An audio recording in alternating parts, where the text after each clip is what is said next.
Chapter 1221. Declare his sovereignty. The reason why Jun Haotsong broke into the Dongfang family so forcefully was that he was worried about Su Maoyang's health and was afraid that she would not take good care of her wounds. Secondly, he finally recognized her and had to be intimate with her before he was satisfied. Of course, the most important thing was that the Dongfang family wanted to match Su Maoyang and Dongfang Yaoyu. So he had to declare his sovereignty to everyone in the Dongfang family. Although the people of the Dongfang family were good to Su Maoyang, they were very brave to pay attention to his woman.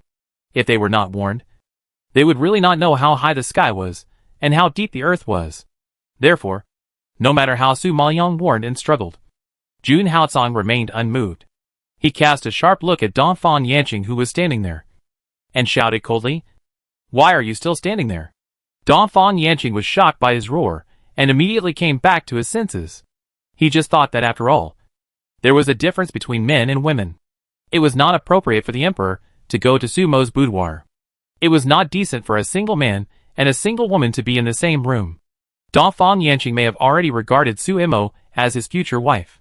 Seeing Su Mo's overly intimate behavior with the emperor, he felt somewhat repulsive and couldn't help but say, "Su Mo troubles the emperor to take care of her. Now that she is home, I dare not trouble the emperor to worry about her anymore. I will let the maid take her back to her room now." Jun Haotsong frowned slightly when he heard this. A cold light flashed in his ice blue eyes. He met Dongfang Yanqing's eyes. Although he said polite words, his tone was sharp. "She is my woman. It is my duty to take care of her. I would like to thank the Dongfang family for taking in Su Mo during this period of time. I am sorry for the trouble of the Dongfang family." As soon as Jun Haotsong said this, everyone present was shocked.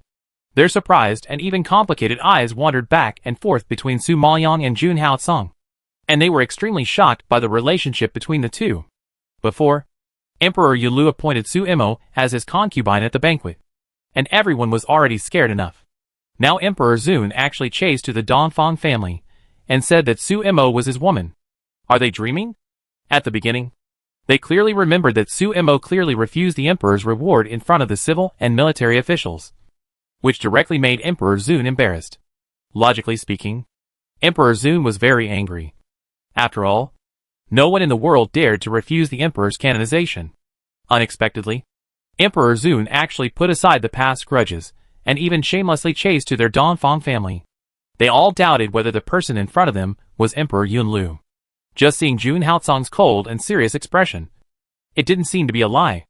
Everyone was confused by his words and looked at each other in confusion. Facing Jun Haotsong's domineering attitude, Dongfang Yanqing knew that he was a tough guy who could not be easily provoked. So he had to temporarily avoid the edge and soften his attitude. He sent a look to the butler Fan next to him. "Lead the way for the emperor." Butler Fan noticed that the atmosphere was not right, and did not dare to say anything casually. He obeyed the order in a proper manner and stretched out his hand to lead the way for Jun Haotsong. Jun Haotsong directly left everyone in the Dongfang family where they were, and strode in the direction indicated by Butler Fan. Dongfang Jianbo was shocked when he saw him leave. He could not help but step forward and ask Dongfang Yanqing in confusion, "Brother, what does the emperor mean by this? How can he be with Su Mo? And he said Su Mo is his woman. Didn't Su Mo refuse to be a concubine? What is going on? I am confused." Dongfang Yanqing heard this. His face was solemn, looking at the direction where Jun Haotsong left, and couldn't help squinting his eyes. "It seems that I underestimated Su Mo's position in the emperor's mind. Looking at the situation today, the two of them are not only related, but also have a deep relationship. Could it be that the emperor was interested in Su Mo on a whim? After all, for a big man like him, playing with women is as easy as eating." Dongfang Jianbo really couldn't figure out why the Yunlu emperor was entangled with the inconspicuous Su Mo. However, it is not ruled out that some big men have different thinking and tastes from ordinary people. So Dongfang Jianbo is a little worried that the Yunlu emperor is not serious about Su Mo, but just playing around. Dongfang Yanqing shook his head in disapproval. "Don't forget, the rumored emperor Yunlu is not interested in women. Don't compare him with those playboys. Besides, he doesn't even take Princess Xianqin's offer of herself to him seriously. Do you think he is that kind of person?" Hearing this, Dongfang Jianbo nodded in agreement.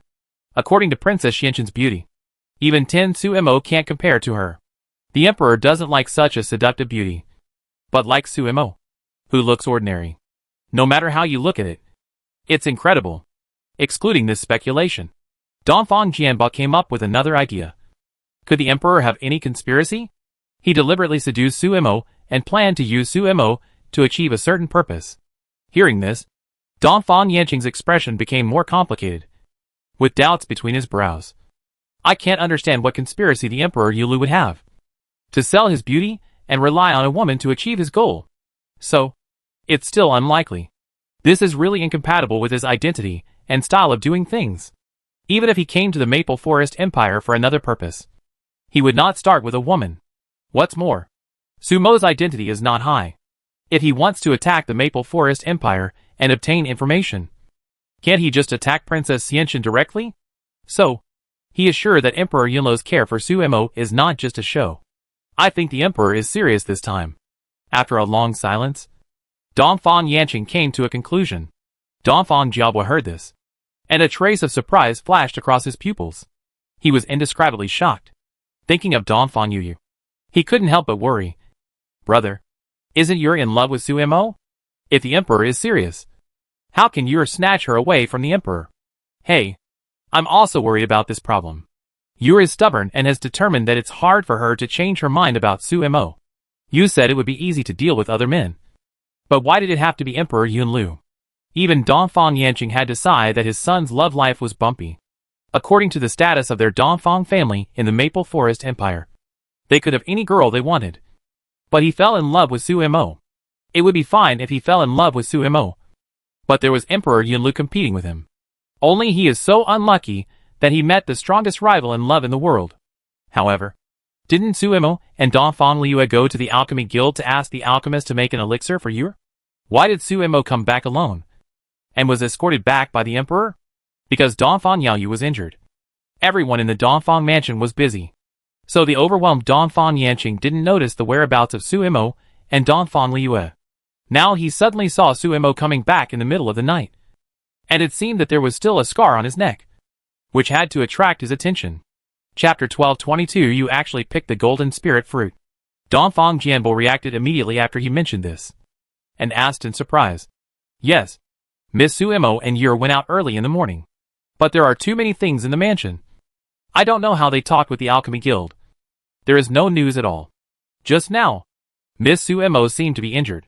Did something happen to them in the alchemy guild? Suddenly thinking of this possibility, Dongfang Jianbo was frightened and his face turned pale. Dongfang Yanqing heard this.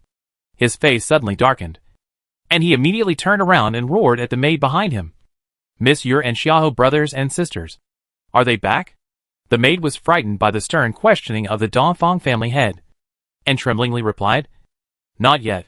Hearing this, Dongfang Yanqing and Dongfang Jianbo were both shocked and had a bad premonition. It seems that something has really happened. Jianbo, you should quickly send someone to the alchemy guild to check and make sure to bring them back safely. Dongfang Yanqing frowned and anxiously ordered Dongfang Jianbo. Dongfang Jianbo knew the seriousness of the matter, and immediately clasped his fists to accept the order, turned around and was about to walk out the door. Who knew that as soon as he walked to the door, he saw Dongfang Liu, the Xiaoho brothers and sisters, and Shi Nu and others walking in from outside. Suddenly seeing their figures, Dongfang Jianbo paused and stopped, angrily scolded, Yu, where have you been? Why did you come back so late? Don't you know that your family is worried about you? Dongfang Liu shrank her head when she was yelled at. Seeing that the yard was indeed full of people, even the uncle was staring at her with anger on his face. Her heart skipped a beat, and she walked over quickly, admitting her fault with a guilty conscience. I'm sorry. We came back late, and made the uncle and the sixth uncle worry. Xiaoho Wanxian and Xiaoho Zian felt guilty for causing the Dongfang family to mobilize so many troops, and they immediately apologized. Sorry. It's our fault for causing trouble to the head of the family and Uncle Six. Didn't you go to the alchemy guild? Why did you come back so late? Logically, the alchemy guild wouldn't be so bad as to embarrass a few juniors. Tell me the truth. What did you do? Dongfang Yanqing frowned and shouted angrily, always feeling that they were hiding something from him. Dongfang Liu couldn't stand the harsh questioning of Dongfang Yanqing and Dongfang Jianbo, not to mention that she was caught by them. So she couldn't lie and had to confess. We went to Nanan Forest. After saying that, Dongfang Liu couldn't help but take a step back, as if she had expected Dongfang Yanqing's rage. Sure enough, a roar broke out in the yard the next second, frightening everyone present. Assholes! Didn't I tell you not to go to Nanan Forest? With your strength, going to find the golden spirit fruit is just suicide. Now you are in trouble. If you have any more accidents, do you want to piss me off to death? Dongfang Yanqing thought of them going to Nanan Forest to die, and he was scared and yelled in anger. Xiahou Wanxian saw that the head of the family was angry and worried that Dongfang Liu would be punished. So she quickly explained, "Head of the family, don't blame Liu. She also wanted to save Master Dongfang. In fact, this was our idea and had nothing to do with Liu. If you want to blame someone, blame us." "Humph.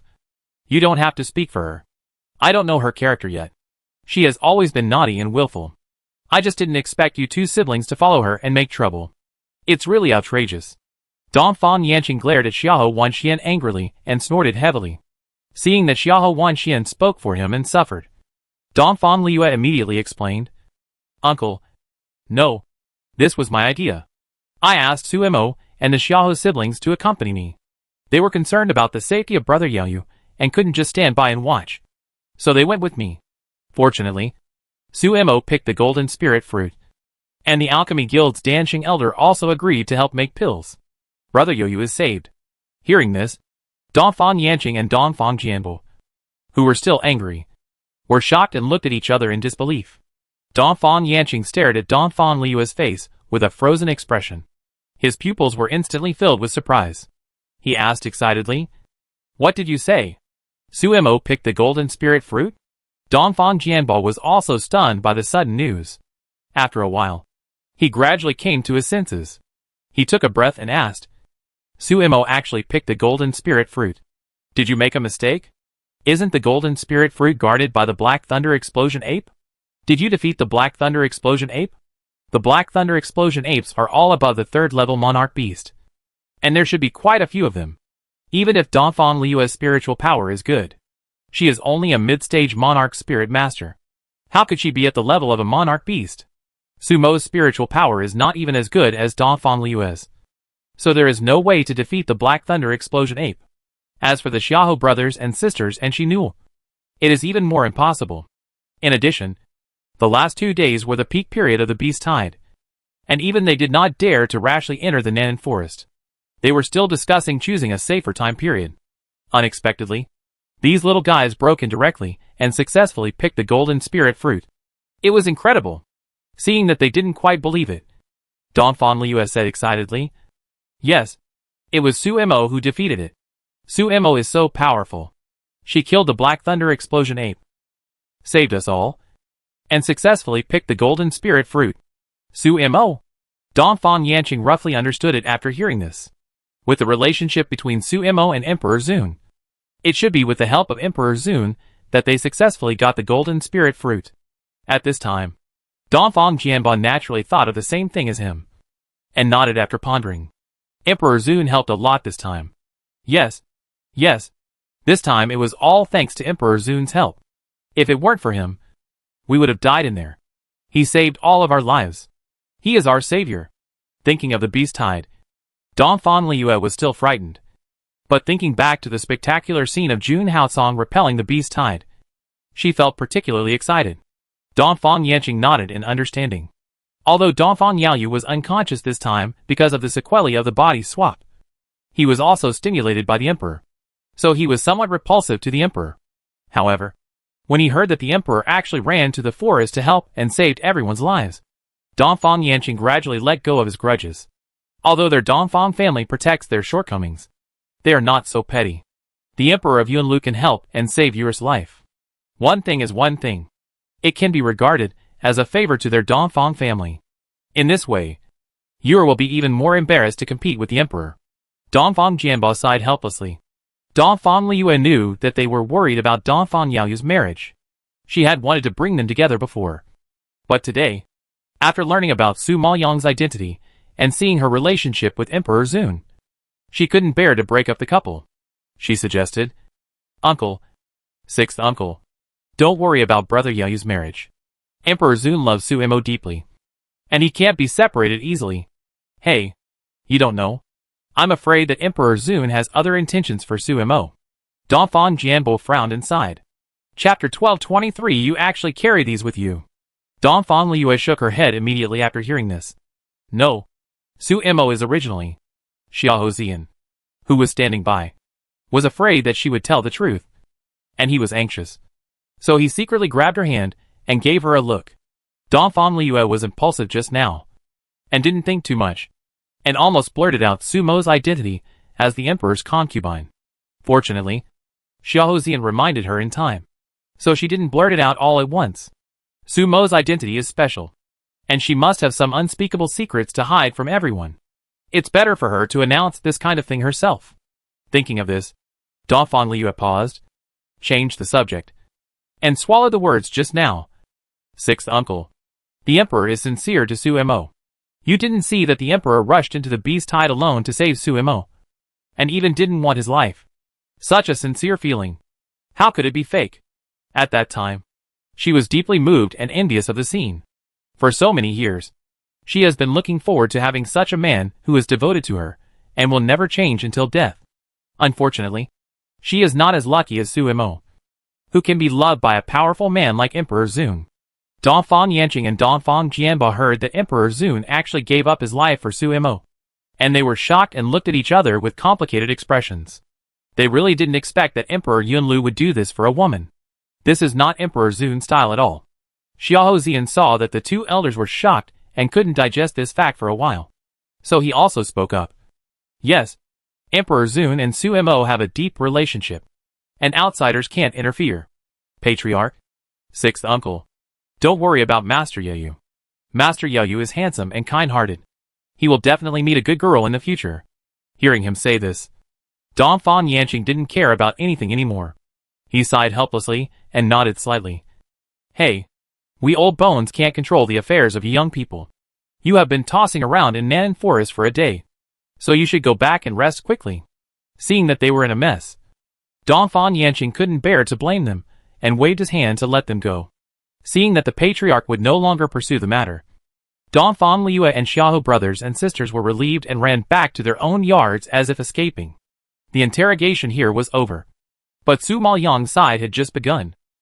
Jun Haotsong, are you going too far? The Donphan family is so good to me, but you are still full of thorns. What do you mean?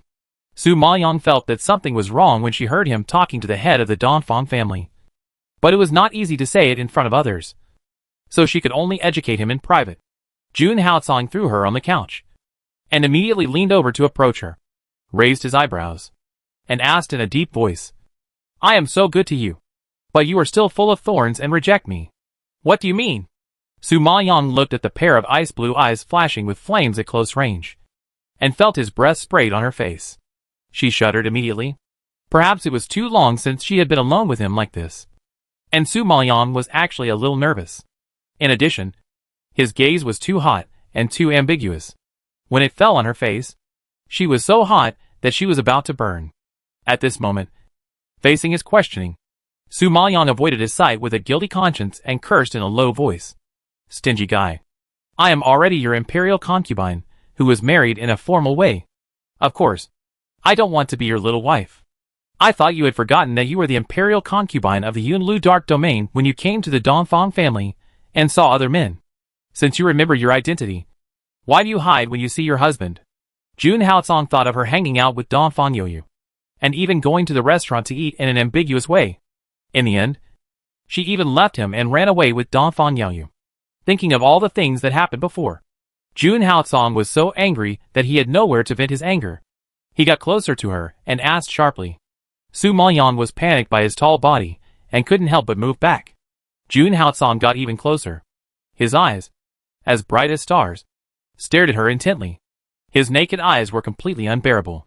His face was so beautiful that it made people angry, and his gorgeous ice blue eyes were even more charming. If it weren't for his extraordinary concentration, it would be difficult not to be bewitched by his beauty. At this moment, he was staring at her with a dark gaze, which made Su Maoyang dizzy. Although she had long been accustomed to Jun Haotsong's handsomeness, she couldn't help but sigh secretly. Character. Jun Haotsong saw two blushes gradually appearing on her cheeks, and his heart moved. His eyes dimmed slightly, and a playful smile appeared at the corner of his mouth. You have been with me for so long, and you still blush. Madam is really a feast for the eyes. As he said this, Jun Haotsong couldn't control his inner desire, and immediately stretched out his hand to pinch Su Maoyang's chin, lowered his head and kissed her. Su Maoyang wanted to hide back, but Jun Haotsong's hand had blocked her retreat, and she could only passively accept his domineering kiss. Perhaps it was because he hadn't kissed her for too long. Even if Jun Haotsong kissed Su Maoyang to the point of lack of oxygen, he would not let her go easily, as if he wanted to kiss her once and for all. After a long time, Su Maoyang had collapsed on the couch, and Jun Haotsong left her lips and let her go. Seeing her like this, Jun Haotsong was a little excited, but when his eyes touched the wound on her neck, he couldn't help but frown slightly, trying to suppress his excitement. Calm down, and then took out gauze and medicine bottles from the space. Su Maoyang freed herself from his mouth and panted for a while. At this time, seeing that he actually took out so many things for bandaging wounds from the space, she immediately propped herself up and looked at him in surprise. You actually carry these things with you. Su Maoyang knew Jun Haotsong's personality very well. Generally, no one could hurt him, even if he was injured. He never cared about the wound, let alone bandaging it. It was just unexpected that such a tough guy would actually carry these things carefully like a woman. It was incredible. Jun Haotsong ignored Su Maoyang's surprise, poured out the powder directly from the bottle, and carefully applied it on her neck. His movements were very gentle and soft, as if he was afraid of hurting her. He was extremely careful. His focused expression made Su Maoyang a little dazed. However, at this moment, Jun Haotsong blurted out, You didn't bring it before, but you started to bring it after you came back from Songyin's sect. The sudden words seemed a little inexplicable, but Su Maoyang was stunned for a moment and immediately reacted. After coming back from Songyin's sect, she remembered that time when she ran to Songyin's sect to find an antidote for Wang Feng, and later because she was discovered for trespassing in the forbidden area of Songyin's sect. The sect master of Songyin's sect personally came out to kill her. Even if she used the power of Long Qin, she was still injured in the arm by the sect master. If Jun Haotsong hadn't arrived in time, she would have died in Songyin's sect. Thinking of this, Su Maoyang suddenly realized that these bandages and medicinal materials were prepared for her. It seems that Jun Haotsong was really scared when she was injured that time. Otherwise, he would not have started to carry these things with him. Chapter 1224, Was he jealous?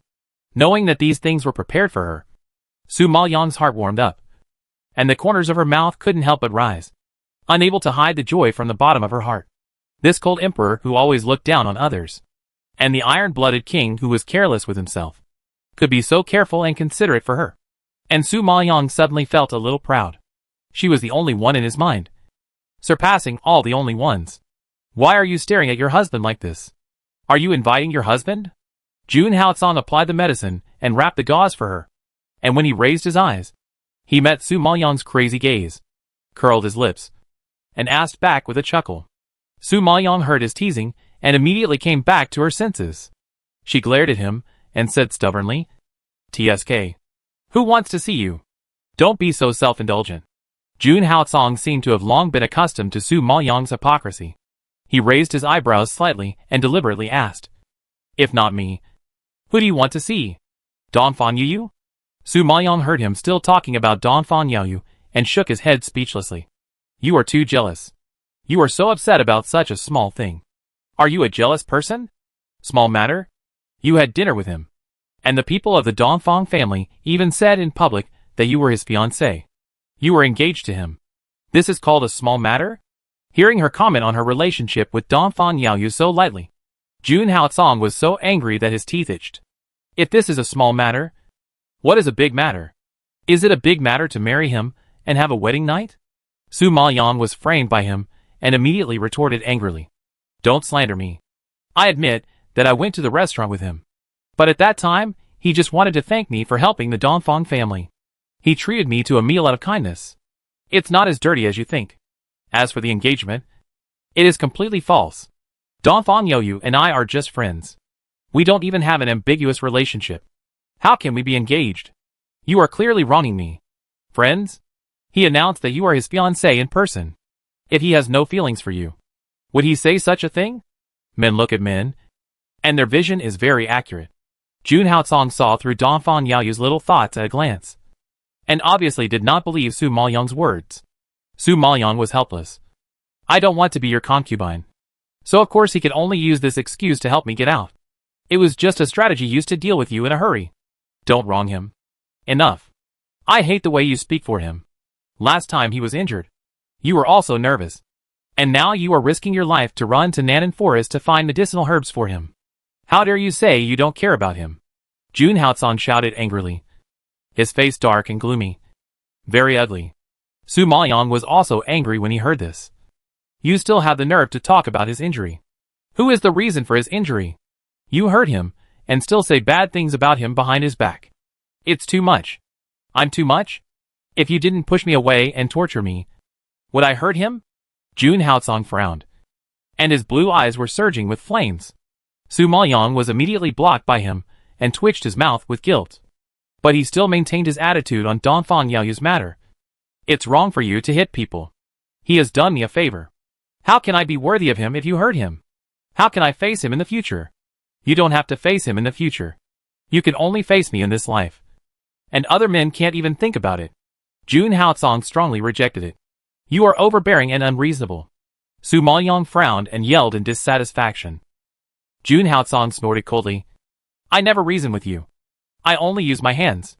After saying that, without waiting for Su Maoyang to react, he stretched out his hand and pulled the bed curtain directly, and rushed over. Because the two hadn't seen each other for a long time, they were intimate until very late before falling asleep, resulting in the next day when the sun rose. The two were still hugging each other and refused to get up. Su Maoyang was too tired from being tossed around, and she nestled in Jun Haotsong's arms and slept soundly. Some time ago, she was beaten and seriously injured, and her heart was also severely damaged, both physically and mentally. She was left with indelible trauma. Therefore, in order not to recall the painful and cruel experience, in order to avenge them as soon as possible, she has been practicing like crazy these days, and she has very little time to rest. Even when she sleeps, she has never slept a peaceful sleep, because she either dreamed about her past life or the blood battle group, and her spirit beast self-destructed and died. It had been too long since she had relaxed and felt at ease like this. Jun Haotsong woke up early in the morning. The last separation left a deep shadow on him. This time, he finally found her, and was together with her. He was full of surprises of rebirth. Everything at the moment was so precious and hard-won for him. So, he didn't want to waste such precious time on rest. He just wanted to hold her soberly, look at her soberly, and feel her truly. The feeling of seeing her in a dream, and waking up to find no one was too uncomfortable. He never wanted to experience it again. Thinking of this, Jun Haotsong touched her long hair, kissed her deeply on her forehead, and couldn't help hugging her tighter. However, at this moment, there was a sudden sound of hurried footsteps outside, and before Jun Haotsong could react, they rushed in with a bang. Su Mo. Su Mo. It's not good. It's not good. Dongfang Liu's voice sounded like thunder in Su Maoyang's room, startling Jun Haotsong so much that he stretched out his hand and pushed out a palm. The powerful energy blew up the bed curtain and directly pushed Dongfang Liu, who rushed in a few meters away, only to hear a fierce and furious roar directly from behind the curtain. Get out! Dongfang Liu saw this scene and heard the word get out. She shivered in fear. Her face turned pale as paper, and after a moment of shock, she ran out of the side bed like escaping. She really didn't expect that Emperor Yunlu would be on Sumo's couch. She thought that Emperor Zun would leave after sending Sumo back. But who knew that he actually stayed and slept in Sumo's room for a night? Thinking of the scene of the curtain being blown up just now, Dongfang Liu's cheeks flushed, and she shyly covered her hot face, trying to calm down her irritated mood. Su Maoyang also woke up after her disturbance, glared at Jun Haotsong unhappily, and asked loudly outside, Liu, what's the matter? Dongfang Liu calmed down after hearing Su Maoyang's voice, and immediately replied, my brother suddenly had a high fever this morning, and his breath was weak. I'm afraid he's not okay. Uncle and sixth uncle asked me to ask you to take a look. You should dress and pack first. I'll go over to help first. Dongfang Liu was an unmarried girl after all. When she learned that the two were inside, She had no face to stay here. After explaining the matter, she trotted out of the room. Hearing that Dongfang Yaoyu was in trouble, Su Maoyang changed his face in shock, and immediately pushed Jun Haocong away, propped himself up, and reached out to grab clothes. Jun Haocong was ruthlessly pushed away by her. His face suddenly darkened, and he frowned, snatched her clothes, and said unhappily, "You are so worried about him, and you still say that you have nothing to do with each other?" Chapter 1225, like a follower. It's already this time. Why are you still fussing about this? He is my friend. He once blocked a palm for me, and he died because of me. I can't just leave it alone. You hurry up and give me the clothes. Su Maoyang scolded anxiously. Jun Haocong frowned, holding the clothes in his hand, raised high, obviously not letting her go so easily. Without my permission, you are not allowed to care about other men. Jun Haocong, I am your woman, and you slept with me last night. What else do you want? Su Maoyang was so anxious that she tried to reach out for the clothes in his hand, while cursing and growling. When Jun Haocong heard her say that she was his woman, a smile flashed across his eyes. He immediately hugged her, who rushed over to get the clothes, leaned close to her ear, and whispered ambiguously, "One night is not enough. I want to sleep forever. You hooligan, get out of here." Su Maoyang's face was hot when she heard such ambiguous teasing. She pushed him away in anger, and then took the opportunity to grab the clothes and put them on quickly. At this time, Jun Haocong also put on his clothes and got up from the couch. "I'll go with you." Su Maoyang frowned and blamed him dissatisfiedly. "You are the culprit. Why are you going to join in the fun? It's good enough that they didn't drive you out of the Dongfang family. Don't run to them and make trouble for them. This matter was caused by me, so I want to care about it. Madam, don't you even give me a chance to atone for my sins?" Hearing Jun Haocong's shameless answer, Su Maoyang rolled his eyes. "Don't think I don't know your thoughts. This is the Dongfang family. You better restrain yourself." With his personality, how could he be kind enough to visit Dongfang Yaoyu? He was obviously worried about her and didn't want her to be alone with Dongfang Yaoyu, so he had to go and monitor them. The last time she and Yaoyu went to the restaurant for dinner, he chased after her and insisted on ruining the dinner. This time, he was probably going to cause trouble. But Dongfang Yaoyu was unconscious, and he was still jealous of her. He is really something. That depends on how Madame behaves. Jun Haocong raised his eyebrows provocatively, obviously not taking her warning seriously. Su Maoyang was so angry at his rogue that her breathing stagnated. She glared at him speechlessly, too lazy to talk nonsense with him. So she just walked out quickly and headed straight for Dongfang Yaoyu's room. At this time, Dongfang Yaoyu's room was already surrounded by people, in addition to several imperial doctors, the head of the family, the sixth uncle, the sixth uncle's wife, and other disciples in the family were almost all guarding Dongfang Yaoyu's bedside. Everyone had a sad face and was in a low mood. Just by looking at everyone's expressions, Su Maoyang knew that the situation was not optimistic. Seeing this, Su Maoyang asked loudly with a solemn face, "What's going on? Why did you suddenly have a high fever?" Hearing her voice, Dongfang Yanqing and Dongfang Jianbo were delighted. They immediately turned around and called her anxiously, "Su Mo, you are finally here." "You?" However, when their sights touched Jun Haocong behind her, the rest of the words stopped abruptly, and the two of them froze in place. The disciples of the Dongfang family present were also surprised to see the figure of Emperor Yunlu, and then stepped back a few steps to the sides in fear, making way for him. Dongfang Yanqing knew that Jun Haocong stayed in Su Maoyang's room last night, but he didn't expect him to come here. "Why is the emperor here?" "Mr. Dongfeng's illness was caused by me, so I came to visit him, in order not to embarrass Su Maoyang." Jun Haocong was quite polite this time. Dongfang Yanqing and Dongfang Jianbo looked at each other in surprise. Obviously, they didn't expect the emperor to condescend to care about Dongfang Yaoyu's condition. "Your Majesty, you are too kind. This time, my son's illness was caused by the sequelae of his body replacement, and it has nothing to do with you." At that time, my son contradicted the emperor in front of all the civil and military officials, embarrassing the emperor, which was already a great rebellion. The emperor was able to visit my son regardless of the past, and our Dongfang family is grateful. Dongfang Yanqing also clasped his fists very politely, since he learned that Jun Haocong helped and saved Dongfang Liyue. His words were more sincere. Donphan Jianbo was relieved when he heard that the emperor was here to visit Donphan Yaoyu. And he quickly called out to Su Maoyang. Su Mo, come and see Yaoyu. He has a high fever and keeps talking in his sleep. The imperial physician said that he may not survive for more than 2 days. I wonder when the soul gathering and refining pill can be made. Su Maoyang frowned when he heard this, and quickly walked to Donphan Yaoyu's bedside. He saw that his eyes were closed. His face was pale, and there was a layer of sweat on his forehead. His handsome face had lost a lot of weight, and there were deep dark circles under his eyes. He really looked like he was dying. Su Maoyang was in a heavy mood. He turned around and looked at Donphan Yanqing and Donphan Jianbo, and said, I will go to the alchemy guild right away, and ask the old man Danxing to make the pill as soon as possible. Donphan Yanqing and Donphan Jianbo nodded gratefully upon hearing this. I'm really sorry to bother you this time. Little girl Su Mo. We're all family. Don't be so polite to me. I'll go first. You guys take good care of him. Su Maoyang walked out of the room quickly after saying that. Jun Haocong saw her leave, so he naturally had no reason to stay. So he followed her out, clinging to her like a piece of gummy candy, with no intention of leaving at all. Su Maoyang was going to the street to the alchemy guild, and there were so many people on the street. If everyone saw that she was followed by the emperor of Yunlu, that would be terrible. She didn't want to cause a sensation in the whole city.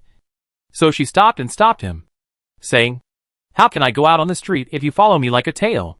What? A tail? Jun Haocong was so angry that his sword-like eyebrows were raised, and his blue eyes suddenly revealed a cold light. He was a dignified emperor, but he was actually called a tail one day. How could this be? If it wasn't because he liked her and wanted to see her all the time and be with her, he would not be interested even if others asked him to take a look, let alone follow her. She is so good. She doesn't know how to appreciate the blessing she has. He lowered his status to cooperate with her, but she still despised him. Jun Haocong was so angry that his face turned blue. However, even though he was furious, he couldn't make up his mind when he saw the scar on her neck and thought about what she had experienced recently. In the end, he said spinelessly, I'll see you at noon. Su Maoyang looked at the sun above his head and held his forehead speechlessly. It's noon now. Then come in the afternoon. Jun Haocong rejected it with a cold face and thick skin. Su Maoyang was helpless. I'm in the alchemy guild in the afternoon and can't come back for a while. Then come in the evening. Hearing his persistence, Su Maoyang was a little amused. Farewell. With your status, you'd better not go to the Donphan family. People who don't know would think you are plotting a rebellion with the Donphan family. The Donphan family has been kind to me. Don't cause trouble for them. Chapter 1226. You are allowed to come quietly at night. Su Maoyang knew that Jun Haocong's influence in the Maple Forest Empire was probably greater than that of the emperor. Wherever he was, he would be the focus. She wanted to stay in the Maple Forest Empire in a low-key manner and practice well. But she didn't want to be the focus of everyone's attention. You don't have to go to the Donphan family. Then you can come to the palace. Jun Haocong made a concession, but the conditions he gave were even more unacceptable. Su Maoyang glared at him unhappily and pretended to warn him sternly. You wish. Don't follow me. If you follow me again, I won't go home with you. Although she looked serious on the surface, she saw Jun Haocong standing there in a threat from her, his face as dark as the bottom of a pot, and suddenly felt that he was still a little cute. Thinking that the cold and ruthless Emperor Yunlu also has such a clinging side, Su Maoyang felt amused, and a barely noticeable arc crossed the corner of her mouth. It seemed that she could not resist his temptation. Su Maoyang finally couldn't help but rush forward, suddenly hooked her hand, pulled down his neck, kissed him fiercely, and then whispered in his ear, You are allowed to come quietly every night. After that, Su Maoyang felt embarrassed. So embarrassed that she turned around and wanted to leave. Jun Haocong was aroused by her sudden domineering, and seeing that she was about to turn around and leave, he was reluctant to let her go. He suddenly reached out and grabbed her hand, and pulled her into his arms forcefully, holding the back of her head, and kissed her passionately. It was not until Su Maoyang was a little exhausted that Jun Haocong reluctantly let her go, and his hoarse voice was full of temptation. I'll wait for you. Hearing this, Su Maoyang felt the blood rushing up to his head. He couldn't look into those burning blue eyes at all, and turned around and ran away in panic. She said that she would allow him to come at night, and it was just a concession made because of his pitiful appearance. I don't know how. The words just now turned into seduction and invitation. I felt embarrassed just thinking about it. Watching her fleeing, June Haotsong's ice blue eyes couldn't help but smile dotingly. Until she completely faded out of sight. He exhaled a breath of cold air and covered his heart somewhat powerlessly. Seeing this, Black Hawk, who was hiding in the dark, suddenly jumped out and quickly reached out to support June Haotsong. Master, are you okay? June Haotsong struggled to wave his hand away. It's okay. Let's go back to the palace. Master, I see from your complexion that something is wrong. You were seriously injured before. And it was Yushu Tianzuan who finally saved you. Last night, you used your spiritual power and caused a cold attack. It's not a good idea to hold on like this. Let's go back to the dark area of Yunlu first. Black Hawk was concerned about June Haotsong's safety. He thought of how he had a cold attack after repelling the beast tide last night. In order not to be discovered by the Emperor's concubine, he hid in a cave and suffered for several hours before he survived. In order not to worry about the Emperor's concubine, he endured the cold without taking a rest and began to look for the Emperor's concubine. When he found the Emperor's concubine, he had to pretend to be energetic. Thinking of this, Black Hawk's heart was pulled up. He was worried that if he continued to waste time in the Maple Forest Empire like this, the Emperor's life would be in danger at any time. Stop talking too much. If I hear you say this again, you'll go back to the dark area of Yunlu. June Haotsong knew that Su Maoyang had been worried about his cold, so he had been trying hard to cover it up. When he heard Black Hawk say this, he was worried that he would let the cat out of the bag and Su Maoyang would hear it. So he immediately scolded him angrily. Facing his anger, Black Hawk sighed helplessly and could only clasp his fists and accept the order. Yes. At this time, Su Maoyang crossed the street and soon arrived at the Alchemy Guild. As soon as she entered the guild, she was greeted by an elder in person. But Su Maoyang clearly remembered that she had never seen the elder in front of her. But this elder seemed to have known her for a long time, and greeted her in a very familiar way, so enthusiastic that it made people a little breathless. Last time, the Alchemy Guild refused them, but this time the attitude took a 180-degree turn, which really made Su Maoyang unable to resist. Ha ha ha. Su Mo girl, we have specially arranged a private room for you. You can come and sit down whether you have something to do or not. The elder in front of him smiled so much that his eyes narrowed into a slit, and his tone was full of flattery. While talking, several other elders of the Alchemy Guild also came over to greet Su Maoyang enthusiastically, causing Su Maoyang's cheeks to twitch, and she was a little embarrassed and didn't know how to deal with it. Judging from their clothes, they are all internal elders of the Alchemy Guild, because only internal alchemists have clothes unique to the Alchemy Guild, and the nominal elders do not have them. In fact, the Alchemy Guild is a very cold and exclusive organization. Ordinary people cannot enter. Even alchemists must meet the requirements of nominal elders before they can enter the guild, let alone become the internal elders of the Alchemy Guild. Therefore, the internal elders are all big figures with extremely high reputation and alchemy strength in the Maple Forest Empire. Of course, this part of people is a minority. In order to facilitate work, the Alchemy Guild had to make an exception and recruit a group of nominal elders. However, the nominal elders are usually summoned when the guild has something to do. Looking at the situation today, it seems that the nominal elders are not here, and only a few internal elders are left. However, these big men who have great status in the Maple Forest Empire are now surrounding Su Maoyang to please her. The scene is so incongruous. At this time, even the president of the Alchemy Guild, Yu Jingming, and the vice president, Duan Chenglong, walked out quickly, smiling and holding out their hands to lead the way for Su Maoyang. Ha ha ha. It's Su Mo girl. Come on. Come this way. We have already prepared a private room for you. Su Maoyang saw the flattering attitude of the old guys, and suddenly had an illusion that she was not here to ask the Alchemy Guild to make an elixir today, but was invited by the Alchemy Guild to be a guest. Who is asking whom? Su Maoyang was confused by them, and came to the private room in the direction they pointed. She had just sat down in her, but was not warm yet, and the old man Dan Sheng hurriedly walked in. His deep eyes, shining with sharp light, fell on Su Maoyang, and immediately made her feel like a thorn. Su Maoyang always felt that this fox-like old guy was not simple. However, Dongfang Yaoyu was in critical condition, so it was more important to ask him to refine the elixir. Su Maoyang could not care less and directly took out the golden spirit fruit and said straight to the point. Old Dansheng, I have already got the golden spirit fruit. I have also prepared other medicinal materials. Now I just need to start refining.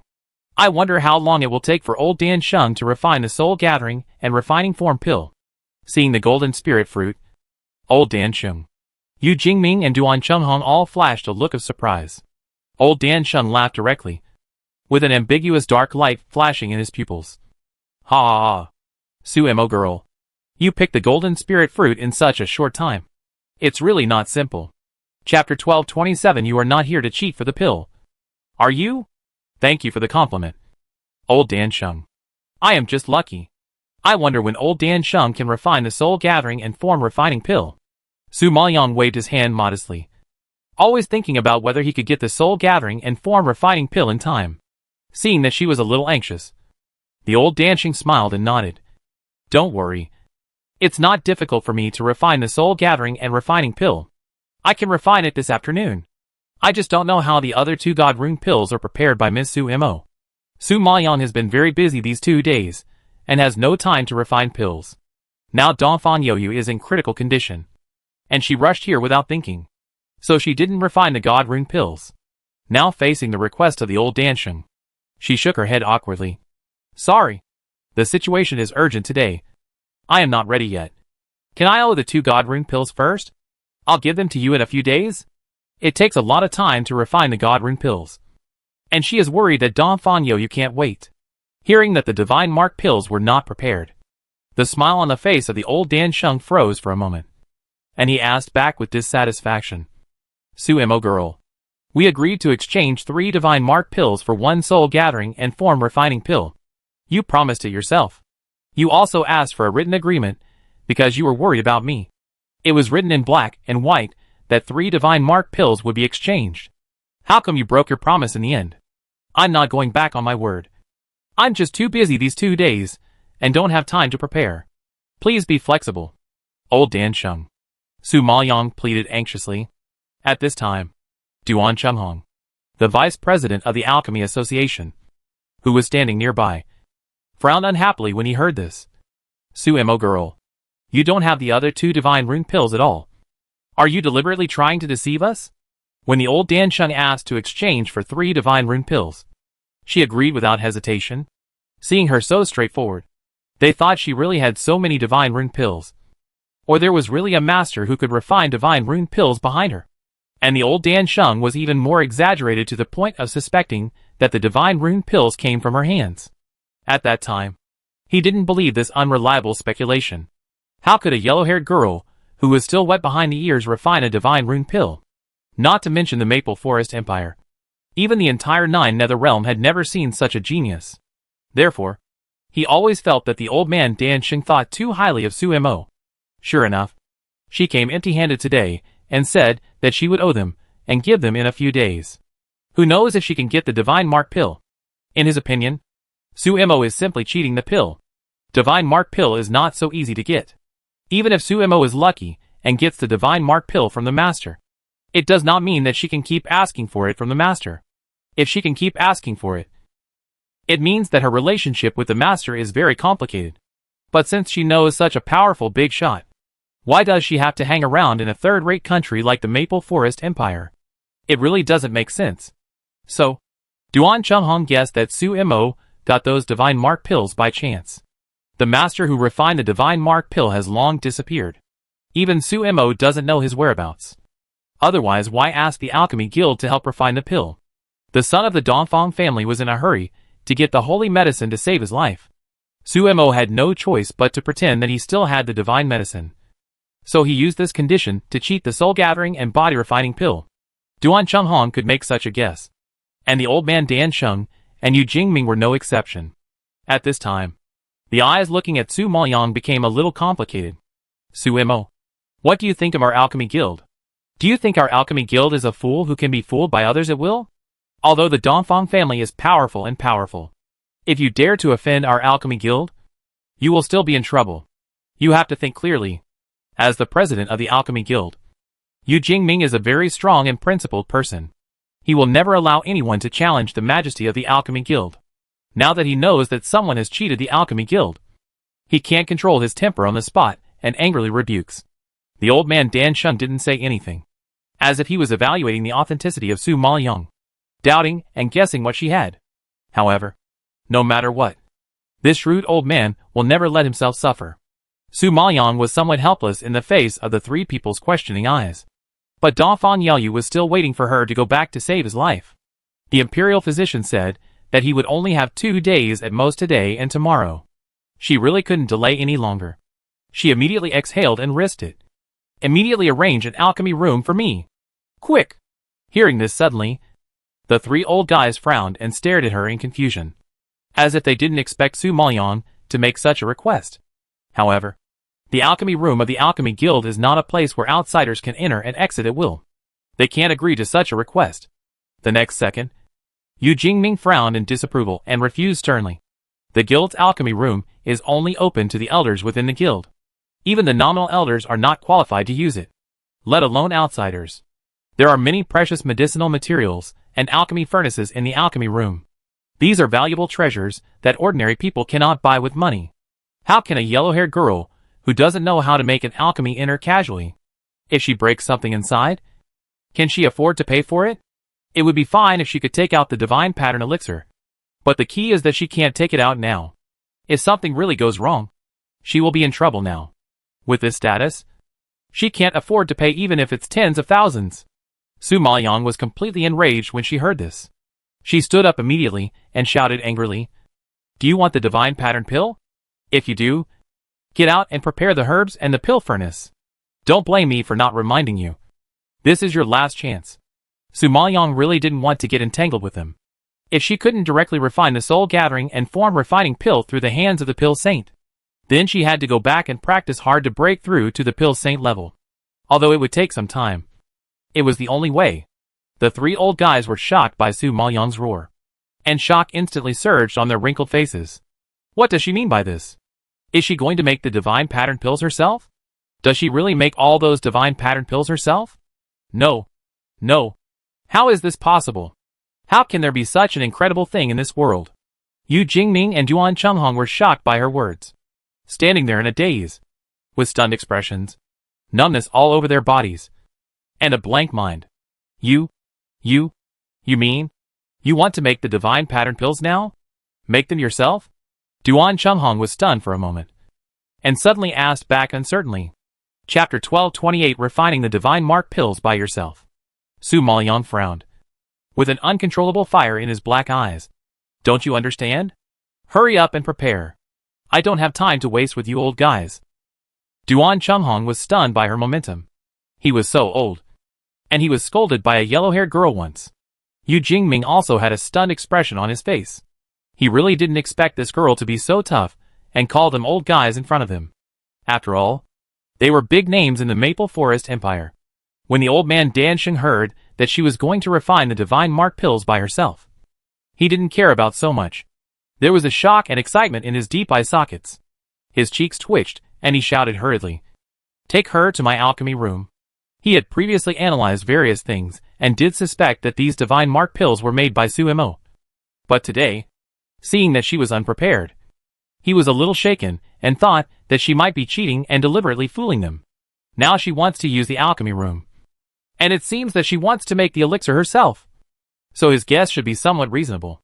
However, he still cannot be sure without seeing the divine pattern elixir with his own eyes. After all, the divine pattern elixir comes from the hands of a yellow-haired little girl, which is too shocking. If you don't see it with your own eyes, you can't believe it. Duan Chenghong didn't expect that the old man Dan Sheng would be so generous that he would give his alchemy room to Su Mo. He couldn't help but look at him in surprise, a little hesitant. Isn't this too? The old man Dan Sheng was anxious and wanted to know the truth urgently. He urged again, "Go quickly." Duan Chenghong was trembling with anger, and nodded quickly, opened the door, and led the way for Su Maoyang. "Su Mo girl, please come this way." Su Maoyang was in a hurry, so without any nonsense, she followed him out of the private room and walked towards the backyard. The alchemy room of the old man Dan Sheng was no different from the rooms of other elders. It was located in a relatively remote location and looked simple, but the surrounding environment was very quiet and peaceful. A good place to meditate and make alchemy. As soon as he entered the alchemy room, there were indeed all kinds of precious medicinal materials, some of which even Su Maoyang had never seen before. However, it was understandable that the old man Dan Sheng had lived for 200 years after all, and he could store more medicinal materials than the younger generations like them. However, when Su Maoyang walked in front of the alchemy furnace, she couldn't help but flash a touch of surprise in her eyes. It turned out to be the tiny scale feather cauldron of the 5-star holy product level. She didn't expect that this old fox was really not simple, and even got the 5-star alchemy cauldron. This tiny scale feather cauldron, even if looking at the entire 9 netherworld, is an excellent treasure. Hearing Su Maoyang's surprised sigh, the old Danshin was a little proud, and boasted with a smile. Girl, you really know the goods. My tiny scale feather cauldron is very precious. It is the treasure that many alchemists dream of. It is more important than my life. How about it? Using it to make pills. Not bad, right? Su Maoyang nodded slightly. Yes, it is not bad. Suimo, you have made a profit this time. Other alchemists don't even have the opportunity to take a look at the tiny scale feather cauldron, let alone use it to make pills. Even we, the old Danshing, are not allowed to touch it. What a privilege it is for you to use it to make pills today, Yu Jingming said with some envy. The old Jinjuan in the space sneered disdainfully. It's just a 5-star holy product level. Look at how precious they are. They are just a bunch of country bumpkins who have never seen the world and have lived in vain at this age. Although the tiny scale feather cauldron in front of him is one of the best alchemy furnaces in the 9 nether realm, it is far inferior to the evil blood cauldron. It was inconvenient for Su Maoyang to expose the evil blood cauldron, so he had to temporarily use his tiny scale feather cauldron as a substitute. After looking at it for a while, Su Maoyang asked calmly, "Tell me, what kind of elixir do you want?" Of course, it can only be of the upper grade level. Seeing that she didn't seem to be particularly excited and honored by the tiny scale feather cauldron, her tone was cold and hard, which was undoubtedly like a basin of cold water poured on the heads of the 3 old guys, making them stiff in their expressions. The old man Dan Sheng restrained his smile and coughed twice. For the upper grade elixir, let's go for the 9 transformation yang enhancing pill. Su Maoyang nodded readily after hearing this. Okay, you guys go out first. Go out? The old man Dan Sheng widened his eyes in surprise, as if he didn't expect Su Maoyang to chase him away. Yes, get out. Do you still want to stay here and watch me make pills? Su Maoyang frowned and asked unhappily. She was able to make pills for them because of Dongfang Yaoyu's face, but she didn't want to expose too much in front of these old guys. The old man Dan Sheng was caught in his thoughts by what she said, and he twitched his mouth guiltily. Well, this is my alchemy room. I'm not very confident. If you break my Tai Lin Yu Ding and precious medicinal materials, who can I cry to? So, let's stay and watch you make pills. If something really happens, we can help you. Hearing this, Su Maoyang sneered in his heart and had to admit that this old guy was cunning.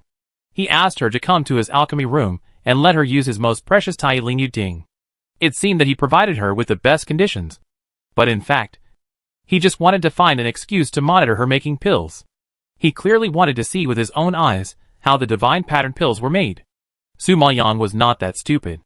How could he let him witness the process of refining the divine pattern pill with his own eyes? If you don't go out, then I'll go out. She didn't want to talk to them. It was really hard to deal with this group of old guys. When the old Danshing saw that she was really going to leave, he immediately let her go. Okay, let's go out. Can't we go out?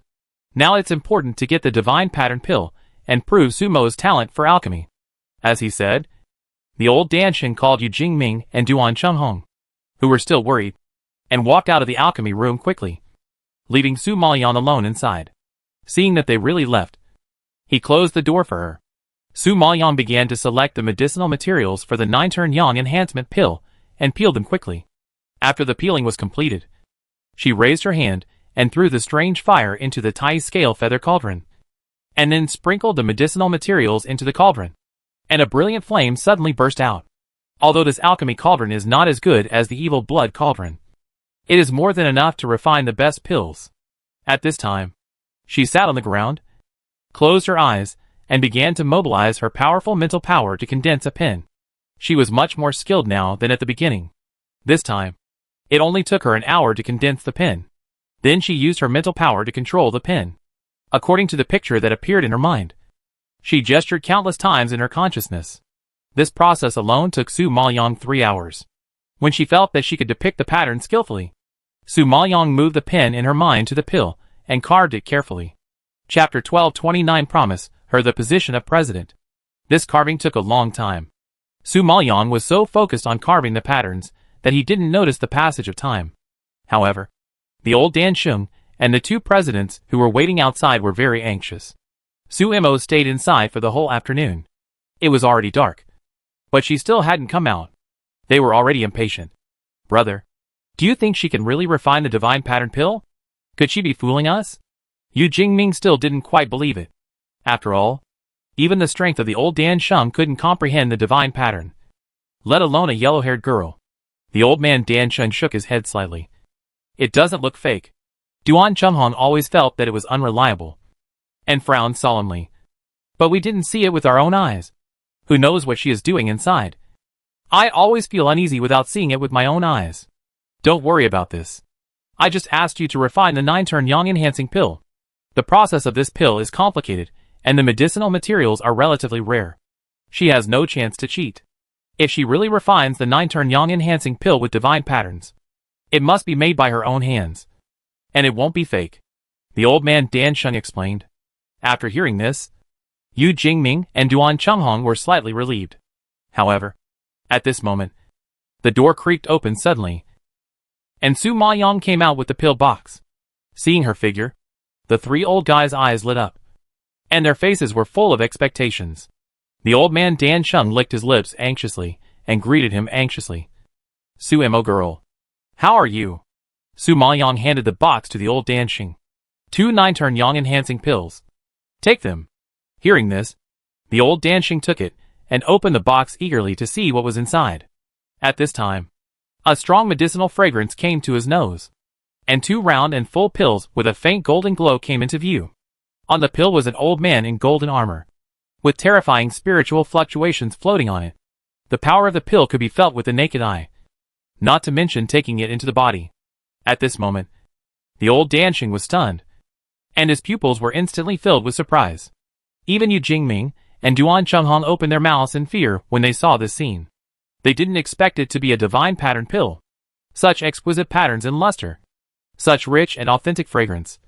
No matter how you look at it, it doesn't look fake. Not only the patterns, but even the 9 transformations yang enhancement pill itself is extremely pure. If the alchemy technology has not reached a certain level, it is absolutely impossible to refine pills of this quality. Realizing this, Duan Chunghong stared at Su Mo in disbelief. His eyes full of shock almost fell out of his eye sockets, and he stuttered and asked, You? Are you the top alchemist of the Dan sect? Su Maoyang just glanced at him coldly and didn't answer. But that indifferent attitude was undoubtedly a tacit agreement, which made Duan Chunghong swallow his saliva in shock. You know, he has only reached the level of the early stage of Dan Sheng, and this little girl in front of him has actually reached the peak of Dan Zong. Doesn't that mean that if she advances one more level, she will be as strong as him? He spent many years and a lot of effort to cultivate to the early stage of Dan Sheng and sit in the position of vice president of the Alchemy Guild. He didn't expect that a little girl would catch up with him. This is incredible. Duan Chunghong shook his head in complete disbelief. He had already been unable to bear the unfounded speculation before. Now that he saw the genuine, hot, freshly made divine pattern elixir, he was even more shocked. His old face turned pale, and he suddenly couldn't speak. Yu Jingming's complexion was not much better. Although he was 1 level higher than Duan Chunghong, and was at the level of the middle stage of Dan Sheng, his strength was simply not good enough in front of a little girl who had reached the peak of Dan Zong. To be precise, the achievements they had spent so many years to achieve were like a joke in front of Su Mo. What's more, he could also carve divine patterns. Such talent could not be measured by simple levels. They knew very well that once such an alchemy genius grew up, it would be very terrifying. At that time, he would have the hope of becoming the top alchemist in the 9 Nether Realm. Thinking of this, the 3 old guys were shocked and couldn't help but take a deep breath. Their shocked expressions were particularly stiff, and their eyes were full of shock and excitement. Su Mo girl, this surprise is too big for you. This divine pattern. The old Dan Sheng was so excited that he was incoherent. Su Maoyang was too lazy to talk nonsense and reminded impatiently. Now the remaining 2 divine pattern pills have been given to you. Shouldn't the Jupa Lianxing pill be given to me too? Hearing this, the old Dan Sheng remembered and nodded in a flattering manner. Yes. Yes. Sumo girl. Wait a moment. I will be there in a while. You two take Sumo girl to the private room and treat her well. As he said this, the old Dan Sheng took Su Maoyang's golden spirit fruit and medicinal materials, glanced at Yu Jingming and Duan Chenghong, smiled at Su Maoyang, and quickly went into the alchemy room. After seeing Su Maoyang's strength, Yu Jingming and Duan Chenghong became particularly flattering. Their wrinkled old faces were full of smiles. They bowed and led the way for Su Maoyang. Haha. Sumo girl. Go to the private room and wait first. The old Dan Sheng will be there in a while, and won't let you wait too long. Su Maoyang heard this, and had no choice but to follow them out of the backyard and into the private room. It had to be admitted that the old Dan Sheng's alchemy skills were indeed good. However, within an instant stick of time, he rushed over from the backyard and handed over the box. Ha! Sumo girl. The Jupa Lianxing Dan you wanted is ready. Su Maoyang opened the box and checked it. It was indeed a holy medicine of superior quality. After checking it out, she stood up and clasped her fists towards the old Dan Sheng. Goodbye. Seeing Su Maoyang's cold face and not very good attitude, the old Dan Sheng knew that their doubts just now annoyed her. Thinking of this, he immediately apologized with a smile. Sumo girl. Don't mind it. We were a little rude just now. I apologize to you here. And I hope you can forgive me and don't bother with us old fools. It's amazing that you have such accomplishments at such a young age. How about this? You join our alchemy guild, and I will give you the position of president? After seeing Su Maoyang's talent, the old man Dan Sheng began to have ideas about her. After what happened just now, Su Maoyang didn't have a good impression of him, and refused without thinking. No, I'm not interested in your position as president. Sumo girl. Don't be so unkind. With our alchemy guild as a backing, you don't need to struggle in the Maple Forest Empire at all. We can provide you with any resources. Don't you consider it? The old man Dan Sheng tempted. Chapter 1230, the Han family comes to the door. Although Su Maoyang wants to build her own power, these profit-seeking old guys are too unreliable and might betray her for the sake of profit. Now they can please her like this. All for the sake of the divine pattern pill. If they get the divine pattern secret book given to her by the Jinjuan elder, they will probably kill her in a second. She won't take this risk. Sorry. I'm not interested in your alchemy guild. I have something urgent to do, so I'll leave first. Su Maoyang didn't have the slightest heartbeat, and turned around and walked out of the alchemy guild. Seeing that she didn't agree, the Danshing elder wanted to call her back unwillingly, but she left too decisively without any hesitation. Before he could utter a word, Sumo had already walked away. When Yu Jingming saw the scene, his smiling face suddenly sank. He frowned and asked seriously, Brother, we have studied that pattern for a long time. It is not her original creation. It should be created by a very powerful peak master. So the girl can carve such a pattern. There must be some unknown treasure on her body. Yes, this Sumo is not simple. We have been investigating her identity these 2 days. But there is no news so far. We always encounter considerable resistance, as if someone is secretly operating. Do you think the person controlling this is the Dongfang family? Duan Chenghong whispered solemnly. When the old man Dan Sheng heard this, he snorted coldly with an expressionless face. Dongfang family? Humph. They are not the opponent of my alchemy guild. If they really want to go against our alchemy guild, then our alchemy guild will not be polite. What about this Sumo? Yu Jingming asked doubtfully, not knowing the next plan of the old Dan Sheng. Don't act rashly. Observe more. If this person cannot be won over, then we can only... The old Dan Sheng didn't finish his words, but the meaning was clear. Yu Jingming and Duan Chenghong both nodded in understanding, and they already had an idea in their minds. Because Su Maoyang spent too much time refining the divine pattern elixir in the alchemy guild. It was already evening when he came out. At this time, she was in a hurry to go back. And the Dongfang mansion, which was shrouded in clouds of worry, welcomed a group of uninvited guests. Master, the head of the Han family and several uncles of the Han family are here. They are sitting in the hall now. You should go and take a look. At this time, Butler Fan ran in from outside in a hurry. reporting to the head of the Dongfang family with an anxious face. Dongfang Yanqing and Dongfang Jiabua had been guarding Dongfang Yaoyu's couch, taking care of him while waiting for good news from Su Mo. As a result, they waited for an entire afternoon. But Su Mo did not come back. But the Han family came instead. Dongfang Liu and Xiaohu's siblings standing by were shocked when they heard that the Han family had come to their house. And they looked at each other in horror. Han Xinji and Han Jingcheng of the Han family were killed by Su Maoyang's spirit beast. Could it be that they got the news so quickly and came to their house? It shouldn't be. At that time, only they and the people of the Red Star Alliance were at the scene.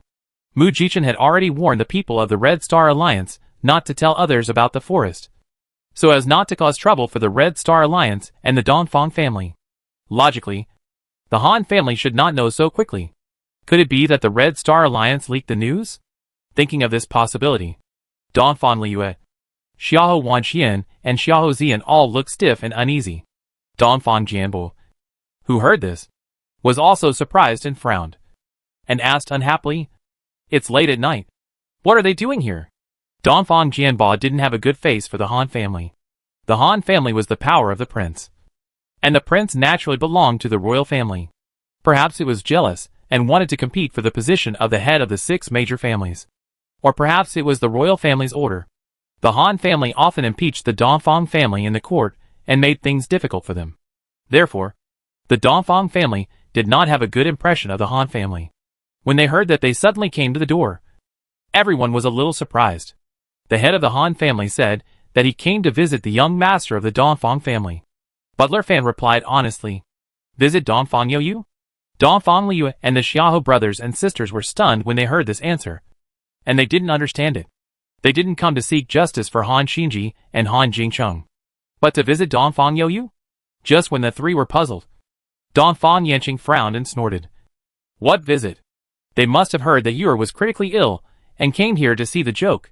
Butler Fan, "Just tell them that we are busy and don't have time to see guests."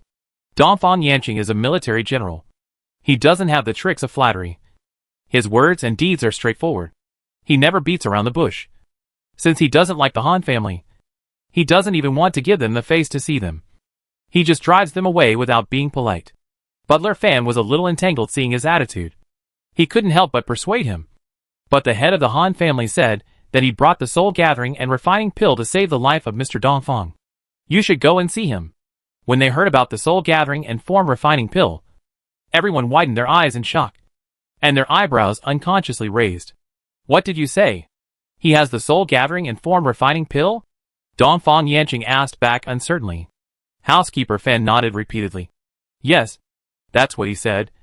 But I don't know if it's true or not. Master, you'd better go and take a look." Dongfang Jianbo was quite shocked when he heard this, and looked at Dongfang Yanqing. "Brother, for the old dancing, this Jupa Lianxing Dan can be refined in at most 1 stick of incense. But it's already night, and there's still no sign of Su Mo. In my opinion, it's a bit difficult for Su Mo to get Jupa Lianxing Dan, since the head of the Han family said he has Jupa Lianxing Dan. Let's go and see what he's up to. This time it's related to Dongfang Yaoyu's life and death. Dongfang Yanqing has to take it seriously, although he doesn't want to see the Han family. For Dongfang Yaoyu, he can only bite the bullet and nod. Let's go and take a look." Dongfang Liu and the Xiaohu siblings were also curious about what the Han family was selling. They told the maids around them to serve Dongfang Yaoyu well, and they also hurried out and went straight to the hall.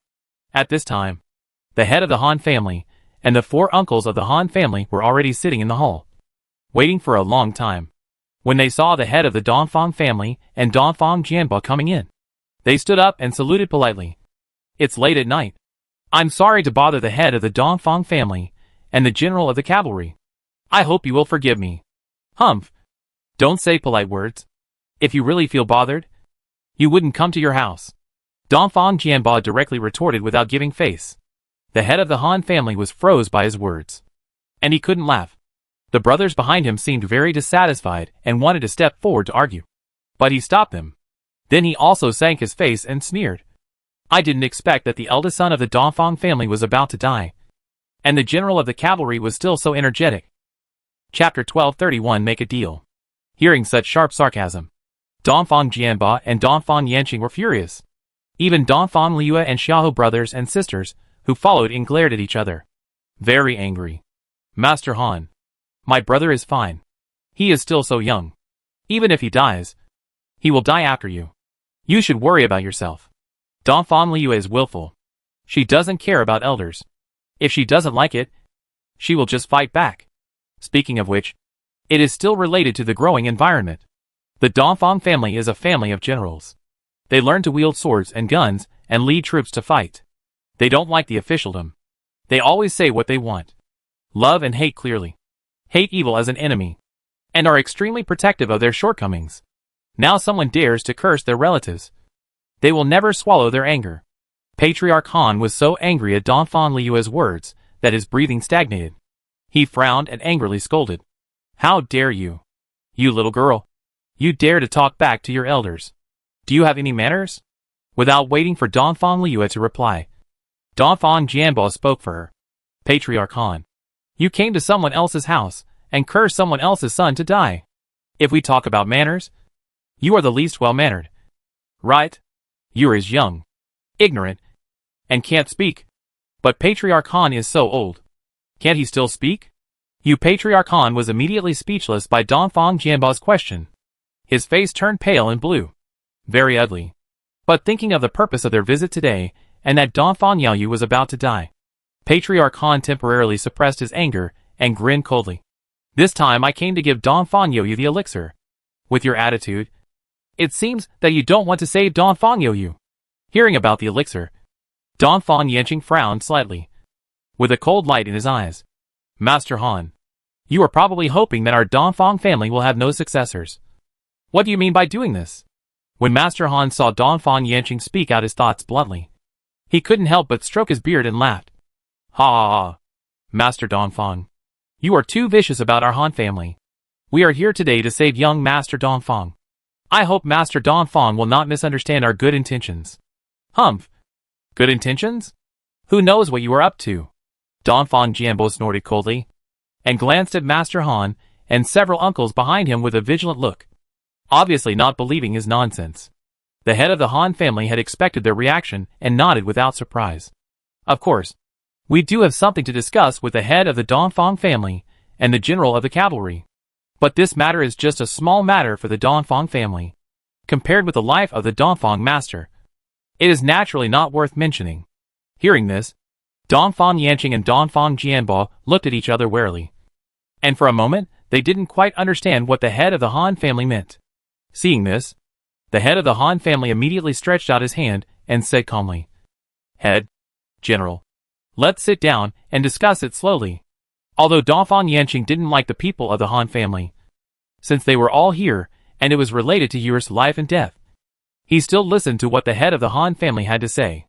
Thinking of this, he and Dongfang Jianba walked quickly to their seats and sat down, with an expression of listening attentively.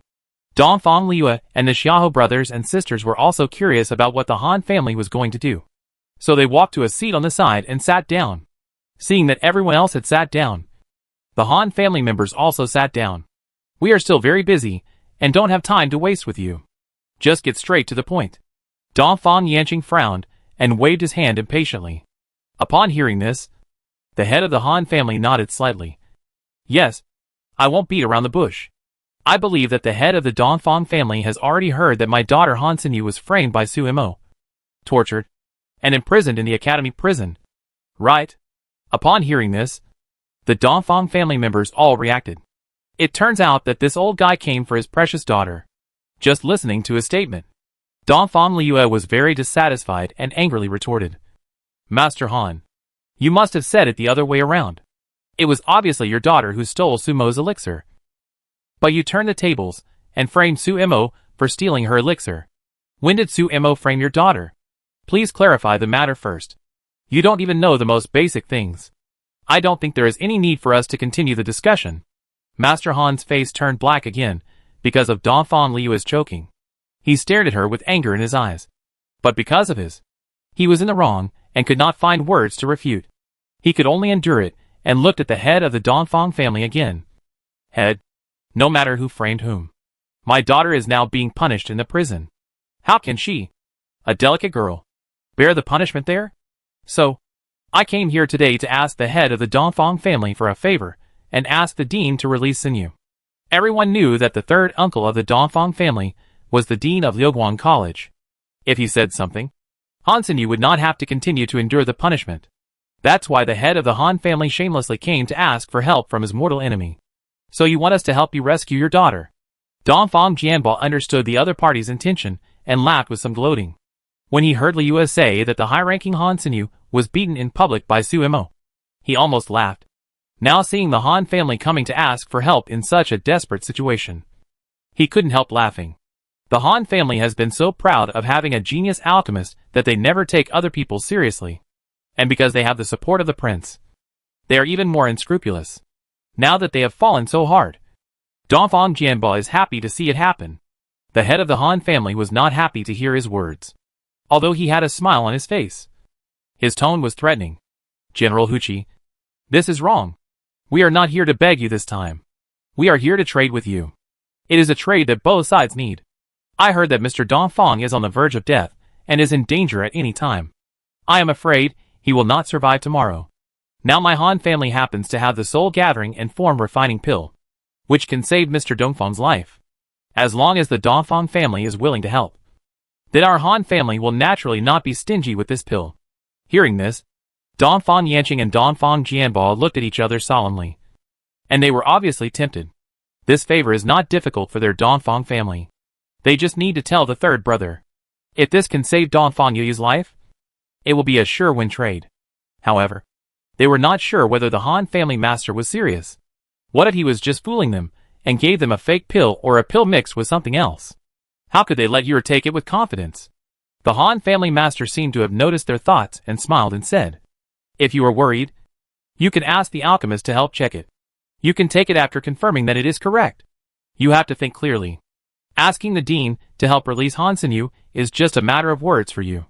You won't reject the hope of survival of Mr. Dongfang because of such a trivial matter. Right? Chapter 1232 Hand over Su Mo. Dongfang Yanqing heard this, pondered for a moment, and nodded slightly. Okay. I promise you. I hope that the head of the Han family really wants to make a deal this time.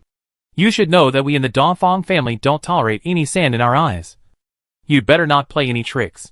The head of the Han family smiled and nodded. Of course, daring to play tricks with the Dongfang family. Isn't it courting death? But in addition to rescuing Xinyu, I have another request. How many requests do you have? Can you make them clear at once? So that you don't come up with a lot of requests to deliberately trick us. Dongfang Jianbo frowned in dissatisfaction and angrily rebuked. This request is not difficult for the Dongfang family. You just need to hand over Su Mo. The head of the Han family stroked his beard, and a gleam of light flashed in his pupils. And he explained. Hearing this, Dongfang Yanqing and Dongfang Jiabo were shocked and opened their eyes wide. They obviously didn't expect him to make trouble for Su Mo. Dongfang Liu and Xiaohu brothers and sisters sitting below were also shocked and changed their faces. A burst of anger suddenly rose up and their faces became quite ugly.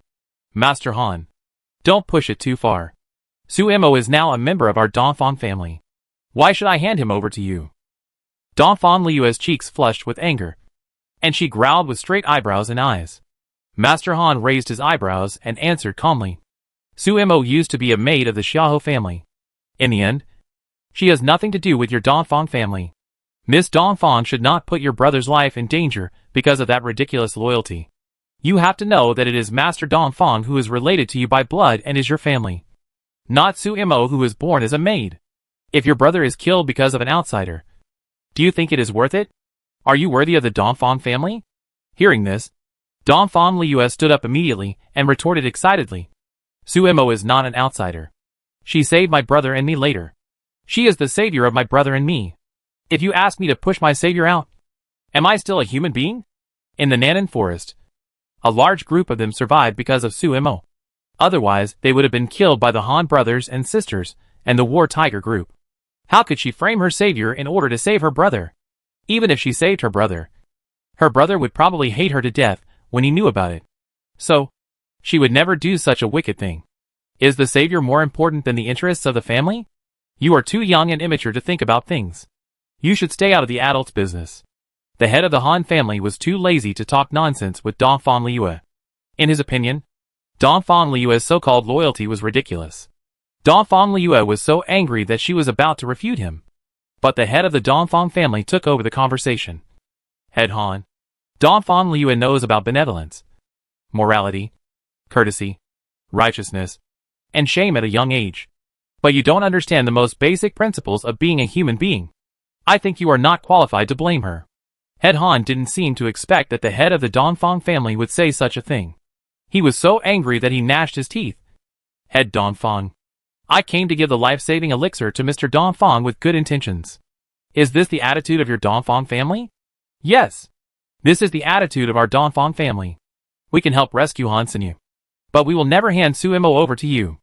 Also, I hope you remember that Su Imo is not an outsider. She is from our Dongfang family. Dongfang Yanqing has been fighting on the battlefield for so many years. If he relied on insidiousness and cunningness, he would have been deserted by everyone. The reason why he trains such a powerful army, such a united and cohesive army, is that everyone obeys him, respects him, worships him, and is attracted by his personal charm. Now facing this kind of villain, Dongfang Yanqing couldn't bear it and was also very angry.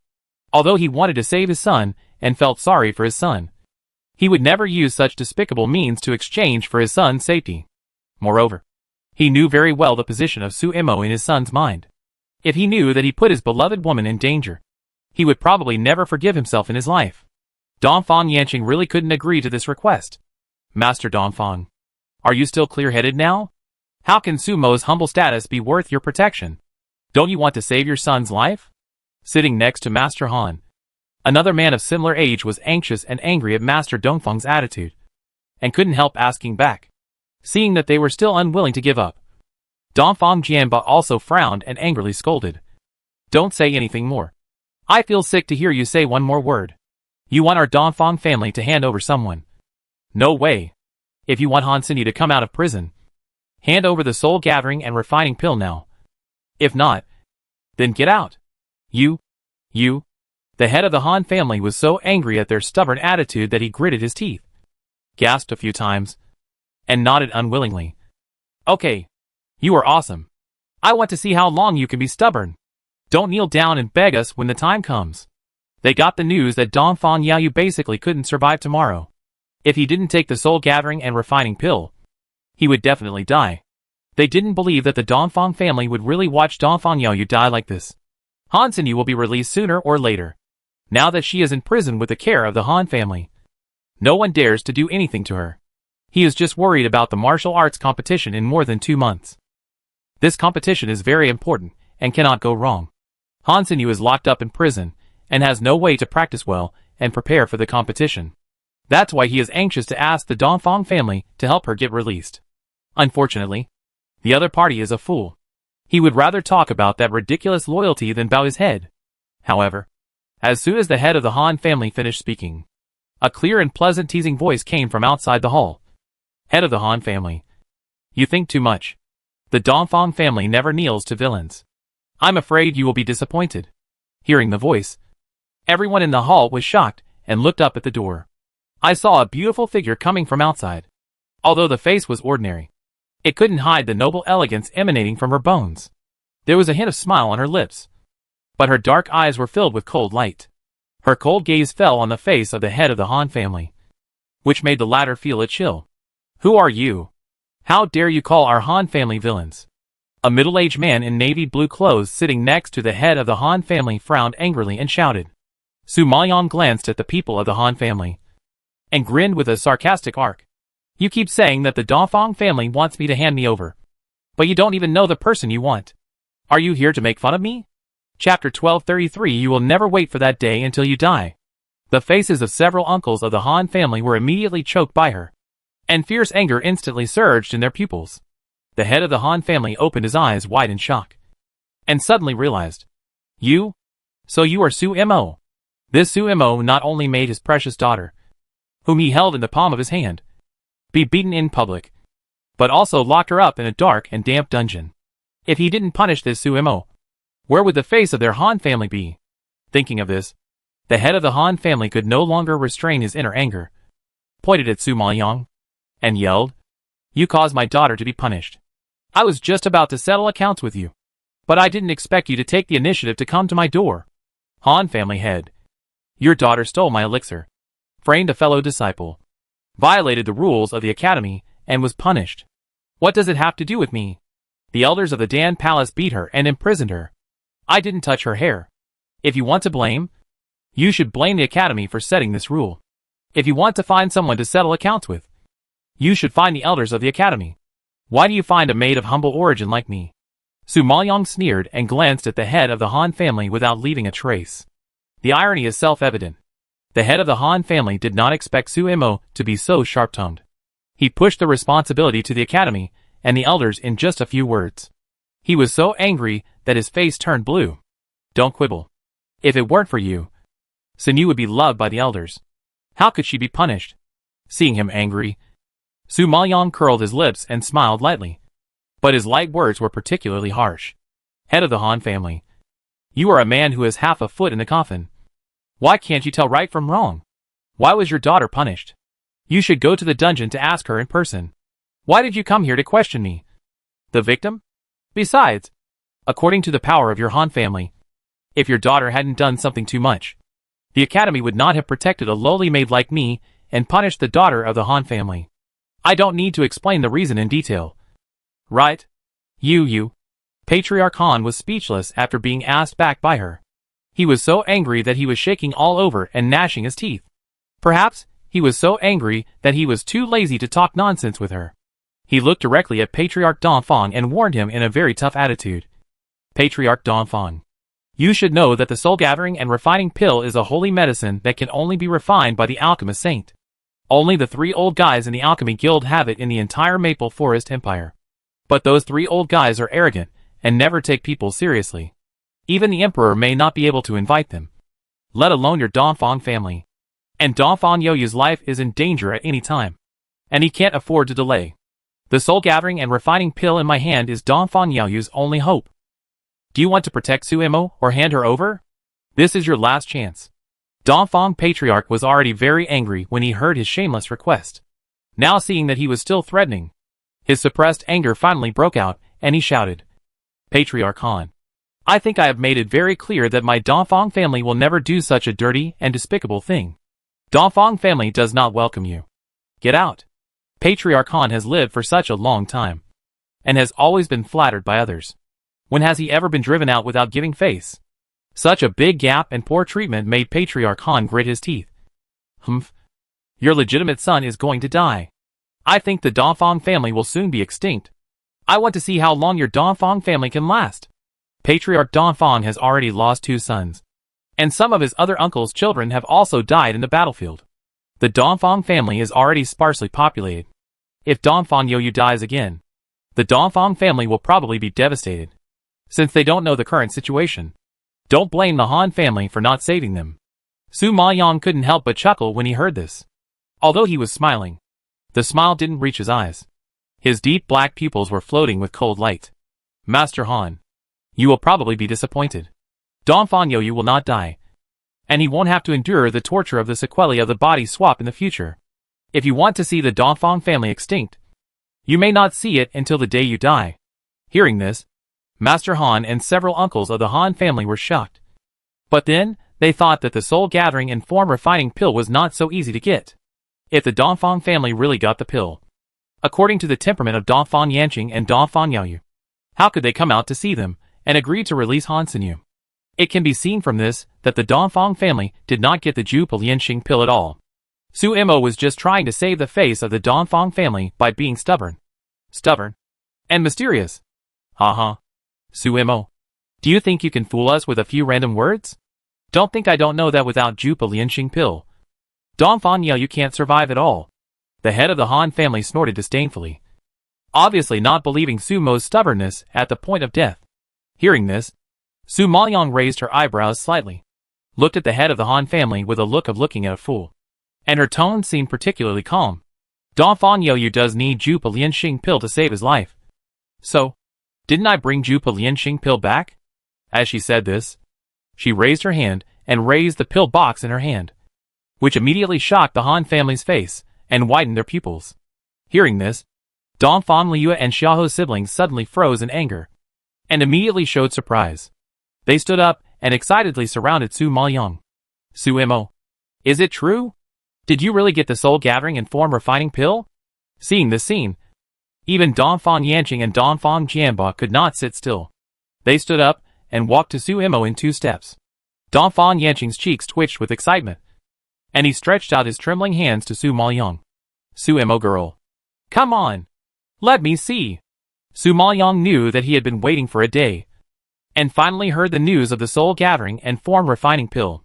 He must be very excited, and handed the box to him with understanding.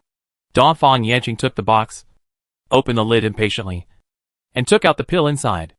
At this time, a strong medicinal fragrance came to his nose, and everyone saw only a full and shiny pill in front of him. Although Dongfang Yanqing didn't know how to make pills, he could at least tell the real from the fake. Now, smelling such a pure fragrance and feeling such a delicate touch, his deep eyes surged with surprise, and his voice trembled with excitement. Yes, it's true. It's a true dupe of Lianxing Dan. Hearing this, Dongfang Liu and Xiaoho brothers and sisters were all happy, and the stone that had been pressing on their hearts finally fell. When the Han family saw this scene, their proud and confident old faces instantly turned blue-gray. At this moment, their mouths twitched, their expressions were stiff, and their eyes were filled with horror and bulged so much that they almost fell out of their eye sockets. As a family of alchemists, the Han family was naturally very familiar with pills, even if they didn't hold it in their hands. Just smelling it, they knew that the quality of this pill was probably quite pure.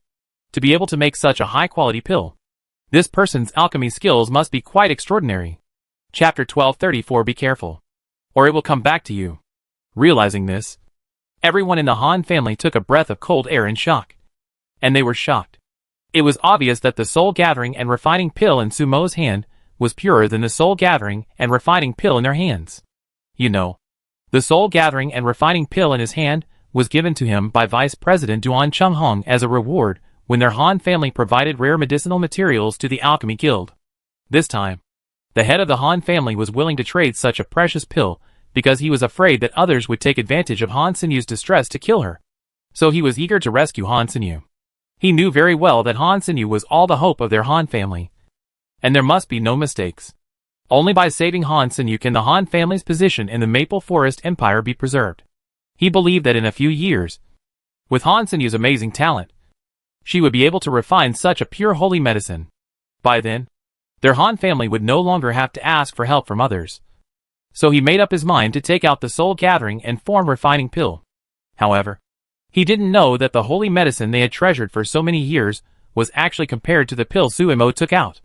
Such a gap was undoubtedly a huge blow to the arrogant Han family. No. Impossible. Su Mo, where did you get this soul gathering and form refining pill? The head of the Han family stood up from his seat suddenly, pointed at the pill in Dongfang Yanqing's hand, and shouted excitedly, now that the Dongfang family has the soul gathering and form refining pill, doesn't it mean that Dongfang Yu can't die? Then, their Han family no longer has the capital to threaten the other party. Thinking of this, the head of the Han family was so angry that his eyebrows were straight and his face turned pale. Su Maoyang raised his eyebrows and glanced at the furious head of the Han family coldly. I know you well. Do I need to explain to you? You, the head of the Han family, was speechless. His eyebrows jumped wildly. His beard twitched, and the surging anger seemed to burst out of his eyes. Seeing that the other party was pissed off by him, Su Maoyang's smile deepened, and a hint of ambiguous light flashed across his black eyes. He smiled and said, Master Han, don't say anything about cursing others to have no descendants, because you never know when it will come back to you. Hearing this, Master Han felt a surge of blood rushing to his head, making his eyes blurry and almost fainting. Fortunately, several uncles behind him quickly supported him, and he finally recovered. He was furious and gritted his teeth and said, Okay, you Su Mo, you wait for me. One day I will peel off your skin and pull out your bones. After that, Master Han waved his sleeves angrily and left Dongfang Mansion with several uncles in anger. Dongfang Liu and Xiaoho brothers and sisters knew that Han Xinji and Han Jingcheng were killed by Su Maoyang. When they heard Su Maoyang's words against Master Han, They all covered their mouths and laughed secretly. When their eyes met, everyone knew what was going on. Although Han Jingcheng is not as favored as Han Senu, he is also the pride of the Han family, and is a rare genius in contracting spirit beasts. Although Han Xinji is slightly inferior, she is also a potential stock in terms of spiritual power. These three people are all born to the eldest lady, and Han Jingcheng is the legitimate son of the Han family. So the status of these three people in the family, and even in the eyes of the head of the Han family, is very high. Now, one is in prison and two are killed. Next, the Han family will probably have a storm in waves. I wonder if the head of the Han family can withstand such a blow after learning the news of the two people's death. Thinking of this, Dongfang Liuya and Xiahou brothers and sisters couldn't help laughing. Dongfang Yanqing and Dongfang Jianba didn't know about the murder of Han Xinji and Han Jingcheng. Now they were all focused on curing Dongfang Yaoyu's illness. Seeing that the people of the Han family had left, they urged anxiously, Su Mo, it's important to let Yu take the elixir now. We can't delay any longer. Su Maoyang nodded. Well, let's go and see how Yu is. After that, the group hurried to the backyard and returned to Dongfang Yaoyu's room. At this time, Dongfang Yaoyu was already dying, so weak that he was about to die at any time. Su Maoyang knew the situation was critical, and immediately took the soul gathering and refining pill and fed it into Dongfang Yaoyu's mouth. Water! Bring some water! Dongfang Yanqing heard this, and actually ran to the table, poured a bowl of water, and handed it to Su Maoyang. Su Maoyang took the bowl, pinched Dongfang Yaoyu's mouth open, and slowly poured the water in, until the pill was swallowed into his stomach. Everyone present finally breathed a sigh of relief. Although the pill was taken, Dongfang Yanqing was still uneasy and asked worriedly, Su Mo girl, when will this pill take effect? When will you wake up? Don't worry. This is a pill made by the old man Dan Sheng himself, and the effect is definitely much stronger than ordinary pills. I believe that he took the soul gathering and refining pill this time. Plus, he took good care of himself. And if nothing unexpected happens, he can completely cure the sequelae of the body swap. As for waking up, it will probably take some time. Su Maoyang saw that everyone was worried and anxious, so he spoke to comfort them. Hearing this, everyone nodded in understanding, and their tense expressions were obviously relaxed. That's good. That's good. Su Mo, you have been running around for Yu's affairs for 2 days. You should go and rest quickly. Dongfang Yanqing murmured to himself with relief when he learned that Dongfang Yaoyu was fine. Then, thinking of how hard Su Mo had worked for so long, he was grateful and expressed his concern. Dongfang Liuya was also grateful to Su Maoyang. She couldn't help but walk up to her and hold her hand. Su Mo, thank you. Thank you for saving me, my brother, and the Dongfang family. Su Maoyang rarely saw the crazy Dongfang Liuya so serious, and couldn't help but smile. I should be thankful. Thank you for taking me in. Thank you for treating me as a member of the Dongfang family. And thank you for not giving up on me in the face of interests. Ha ha ha. Let's not talk about this. Since you and the Xiahou brothers and sisters have joined the Dongfang family, you are our family. Even if we are poor and miserable, we can't. There is a reason to push your family away. Although I don't know what will happen to the Dongfang family in the future. As long as the Dongfang family is there, they can protect you for 1 day. Dongfang Jianba couldn't help laughing when he heard Su Maoyang's words. The originally solemn atmosphere suddenly became much more relaxed after his smile. The Xiahou brothers and sisters stood aside. Although they didn't say anything, a layer of mist floated in their eyes. They were originally children of the Xiahou family, and had the blood of the Xiahou family. But they were killed by their own family. When they were desperate, they were taken in by the Dongfang family, who had no blood relationship with them. Their own family didn't regard them as relatives, but they enjoyed the treatment of relatives in other families. This is such an ironic and ridiculous thing. Chapter 1235. I want to spend more time with her. The Xiahou brothers and sisters remembered the kindness of the Dongfang family in their hearts. Of course, not only them, but also Su Mo was no exception. Because of the Dongfang family's righteous protection today, she was shocked, surprised, and moved. Before, she was at most grateful to Dongfang Yaoyu and the Dongfang family for taking her in. But now, she seems to have an illusion that she has become a member of the Dongfang family. She seems to have integrated into this family unconsciously, and started to care about this family. Although Su Maoyang is eloquent, She is not very good at expressing her feelings. Today, the Dongfang family touched her a lot. While she was shocked, she also felt guilty. The Dongfang family treated her like this, but she concealed her identity from them. It was really wrong. However, at present, Su Maoyang didn't know how to speak. After hesitating for a moment, she could only swallow her words. Well, Master and Uncle Six, you should also go to bed early. I will take my leave first. At noon today, Jun Haotsong said that he would come to see her in the evening. Su Maoyang was somewhat looking forward to it. Now it was so late, and he must have been waiting in a room for a long time. So Su Maoyang didn't want to delay any more time. After bowing respectfully, she walked out quickly and went straight to the backyard. But when she came to her room with great expectations, she didn't see Jun Haotsong. Looking at the dark and empty room, Su Maoyang frowned and felt a little strange. Jun Haotsong wanted to stay with her all the time. This time, he finally got her permission. Why would he suddenly stand her up? Su Maoyang couldn't figure it out, and suddenly yelled, "Black Owl, come out!" She knew that Jun Haotsong had set Black Owl to monitor her, so she called out his name without thinking. Black Owl was Jun Haotsong's secret guard, and he should know his whereabouts best. When Black Owl heard her call, he had no choice but to come out of the darkness and clasp his fists, saying, "What do you want? Concubine? Where is your emperor?" Su Maoyang was too lazy to talk nonsense and asked directly. Black Owl was startled by the question, lowered his head, and replied respectfully, "The emperor is entangled by the emperor, and he probably won't come tonight." Hearing this, Su Maoyang nodded in understanding. Although he didn't show any emotion on his face, he couldn't help feeling a little disappointed in his heart. "Well, you can go down." Su Maoyang waved his hand. Seeing that she didn't ask any more questions, Black Owl secretly breathed a sigh of relief and quickly turned around and retreated, fearing that he would be caught and asked about the emperor. After the battle in Nanan Forest, Su Maoyang felt that she had shown signs of advancement, so she planned to rush to the middle stage Jun Lingshi while Jun Haotsong was away. In addition, she forced herself to advance yesterday and practice the 4th level of Ice Sacrifice 9 days. She had to repair her injuries and digest the power of Dragon's Roar.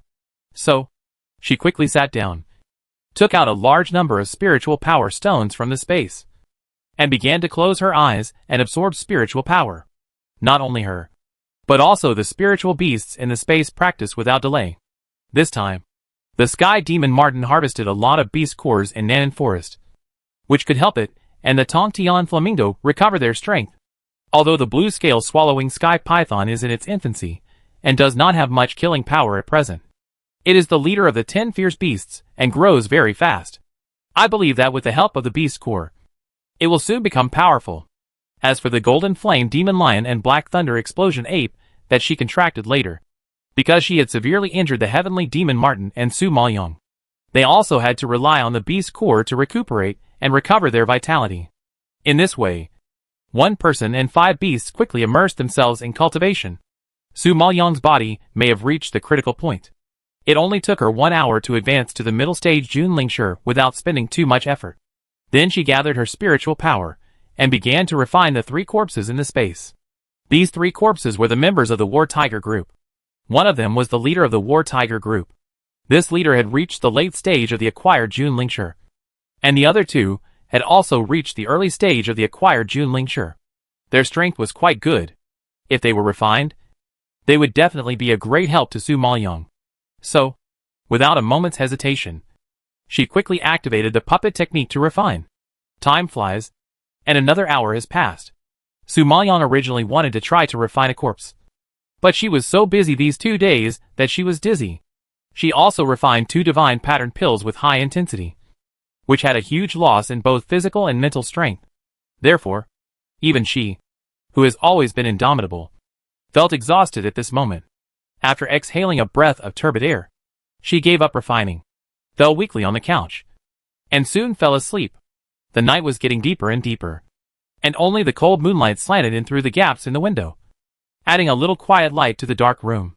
The leaves outside the window swayed, casting mottled black shadows in front of the door. At this time, a tall figure walked over from outside, overlapping with the shadows of the trees on the ground, casting a large shadow. "Master, why are you here?" Your body is not. He Xiao did not expect that even if the emperor's body did not allow it, he still forced himself to come in the middle of the night. He was shocked and asked worriedly, "Is she asleep?" Jun Haocong did not answer his question, but directly asked about Su Maoyang's situation. He Xiao nodded. "Yes, she is asleep. Emperor, you have a cold attack. You should go back and rest. I am here to protect the imperial concubine. Nothing will happen." The reason why he did not come tonight was because of the cold. In order not to worry the imperial concubine, he stood up the imperial concubine. But even so, he still came despite the pain, thinking of everything his master endured. He Xiao felt very distressed. Every time he saw what Emperor Zun endured and paid silently, He Xiao had to sigh that the imperial concubine was right. He was not a god. He was also a human being. A person with flesh and blood and emotions. Because of his personality, his identity, his responsibilities, he carried too many things, which made it impossible to express his inner feelings. It seems that the one who understands him best in this world is indeed the imperial concubine. At this time, Jun Haocong waved his hand slightly in the face of He Xiao's persuasion, but his cold voice concealed unknown affection. "No, I don't have many days left. I want to spend more time with her." Hearing this, He Xiao's heart trembled, and a pang of pain surged. But even if he was worried about his health, he couldn't bear to stop him. He came all the way to the Maple Forest Empire. Didn't he just want to spend more time with the imperial concubine and want to be with her? Thinking of this, He Xiao automatically stepped aside and hid in the night tactfully. Jun Haocong pushed the door open and walked in, came to Su Maoyang's couch, and laid down on it with the quilt. Perhaps because he was afraid of waking her up, Jun Haocong didn't dare to make any movements, but just looked at her sleeping face quietly, as if he couldn't see enough, looking at her outline again and again, and silently reciting her name again and again, wanting to carve her into his memory for life. Chapter 1236, Calling his name in a dream. At this time, Su Maoyang was trapped in a terrible dream. It was still the same lively execution ground, the same oppressive atmosphere, the same crowd of onlookers, and the same cold dagger, which stabbed into Jun Haocong's chest fiercely. Seeing the bloody dagger in his hand, Su Maoyang was so scared that he let go immediately, took 2 steps back, and looked up, suddenly facing the pair of eyes that were as hateful as if poisoned. "Yun Xianga, I, Lu Yeyuan, curse you. Curse you to experience the suffering of reincarnation for 10 lifetimes. I, Lu Yeyuan, swear here that I will never fall in love with Yun Xianga in my lifetime. If I break my oath and stay together, I will be hated by both humans and gods, and I will not die well." The angry roar was so loud and powerful, like lightning and thunder, shaking in Su Maoyang's ears, frightening her to the point of paleness, and she fell to the ground, feeling the hatred emanating from Jun Haocong. Su Maoyang felt as if her heart had exploded from her chest, and she was in so much pain that she couldn't breathe. Seeing Jun Haocong about to blow himself up, she was so scared that her eyes were bloodshot, and she went crazy. She crawled over and tried to reach out to keep him, but despite her best efforts, she still missed. Jun Haocong turned into a little light and dissipated in the air, completely disappearing from her sight. Seeing this scene, Su Maoyang was heartbroken, and her sharp and shrill cry resounded through the sky. Haocong! The heart-wrenching cry seemed to drain her strength and drain her soul. "No! No! Haocong! No! Don't leave me! Please! Please!" Jun Haocong, who was sleeping next to her, did not expect Su Maoyang to suddenly struggle and scream violently. He was immediately frightened by her. He immediately hugged her in panic, held her in his arms, and comforted her distressfully. "No, no, I will not leave you. Never." He didn't expect Su Maoyang to be so scared that she was afraid of him leaving even in her dreams. But it was understandable. The death of the Blood Battle Group and the Spirit Beasts some time ago left her with a deep shadow. In addition, his cold disease also put a heavy burden on her. She must have been worried these days. Thinking of this, Jun Haocong's heart tightened, and he frowned with heartache. He patted her back gently to relieve her nervous and fearful emotions. Su Maoyang was awakened from her dream by Jun Haocong's hug. She suddenly looked up and met the familiar ice-blue eyes. Her heart was hit hard, and tears were like beads that had broken off the string, wetting her cheeks. "Haocong! Haocong! Is it you?" Is it really you? Su Maoyang couldn't jump out of the dream for a while, and excitedly touched his cheek, calling out in a trembling voice. Jun Haotsong saw her face full of tears and eyes full of fear, and felt so distressed that he couldn't help but hold her hand and kissed it. Yes, it's me. Don't be afraid. I'm always here. Jun Haotsong's words were like a reassurance, which made the excited Su Maoyang relieved and gradually calmed down, although her expression was relaxed.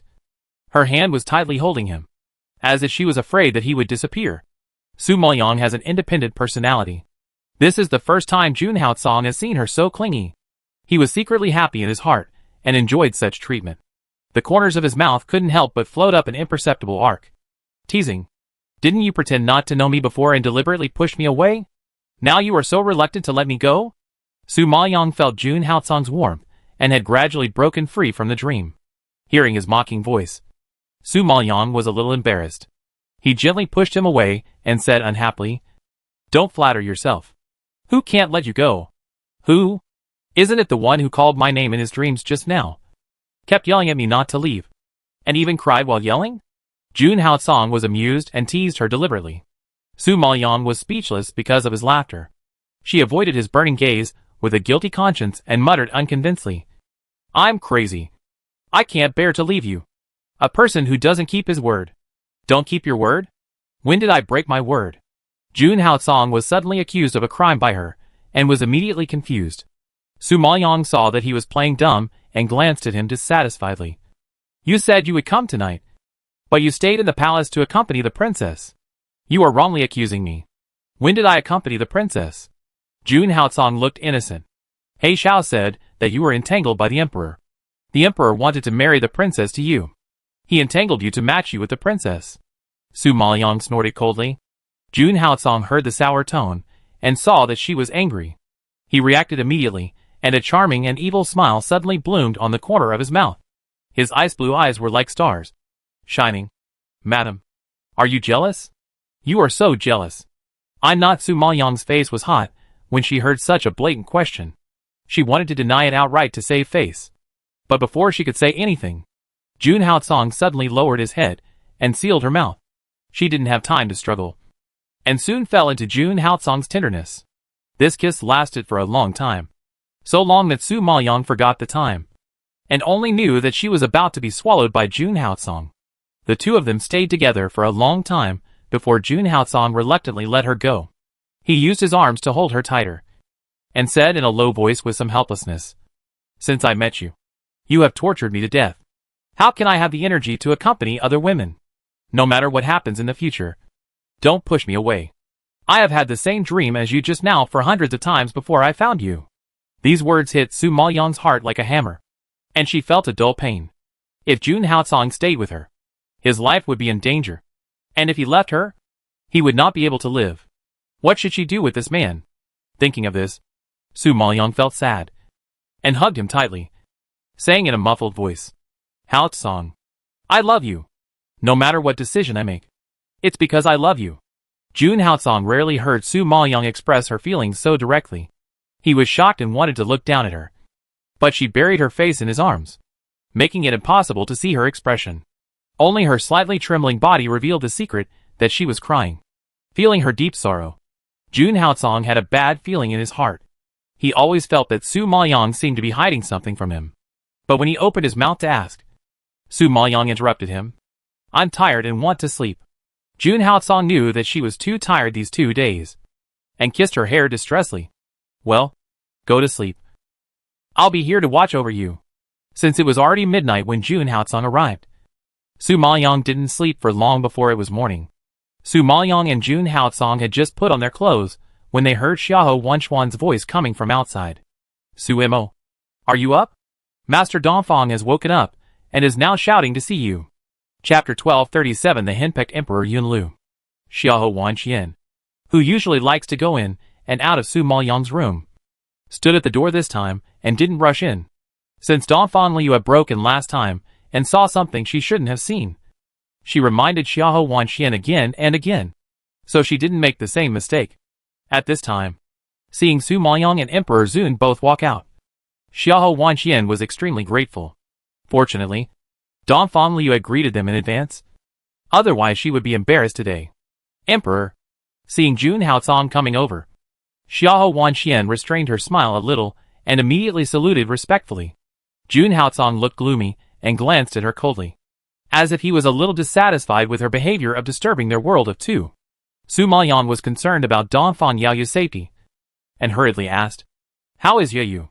Without waiting for Xiahou Wanxian to answer, Jun Haocong frowned and corrected unhappily. His name is Dongfang Yaoyu, not Yaoyu. He was already very dissatisfied that his woman cared about other men, and now he heard such an intimate name, which made him very unhappy. Su Maoyan rolled his eyes speechlessly, too lazy to pay attention to him, and looked at Xiahou Wanxian again, waiting for her answer. Xiahou Wanxian didn't expect that the high and mighty Emperor Zun would be so jealous. She twitched her mouth awkwardly, observed his face, and whispered, "He has woken up. But his body is still very weak, and he can't get out of bed for a while. But he yelled to see you. So I came to see you. If you can't get out of bed, why call the imperial physician and my woman?" Jun Haocong had a lot of opinions about Dongfang Yaoyu, and his face turned black when he heard this, and his cold voice was mixed with a little anger. Xiahou Wanxian was frightened by the hostility emanating from him and immediately shut up, not daring to speak casually. Su Maoyan stared at him speechlessly and warned him unhappily, "Do you still want to come tonight?" Jun Haocong was furious, and before he started to rage, he was cut off by Su Maoyan's words, and he could only swallow his anger and shut up. Seeing this, Xiahou Wanxian couldn't help but cover her mouth and laugh secretly. The legendary Yunlu Emperor was like a killing god, fearless of heaven and earth.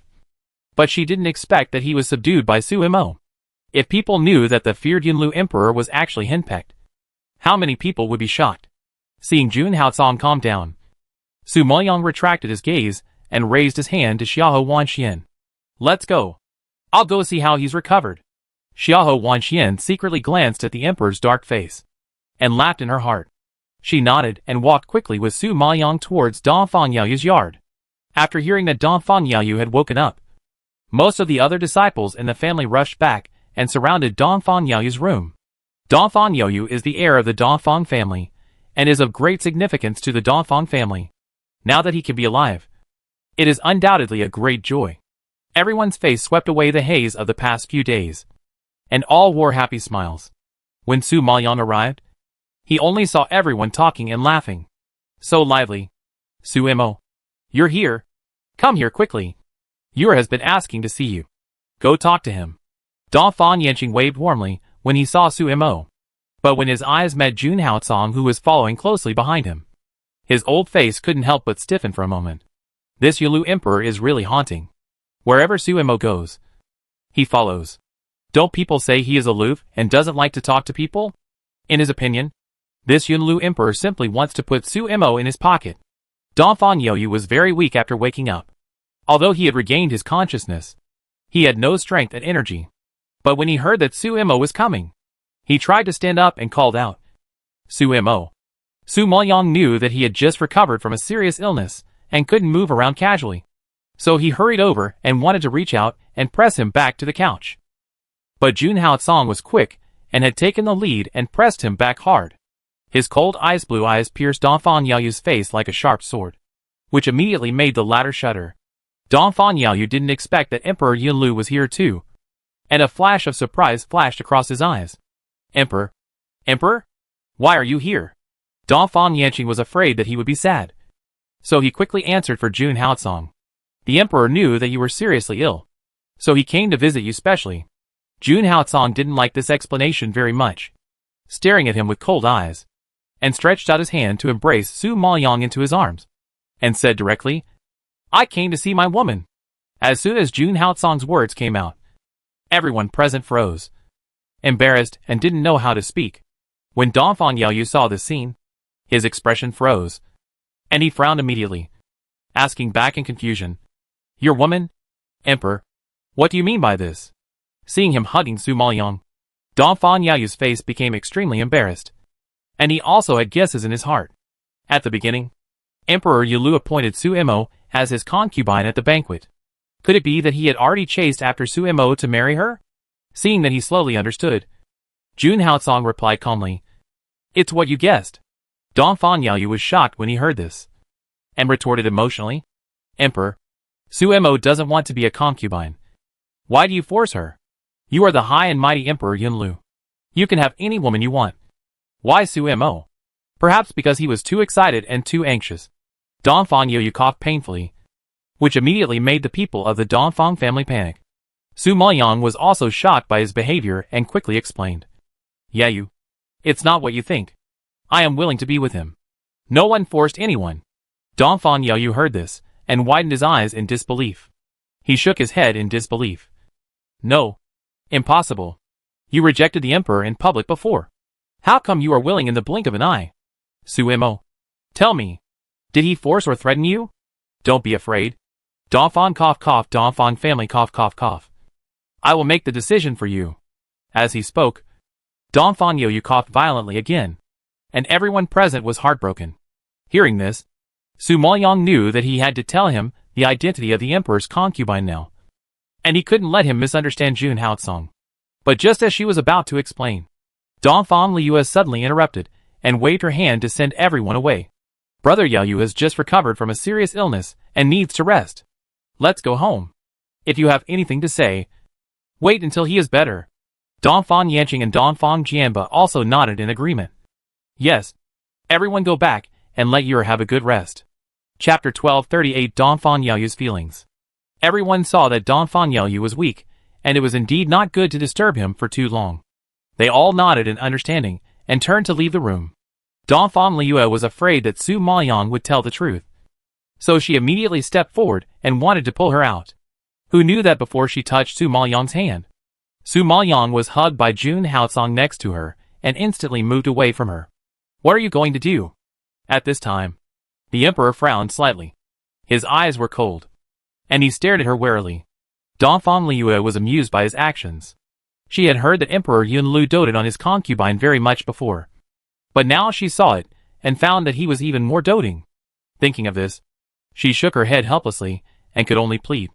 Emperor, I want to borrow your Suemo to say a few words. Can I? No. Jun Haotsong refused without thinking. This Dongfang Liu is Dongfang Yaoyu's sister. She might speak for her brother, and persuade Su Maoyang. He couldn't let Su Maoyang suffer from her tea poison. Dongfang Liu was helpless by Jun Haotsong's tyranny, and looked at Su Maoyang bitterly. Su Maoyang was a little helpless about Jun Haotsong's possessiveness. He awkwardly broke away from him and whispered, You go back to the room and wait for me. I'll be there in a while. Su Maoyang nodded to Dongfang Liu and walked out with her. Seeing Su Maoyang leave, Jun Haotsong naturally didn't want to stay here. He felt uncomfortable with Dongfang Yaoyu if he looked at her for one more time. Then, he also left the room. Su Maoyang was pulled to a secluded place by Dongfang Liu. He didn't understand what she was going to do. He stopped and asked anxiously, Liu, just say whatever you want to say. Dongfang Liu's pretty face was tangled up, staring at her with an embarrassed look, hesitating for a moment, and then spoke in a serious tone. Suemo, these words should have been told to you by my brother himself. But he is now recovering from a serious illness and is weak. I am worried that he can't stand the stimulation. So I must tell you in advance. Let you have an idea in your mind. What's the matter? So serious? It was rare to see her expression so serious. Su Maoyang was a little surprised. Dongfang Liu had nodded heavily and said firmly, Yes, it's very serious. You know, when my uncle rescued my brother, the imperial physician said he couldn't survive. Later, my uncle and my sixth uncle tried their best to go to the hidden clan to invite a wizard. And then, they saved his life by replacing his body. But even so, it takes a strong willpower to survive. So, we didn't have much hope for the body replacement. But my brother survived unexpectedly. Because when he was suffering from perverted torture, when he was unconscious, when his life was in danger at any time, it was you. You pulled him back from the gates of hell. Hearing this, Su Maoyang was shocked. He opened his eyes wide and asked in confusion, Me? I wasn't here at that time. And I couldn't help it all? Although you were not here at that time, you gave him the faith and hope to survive. You don't know that every time he was at the critical moment of life and death, when he was unconscious, he always kept repeating 3 words. Miss Su. I didn't know who Miss Su was before. I only knew that she was a very important person to him. And she was the person my brother was thinking about all the time when he was dying. I believe that he was able to survive so much pain and suffering because he couldn't bear to leave his Miss Su. Dongfang Liu recalled the pain that Dongfang Yaoyu had experienced. Her eyes were slightly red, and she was choked up at the end. Su Maoyang never expected that there were so many unknown things. She was shocked and stared at Dongfang Liu in astonishment. Unable to react. She knew that Dongfang Yaoyu had always been grateful to her. But she didn't know that he put her in such an important position. Perhaps she was not brave enough to face his feelings. Su Maoyang frowned evasively. What do you mean by telling me this? Seeing Su Maoyang still looking confused, Dongfang Liu flushed with anxiety and explained emotionally, Don't you understand yet? My brother likes you. He liked you very much. The emperor wanted to marry Princess Xianxin to him before, but he refused. Why? It's because of you. You are all in his eyes and heart, and he can't tolerate other women. Knowing the truth, Su Maoyang's face changed drastically, and he took a step back in shock. His dark pupils opened wide, full of disbelief. After being stiff for a moment, he sighed in disbelief. Liu, you can't joke about this. How could I joke with you about this? Can't you feel my brother's feelings for you? Dongfang Liu shook her head speechlessly. After being reminded by her, Su Maoyang began to recall the bits and pieces of their time together. Dongfang Yaoyu had been very good to her, but she only regarded him as a friend, or even a relative, and didn't think about it that way. Besides, when she came to the Maple Forest Empire, she was thinking about improving her strength and going back for revenge. So she didn't have the energy to care about love. In addition, Su Maoyang was a little slow in feelings, and Jun Haocong had been pestering her before, expressing his feelings secretly and showing his affection openly, and he had used all kinds of methods to pursue her. Dongfang Yaoyu is a person who keeps everything to himself. How could Su Maoyang know what he is thinking? At this moment, knowing that Dongfang Yaoyu actually has such deep feelings, Su Maoyang suddenly felt a little overwhelmed. Why do you suddenly tell me this? Dongfang Liu sighed softly, and her tone became a little heavy. I didn't know your identity as the emperor's concubine before, so I wanted to match you with my brother. But now I know and understand your feelings with the emperor, so I don't approve of my brother inserting himself between you and causing trouble for you. But he has just woken up and his body is still very weak. He can't stand the stimulation at all, and you are his only belief in survival. If the belief is gone, he will definitely collapse. And it is estimated that whether he can survive this time is hanging. So, I beg you, don't tell him your identity as the emperor's concubine for the time being. He likes you so much.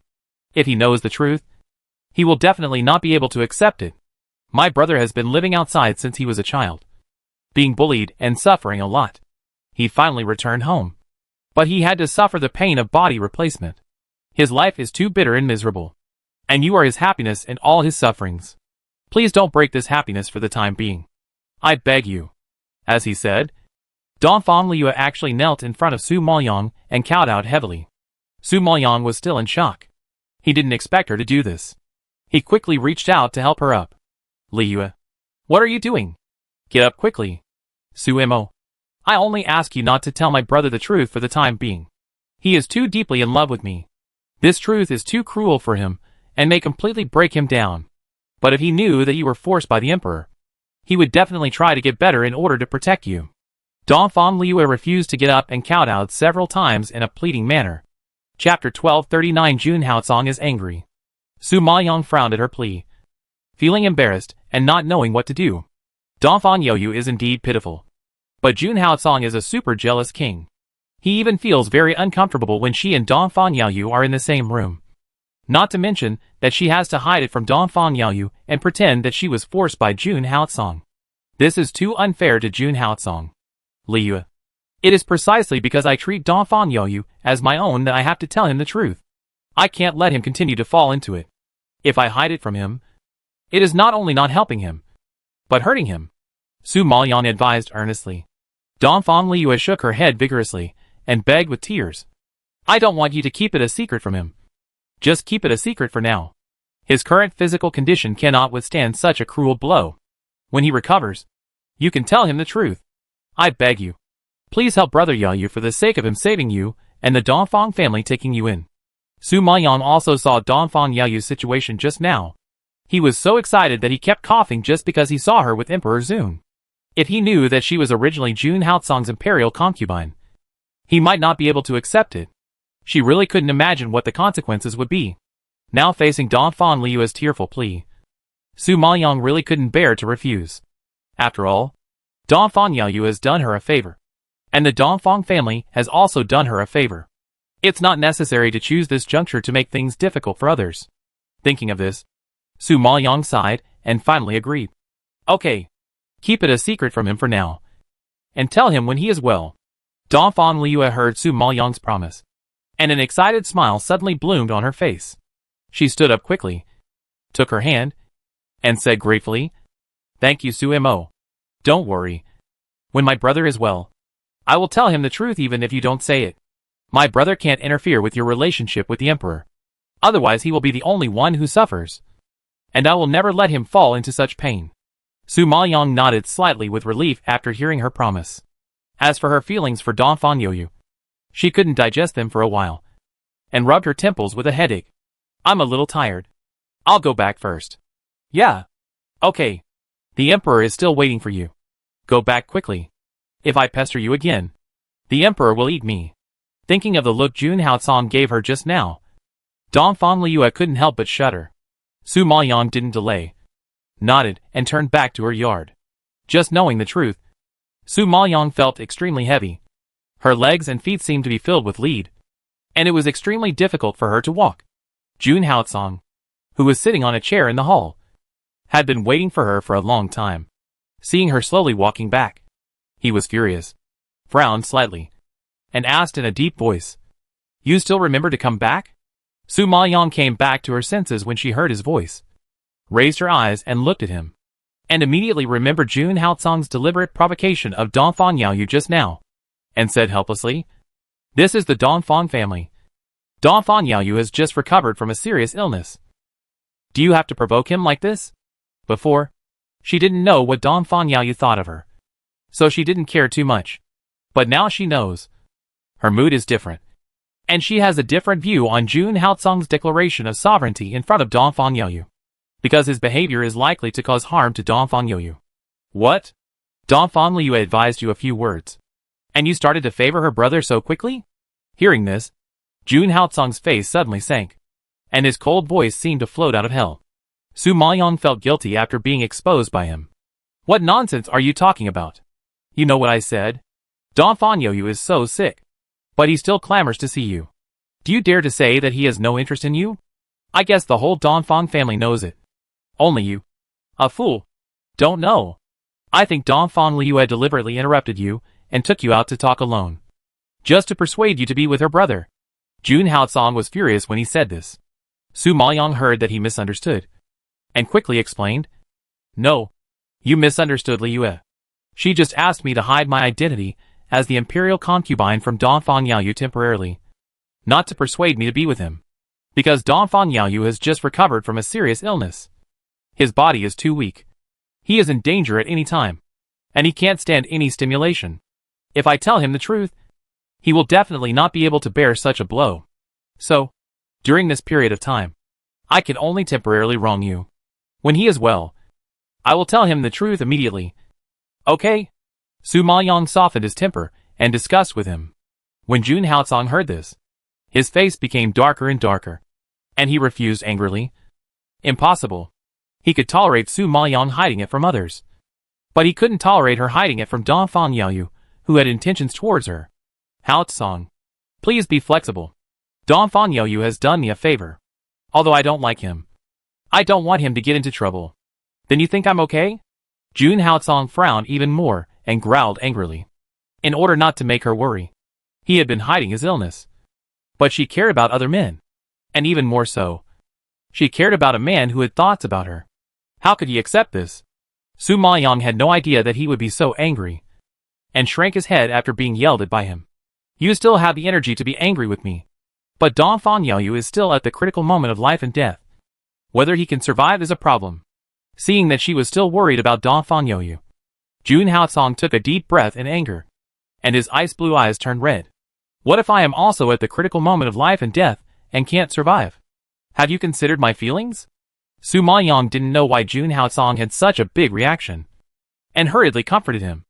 Haotsong, don't be excited. I just said to keep it secret from him for the time being. And when he gets better, I will tell him the truth. So, you want to pretend that you have nothing to do with me for him? Push me away again? Jun Haotsong was so angry that his face turned blue, and his angry voice almost squeezed out from his teeth. Su Maoyang waved his hands hurriedly. I didn't mean that. You misunderstood. I just temporarily concealed my identity and acted in front of him. It's not what you think. I can't tell which time you were real and which time you were fake. Now for another man. You want to push me away again. Su Maoyang, what am I in your heart?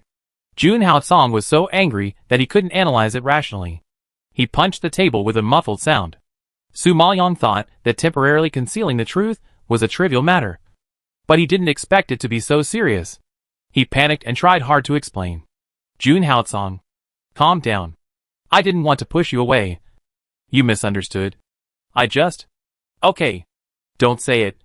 I already know your decision. You stay in the Dongfang family. Accompany him well. And take care of him. After that, Jun Haotsong stood up suddenly and walked out without looking back. Su Maoyang had never expected that he would leave so decisively. She was anxious and wanted to call him, but he was too fast and walked out of the yard in the blink of an eye. When she ran out, he was gone. Chapter 1240. Why are you back? Jun Haotsong. You bastard. Come back. Su Maoyang was furious when he left her without even giving her a chance to explain. He even asked her where she put him. After so many years, couldn't he feel where she put him? He even asked such a stupid question, which was an insult to her feelings. It was too much. For Dongfang Yoyu, she never had any other thoughts. She was always open and honest. The reason why she cared about him was because Dongfang Yoyu had saved her life. When she was besieged by the Xiaohou family, encountered difficulties, and had no relatives, it was Dongfang Yoyu who stood up to help her and took her in without hesitation. The Dongfang family even protected her wholeheartedly when they were coerced and lured by the Han family. This kindness was particularly precious to Su Maoyang, who had lost too many relatives and friends. She could see the tragic death of the blood battle group as soon as she closed her eyes. She couldn't bear to watch her companions die because of her. Dongfang Yoyu had a chance to survive. If she chose to provoke him at this critical moment, what difference would it make from killing him? As the saying goes, sheep kneel to suckle their mothers, and crows repay their parents. If she selfishly ignored the life of her benefactor for her own children's private affairs, and put her own happiness above Dongfang Yoyu's pain, would she still be a human being? She thought Jun Haotsong could understand her, but she didn't expect that he still misunderstood her like this. Thinking of this, Su Maoyang felt a pain in her heart. A sour feeling welled up in her nose, and her eyes soon turned red. Maybe it was good this way. Didn't she always worry that Jun Haotsong would be cursed by his past life if he stayed with her? Now that he was gone, at least he wouldn't be dragged down by her. But why did she still want to cry so much? He left her, and she didn't have to be cursed, and didn't have to endure the painful memories and hatred of her past life. It was obviously something she should be happy about. But why did her heart still hurt so much that it was about to explode? Her heart that beat for him seemed to be eaten by thousands of termites at this moment, biting her to pieces, and she almost fainted from the pain. But she stubbornly supported herself and stood at the door, like a wooden statue, motionlessly looking at the direction where Jun Haotsong left, unwilling to look away. She never knew that Jun Haotsong had tied a rope around her heart. As long as he left, it would move her heart and surge with heart-wrenching pain. Jun Haotsong had only been gone for a while, but she was already heartbroken. She couldn't imagine how her heart would be broken if Jun Haotsong really left her and went far away. Thinking of losing him completely, Su Maoyang could no longer control her inner grief and squatted down and cried. She only knew that Jun Haotsong couldn't live without her before, but now she knows that it's her who can't live without him. She didn't know if she could live strong without Jun Haotsong. Before meeting Jun Haotsong, she would definitely answer with a definite yes, because she was a stubborn person who didn't admit defeat. No difficulty was difficult for her. Only Jun Haotsong. Without him, she didn't know what to do. The black owl who had been protecting Su Maoyang in the dark didn't expect that the imperial concubine, who had always been strong and could calmly deal with any difficulties, would squat on the ground and cry just because of the departure of the emperor. She was shocked and felt a lot. Love is something that cannot be touched. It can drive the calm and rational Emperor Zun to go berserk. And it can drive the calm and composed concubine to cry. It is really terrible. In fact, He Xiao knew that they both loved each other. But they became picky because they cared too much about each other. In addition, the Emperor Zun had a domineering personality and a strong possessiveness for the concubine. He could not tolerate even a grain of sand in his eyes. He was already very unhappy when he saw someone being nice to the concubine. What's more, he could not control his jealousy after being stimulated today. The concubine also had too many things that she could not help herself. And she was very slow in expressing her feelings. She didn't know how to express them, which made the Emperor Zun always think that he was ignored. The two of them. One was too domineering, and the other was too slow. So it was inevitable that they would bump into each other. Thinking of this, He Xiao felt obliged to tell Su Maoyang the truth. He couldn't help but come out of the dark and plan to explain. Who knew that before he approached Su Maoyang, he saw Jun Haocong silently walking back from a distance. Black Owl didn't expect his master to be so angry that he would come back shamelessly. He was shocked and stopped in his tracks, staring at Jun Haocong in surprise. At this time, Jun Haocong, although with a dark face, brown eyebrows, and full of anger, couldn't help but walk to Su Maoyang. But the words were directed at him. Black Owl, how did you do it? You just let her squat on the ground and cry. Black Owl was suddenly called out, and he was confused. It was obviously the Emperor who made the Emperor's concubine cry. What did he have to do with it? The Emperor himself caused the trouble. So he had to clean up his ass? He was a killer. He was originally sent to protect women, which was already a waste of talent. Now the Emperor even asked him to coax a woman. He couldn't complete such a difficult task. I didn't expect that being a secret guard these days is so difficult. Not only do you have to protect the safety of the Emperor's concubine, but you also have to make her happy. Just give him a knife. Black Owl was shot while lying down, and he was extremely depressed. Su Maoyang heard the familiar voice. His body stiffened, and he looked up immediately, only to see Jun Haocong, who had rushed out of the door in anger, standing in front of him.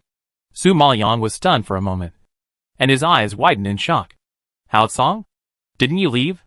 How come you came back? Humph. You are not ashamed to ask. I stood at the door of Dongfang Mansion for so long, and I didn't see you chasing me out.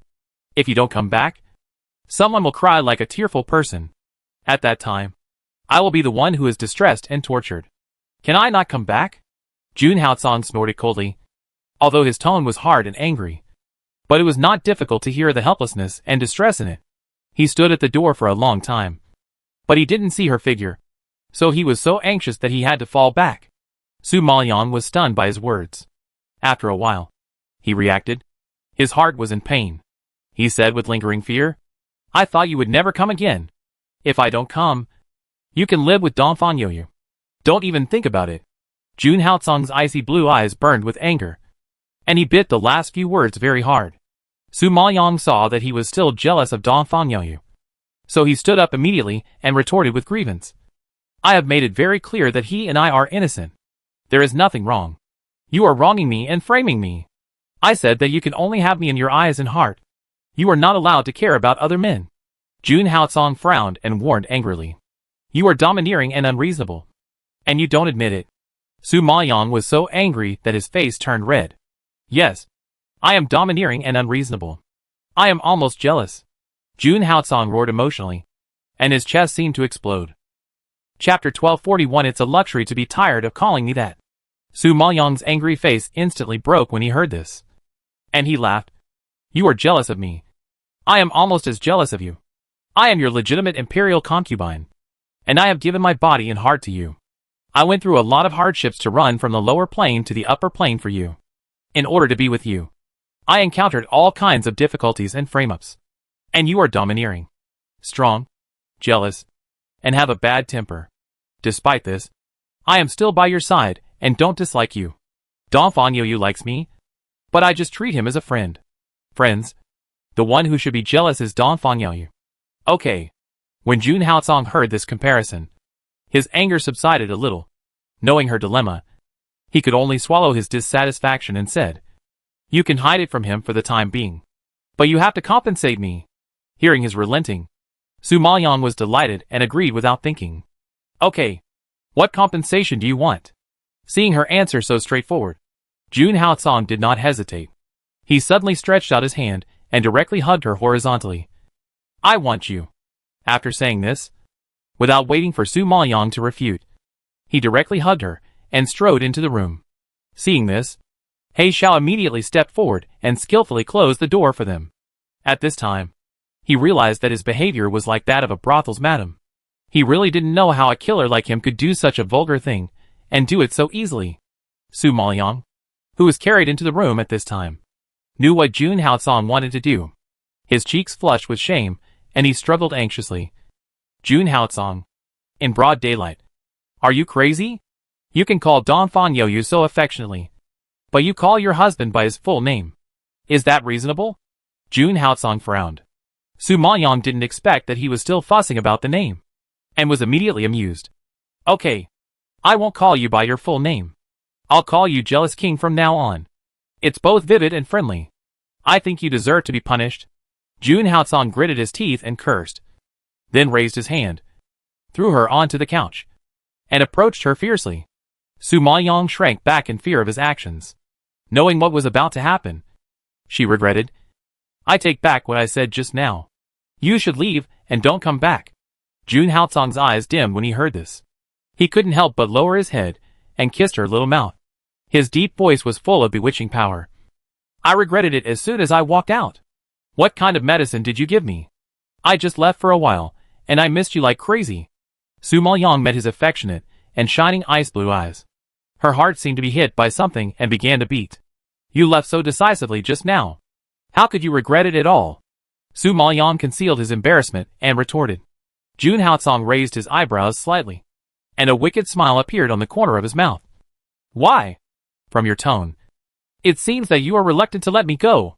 Su Maoyang thought of the collapse just now, and this time he did not pretend to be stubborn. He stared at him intently, and his heart ached. He couldn't help but stroke his cheek and choked up. Don't say anything like you are also at the critical moment of life and death and can't live anymore, because I won't let you die. Absolutely not, I said. Even if you go to the underworld, I will chase you to the underworld and pull you out. You said I was overbearing, but you are overbearing. You won't let me go even after I die. Jun Haocong couldn't help but chuckle when he heard this, and his heart suddenly felt warm. Su Maoyang frowned in dissatisfaction when she heard him still talking about death. I told you not to talk about death, but you still talked about it. You know that I care about this the most, but you deliberately provoke me. Okay. I won't say it. I won't say it. Jun Haocong surrendered, hugged her suddenly, and kneaded her into his arms. But don't provoke me in the future. I'm jealous and crazy when I see you care so much about Dongfang Youyu. You are mine. Everything you have is mine, and it can only belong to me.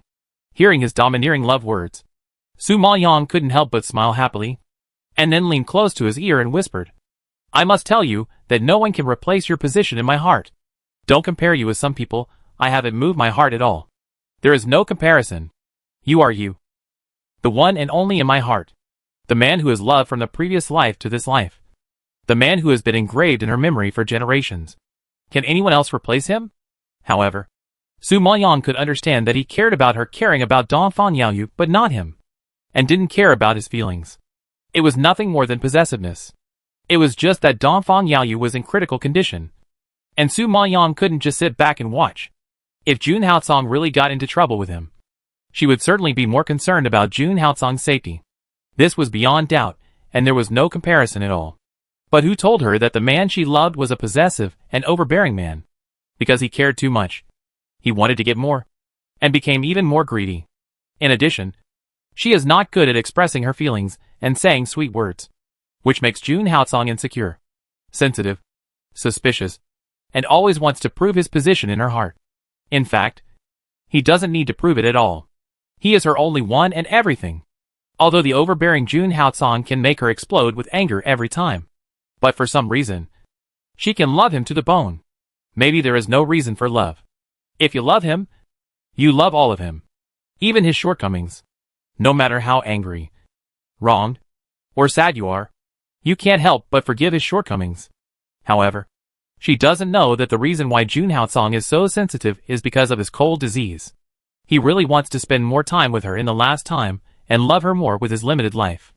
Rather than saying that he is angry with Su Maoyang, it is better to say that he is angry with himself. If he hadn't had a cold attack and was unconscious, he wouldn't have left Su Maoyang alone in Fengshuishan City. Wouldn't have let her suffer such a blow. She wouldn't have run to Fallen Empire under an assumed name. And wouldn't have met Dongfang Yaoyu. If he could wake up in time and find her in time, Dongfang Yaoyu wouldn't have to come forward to protect his woman. So it's all his fault. Thinking that he didn't have much time left, he became more anxious and hated himself more. He didn't want anything. Just Su Maoyang. Why is it so difficult? Thinking of this, Jun Haotsong hugged her tightly and whispered her name softly. Leonor. Leonor. Leonor. Leonor. Su Maoyang heard him calling her name over and over again, and asked in surprise, "Why do you keep calling me? I just want to call. I want to call for a lifetime." He was afraid that he would never have the chance to call in the future. It's still a long way to go. I'm afraid you'll get tired of calling me. And what should I do if you don't want to call me in the future? Su Maoyang smiled. Jun Haotsong felt a pain in his heart, and a layer of mist appeared in his eyes. For him, even being tired of being called was a luxury. Chapter 1242. What you like is what I like. The two stayed in the room for a while, and soon it was night, because Dongfang Yaoyu woke up. The Dongfang family was celebrating, and the head of the Dongfang family was preparing a dinner to celebrate. Of course, the person the Dongfang family wanted to thank the most was Su Maoyang, and Su Maoyang must be invited to the dinner. But Emperor Yunlu refused to leave Su Maoyang's room, and Dongfang Yanqing had no choice but to ask Butler Fan to invite him over. Su Maoyang knew that the head of the Dongfang family held a dinner to thank her, so she naturally had no reason to refuse. Although she was worried that Jun Haotsong would embarrass people at the banquet, she still went there. But on the way, she was still worried and repeatedly reminded him, "Don't go too far. After all, Dongfang Yaoyu's illness was caused by you. The Dongfang family didn't bother you. They are generous. Don't make things difficult for them. As long as the lady is willing to sacrifice her beauty and accompany me every night, I will naturally not embarrass them." Jun Haotsong was grateful to the Dongfang family, but he ignored the fact that Dongfang Yaoyu coveted his woman. Su Maoyang heard such shameless words and glared at him in shame and anger. Butler Fan was walking beside them. This guy really didn't restrain himself at all. Butler Fan lowered his head and pretended not to hear it, but the expression on his old face was still particularly embarrassed. Fortunately, the hall was in front of him, and Butler Fan no longer had to be sandwiched between the two. He quickly stepped forward and made a gesture of invitation to Su Maoyang and Emperor Yunlu. "Emperor, Miss Su, please come this way." Su Maoyang nodded gratefully and walked in with Jun Haotsong. There were already many people sitting in the hall at this time. Everyone cast complicated eyes when they saw Su Maoyang and Emperor Yunlu. Dongfang Yanqing and Dongfang Jianba saw Emperor Yunlu coming, and they stood up and saluted respectfully. Seeing this, the other disciples came back to their senses and stood up and saluted. Under the torture of Su Maoyang's eyes, Jun Haotsong could only raise his hand politely. "Everyone, don't be polite. The protagonist today is not me. You don't have to worry about me." Everyone was relieved when they heard this. Emperor Yunlu's aura was too strong. As soon as he walked in, he gave people an invisible sense of oppression. His words undoubtedly relieved the pressure in everyone's hearts. Dongfang Yanqing's expression also eased a little, and he smiled and said, "The emperor is too polite. I heard that this time." Suimo. Dongfang Liua and Xiaohu brothers and sisters went to Nanan Forest to help Yer pick the golden spirit fruit, and it was you who rescued them. In addition to celebrating Yer's awakening tonight, we also have to thank the benefactor who saved Yer and Yer. The emperor is the well-deserved protagonist. Hearing this, Dongfang Jianba also smiled and nodded, and quickly invited them to sit down. "Ha! Yes, Suimo. You should take the emperor to sit down quickly. Don't let people think that our Dongfang family neglected the benefactor." Su Maoyang saw that Jun Haotsong didn't sit down, and everyone didn't dare to sit down casually. He nodded immediately and pulled him to a seat aside and sat down. After Jun Haotsong sat down, everyone was relieved to sit down again and started talking and laughing. Although the atmosphere was much more restrained than before, it had improved a lot compared to the first time they met the emperor. Dongfang Yanqing saw that almost everyone had arrived, So he announced loudly that the dishes were served. Soon, the maids came up with fine wine and delicacies, and soon filled the table. Now that Emperor Yunlu was here, Dongfang Yanqing naturally did not act as casually as at a family banquet, but asked Jun Haocong very politely about his preferences. Emperor, since this is your first time visiting our Dongfang mansion, we don't know what kind of taste or dishes you like, so we are cooking according to our usual dishes. Take a look. If you have anything you want to eat, I will tell the kitchen to add it immediately. As the king of the Yunlu Dark Domain, Emperor Yunlu must be used to eating delicacies from mountains and seas, and look down on their home-cooked dishes. So Dongfang Yanqing was worried that it would not suit his appetite and make him unhappy. Jun Haocong looked at the dishes in front of him, and without blinking, he named a series of dishes: flour mushroom duck feet, ginger fish fillet, sweet and sour lotus root, luohan prawns, almond Buddha's hand, candied longan. Su Maoyang was shocked when he heard this, and looked at him in surprise. These dishes were her favorite when she was in the dark area of Yunlu. During the time when she was injured, Jun Haocong asked the imperial kitchen to make delicious food for her in various ways. Although she never said what she liked to eat, every time she ate these dishes, she would eat a few more bites, and her appetite was better than usual. It was obvious that Jun Haocong knew her preferences through careful observation. Jun Haocong's silent dedication and silent concern for her made Su Maoyang feel warm in her heart. However, he was a guest in someone else's house, and was so rude. Seeing that the people in the Dongfang family were all stunned, Su Maoyang was a little embarrassed and reminded them speechlessly. When did you like to eat these things? There are already so many dishes here. What else do you want? It's okay if you like it, Jun Haocong replied expressionlessly. In his opinion, Su Maoyang was too thin, and had not eaten well during this period. Today, he would naturally supervise her to eat more since he could eat with her. And she was a picky eater, and she didn't like the food she didn't like very much. In order to let her eat more, he didn't mind bothering the Dongfang family. Su Maoyang glared at him speechlessly. I asked you what you like to eat. Why did you take me along? This is what I like to eat too, Jun Haocong replied shamelessly. Su Maoyang couldn't do anything with him. Who are you trying to fool? You didn't like desserts at all before. I didn't have a favorite food before, but after I met you, I did. Jun Haocong looked sideways at Su Maoyang's eyes, and said seriously. He didn't know much about food before, and he didn't have any preferences. Sometimes, he would even forget it when he was busy. Since he met Su Maoyang, he has studied it seriously. As he studied it, Su Maoyang's preferences have become his preferences. Su Maoyang received his serious gaze, and it felt like an electric current ran through her body, and she felt numb. Jun Haocong, you bumped into me. Jun Haocong stared at her with a puzzled look, not quite understanding what she meant. Seeing his confused look, Su Maoyang smiled sweetly, with sweetness in her eyes. Bumped into my heart? Jun Haocong was stunned for a moment, and then reacted immediately. With a move in his heart, he couldn't help but lower his head and pecked her red lips hard. Su Maoyang saw so many people present and was frightened by his actions. She quickly pushed him away, embarrassed, and wanted to dig a hole in the ground to get in. Jun Haocong, don't push it too far. Don't blame me. You flirted with me first. Jun Haocong looked righteous. Chapter 1243. How did you meet? Su Maoyang was blocked by him and couldn't speak. He avoided his sight with a guilty conscience and looked at the head of the Dongfang family. Although the head of the Dongfang family was a little embarrassed, he could understand the feelings between lovers. He immediately smiled and waved his hands. Ha ha ha. It's okay. I'll ask the kitchen to prepare it right away. These dishes won't take long and will be served soon. Head, there are already so many dishes here. Really don't bother. Su Maoyang saw that he was serious and stopped him anxiously. Ha ha ha. Originally this meal tonight was to thank you and the emperor. Since these are all your favorites, they must be prepared. Don't be polite with us. As he said, the head of the Dongfang family had already given instructions to the maid. The kitchen of the Dongfang family was really fast. After a while, the maid brought up all the dishes ordered by Jun Haocong. Jun Haocong was really not polite at all. He picked up the chopsticks and picked up the food for Su Maoyang. He also carefully prepared soup and dessert for her. His service was very thoughtful, because he had taken care of her before in the dark area of Yunlu. He was very familiar with serving her dishes now. Anyone with a discerning eye could see that Jun Haocong often did this kind of thing.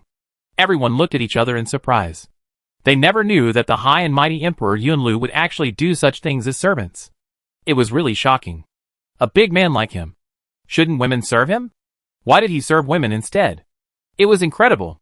Jun Haotsong wanted Su Maoyang to eat more. So he concentrated on picking up food for her. He didn't notice the shocked eyes around him at all. He seemed to enjoy the process of taking care of Su Maoyang. His cold and hard lines, and even his sharp and cold eyes became much softer. He was like a completely different person. There was no longer the cold look on weekdays. Dongfang Yanqing and Dongfang Jianba heard from Dongfang Liu that Emperor Yunlu doted on Su Imo and would rather die for her. Although they had never seen the scene where the emperor was willing to die for her. They were quite shocked by the scene in front of them. They had to admit that Emperor Yunlu was indeed very concerned about Su Imo and even considerate. If the emperor had other intentions for Su Imo, it seemed unnecessary to do so. It seems that what Dongfang Liu has said is somewhat credible. Thinking of this, Dongfang Yanqing was shocked, but also a little curious in his heart. He asked with a smile, I heard from Su Imo that she and Emperor Zhu knew each other before. I wonder how they met. As soon as this was said, everyone present looked at Jun Haotsong and Su Maoyang with expectation, as if they were particularly curious about their love story. However, it is understandable that Emperor Yunlu is a man standing at the peak of strength after all. A man that many women admire, but some dare not hope for. I believe no one is not curious about his love. At this time, Jun Haotsong did not wait for Su Maoyang to speak, and replied lightly, She climbed onto my couch and forcibly stripped my clothes. And then we got to know each other. When everyone heard this, their expectant expression suddenly froze, and horror suddenly surged in their eyes. They stared at Su Maoyang with strange expressions, as if they could not digest this truth. They never thought that the reserved Su Imo would have such a wild side. She even climbed onto the couch of the emperor and forcibly stripped the emperor's clothes. Isn't this too wild? Su Maoyang just took a sip of soup, and when she heard Jun Haotsong's answer, she spat it out on the spot, and immediately choked and coughed. Seeing this, Jun Haotsong frowned slightly, patted her back gently, and blamed her. Look at you. You are restless even when drinking soup. How old are you? And you still choke. At this time, Su Maoyang really wanted to punch him. He still had the nerve to say that.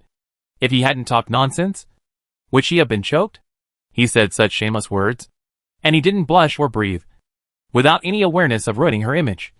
It was too much. At this time, even the Xiahou brothers and sisters were shocked by Jun Haotsong's words, staring at Su Maoyang in surprise, as if they didn't know her. Dongfang Liu was even more excited, staring at them with shining eyes, and exclaimed excitedly, Su Imo, I didn't expect you to be such a wild and fierce person. I really couldn't see it before. Su Maoyang had the urge to kill Jun Haotsong when he heard this. You misunderstood. It's not like that. I was hiding at that time. Su Maoyang received everyone's surprised and ambiguous gaze. His face was burning, and he wanted to explain. But Jun Haotsong suddenly interrupted. Misunderstanding? You slept with me. Don't you want to take responsibility? As soon as Jun Haotsong's words came out, everyone present covered their mouths and laughed secretly, whispering, nothing more than sighing at Su Mo's fierceness in bed. In this way, Su Maoyang inexplicably became a woman with strong demands in that aspect. Obviously, no matter how Su Maoyang explained, everyone had already believed Jun Haotsong in advance, or had already subjectively preferred to believe Jun Haotsong. So what she said was no longer important. Thinking of this, Su Maoyang glared at Jun Haotsong fiercely and warned in a low voice. I told you to be more restrained. Don't you want to come at night? As the king of the dark domain of Yunlu, I never joke and I can't lie. Jun Haotsong raised his eyebrows. His face was calm, but there was a faint smile hidden in his eyes. Su Maoyang was half angry with him. Due to so many people present, she couldn't argue with him in a big way, so she had to endure it. Dongfang Yanqing was an elder after all. He really didn't expect that the two of them would have such an explosive encounter. His face was a little embarrassed, and he twitched stiffly for a few times. It seemed that he didn't dare to ask any more questions. He was afraid that if he asked more questions, he would get more explosive answers, and he wouldn't know where to put his old face at that time. Dongfang Liu was intrigued and kept asking. So, it was Su Mo who pursued the emperor. Su Maoyang's image had just been ruined, and he had been dissatisfied in his heart. When he heard this question, Of course, he wanted to save his face and retorted. How is it possible? Do you think I would take the initiative to pursue him? I think it's very likely. Look at you. You have no breasts. No buttocks. And as for your face, forget it. I won't say it. The Emperor agreed to be with you. You have been blessed for several lifetimes. Dongfang Liu actually looked at Su Maoyang seriously from the beginning, frowning every time he mentioned a place, with an expression that couldn't bear to look directly at it, which made Su Maoyang's face dark. When Jun Haocong heard this, a charming smile suddenly bloomed on his handsome face, which made Dongfang Liu stunned for a few seconds. Chapter 1244 Image is ruined. Jun Haocong is so handsome that he is not like an ordinary person. His smile is like 100 flowers blooming, beautiful and eye-catching. Everyone present, except Dongfang Liu. Even the men were stunned for a second. They have never seen the Emperor smile, but they didn't expect that the Emperor's smile is so lethal. It's terrible. Jun Haocong seemed to be in a good mood when he heard Dongfang Liu's words. He smiled and said, "She is right this time. It is indeed me who pursued her. Look, didn't I chase her from the Yunlu Dark Domain to the Maple Forest Empire?" Hearing Jun Haocong's personal admission, everyone looked at Su Maoyang in surprise, and also looked at Dongfang Liu's eyes, looking at her from head to toe, as if they didn't quite understand why the Emperor fell in love with a woman like Su Mo. Dongfang Liu was probably too familiar with Su Maoyang, and was not afraid of her getting angry. So she asked directly, "Emperor, why would someone like you like Su Mo?" Su Maoyang was made to laugh and cry by Dongfang Liu. Although she had changed her appearance and became an ugly girl, she was not as bad as she said. Right? This Dongfang Liu's mouth was as poisonous as Xiao Xian's, and she was really not polite at all. But this also shows that Dongfang Liu really treats her as her own family. Generally, only family members will be so unscrupulous to hurt others. Jun Haocong heard the words, slightly sideways, staring at Su Maoyang intently, with a soft light in his ice blue eyes. I don't know why. I just like it. Even he himself didn't know the answer. Su Maoyang's heart beat wildly, and his cheeks became hot because of his burning gaze. Doesn't Jun Haocong know that his gaze is very seductive? It seems that he will never be allowed to look at other women in the future. Dongfang Liu, who had never experienced love, was tortured, and her pupils could not help but show envy. She didn't know when she would be able to have a man who loved her unconditionally like Su Maoyang. Xiao Xian, who was sitting next to her, saw Dongfang Liu's longing and couldn't help but pour a basin of cold water on her. Don't think about it. You can't meet him. Dongfang Liu was still immersed in her own fantasy. Beautiful. But who knew that Xiao Xian suddenly broke it? She frowned and glared at him angrily. TSK. Who do you think you are? You can't meet him just because you say you can't meet him? This lady is beautiful and graceful. I don't know how many men are lining up to propose to me. What do you know? Hearing this boast, Xiao Xian looked at her in surprise. After a glance, his eyes finally fell on her chest, and he couldn't help but sneer twice. With your figure without any flesh on your chest. You call it graceful? Dongfang Liu had noticed his gaze, and thought of his behavior of taking advantage of her in Nanan Forest before. She hugged her chest in shame and anger, and yelled angrily, "You stinky hooligan! What are you looking at? It's none of your business whether I have flesh or not. I really have no interest in looking at someone like you." Xiao Xian glanced at her and retracted his gaze with disdain, which made Dongfang Liu gnashing her teeth. Xiao Wanqian, who was standing aside, saw the two people bickering and covered her mouth and laughed. This Dongfang Liu looked fearless, but she didn't expect that she would be speechless because of her brother's poisonous mouth. It was really interesting. Her brother was also usually poisonous, but he rarely meddled in other people's business. She didn't expect that he would take the initiative to provoke Dongfang Liu and deliberately hurt her, which surprised Xiao Wanqian. Su Maoyang saw the two bickering and couldn't help but feel grateful to Xiao Xian. Fortunately, he attracted Dongfang Liu's attention. Otherwise she would have to endure a barrage of questions. Jun Haocong didn't care about these things. He was still concentrating on picking up food for her and reminding her to eat more from time to time. The others were silent. They didn't believe that Emperor Yunlu really liked Su Mo before. But after seeing such careful and thoughtful service, they couldn't help but believe it. Even Dongfang Yanqing thought he loved his deceased wife very much. But he didn't do it to the extent of Emperor Zun. What's more, he is the king of Yunlu Dark Domain and a super strong man standing at the peak of Joyo domain. It's not easy to do this. During this meal, everyone ate more restrainedly, and their eyes swept to Su Maoyong and Jun Haosong from time to time. It seemed that they didn't have much mind on eating. Su Maoyong was not much better, because with Jun Haosong, the center of attention, she was receiving all the attention from the people around her. How could she eat at ease? Even the dishes she liked tasted like chewing wax. However, in order to deal with Jun Haosong, Su Maoyong still had to bite the bullet and finish most of the dishes he picked up. They ate like this for almost an hour. And when they saw that everyone had almost finished eating, the head of the Dongfang family asked everyone to disperse. Su Maoyong felt as if she had been pardoned. She immediately dropped her chopsticks, saluted the head of the Dongfang family and the sixth uncle, and fled to the door of the hall. Seeing this, Jun Haosong laughed in his heart, followed her calmly, approached her, and said faintly, "I didn't expect you to be so impatient. You haven't even finished the dishes in your bowl. But you're in a hurry to go back to sleep. I won't run away." Although Jun Haosong's voice was not loud, it seemed very abrupt in such a restrained atmosphere. When everyone heard this, their expressions froze, and they all twitched their mouths in embarrassment. Some young people covered their mouths and laughed secretly, obviously thinking about that. On the surface, there was nothing wrong with this statement. Perhaps it was because everyone had heard Su Maoyong's wild deeds before, which left a deep impression on everyone. Now that they heard such ambiguous words, they immediately thought about the affairs of men and women. Su Maoyong was teased by Jun Haosong and gnashed his teeth. He glared at him fiercely and warned in a low voice, "See how I deal with you tonight. Just don't be too rude." Jun Haosong raised his eyebrows. A gleam of light bloomed in his ice blue eyes, and the corners of his beautiful lips were faintly tilted with an evil arc, which was invisible. There was a kind of invitation.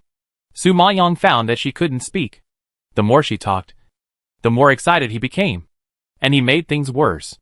After what he did today, her image of being unsatisfied, wild and fierce has probably been deeply rooted in the hearts of the Dongfang family.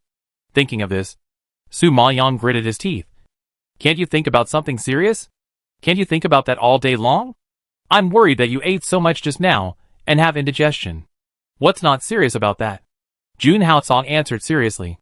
Su Maoyong was speechless and glared at him angrily. "I have indigestion. What does that have to do with that? After eating and drinking enough, of course you have to exercise to digest it better." Jun Haosong raised his eyebrows and explained shamelessly and confidently, which made Su Maoyong's cheeks red, and he really couldn't find a way to refute him. Chapter 1245. Where did you suffer a loss? Su Maoyong knew that it was impossible to explain it to Jun Haosong. No matter what she said, he would always bring it up. After glaring at him fiercely, she could only hold back her anger and walk towards her yard. No matter what, she couldn't let him get on the bed easily today. Su Maoyong made up her mind secretly. Jun Haosong looked at her expression as if she wanted to strangle him to death, but couldn't do it. And he was in a good mood and quickly followed her. He liked to see her lively expression, because she was always calm and composed in her dealings with others. And only when she was teased by him would she have such a lively expression. So every time at this time, Jun Haosong had a sense of satisfaction, thinking that he was unique in her mind, and her shyness, embarrassment, and even anger belonged to him alone. Back to his own yard, Su Maoyong didn't have so many concerns, and shouted at him loudly, "Stop right there. I warned you before that if you want to stay here, you should restrain yourself. I didn't expect that you would not restrain yourself. But even worse, you are really capable. I have restrained myself very much. And I am also talking. As the king of Yunlu Emperor, I will not lie." Jun Haosong replied lightly. Su Maoyong really couldn't refute the truth. He did tell the facts, but there were many hidden things he didn't say. How could he not be misunderstood if he only told the surface? "No matter what, don't even think about entering my room today. Otherwise, I will suffer a lot. I have to sleep with you after my image is ruined by you. It's not a good thing." Su Maoyong gave a death order. Jun Haosong raised his eyebrows and said seriously, "How did you suffer a loss? How many women wanted to sleep with Yunlu Emperor but couldn't? But you ended up sleeping with him. You are the object of their envy, which is something to be proud of. Besides, you just lie down and don't work when you sleep with me. So what's the loss?" Jun Haosong, "You are asking for a fight." Su Maoyong gritted her teeth and was furious. Jun Haotsong's eyes dimmed when he heard this, and a cunning arc crossed the corners of his mouth. He suddenly stepped forward and carried her on his body. Okay. Let's go to the couch and fight slowly. Jun Haotsong. You hooligan. Put me down. Su Maoyong hit Jun Haotsong's back hard. But Jun Haotsong ignored it, and soon walked into the room and closed the door. Su Maoyong's roar stopped abruptly. Probably because he was kissed so hard that he couldn't make a sound. The next day, when the sun was high in the sky, Su Maoyong slowly woke up. As soon as she opened her eyes, she met the pair of energetic ice blue eyes. She shuddered and couldn't help but move back. This movement made Su Maoyong take a deep breath in pain. Jun Haotsong knew that he was a little fierce, and couldn't help but put his arm around her and kissed her forehead. Sorry. I was a little excited last night. Let me apply some medicine to you. No.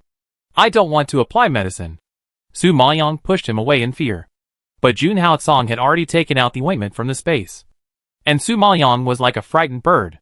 Her face changed drastically. She was about to yell in resistance. But Jun Haotsong's hand covered with ointment smeared on her neck.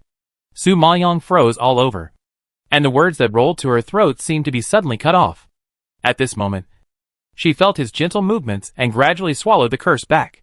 Jun Haotsong seemed to know what she was thinking, and he smiled and asked teasingly, I just put some medicine on your neck. Why are you reacting so strongly? Su Maoyong felt embarrassed, and her cheeks flushed a little. I thought you. She thought she was putting medicine on there. But the following words were too difficult to say, and Su Maoyong fell silent halfway through. Jun Haotsong saw her flushed little face, and his heart moved, and he wanted to tease her again. He couldn't help but get close to her and look into her eyes. What did you think? I didn't think anything. Did you put it on? Su Maoyong felt weak in her heart, and she didn't dare to meet Jun Haotsong's sharp eyes, so she could only use impatience to cover up her embarrassment.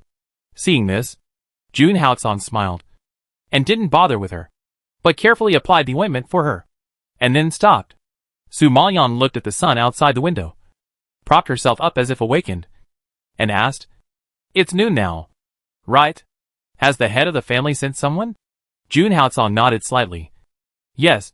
Just now the head of the Dongfang family sent housekeeper Fan to call you for lunch. I said you were exhausted last night, so I asked the maid to bring it to you later. Su Maoyong was so angry that she punched Jun Haotsong. He really dared to say anything, which made her angry to death. Thinking of this, Su Maoyong got up quickly, put on her clothes quickly, and blamed unhappily. This is the Dongfang family. Don't bring your emperor's domineering set here. It's good enough for them to call you for dinner. Don't go too far. Although the Dongfang family didn't treat her as an outsider, she couldn't be without sense. It was okay to get up late, but she was also arrogant and asked someone to bring food to her. It was really tactless. Jun Haotsong had no choice but to put on his clothes and obey her. When the two arrived at the hall, everyone had just sat down.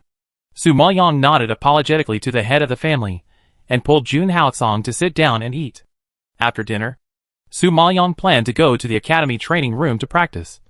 But as soon as he walked out of the hall, he was stopped by Dongfang Liu behind him. Su Mo, I have something to tell you. Dongfang Liu trotted forward, frowning and looking unhappy. Su Maoyong stopped. What's wrong? Dongfang Liu glanced at Jun Haotsong beside her, and seemed a little embarrassed to speak. Su Maoyong saw that she was not comfortable speaking because Jun Haotsong was beside her, so he could not help but comfort her. It's okay. Just say it. He won't dare to do anything. Dongfang Liu was only worried about Dongfang Yaoyu recently. Most of what she wanted to say was related to Dongfang Yaoyu's affairs, and Jun Haotsong had reached an agreement with her, and would no longer ask her about the things she concealed from Dongfang Yaoyu. So Su Maoyong was relieved. Dongfang Liu heard her say this, and she couldn't care less. She frowned and said, Su Mo, my brother thought you were coerced by the emperor, and he was worried about you every day. Seeing that you didn't go to see him these 2 days, he thought you were under house arrest by the emperor, which made him very anxious. Not only did he not take the medicine, but he also insisted on getting out of bed. I beg you, go see him. I'm afraid that if he continues like this, even the soul gathering and form refining pills can't save him. Su Maoyong didn't expect that things would get so serious, and a touch of surprise jumped into his pupils. How can he not take the medicine? Only by taking good care of his body can the sequelae of the body replacement be cured. Alas, we have already persuaded him. And my uncle has also begged him. But he just won't take it. Not only did he humiliate himself, he also accused us, saying that we betrayed you under the power of the emperor. No matter how we explained, he wouldn't listen. Dongfang Liu sighed helplessly, feeling a headache. Chapter 1246, I will help him calm down. Su Maoyang felt bad when she heard this. After all, Dongfang Yaoyu was killed by the spy lurking in the Sanyan sect just to save her. In the end, the pain of body replacement that he suffered now was all because of her. And now, he refused to take medicine and protested to the Dongfang family, because he was worried that she would be bullied by the emperor under house arrest. Moreover, she now knew Dongfang Yaoyu's feelings for her. And she couldn't pretend not to know. She sighed helplessly and nodded. I'll go see him. No matter what. Dongfang Yaoyu should go visit her just as her friend. Not to mention that he has done her a favor. Jun Haocong did not object openly this time. After all, he had just agreed to Su Maoyang not to embarrass her. However, he still had a condition, which had to be done under his nose. I will go with you. Su Maoyang knew that hiding the truth was already wronging him, so he had no complaints. Nodded slightly, and agreed to go with him. Dongfang Liu rarely saw the emperor agree so readily, and a trace of surprise flashed across her face. After a few seconds of being stunned, she nodded repeatedly in gratitude. Okay. I will go with you too. As the three of them said, they walked towards Dongfang Yu's yard. As soon as the three of them stepped into the room, they heard a laborious cough from inside. Dongfang Liu was so scared that her face turned pale. She immediately ran in quickly, and saw Dongfang Yaoyu trying to prop himself up from the couch and preparing to get down. Brother, are you crazy? You haven't recovered yet, so you can't walk around casually. Dongfang Liu panicked and supported him and pressed him back to the couch. Dongfang Yaoyu struggled stubbornly and pushed her away excitedly. Don't worry about me. You dare not offend the emperor. But I dare. No matter what. I can't let Su Mo be bullied by the emperor. Su Mo was the first person who affirmed him, trusted him, did not despise him, and gave him hope. She was the only one who brought him happiness in his painful life, and the one who gave him faith and courage at every life and death moment. In his mind, if such a beautiful woman was killed by the hands of evil people, he would never forgive himself in his life. Su Maoyang saw that he was so excited and had a complicated heart. He walked over slowly and said, You worry too much. I was not bullied or forced. The emperor treated me very well.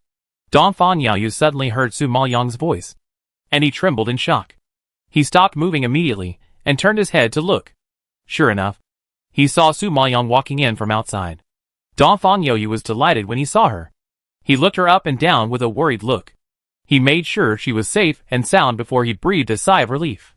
His pale face finally showed a smile. It's good that you're fine. It's good that you're fine.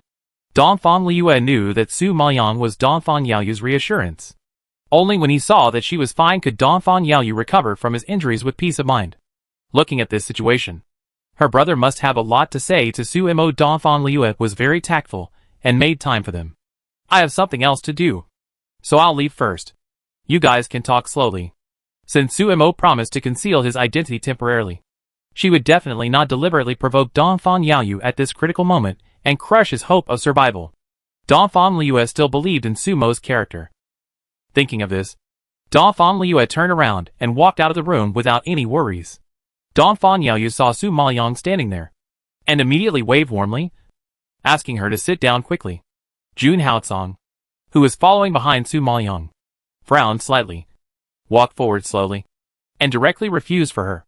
No need. She heard that you mistakenly thought that she was under house arrest by the deity, so she came to explain to you in person, not to chat. Hearing the cold voice suddenly coming, Dongfang Yaoyu, who was paying attention to Su Maoyang, noticed that there was another person in the room.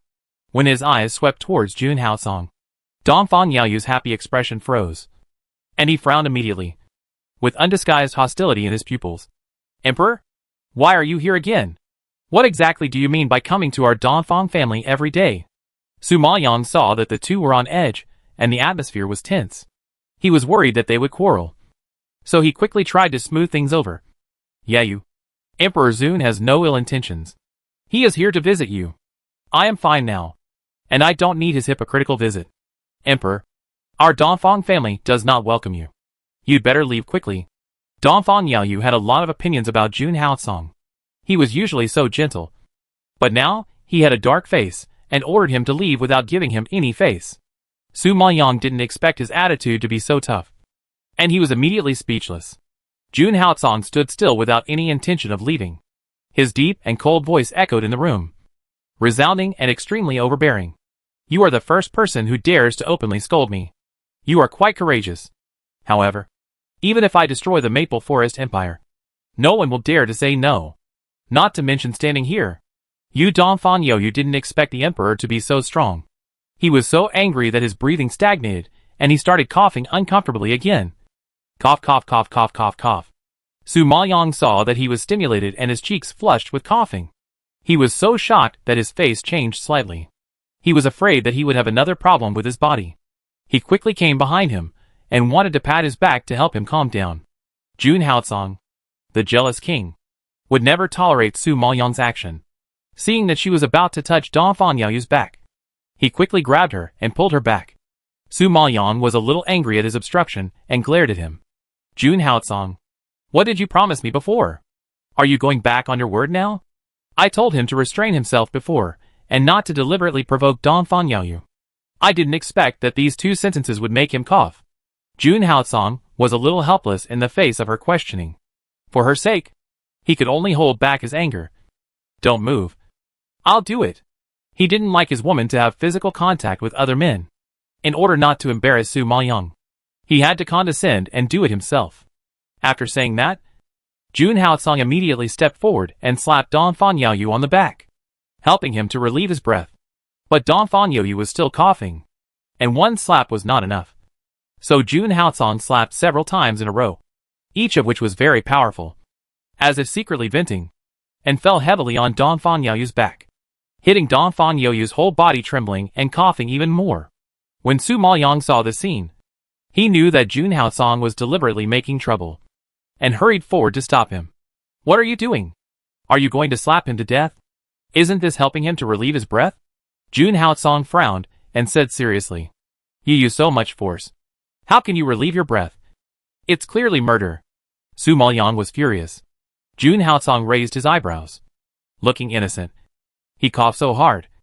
Of course, he had to use some force to relieve his breath.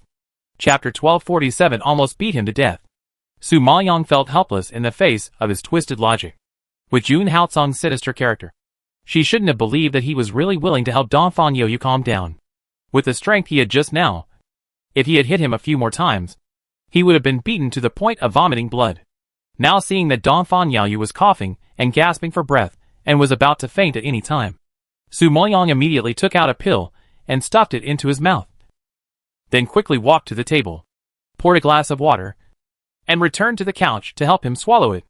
Seeing this, Jun Haocong quickly snatched the cup from her hand and volunteered. I'll do it. Su Maoyang knew his bad intentions and warned him with a frown. Don't make trouble here. He almost died because of your slap before. And now you are adding insult to injury. Madam, what you said is wrong. I am helping with good intentions. How can it be called adding insult to injury? It is because he was slapped by me and induced sequelae that I want to do something for him and atone for his previous crimes. Madam, don't you even give me a chance to atone for my sins? Jun Haocong raised his eyebrows and said seriously. Su Maoyang was immediately speechless by his rogue words and glanced at him helplessly. It would be better if he really wanted to atone for his previous crimes. In her opinion, Jun Haocong probably regretted not using some strength and directly slapping Dongfang Yaoyu to death, so that he would not have to take care of him later. Seeing Dongfang Yaoyu coughing violently, Su Maoyang was too lazy to argue with him and quickly reached out to take back the cup. Give me the water. He needs to swallow the pill. Jun Haocong raised his hand to avoid her snatching action. He ignored Su Maoyang's attempt to stop him and really came to the edge of the couch. He suddenly stretched out his hand and pinched Dongfang Yaoyu's mouth, and directly poured water into him rudely. Dongfang Yaoyu was still coughing when he was violently poured a mouthful of water by him. His throat was choked instantly, and all the water in his mouth was sprayed out, soaking his body immediately. Jun Haocong slapped Dongfang Yaoyu's back fiercely, making a snapping sound. His blue eyes were sharp. But he pretended to be concerned and reproachful. You are so careless when drinking water. What else can you do? Dongfang Yaoyu fell into Jun Haotsong's clutches, and was slapped so hard that his eyes rolled back. His face was pale, and he looked very miserable. Su Maoyang's face changed because of Jun Haotsong's sinister means. He quickly stepped forward, grabbed his restless arm, and growled, "Stop it! If you beat him to death, how are you going to explain to the Dongfang family?" His eyes lit up when he saw you. I think he is very energetic. It's not that easy for him to die. Jun Haotsong snorted coldly and said sarcastically. Su Maoyang smelled the sour smell on him, and felt a little amused and glared at him. Aren't you the king of the Yunlu Dark Domain? Don't you say that you can't lie? I think you lie better than anyone else. This guy said he wanted to atone for his sins, but he made people miserable. It didn't look like atonement at all. It was simply murder. He lied without blushing, without panting, and he was justified and decent. Now he forgot his identity as a king. He is really getting more and more shameless. If my lady misunderstands my good intentions like this, I will have no way to defend myself. Jun Haotsong decided to be a road to the end. If Su Maoyang hadn't been here, he really had the urge to slap Dongfang Yaoyu to death. But thinking of Dongfang Yaoyu, who had saved Su Maoyang and helped Su Maoyang, Jun Haotsong tried his best to suppress his killing intent. Su Maoyang shook his head helplessly, seeing that Dongfang Yaoyu's clothes were soaked and he might have caught a cold. He frowned and walked to the door and shouted twice, "Come on! Change clothes for Master Dongfang." As soon as he finished speaking, two little maids suddenly ran in from outside, saluted respectfully to Su Maoyang, and walked in quickly. Su Maoyang was relieved to see that there were maids taking care of Dongfang Yaoyu. She called out to Jun Haotsong, who was standing there. "Are you not leaving yet? Do you still want to stay here to take care of him and help him change clothes?" She came here just to let Dongfang Yaoyu see that she was fine and let him recover from his injuries with peace of mind. Since she had seen it, she would not stay for long. Not to mention that there was a jealous person watching over her. Jun Haotsong was naturally happy to see Su Maoyang leaving, and quickly followed him and walked out of Dongfang Yaoyu's room together. "I'm going to the academy later. You go back to the palace first. You're here as a guest in the Maple Empire. You don't stay in the palace. You're out every day. It will arouse suspicion." Su Maoyang thought about the last time she asked the Red Star Alliance for help. Because of Dongfang Yaoyu's matter, she didn't have time to thank them. So she planned to go to the academy. It just so happened that she also had to go to the training room to practice and recover her previous strength as soon as possible. And the academy was crowded with people, so she naturally couldn't bring Jun Haotsong with her. If he showed up, she didn't know how big a sensation it would cause. Besides, he ran out every day, and the royal family might misunderstand that he had some bad intentions. Although his strength was not afraid of the Maple Empire at all, he was suffering from a cold, so it would be better not to cause trouble if he could. Jun Haotsong also knew that he was too conspicuous, so he didn't refute it. Instead, he lowered his head and kissed her forehead. "Well, go ahead. Just remember to come back and sleep with me at night." Su Maoyang was still immersed in his tenderness, but when she heard this, all the beauty was instantly destroyed. She pushed him away in shame and anger, and cursed. "You wish. If you don't want Dongfang Yaoyu to be pissed off by me, you'd better remember my words," Jun Haotsong said coldly, directly defeating Su Maoyang. Su Maoyang had no choice. Since she met him, she had been completely dominated by him. Anyway, they were already an old couple. Being dominated by him once was also dominated, and being dominated several times was also dominated. As he said, she didn't do anything, so there was nothing to lose. Thinking of this, Su Maoyang felt relieved, stretched out her hand and hooked his chin. Like a man teasing a flower girl. "Teasing? Then wash yourself clean and wait for me to come back and pamper you." Jun Haotsong was unable to control himself because of her seductive behavior.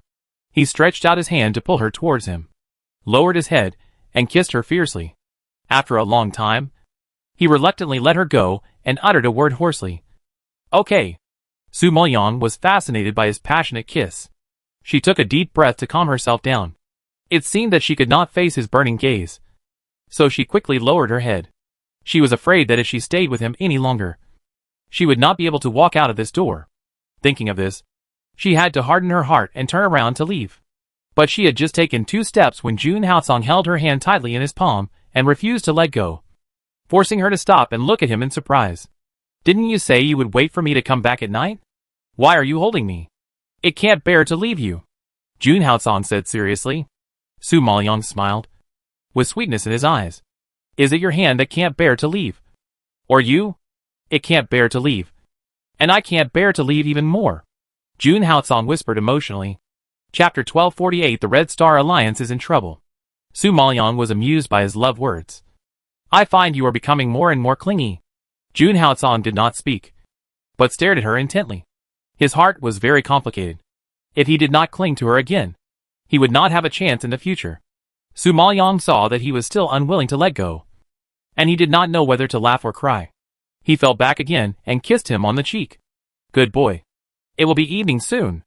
After saying that, Su Maoyang successfully pushed his hand away and turned to walk towards the door.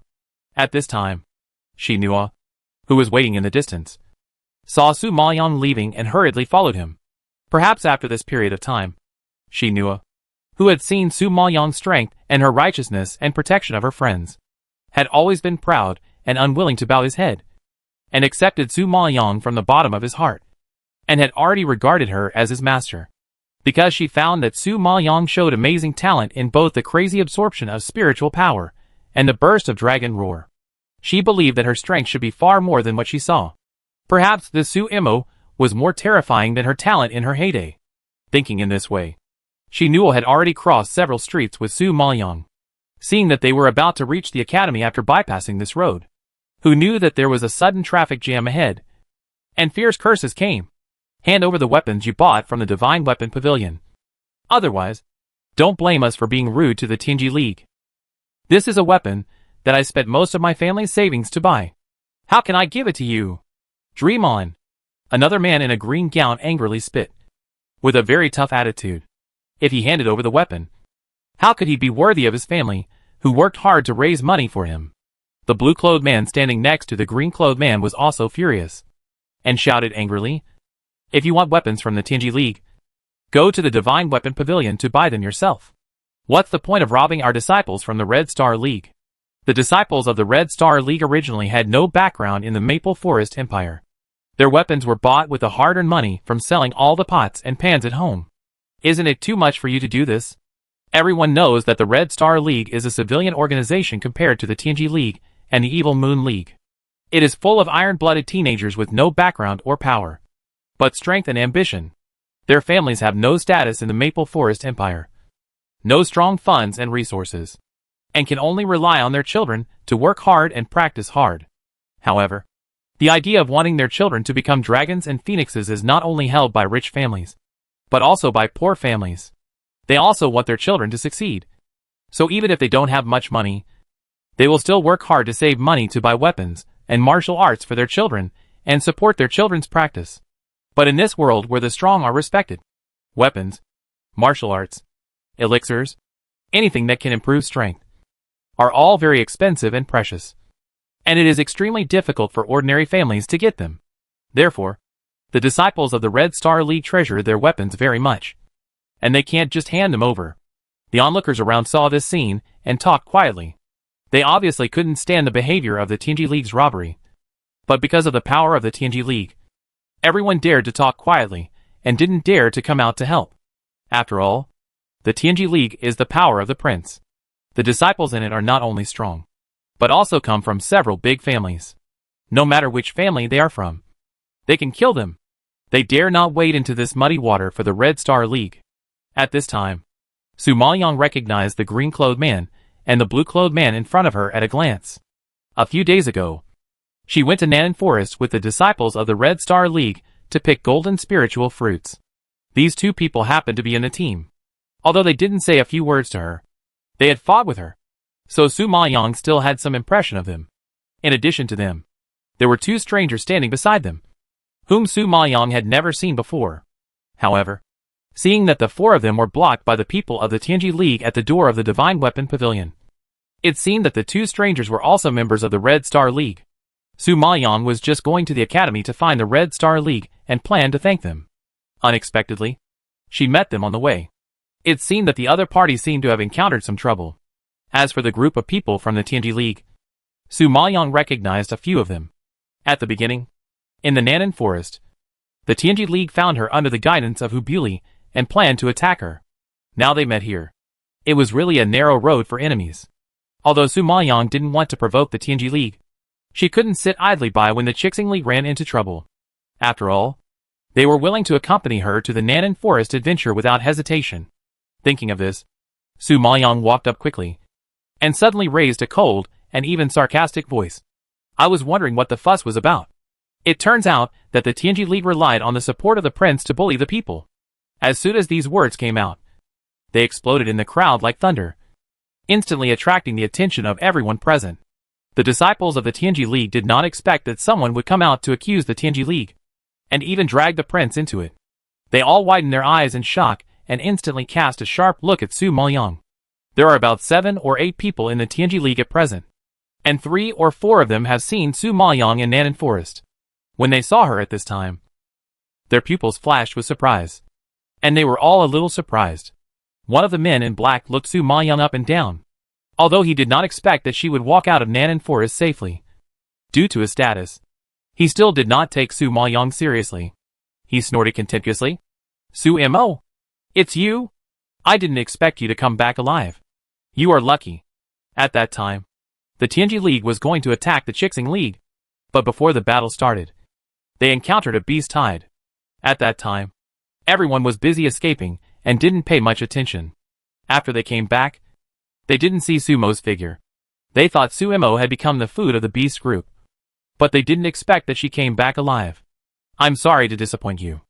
I'm not destined to die. Su Maoyang raised the corner of his mouth slightly, grinning with a sarcastic arc. The other disciples of Tianji League had never seen Su Maoyang. They only knew that there was a new student named Su Mo who was causing trouble in the academy recently. It was said that he even dared to provoke Han Sinyu, and beat Han Sinyu in public, and put her in jail. Therefore, the people of Tianji League had a very deep impression of Su Maoyang. Now when they heard the man in black call her Su Mo, everyone's expressions became particularly wonderful. So you are Su Mo?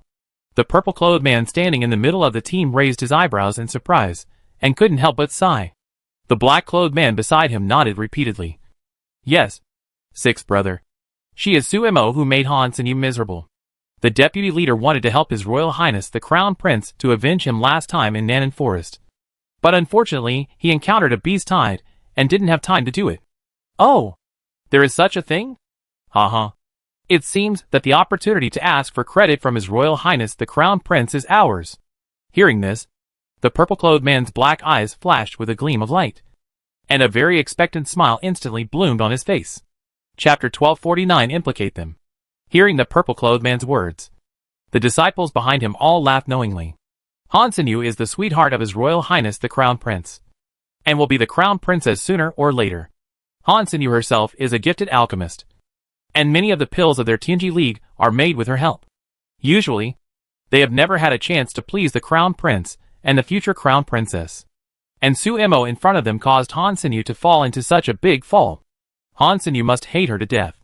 Even if Han Sinyu doesn't take action against Su Mo, the Crown Prince will help. Now Su Mo bumped into him, and outside the academy, this is a once-in-a-lifetime opportunity to avenge the future Crown Princess. How can it be missed easily? Thinking of this, several disciples of the Tianji League licked their lips and stared at Su Maoyang with excitement, as if they were looking at the prey that was about to be caught. The man in green and the man in blue naturally recognized Su Maoyang. Seeing her suddenly appear, they were all surprised. But now they saw that the Tianji League was about to attack Su Mo.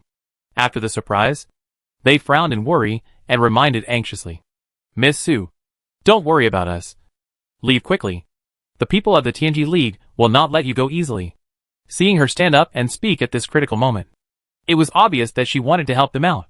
The two of them had accepted Su Maoyang's kindness in Nanan Forest before, and took the elixir she gave them, and fought together.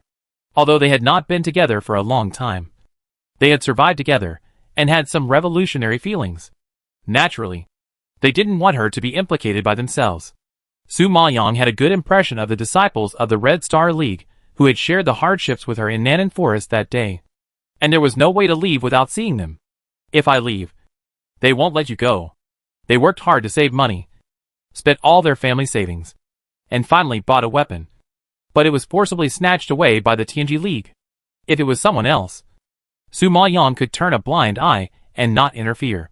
But as a former comrade in arms, and a person in Mu Jichen's hands, it seemed too inhumane for Su Maoyang to leave like this. The man in green and the man in blue trembled in their hearts when they heard this, and they were a little moved. However, she had helped them too much in the Nanan forest, and now it was really not good to shamelessly implicate her again. Thinking of this, the man in green immediately waved his hand. Miss Su, it's okay for us. As long as we hand over our weapons, they won't make it too difficult for us. Besides, we are men with thick skin and flesh, so it won't matter if we get hit twice. You have a grudge against Han Sinu. If you are caught by the Tianji League, they will kill you. They don't have a deep hatred with the Tianji League. As long as they hand over their weapons, the people of the Tianji League won't make a big fuss. However, Su Maoyang's identity is different. The Han family and the prince probably want to cut her into pieces. Once Su Maoyang falls into their hands, her end will be very miserable. Even though Su Imo is very powerful, the power behind the prince is also very terrifying. The purple-clothed man from the Tianji League couldn't help laughing when he heard their conversation, staring at them like they were fools. Want to leave? Too late. Originally, if you guys just handed over your weapons, we in the Tianji League would let you go. But we didn't expect you to have such a good relationship with Su Imo. It is well known that Su Imo is the enemy of our crown princess. And since you are Sumo's friends, we in the Tianji League will not be polite. As he spoke, the purple-clothed man's eyes flashed with murderous intent, and he sent a look to his brothers next to him.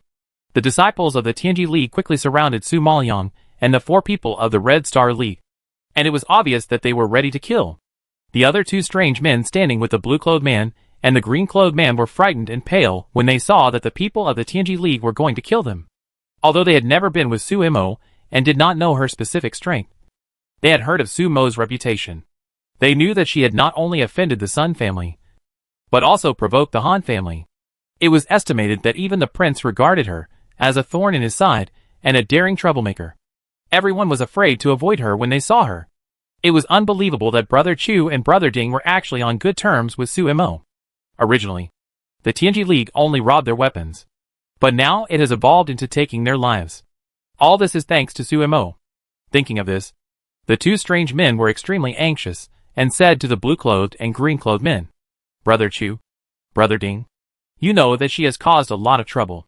Now the Han family and the Sun family have been looking for opportunities to deal with her. Why are you still involved with her? Yes, this kind of person. No one can avoid it. Why do you have to get close to her? We didn't have to die, but now we are all implicated by her. The blue-clothed man didn't expect them to say such words, and immediately frowned angrily.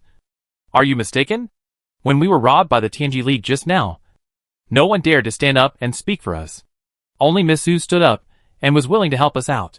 Not only did you not appreciate it, but you blamed her for implicating us. The man in green also accused indignantly. Yes, if she didn't see us in trouble and wanted to help us, how could Miss Su come to us and cause unnecessary trouble for herself? You are too heartless and ungrateful to say that. After all, it was because of them that Su Imo came to confront the Tianji League. But these 2 people actually blamed Su Imo, which was really infuriating. Brother Chu, Brother Ding, it's not that we are heartless and ungrateful. It's that we didn't ask her for help at all. She was the one who meddled in our business and got involved. Yes, we didn't ask her for help. Besides, even if she killed Sun Haoran, she was quite powerful. But the other side was a group of midterm Junling masters. How could she be a match for a group of midterm Junling masters? I really don't know what she is doing. Instead, she implicated us. When the man in green and the man in blue heard this, they immediately became furious and shouted, The Red Star League has produced 2 scums like you, which is really a disgrace to the Red Star League. From today on, you 2 are no longer my Red Star members of the Alliance. The 2 men who blamed Su Imo never expected that Brother Chu and Brother Ding would directly and brazenly expel them because of a woman. They were surprised and roared in disbelief. Are you mistaken? The 2 of us were personally selected and trained by the deputy leader. Who do you think you are to expel us? They were personally selected by Huapeng a few days ago to join the Red Star Alliance. Huapeng was very fond of their talents and planned to focus on cultivating them. Although the man in blue and the man in green entered the Red Star Alliance earlier than them, they were only their senior brothers and were not qualified to drive them away. Chapter 1250. Give up your weapons and leave. You guys. The blue-clothed man and the green-clothed man were immediately speechless by their arrogant attitude. Seeing that they were speechless, the two newly joined disciples were even more disdainful. One of them snorted contemptuously. If you want to expel us, the deputy leader must come in person. You are not qualified. The other man ignored them directly, turned his eyes to the people of Tianji League, and negotiated with some flattering meaning. Brother Song, we don't know Suemo at all, let alone friends. You can't force us to be tied together with her. Although we are disciples of the Red Star League, we have never offended the Tianji League. I wonder if Brother Song can make some concessions. The purple-clothed man called Brother Song is a descendant of the Song family. Most of the people following him are also children of the Song family. The Song family has a lot of say among the 6 major families, and there is a tendency to surpass the Sun family. It is a tough character that cannot be easily offended. Although the man in purple, named Song Guangya, was only a bastard in the Song family and ranked 6th, he had a higher status than the side disciples of the Song family. In addition, he was already a midterm Junlingshi and had good strength. Although the 2 new disciples who joined the Red Star Alliance were good seedlings worth cultivating, they still did not dare to offend the Song family and the Tianji Alliance easily. Therefore, in their attitude towards the purple-clothed man, the 2 of them were somewhat flattering. As for the blue-clothed man and the green-clothed man, they were old members of the Red Star Alliance. Usually, the Tianji Alliance often bullied the Red Star Alliance. They had a deep grudge and had various conflicts with the people of the Tianji Alliance. Now seeing the 2 new disciples' style, they were immediately angry and disappointed. As for the people of Tianji League, they laughed out loud when they heard this. At this time, Song Guangyo had a smug smile on his face and nodded slightly with satisfaction. Not bad. Not bad. I didn't expect that there are still 2 sensible people in the Red Star League. Since you have nothing to do with Suemo, I will spare your lives. Hearing this, the 2 new disciples of the Red Star League were overjoyed and nodded gratefully. Thank you, Brother Song. Thank you, Brother Song. As they said, the 2 did not dare to delay for a moment and planned to leave quickly. Who knew that they had not taken 2 steps and were stopped by Song Guangyu again. Wait, your weapons have not been handed over yet. Hearing that they still had to hand over their weapons, the 2 were stunned for a moment and stopped where they were. The smiles on their mouths suddenly solidified, and they could no longer laugh. They thought that the Tianji League would let them go directly, but they didn't expect that they would not let go of their weapons. One of the relatively short men twitched his mouth slightly, and raised a forced and awkward smile, and negotiated with Song Guangyao. Brother Song, the weapons of the 2 of us are not presentable. You are not worthy of them. I guess only Chu Shengfan and Ding Yankai's weapons are worthy of your status. Since you are willing to let us go, why don't you be a good person and not bother with us? This man is quite scheming. In order to keep his weapons, he actually diverted the trouble to Song Guangyu's attention to the blue-clothed man and the green-clothed man. Chu Shengfan and Ding Yankai heard this and gnashed their teeth in anger, and their handsome faces turned black. However, it is understandable that they are ordinary people with no background. Weapons are too precious to them. They have just joined the Red Star League not long ago, and have not had deep feelings for the Red Star League. In the face of interests, they naturally make some choices. But Song Guangyao didn't listen to this. Although he was a member of the Song family, he was a bastard after all. Although his status was higher than that of the disciples of the collateral line, his status was still quite embarrassing compared to other favored children. As the saying goes, all 10 fingers have different lengths. Not to mention the children of a large family. In order to focus on cultivating those talented children, the Song family would inevitably neglect other children. Therefore, the monthly salary Song Guangyu received from the Song family was not much, which was barely enough for his usual practice. However, if he wanted to buy good weapons and martial arts, he still had to save money slowly. Now he met a disciple of the Red Star Alliance, and he could have obtained weapons without spending a penny. He was not stupid, so how could he miss such a good opportunity? It seems that you don't want to leave. Song Guangyu's eyes were sharp, and his face suddenly became gloomy. He hated people bargaining with him. It was already a special favor to let them live. But he didn't know that the other party dared to push it further. As he said that, Song Guangya rubbed his fists and prepared to attack the two of them. Seeing Song Guangya angry and exuding murderous aura, the two of them trembled in fear and dared not hesitate any longer, and quickly handed over their weapons. We will give it to you. Can't we give it to you? Although the weapons are precious, they can't be used if they lose their lives. Song Guangya took a look at the weapons of the two people, and then he put them into the space with satisfaction. That's good enough. Get out. Hearing this, the two of them felt as if they had been pardoned, and quickly fled from this place of right and wrong. Seeing the two little bastards run away, Chu Shumfan and Ding Yankai sighed in anger, and apologized to Su Maoyang awkwardly. Alas, Miss Su, I'm sorry to make you laugh. There are many people who will do anything for the sake of profit. Just get used to it, Su Maoyang replied lightly. Seeing that she really didn't take the shameless behavior of the two people just now seriously, Chu Shumfan and Ding Yankai gradually breathed a sigh of relief, and sighed with guilt. I really implicated you this time. The Tianji League wants my life. Even if I don't meet them today, I will meet them one day. They will definitely use various means to take my life. This is inevitable, and it has nothing to do with you, Su Maoyang retorted calmly. Song Guangyo didn't have so much patience to listen to their nonsense. Thinking of taking Sumo's head to seek credit, he couldn't wait. He roared suddenly, and the roar was deafening. Humph! Since you know this is a matter of time, then just die obediently and avoid the pain of flesh and blood. After the roar fell, Song Guangyo let out two strange laughs, and then he swept out like a rainbow light, stretching out his claws towards Su Maoyang. Song Guangyo heard that Su Imo was only an early-stage Junlingshi, although Sun Haoran, who was also an early-stage Junlingshi, died in her hands. Everyone knew that Sun Haoran died suddenly because of his improper use of power and his infatuation. In fact, it had nothing to do with Su Imo. Su Imo was just lucky and got a bargain. Therefore, as a strong man of the early-stage Junlingshi, he naturally did not take Su Maoyang, who was only an early-stage Junlingshi, seriously. Not to mention that the other party was still a petite woman in his eyes. He still didn't believe that he, a big man, couldn't beat a woman who was one level lower than him.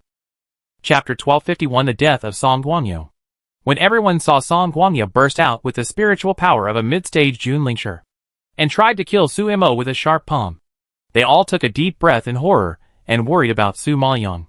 This Song Guangyo's strength may not be considered a big deal in the Song family, but it is more than enough to face the freshman. The reason why Su Imo won the last battle against Sun Haoran was because Sun Haoran himself went crazy and died on the arena. To put it bluntly, she was lucky. But fighting is not always based on luck. If you don't have some real skills, in this world of the survival of the fittest, you will be gnawed to the bone at any time. Therefore, the onlookers who saw this scene were shocked and sighed that Su Imo was in danger this time. Some people think she is stupid. She knew that the other party wanted to kill her, but she still ran up to show off. If she stayed in the Dongfang family and was protected by the Dongfang family, the Tianji League would not be able to do anything for a while. Now, she has to risk her life to help the two disciples of the Red Star Alliance. However, when everyone was sighing, Su Maoyang didn't take Song Guangyo's attack seriously at all. After all, she never did anything without confidence. Besides, Song Guangyo was just a mid-stage Junlingshi. Su Maoyang had even contracted and subdued a 5th-level Jun beast that was frantic and had spiritual power comparable to that of a late-stage acquired Junlingshi. What's more, this Junlingshi in front of her was many levels lower than the acquired Junlingshi. Furthermore, Su Maoyang's spiritual power was much stronger than that of ordinary people, and she had recovered to the level of a mid-stage Junlingshi a few days ago. For her, dealing with Song Guangyo of the same level was as easy as crushing an ant. At this moment, seeing Song Guangyo rushing towards him frantically, Su Maoyang stood still, motionless, without any intention of dodging, as if he was going to confront him head-on and fight to the end. The onlookers were so shocked when they saw this dangerous scene that their eyes widened in horror, reflecting the brilliant light of Song Guangyo's whole body, and their hearts seemed to be surging to their throats. Chu Shengfan and Ding Yankai were not too worried about the outcome of the battle, because they had seen Su Maoyang's strength and knew that she was a pervert who didn't even take the frenzied 5th-level Monarch bees seriously. So they were naturally not afraid of Song Guangyo's strength. The only thing they were worried about was that Sumo would make a big deal because of them, further intensify the conflict, and make it out of control. However, just when everyone was frightened pale by Song Guangyu's sharp aura, Su Maoyang's body exuded a chill at this time, which was so cold that everyone shuddered. However, before everyone had time to think about the source of this cold air, they saw Su Maoyang suddenly raised her hand and grabbed Song Guangyu's wrist covered with spiritual power. Song Guangyu had never expected that he had not touched Su Maoyang's hair before she grabbed it first. His pupils, which were originally full of excitement, suddenly shrank and flashed a flash of surprise. Being intercepted by a woman halfway was not a face-saving thing for a big man like him. At that moment, he was unwilling to give in and pushed out more spiritual power, intending to break free from Su Maoyang's restraints and directly pinch her slender neck. However, ideals are full and reality is skinny. His just emerged spiritual power was directly cut off by Su Maoyang's strong flick. There was a crisp sound of click, and Song Guangyu's whole body turned away in pain, and he suddenly let out a tragic roar. The roar was like thunder, and the people around him trembled with shock. The already shocked expressions were magnified several times at this moment.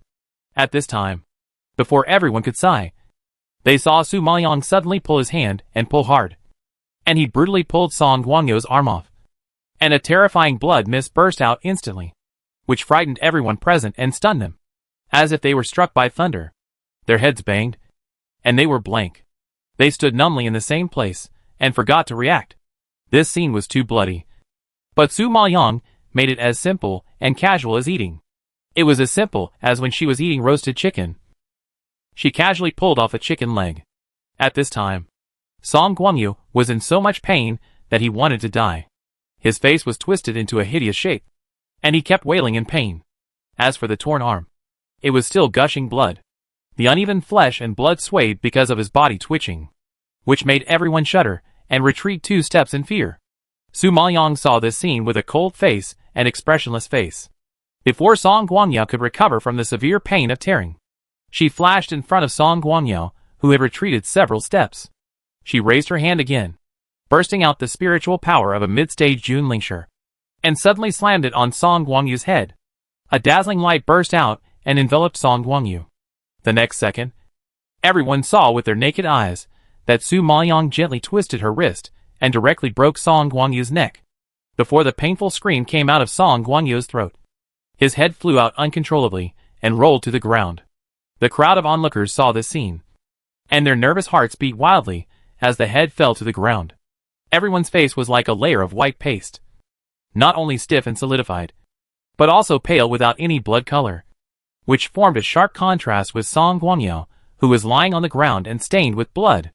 They really didn't expect that Sumo looked thin and weak, with little fighting power, but the whole person was as sharp as a sharp knife that could cut off someone's head at any time. She is not a woman at all. She is clearly a walking killing weapon. The Tianji League disciples who came with Song Guangyu did not expect this outcome. The reason why they did not take action was because they felt that with Song Guangyu's strength, it was more than enough to deal with a woman, and they didn't need to take action at all. If a group of men like them besieged a woman, wouldn't it be a laughing stock if it got out? After all, they were members of the Tianji League and well-known figures in Fenglin Empire. It was really shameful to bully a woman together. But it was precisely because of their confidence in Song Guangyu and their disdain for Sumo that this tragedy happened. Seeing the ferocious and terrified expression on Song Guangyu's head, everyone in the Tianji League shuddered, and their hearts were filled with turmoil. The black-clothed man who was trying to please Song Guangyu glared at Su Maoyang with his eyes wide open, gritting his teeth, and said, "I didn't expect that you have already reached the middle stage Junlingshi, and you have risen quite fast. But no matter how fast, you killed our Tianji League people. Don't think about going back alive today. Brothers, come on." Chapter 1252, Caught by the Leader. Seeing this group of people rushing up to die without giving up, Su Maoyang's pupils shrank slightly, and she squinted her eyes impatiently, and a barely perceptible cold light flashed from her eyes. She didn't want to make trouble, but the other party was relentless, so don't blame her for being rude. Thinking of this, Su Maoyang's skin was faintly cold, mixed with the spiritual power lingering on her fingertips, and gradually condensed into ice spikes.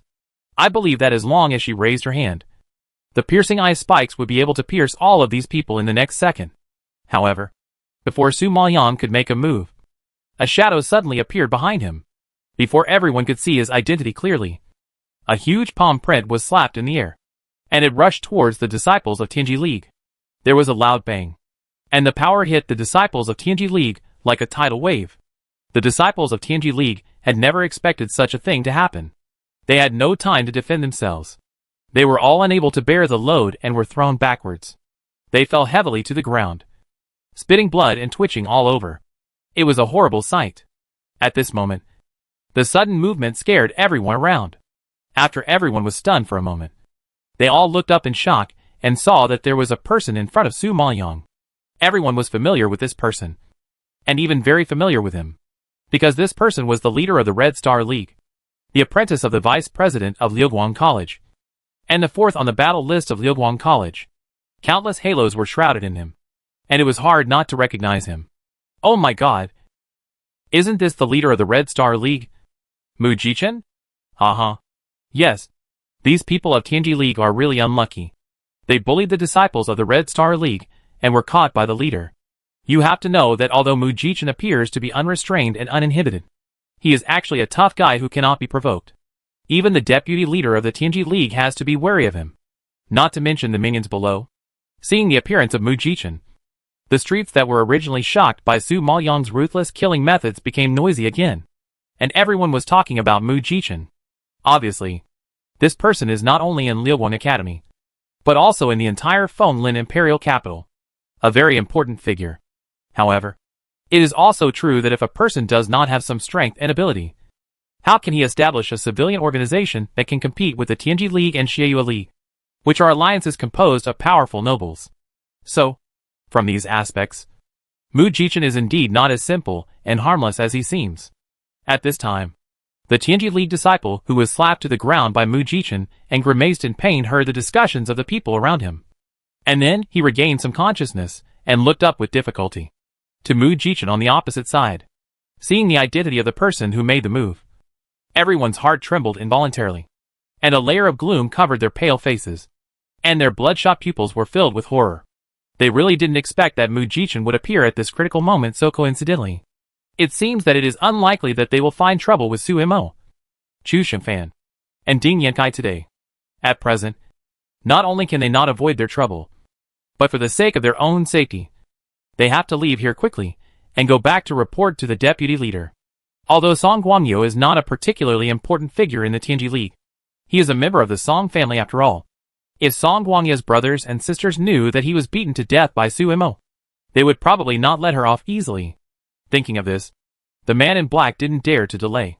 Even though he was seriously injured, he still managed to get up from the ground and waved decisively to the other brothers. Hurry up and retreat. The other brothers naturally knew that Mu Jichen was a person they couldn't afford to provoke. If they stayed here, they might not be able to leave. So at this time, without any hesitation, they immediately got up from the ground and quickly fled to the direction of the academy with the man in black. Mu Jichen wanted to teach them a lesson, but he didn't know that they ran so fast, so he had to give up. In the final analysis, he didn't want to make a big fuss. If he killed all these people, it would undoubtedly be a complete declaration of war with the Tianji League. If the two alliances really fought, their Chixing League would naturally suffer more. So, he still didn't want to break this balance easily. Su Maoyang had no interest in the life and death of these little minions. After all, they didn't pose any threat to her at all. They were just a group of self-righteous, blindly confident clowns. So, she just glanced at the direction they left and then retracted her gaze, and then moved to Mu Jichen. I was just about to go to the Red Star Alliance to find you, and I didn't expect to meet you here.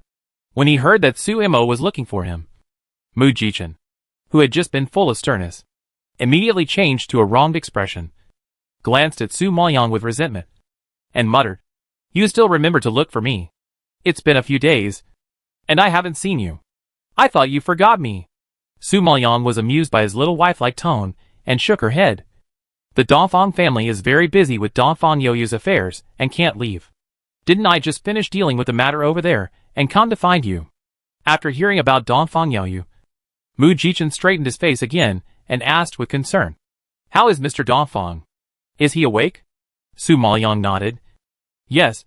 He is awake, but his physical condition is not very good. If he doesn't take good care of himself, he may be in danger. Not taking good care of himself? The Dongfang family is rich and powerful. Can't they take good care of themselves? Mu Jichen heard the heaviness in Su Maoyang's tone, and guessed that Dongfang Yaoyu's body was probably not well taken care of. And the situation was not optimistic. Su Maoyang frowned slightly, and looked a little solemn when he heard it. It's a long story, and I can't explain it clearly for a while. I'm going to the academy now. And I'll thank the disciples in your alliance by the way. Let's go together. When Mu Jichen heard the gratitude, he must have brought some benefits to Su Mo, and he blinked happily. The gorgeous and charming arc at the corner of his mouth was like a warm breeze, blowing away the clouds of sorrow that had been weighing on Su Maoyang's heart for the past few days. Although this man's facial features are not as exquisite as Jun Haotsong's, his smiles, words, and deeds all show his special beauty and charm, which makes people irresistible. No wonder Mu Jichen was rated as the most beautiful man in Fenglin Empire. I believe that not many women can resist his extremely seductive smile. At this time, Su Maoyang was thinking, and Mu Jichen couldn't wait to lead the way. Su Maoyang was walking towards the academy, and the two new disciples who left Su Maoyang and Chu Shunfan and ran back had arrived long ago. Huapeng happened to be doing business in the hall, and saw the two new disciples he personally selected 2 days ago running over in a hurry, with dark and blue faces, as if something had happened. However, before he could ask, the two of them walked up angrily and complained loudly. Deputy Alliance Leader, please take care of Senior Brother Chu and Senior Brother Ding. They are really too much. Chapter 1253. Complained to the leader. Huapeng was confused by their sudden words and looked at them in confusion. Chu Shufan and Ding Yankai? What happened to them? The relatively short man in black clothes saw that he didn't understand and hurriedly explained. Deputy Leader, you should know that Su Mo offended the Su family and the Han family some time ago. The prince's forces have always wanted to wipe her out. But Senior Brother Chu and Senior Brother Ding actually went against the wind and made friends with Su Mo. As a result, just because they have a good relationship with Su Mo, the Tianji League actually attacked us today and planned to wipe us out together. The other man in crescent-colored clothes also nodded angrily. Deputy Leader, are Senior Brother Chu and Senior Brother Ding possessed by ghosts and actually involved with a troublemaker like Su Mo? I'm worried that they will bring a lot of trouble to the Red Star League. When Huapeng heard this, his face became darker and darker. His brows were frowned more and more tightly, and his pupils were actually floating with flames. He was obviously angered by their words. They, the Red Star Alliance, have never been cowards. In addition, after sharing hardships with Su Mo a few days ago, many disciples of the Red Star Alliance have developed a revolutionary relationship with Su Mo and admire his strength. Because with the strength of an early-stage Junling master, he can subdue the frenzied 5th-level monarch beast. Such talent is not just abnormal. In addition, he can throw out a large bottle of top-grade elixir at will, which shows that he is not an ordinary person. Such a genius. The Red Star Alliance can't even curry favor with him. And these two people still blame Chu Shumfan and Ding Yankai for being related to Su Mo. Do they want to deliberately anger him to death? What's more, they took so many Taichin Dragon and Tiger pills from others. If they were to take these pills outside, they would be priceless treasures. They could not afford them in their lifetime. Huapeng could not do that after receiving such precious treasures from others and severing ties with them. The man in black clothes saw Huapeng's ugly face and thought that he was already dissatisfied with Chu Shunfan and Ding Yankai. So he struck while the iron was hot and said, "What's more, Senior Brother Chu and Senior Brother Ding want to kick us out of the Red Star Alliance without your consent. You should know that we were selected by you personally. Isn't this just not taking you seriously? Because too many things happened in the last trip to Nanan Forest, which involved Su Maoyang's secrets and identity." Mu Jichen warned them early in the morning to keep their mouths shut about the Nanan Forest. So the two newcomers did not know the friendship between the Red Star Alliance and Su Mo. Now Huapeng heard that these two people were trying to sow discord between him, Chu Shunfan, and Ding Yankai, and the anger in his heart suddenly rushed to his head. He was about to open his mouth and shout, but who knew that a clear and loud voice suddenly came from the door. It seems that this leader has not rectified the Red Star Alliance for too long, and a lot of termites have mixed in. Hearing the voice, the two new disciples were shocked and immediately turned to look at the door, only to see Mu Jichen striding in from outside. Seeing the leader coming, Everyone in the hall hurried forward and saluted respectfully. The two new disciples were no exception. They all clasped their fists to express their respect. However, when they looked up again, they saw Su Maoyang, Chu Shengfan, and Ding Yankai also slowly walked in from the door. And they were immediately shocked and widened their eyes. This group of people were surrounded by a large group of Tianji League disciples. But they came back safe and sound? Did they see it wrong? The two were shocked. After a while, they reacted. Although they didn't know how they escaped safely, they were indignant when they thought of the previous danger. They complained to Mu Jichen and Huapeng excitedly. Leader, Deputy Leader, it's Su Mo. It was because of her that we were almost killed by the Tianji League just now. Mu Jichen's face sank when he heard it. His handsome face seemed to be covered with a layer of frost. His low voice was also cold and seemed particularly depressed. Aren't you all fine? The man in black clothes shook his head anxiously. At that time, we and Brother Chu were surrounded by the Tianji League. If we hadn't exchanged the weapons we had just bought, we would have died long ago. It's all because of Su Mo. If it weren't for her, we wouldn't have been implicated. Chu Shengfan couldn't help laughing when he heard this. He took out his weapons and shook them in front of him. Junior Brother Yi, you are too serious. Our weapons are still good, and we haven't handed them over. How come your weapons were handed over? Hearing this, Yi Hongshan and Yan Tianlei were shocked, staring at the weapons in their hands, with astonishment flashing in their eyes. How could you?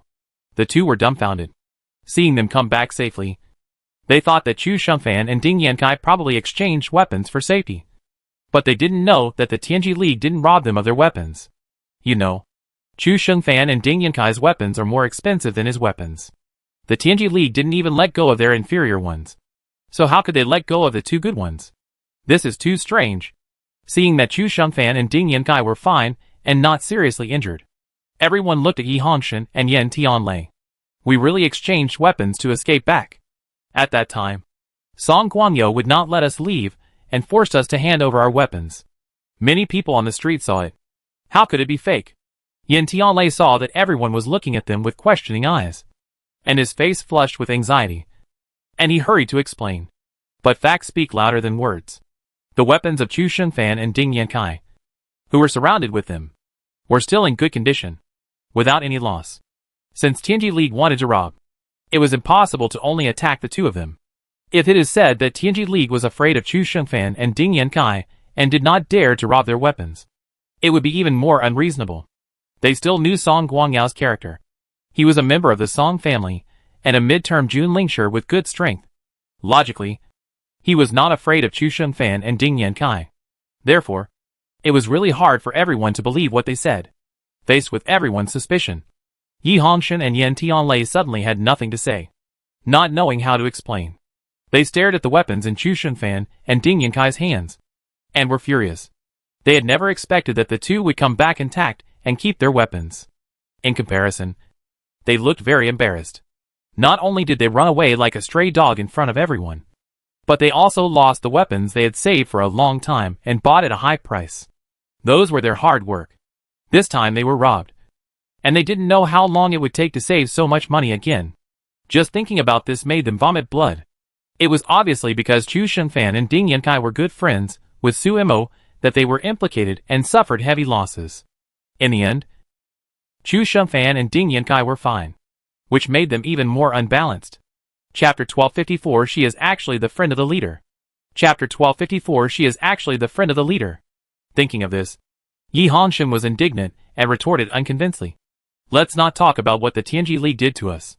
Brother Chu and Brother Ding, you ignored the safety of the Red Star League and made friends with Su Mo, which is very inappropriate. If you bring trouble to the Red Star League, can you bear this responsibility at least? The most unacceptable thing is that you actually want to drive us out of the Red Star League for an outsider. You decided the members stay or leave without the consent of the deputy leader. Isn't it too much? No need to go through the deputy leader. The leader has already agreed. Just when Yi Hongshan was accusing excitedly, Mu Jichen suddenly spoke and interrupted him decisively. Yi Hongshan and Yan Tianlei were shocked when they heard this, and their expressions were stiff, staring at him with some confusion. Alliance leader? What do you mean? Yi Hongshan was confused by his sudden words, and could not figure out his thoughts. Mu Jichen stared at him with a sullen face and cold eyes. His deep voice was filled with obvious anger. It means you are expelled and can get out. Chu Shumfan and Ding Yankai had told him about their affairs along the way. Mu Jichen was very angry about Hu Buli's betrayal. He did not expect that two more greedy and cowardly worms would come in. They were not stupid enough to train such an untreatable wolf. The next time Tianji League made a move and took away the disciples they had worked so hard to train, they would become the scapegoats. Therefore, he absolutely prevented such members from existing. Yi Hongshan and Yan Tianlei had originally wanted Mu Jichen to severely punish Chu Shumfan and Ding Yankai for interfering in other people's affairs and suppressing newcomers. They did not expect to get such a result from Mu Jichen's mouth. Both of them were shocked and their faces changed drastically. Their pupils instantly showed horror, and they looked overly frightened. Yan Tianlei was shocked and asked back. Alliance leader, it is Chu Shumfan and Ding Yankai who do not care about the interests and safety of the alliance. Why are we expelled? This is unfair. Yes, it is obviously them who caused trouble for the Red Star Alliance. Why did they expel us? What's more, they bully the weak and suppress us new disciples of the alliance. Why did the leader not punish them, but blame us? Yi Hongshan also looked dissatisfied and argued angrily, feeling really aggrieved in his heart. Not only did they lose face and precious weapons, but now they are expelled from the Red Star Alliance. What is going on? Chu Shumfan and Ding Yankai found it funny to see the two of them looking angry and aggrieved. They laughed out loud. Their eyes looked like they were looking at a fool, which made Yi Hongshan and Yan Tianlei confused and very angry. Huapeng had been holding back his anger for a long time. He immediately stepped forward and slapped them twice on the head. His angry voice almost came out from between his teeth. Two little bastards. Who are you scolding? Suemo is the friend of the leader and also my friend Huapeng. Are you accusing the leader and me of ignoring the safety of the Red Star Alliance and bullying you? Since you are dissatisfied with our suppression of you, you should get out of here right now. He personally selected these two people. He was also responsible for what happened. At this moment, facing Suemo and Mu Jichen, Huapeng felt ashamed, embarrassed, and angry. These two little bastards simply made him lose face. Yi Hongshan and Yan Tianlei were slapped twice, as if they were stunned, and stayed where they were. Then, they looked at Mu Jichen with a stiff expression.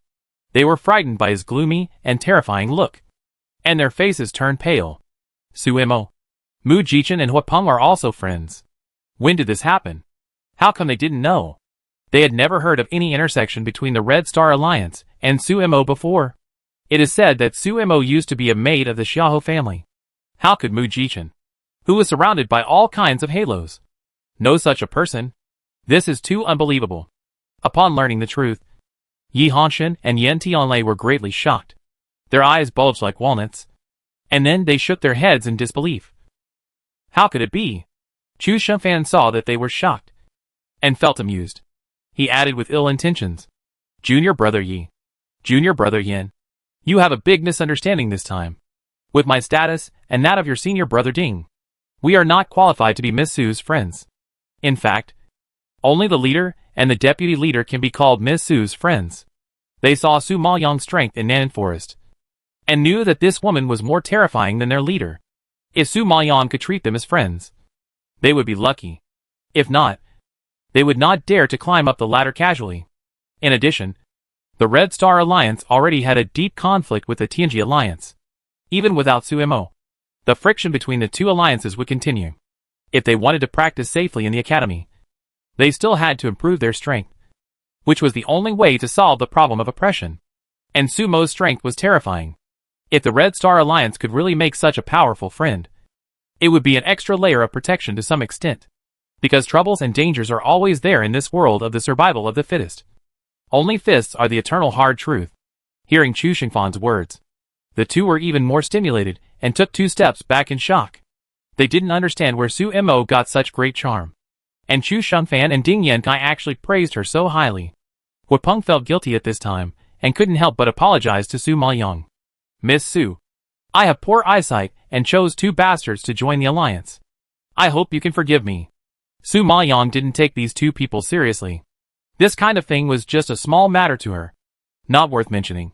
Deputy Alliance Leader, you are too kind. The Red Star Alliance helped me so much last time. I can't thank you enough. How can I care about these things? When Huapeng heard about the last incident, He scratched his head in embarrassment and couldn't raise his head in shame. Ha ha ha. Don't say that. The Red Star Alliance didn't help at all. It's really shameful. The Red Star Alliance didn't help much, but asked Sumo to help. He didn't do much, and got such a big bottle of Tai Ching Dragon and Tiger Pill for nothing. It's embarrassing to talk about it. However, for Su Maoyang, they were already a great help. At least when they encountered a group attack. They delayed time, resisted the attack of the spirit beasts, and helped Dongfang Liuya and Xiahou brothers and sisters beside her. If it weren't for them, Su Maoyang would definitely be in a hurry and distracted to take care of Dongfang Liuya and Xiahou brothers and sisters. There was no way to sit down and practice the 4th level of I Sacrifice 9 Heavens with peace of mind. It would still be very difficult to defeat the 5th level Monarch Beast. Chapter 1255 Shamelessly Begging for Mercy. Thinking of this, Su Maoyang took out another bottle of pills from the space and handed it to Huapeng. This is a little gift from me to the Red Star Alliance. Last time, the situation was urgent, and Su Maoyang didn't have time to formally thank them. This time, she came here, of course, to bring some gifts. She thought that a civilian organization like the Red Star Alliance, which had little funds and resources, should be very short of pills. It happened that she had a lot of pills, and she could refine them at any time after eating them. So she thought of taking them out to help the Red Star Alliance. Huapeng immediately refused when he saw the medicine bottle. Miss Su, how can this be? We didn't help much in the first place, and we took 50 Tai Ching Dragon and Tiger pills from you. Now you give us pills again. How can we afford it? Yi Hongshan and Yin Tianlei, who were left aside, suddenly heard about Tai Ching Dragon and Tiger pills, and their hearts trembled uncontrollably. Their faces, which were already pale from the shock, were even more shocked. Their shocked eyes fell on Su Maoyang involuntarily, and their 2 eyeballs seemed to be locked and could no longer move. Although they had no money to buy Tai Ching Dragon and Tiger pills, and they were not qualified to touch such a precious pill, they were not ignorant. They still knew about Tai Ching Dragon and Tiger pills. It was a top-rate pill. If it was auctioned at an auction house, it would definitely be a treasure that countless strong people would fight for. However, they did not expect that Su Mo actually had 50 Tai Ching Dragon and Tiger pills. What was even more unbelievable was that she generously gave such a precious and rare treasure to the Red Star Alliance. Is this possible? This is too incredible. Just when the two were shocked, Su Maoyang pushed the medicine bottle back. Just consider it as a small gift from me. Don't be polite to me. Seeing her insistence, Huapeng was embarrassed, not knowing whether to accept it or not. Mu Jichen on the side was not polite to her at all, and nodded at Huapeng. Take it. Our alliance is indeed short of elixirs. Don't let her down. After receiving Mu Jichen's instructions, Huapeng completely accepted it, carefully opened the bottle cap and took a look. At this glance, he was once again shocked by Su Maoyang's generosity. He didn't expect that there would be a large number of high-quality pills this time. He was shocked and asked, Miss Su, you took so many high-quality pills again. I'm afraid there must be 100 of them. Is your gift too expensive? When the other disciples heard about 100 high-quality pills, they were shocked.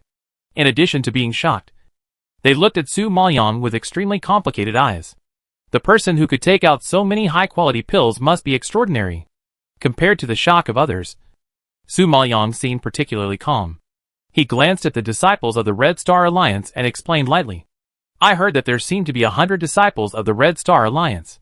1 pill for each person is just right. When the disciples around heard this, they were all very grateful and excited. They didn't expect that each of them could get a high-quality pill. This was simply a pie in the sky. Yi Hongshan and Yin Tianlei were beaten to a pulp. Their handsome faces turned blue-gray in an instant. They felt like a mixture of emotions. Not only did they lose their weapons, but they were also driven out of the Red Star Alliance by Mu Jichen. If they hadn't offended Su Mo, they would probably have gotten a high-quality pill. Unfortunately, they ended up with nothing. They had never suffered such a heavy loss in their lives, and they were so upset that they almost fainted. At this time, the Red Star Alliance had benefited from Su Maoyang, and all the disciples around him were very enthusiastic to express their gratitude, while everyone was smiling and having fun. Yi Hongshan and Yin Tianlei seemed a little out of place. Perhaps they were unwilling to be driven out and missed the precious high-quality elixir, so they shamelessly stepped forward and pleaded with Mu Jichen. Alliance leader, We didn't know Suimo was your friend. We won't dare to do it again. Can you give us another chance to reform? Just beg the Alliance leader not to drive us away. Alliance leader, please forgive us because we just joined the Red Star Alliance and don't know the rules inside. It is said that ignorance is not a crime. We didn't mean it. Without waiting for Mu Jichin to reply, Huapeng angrily rejected it. No need to say more. Our Red Star Alliance really can't afford to support you two big Buddhas. It's better to leave as soon as possible and find another way out. Last time, Hubuli was a lesson. This time, he must strictly control the pass. They didn't expect that they would be so rude to the other party, even though they begged them so humbly. After all, they were still young and frivolous. Facing such humiliation, they were a little embarrassed. Yi Hongshan said angrily. The Tianji League and the Xieyue League have been recruiting members and strengthening their power. In order to recruit talents, they have also offered many attractive conditions. You are the opposite. You are driving away potential members. Are you still clear-headed? Hearing this, Huapeng sneered and immediately stretched out his hand to the door to make a gesture of invitation. Since you think the conditions of the Tianji League and the Xieyue League are attractive, go to them. Goodbye. Yi Hongshan and Yan Tianlei were speechless because of Huapeng's attitude. Although the conditions of Tianji League and Xieyue League are attractive, they also have high requirements for members. Although the two of them are good seedlings with potential, they are nothing in the eyes of Tianji League and Xieyue League. In addition, they have no background. How can others look down on them? Besides, if they really can get in, they would have been in long ago. Why do they need to come to the Red Star League? Now hearing what Huapeng said, both of them gnashed their teeth and looked very ugly. Yan Tianlei couldn't stand this anger and roared angrily. Let's go. I don't believe it. If we leave the Red Star League, we can't stay in the academy. Yi Hongshan. Let's go. Yi Hongshan also glared at Huapeng fiercely. I hope you don't regret it. I want to see how long your Red Star League can be arrogant. As he said, Yan Tianlei and Yi Hongshan were about to walk out of the door of the Red Star League together. However, at this moment, there was an angry shout from outside. Suimo, get out here and die. Everyone was shocked when they heard the roar, and a flash of surprise flashed across their pupils. From this voice, it seems to be Song Rongxin from the Song family. Huapeng often dealt with disciples from the 6 major families in the academy, and he could guess the other party's identity just by listening to the voice. When Su Maoyang heard that it was someone from the Song family, she knew what was going on. It seemed that they had received the news of Song Guangyao's death and came to settle accounts with her. The disciples of the Red Star Alliance didn't understand why Song Rongxin suddenly came to them, and they all looked at each other in confusion. Chapter 1256, second place in the battle list. Even Huapeng stared at Su Maoyang in surprise and asked curiously, Miss Su, do you know Song Rongxin? Su Maoyang shook her head slightly. No. Huapeng raised his eyebrows in surprise and became even more confused. Then he has found this place. Everyone looked at her in confusion when they heard this. Facing everyone's questions, Su Maoyang frowned slightly and said in silence, he should be here to seek revenge on me. Just as she was talking, there was another roar of cursing outside. Suimo, get out of here. Aren't you very arrogant? Why are you a coward? Hearing the constant cursing outside, Su Maoyang knew that staying in the Red Star Alliance was not a solution, and immediately turned around and walked out without any hesitation. She couldn't hide in the Red Star Alliance all the time. She had to go back to accompany Jun Haocong at night. If he made a fuss, he would be much more terrifying than these people. Except for Chu Shifan, Ding Yankai and Mu Jichin, who knew what was going on. The others were confused. They didn't know how Suimo got involved with Song Rongxin again, so they all went out to join in the fun. As soon as they came out of the Red Star League, they saw a lot of people blocking outside. Almost all of them were disciples of the Tianji League, and the man in front of them was the man in white who was going to attack Su Maoyang in the Nanan forest that day. At that time, the beast tide broke out, and the man in white was busy escaping, so he let Su Maoyang go. Now that they heard that Suimo had openly killed their Tianji League disciples and had arrived at the academy, they rushed over without stopping, intending to settle accounts with Su Maoyang. When Song Guangya's brother Song Rongxin heard that his brother was killed, he felt obliged to rush to the Red Star Alliance with the man in white to seek justice for his tragically dead brother. At this time, Song Rongxin was next to the man in white, and his ferocious appearance was particularly conspicuous. which attracted many passing disciples to come forward and watch. Everyone knew that the Red Star Alliance and the Tianji Alliance had always been at odds and had frictions from time to time. But there were not many cases where someone would run to the gate with such a fierce momentum to challenge. So everyone was very curious about what happened to make it so serious. Huapeng saw that the other party was getting more and more aggressive and had blocked the gate. He could no longer bear it and shouted, "Qi Yelin, Song Rongqing, what are you doing? Are you going to declare war on our Red Star Alliance?" "Uh-huh. Declare war? If our Tianji Alliance really declares war on your Red Star Alliance, do you think your Red Star Alliance can still exist?" The man in white standing in the front snorted disdainfully. His voice was light and sarcastic, and his attitude showed that he didn't take the Red Star Alliance seriously at all. At this time, as soon as the man in white finished speaking, the disciples of the Tianji Alliance behind him all laughed loudly, and their expressions were also very disdainful of the Red Star Alliance. As members of the Tianji Alliance, they already had a sense of superiority in the academy, and naturally looked down on the Red Star Alliance, which was composed of a group of poor people with no identity and status, being ridiculed and mocked by the other party. Huapeng was so angry that his face turned blue, and he couldn't speak. "You?" And Mu Jichen on the side narrowed his pupils slightly, revealing a cold light, and his low voice could not hide his anger. "Qi Yelin, if you really want to declare war, then my Red Star Alliance will naturally fight to the end, and will never back down." The man in white laughed as if he had heard a big joke, with a tone full of contempt. "Ha ha ha. You are a defeated general, and you are worthy of declaring war on me? Don't you think it's ridiculous?" Although Mu Jichen is the fourth on the battle list, he is only a peak Jun Lingshi, and he has reached the late stage of the acquired Jun Lingshi, which is 3 levels higher than him. No matter how powerful Mu Jichen is, he can't reverse the level suppression, and is always his defeated general. That's why the man in white dared to challenge Mu Jichen so arrogantly. Mu Jichen clenched his fists in humiliation when he heard these sarcastic words, and he couldn't say anything to refute, because he had to admit that he was not as strong as others. The man in white in front of him was Qi Yelin, the eldest son of the Qi family. He had amazing talent since he was a child, and with the training of the Qi family, he grew up very quickly. Although Qi Yelin is 2 years older than him, he is already a post-heavenly master of the late stage, almost comparable to some elders in the academy. Such achievements can be described as terrifying. Therefore, Qi Yelin ranks second on the battle list, and is a very powerful figure. It is precisely because of his sharp means and amazing talent that he is valued by the prince and serves as the deputy leader of the Tianji League in the academy, managing the Tianji League in an orderly manner. Although the two of them are mortal enemies, Mu Jichen has to admit that this person's strength is somewhat terrifying.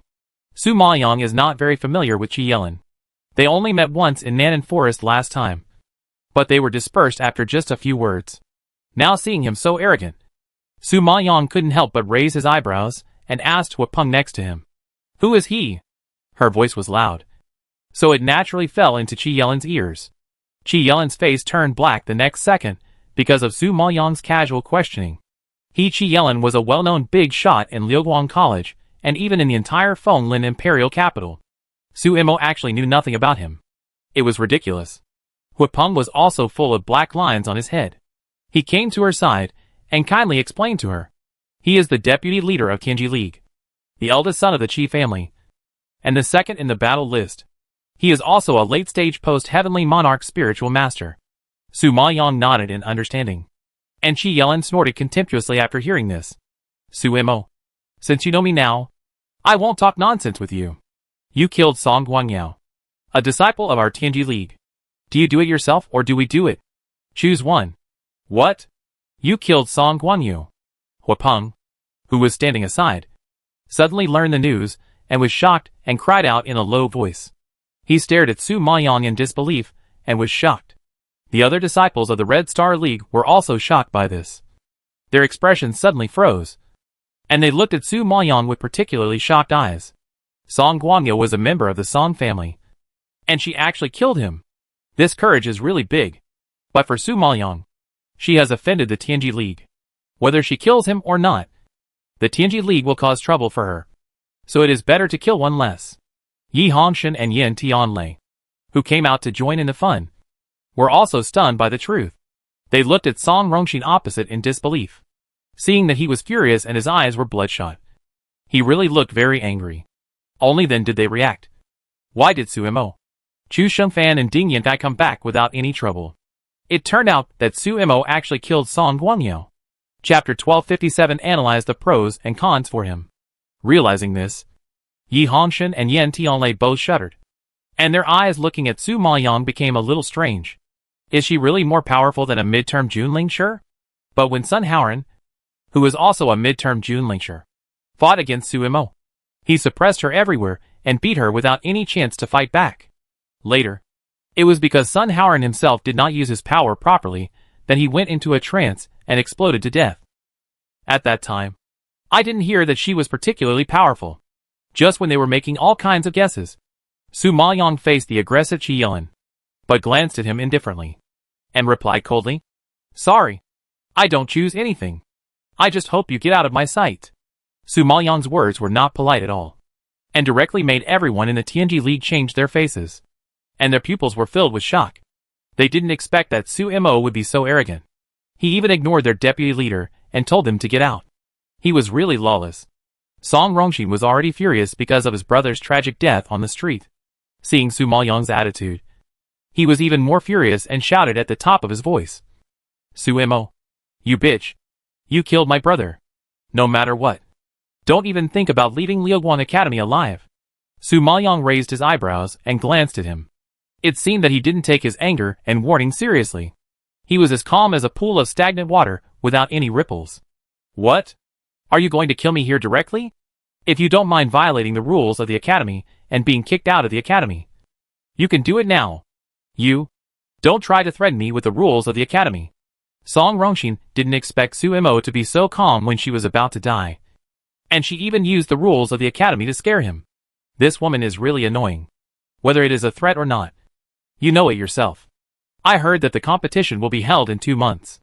It seems that Mr. Song doesn't want to participate.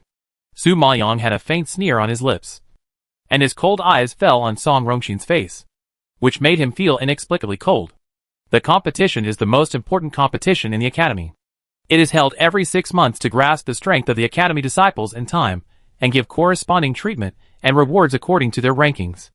Just like the training room, only those who reach the specified ranking in the competition can enter the designated floor for training.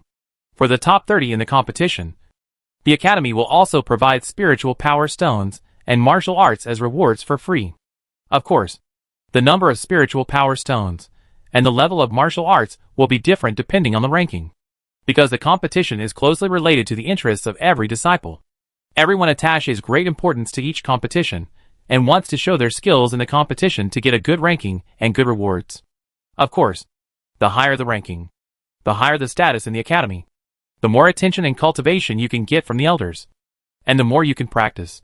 Therefore, seeing that the competition is approaching, many disciples have already started to practice in seclusion a month ago, and many disciples with good strength have already started to prepare for the competition.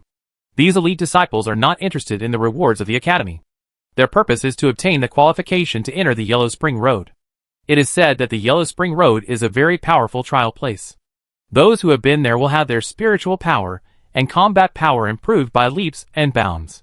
For example, a strong man like Qi Yelin is much stronger than people of the same level because he has been to the Yellow Spring Road. The same is true for Mu Jichen, who has also been to the Yellow Spring Road. Although he is only at the level of a peak Junling Shi, the combat power he showed last time shocked even Su Maoyang. It is just that I heard that the Yellow Spring Road is very dangerous, because in addition to Liuguan College, the other 3 colleges will also select the top 10 outstanding disciples to go there, and there will inevitably be a fight inside. This is why the Han family is eager to rescue Han Sinyu from the dungeon, because everyone is practicing crazily, and she is still in confinement. Even if she has an amazing talent for alchemy, if she stagnates, she will not be able to avoid the danger of being surpassed by others. If she does not squeeze into the top 10 in this competition, she will lose the qualification to enter the Yellow Spring Road. Even if she enters, if she is not fully prepared, she will be eliminated at any time, and even her life will be in danger. Therefore, the 4 major colleges, 6 major families, and even the royal family all attach great importance to this competition. If Song Rongxin kills her at this critical moment, he will be expelled from the college according to the college's rules. Which means that he has lost the qualification to participate in the competition before he even starts preparing. However, since Su Maoyang knows this truth, Song Rongxin is naturally very clear about the consequences of killing people in the college. It's just that as a member of the Song family, he doesn't take these rules seriously. At this time, facing Su Maoyang's threat, he snorted disdainfully. Don't forget, I still have the support of the Song family behind me, even if I kill someone in the college. As long as the Song family comes forward, the college will not dare to expel me casually. The funny thing is that you actually want to scare me with the college's rules. Should I say you are stupid or naive? Su Maoyang glanced at him as if he were a fool, then smiled and shook his head. You are so naive. Even if the academy doesn't expel you for the sake of your Song family, they will at least put you in jail and punish you severely. After all, Han Sinyu is such a high-ranking alchemy genius in the academy. But she was thrown into the dungeon and locked up for a month just because she framed a fellow disciple. You, a murderer who directly killed a fellow disciple, will be locked up for at least 2 months. Otherwise, isn't it too unfair? If the academy favors your Song family, do you think the Han family can sit still? Although the Song and Han families are both the prince's forces, they also have a competitive relationship behind the scenes. The Han family already minds that the academy locked up Han Sinyu. If they open a back door for Song Rongxin, they will definitely not accept it. When the time comes, the academy will suffer. So, the academy will still pretend to treat everyone equally. However, one thing is certain. Song Rongxin will definitely not be able to escape being locked up for 2 months. Not to mention that he wasted all these 2 months in the dungeon. It was still unknown whether he could catch up with the competition. This was undoubtedly a huge loss for Song Rongxin. Song Rongxin's face became more and more ugly after Su Maoyang pointed this out, and it seemed that water could drip out of it. Su Maoyang knew that he was very angry with him, and he couldn't help but raise the corners of his lips, and added with a faint smile. Mr. Song seems to have forgotten one thing. You have the Song family. So don't I have anyone behind me? Mr. Song, you have to think clearly. Do you really want to ruin your future for a dead person? Chapter 1258 Fighting in the Open. Song Rongxin was reminded by Su Maoyang. And then, he suddenly remembered that Su Mo was no longer a maid of the Xiaohou family. She was now a member of the Dongfang family. And she had the support of the Dongfang family behind her. No wonder she was so confident. Thinking of this, Song Rongxin clenched his fist unwillingly. And the anger in his heart was like boiling water, ready to burst out of his throat at any time. Now, the murderer who killed his brother was in front of him. But he had many concerns, and did not dare to kill her directly. This was simply a shame for Song Rongxin. Qi Yelin originally planned to kill someone with a borrowed knife, and get rid of Su Mo with Song Rongxin's hand. Unexpectedly, she shook Song Rongxin's determination with just a few words, which really gave him a headache. Seeing that Song Rongxin hesitated and refused to take action, Qi Yelin frowned slightly, and his face became a little gloomy. But Su Mo had already made it clear to Song Rongxin, and it was not so easy to get the latter to take action directly. But after waiting for so long, he finally got the chance. How could he let Su Maoyang go so easily? Thinking of this, Qi Yelin raised his eyebrows and looked at her deeply. A dark light flashed in his eyes. He said in a deep voice, Su Mo, you should know that you killed the people of the Song family. Sooner or later, the Song family will come to settle accounts with you. Even if they don't kill you today, they will kill you one day. Instead of passively waiting for others to attack, why not fight a fair game? Gamble a game, and make a clean break. What do you think? Hearing his words, Su Maoyang nodded undeniably. He had to admit that a fair fight was always easier than always being on guard against the enemy stabbing in the back. Tell me, how do you want to make a break? Seeing that she listened to his advice, Qi Yelin raised his eyes slightly and relaxed his expression. Since you can kill Song Guangya, your strength must be above his. Song Guangya's brother Song Rongxin is just one level higher than him. You accept his challenge and fight him. If you win, this blood debt will be written off. What do you think? Song Rongxin knew that Qi Yelin was giving him a chance to take revenge in a fair and open manner. As long as he signed a life and death contract and killed Su Maoyang, the academy would not be able to intervene. It would be even more unreasonable for a family like the Dongfang family to intervene. Wasn't this the fate of Sun Haoran who died suddenly last time? It was because he signed a life and death contract with Su Mo and died because he was possessed by the devil. Even if the Sun family hated Sumo very much, they couldn't come to the academy to argue, because they were really unreasonable, and no matter what they said, it would not make sense. And the Dongfang family is a family that is very principled and reasonable. If the Sun family went to make trouble, it would probably not only get nothing, but also get a lot of slaps. This is also the reason why the Sun family has not made any move since Sumo killed Sun Haoran.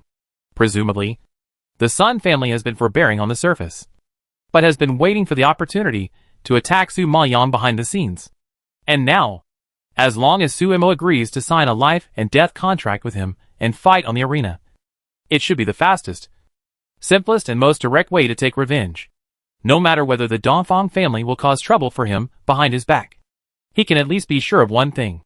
As long as he signs the life and death contract, even if he kills someone, the academy has no reason to punish him. And the most important thing for him now is to prepare well for the competition, achieve good results in the competition, and improve his strength, so that the academy and the Song family can pay more attention to him.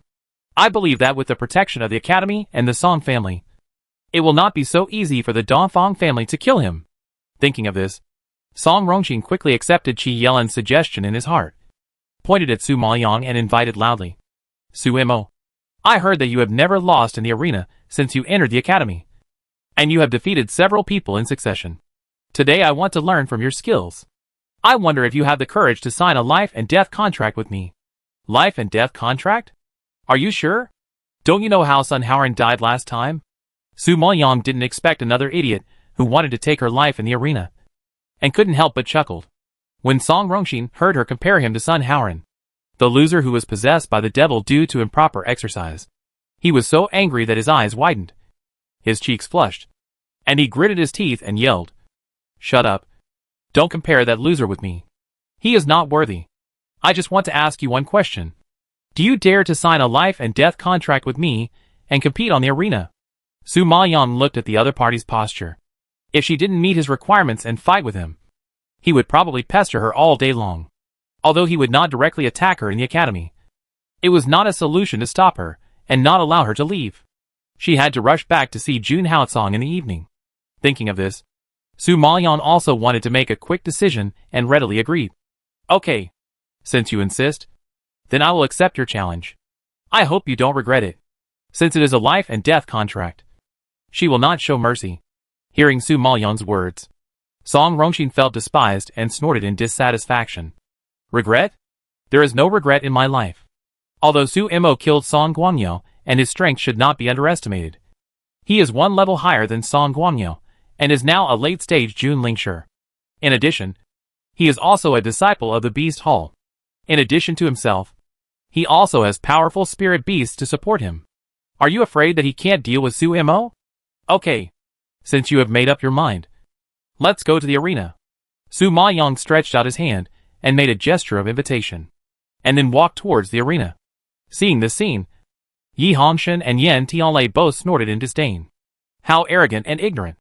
Thinking that she has killed Song Guangyao, she feels invincible, and even dares to sign a life and death contract with Song Rongxin. And she doesn't know how she will die later. Haha. This is called a newborn calf is not afraid of a tiger. She won the previous few games, and her heart swelled up, and she didn't take people seriously. I heard that Song Rongxin's spirit beast is quite powerful, and she has won many honors in the Colosseum before. She didn't even go to find out other people's cards, and dared to fight casually. I don't know whether to say she is stupid or blindly confident. Chu Shengfan and Ding Yankai couldn't help but raise a sarcastic smile at the corners of their mouths when they heard their conversation. You should worry about yourselves. If you leave the Red Star Alliance, do you think the Tianji Alliance and the Xiaoyu Alliance will accept you? Ding Yankai couldn't help but sarcastically said. And the two of them were immediately angry. Huapeng and the Red Star League disciples, who had been to Nanan Forest with Su Maoyang that day, when they heard Yi Hongshan and the others questioning Su Maoyang, they all looked at them with a ridiculous look. Their faces were very calm from beginning to end. To be more precise, they exuded confidence from the bones. They knew Sumo's level very well, and she probably didn't even need to use her ultimate move to deal with someone like Song Rongxin. Thinking of this, everyone in the Red Star League was too lazy to pay attention to Yi Hongshan and Ding Yankai, and followed Su Maoyang to the arena to watch the game. Yi Hongshan and Ding Yankai were also not convinced, and planned to go over to see what Su Mo was capable of, so that the Red Star League would pursue him so much. Chapter 1259, Taking Someone's Money, and then Paying It Back. Recently, Su Moyang seems to have become a frequent visitor to the arena. The most surprising thing is that she has played several games and has never lost. So as soon as she appeared in the arena, she attracted everyone's attention. Moreover, she is now followed by disciples from the Red Star League and the Tianji League. Even the vice leader of the Tianji League, Shi Yelin, and the leader of the Red Star League, Mu Jichen, are among them. Therefore, the lineup of spectators alone should not be underestimated. Song Rongxin couldn't wait to kill Su Moyang. He walked directly to the referee's seat at the front of the audience, waved his pen, and quickly signed the life and death contract, and then handed the pen to Su Moyang. Su Moyang took the pen, but did not rush to sign. Instead, he looked up at Song Rongxin and said coldly, "Actually, this life and death contract is useless to me, because I am not interested in your life. You should take some practical and useful spiritual stones as a bet. It doesn't matter whether you are interested in my life or not. It's enough that I am interested in your life." Song Rongxin refuted strongly, not caring about Su Moyang's wishes at all. In his opinion, Su Mo is a dying person. What kind of bet is needed when his life is about to be lost? Su Moyang laughed. "Are you too blindly confident? You are so sure that you can win before the fight even starts?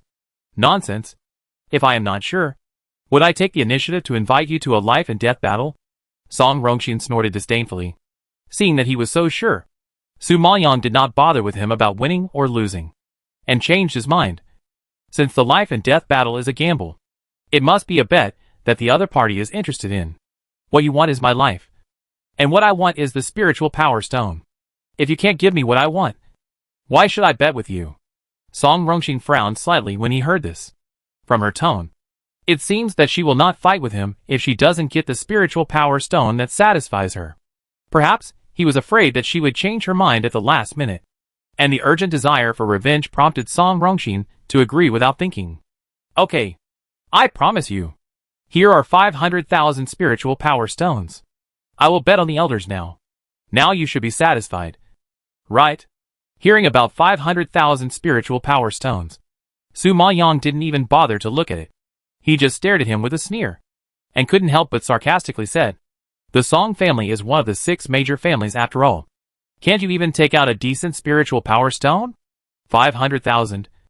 Are you sending away beggars?" For Su Moyang, who has a huge demand for spiritual power stones, 500,000 spiritual power stones are not enough to fill her teeth. It's a pity that Song Rongxin has the nerve to take it out. Song Rongxin never expected that Su Mo would be so difficult to deal with, and his face turned black with anger. Mu Jichen saw this scene, and he was full of bad intentions. He couldn't help but walk forward, holding back his smile, and encouraged, "Song Rongxin, since you are confident that you will win, are you still afraid of losing the spiritual power stone? Won't the spiritual power stone return to your hands in the end? Or are you guilty and worried that you can't beat Su Mo?" Huapeng couldn't help laughing when he heard the words of his leader, and he also fanned the flames of the world. "Ha ha ha. If you are really unsure, I advise you not to fight. If you die in the hands of a woman, it will be so ugly. I'm afraid that the Song family will be like the Sun family and can't raise their heads in the future, and they won't be able to see people." The two people's sarcasm immediately made Song Rongxin grit his teeth in anger, while the disciples of the Red Star League laughed along, not optimistic about Song Rongxin. Facing the ridicule of Mu Jichen and Huapeng, and the doubts around him, Song Rongxin was so angry that his eyelids twitched, his cheeks twitched, and his whole body seemed to be on fire. His clenched fists trembled faintly, and it was obvious that he was using great strength to restrain his inner anger. But he was a 7-foot man who was humiliated like this, and was told that he couldn't beat a woman. Song Rongxin couldn't swallow this breath. He suddenly took out a large bag of spiritual power stones from the space ring, threw it on the referee's seat, and shouted, "I have a total of 2 million spiritual power stones, and now I have taken them all out. Now, you can fight me, right?" Hearing 2 million spiritual power stones, Su Moyang didn't bother with him, and directly signed his name on the life and death contract. Seeing her sign, Qi Yelin was relieved, and Song Rongxin couldn't wait to fly onto the stage. wanting to compete with Su Maoyang and give the Red Star Alliance, who laughed at him, a warning. To see if they could still laugh, Su Maoyang walked up to the arena slowly, stood opposite him, and politely extended his hand to make a gesture of invitation. You go first.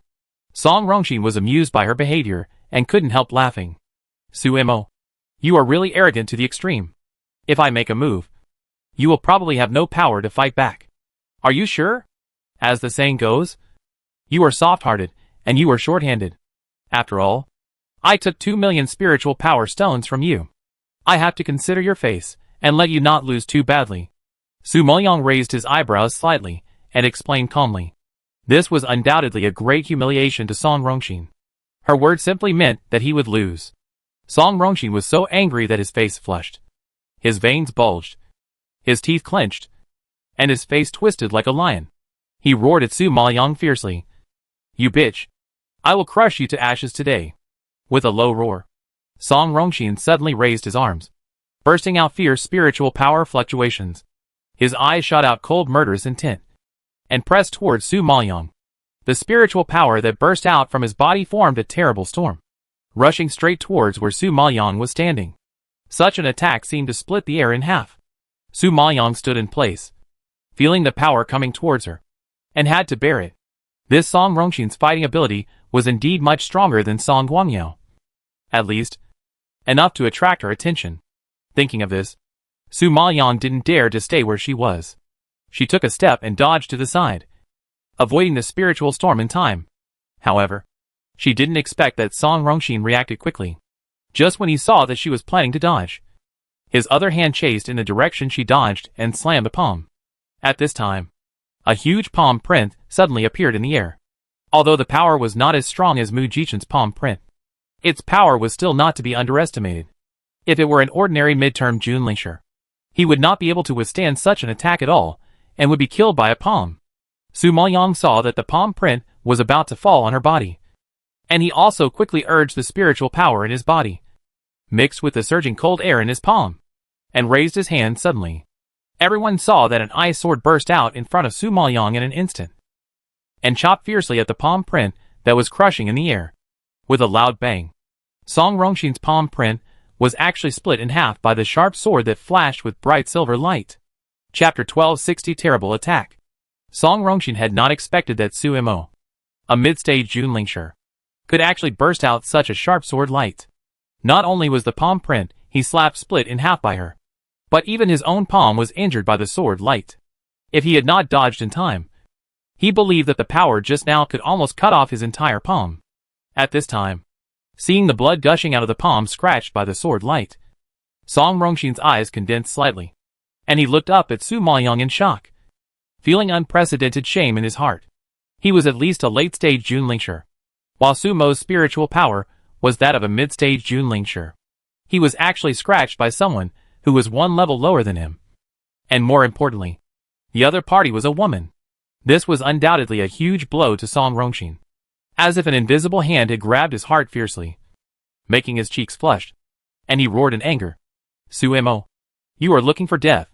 Just now, he didn't take Su Maoyang too seriously, but now he was humiliated like this, which completely angered him. At this moment, Song Rongxin no longer had any reservations or underestimated the enemy. He suddenly burst out all his spiritual power, clenched his fist, and rushed straight towards Su Maoyang. The fist wrapped in spiritual power was boiling like boiling water. Wherever the power passed, it tore the void and was unstoppable. The disciples standing closer felt this kind of power and took a few steps back in shock. They were really shocked that Su Mo, a mid-stage Junlingshi, actually made Song Rongxin burst out all his spiritual power. They thought that Song Rongxin would be able to defeat him within 3 moves, but they didn't expect Su Mo to push him to this extent. Su Maoyang saw the fist sweeping in from the air, and her soft body leaned back, forming a 90-degree arc, instantly avoiding the fierce fist. However, Song Rongxin moved very quickly, and before he could retract his fist, his strong legs had already kicked out. Su Maoyang felt the attack coming towards her lower body, and she turned back swiftly, touching the ground with her toes, and her figure flashed, floating backward like a startled wild goose, drawing a light arc in the air. Song Rongxin saw her retreating swiftly, and a hint of surprise flashed across his bloodshot eyes with anger. Then, unwilling to fall behind, he stuck to Su Maoyong and chased after her. His arm wrapped with spiritual power waved towards Su Maoyong. Heavy as thunder. Powerful as 1,000 pounds. Like an iron hammer. But light enough to hit wherever he pointed. So fast that people were overwhelmed. Su Maoyong retreated while dealing with his lightning-fast fist. Although her punches were soft as cotton, only Song Rongxin knew that every time she resisted, she was as hard as iron and unbreakable. It was not easy to break through her defense in a short time. What shocked Song Rongxin even more was that her arm that resisted the fist seemed to be covered with a layer of black ice. Every time he touched it, he would be trembling all over, and even his bones were shivering with cold. He had never seen such a strange move before, let alone fought with her. He had no experience at all. He could only rely on his brute force and spiritual power to crush her. However, he chased her all the way, but he did not break through Sumo's defense. Instead, he was stabbed by the cold air emanating from her body and felt pain. At this time, he was anxious. In addition to his fists, his legs and feet were not idle. He kicked hard and kicked Su Maoyong's lower body continuously. At this time, Su Maoyong was forced to retreat repeatedly by his sharp body movements and powerful attacks. Seeing that she was about to be forced off the competition stage, the disciples of the Red Star Alliance were all shocked and wide-eyed. Their hearts were nervous and ready to jump out at any time. They had seen Song Rongxin's competitions before and knew a little about his strength and body movements.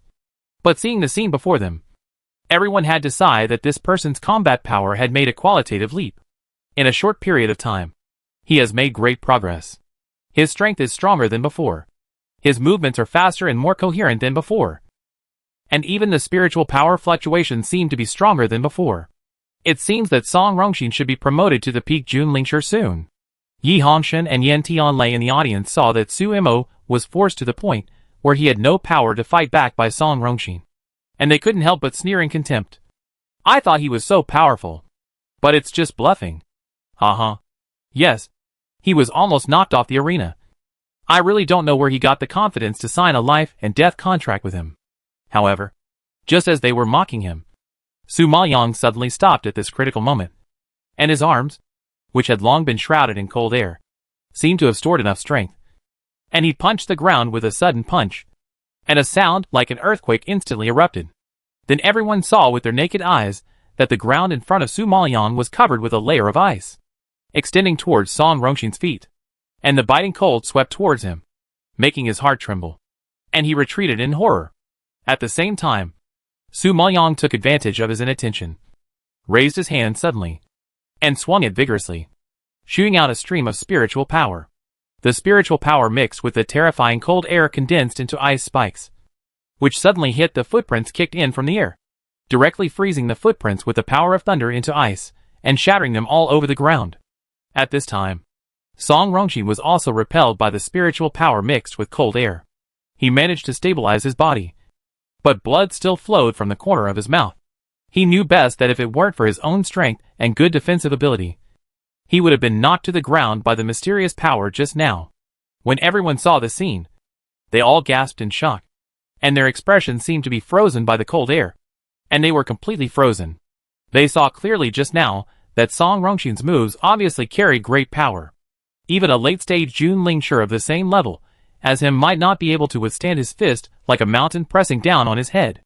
However, Su Maoyong was soft and light, in sharp contrast to Song Rongxin. He seemed to be defending and avoiding the opponent's attack. But in the end, he was able to release terrible power to repel the opponent. Such means were really hard to see through. They didn't know what the cold air released from Su Mo was, nor what the move that condensed into ice spikes was. Could it be a martial art that they didn't know about?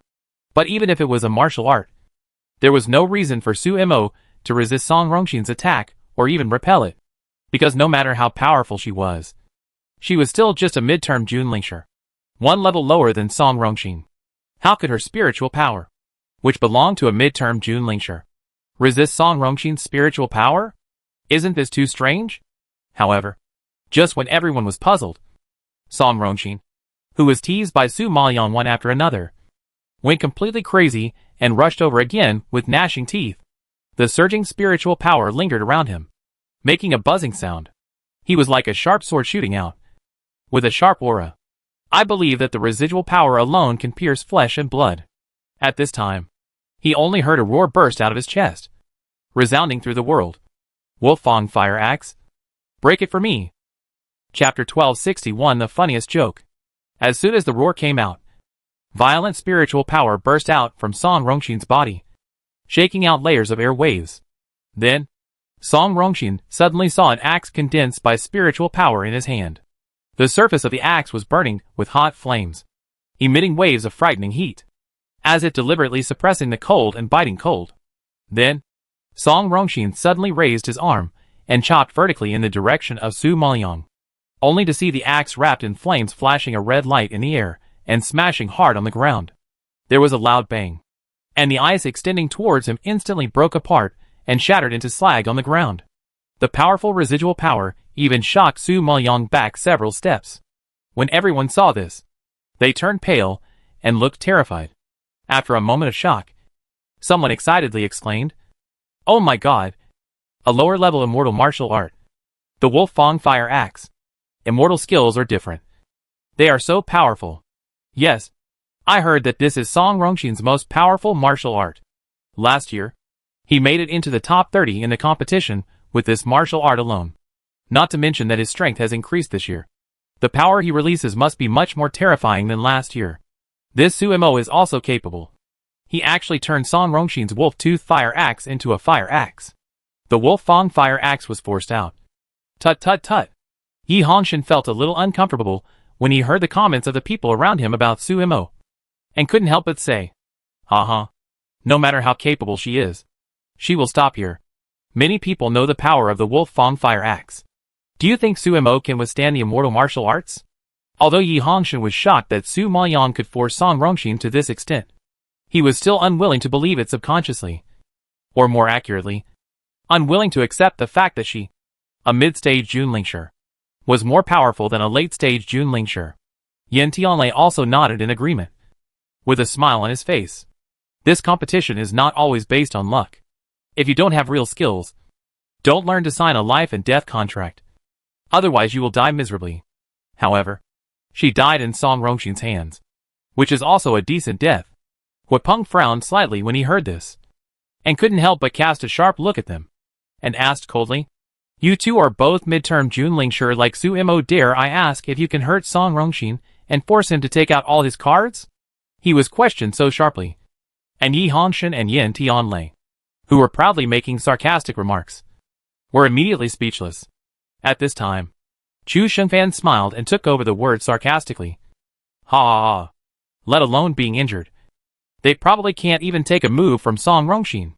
Ding Yankai heard this, glanced at them with disgust, and asked coldly, "How can you laugh at Sumo for signing a life and death contract?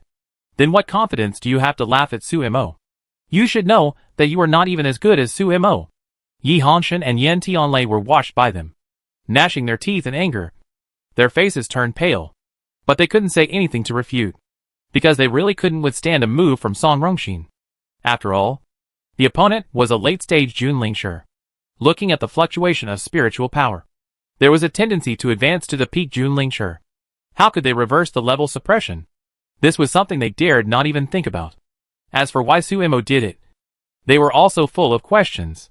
However, even if Sumo was powerful, it was still very difficult to defeat Song Rongxin's immortal martial arts. Not to mention that Song Rongxin also had a powerful first-level monarch beast. Although the spiritual power of a first-level king beast is equivalent to that of a late-stage king spirit master, the spiritual beast is stronger than a late-stage king spirit master in both combat and defense. Therefore, if they really fight with a first-level king beast, even a peak king spirit master will feel exhausted. They still don't believe that no matter how powerful Sumo is, she can still fight Song Rongxin's spiritual beast. Thinking of this, Yi Hongshan suppressed his anger, eased his expression, and sneered. "Although our strength is not as good as hers, we at least have brains, and know that we can't sign a life and death contract with someone who is stronger than us. Don't compare us with a dying person. No matter how powerful she is only powerful today, and we are still alive and have infinite possibilities. Who will laugh last? Isn't it obvious?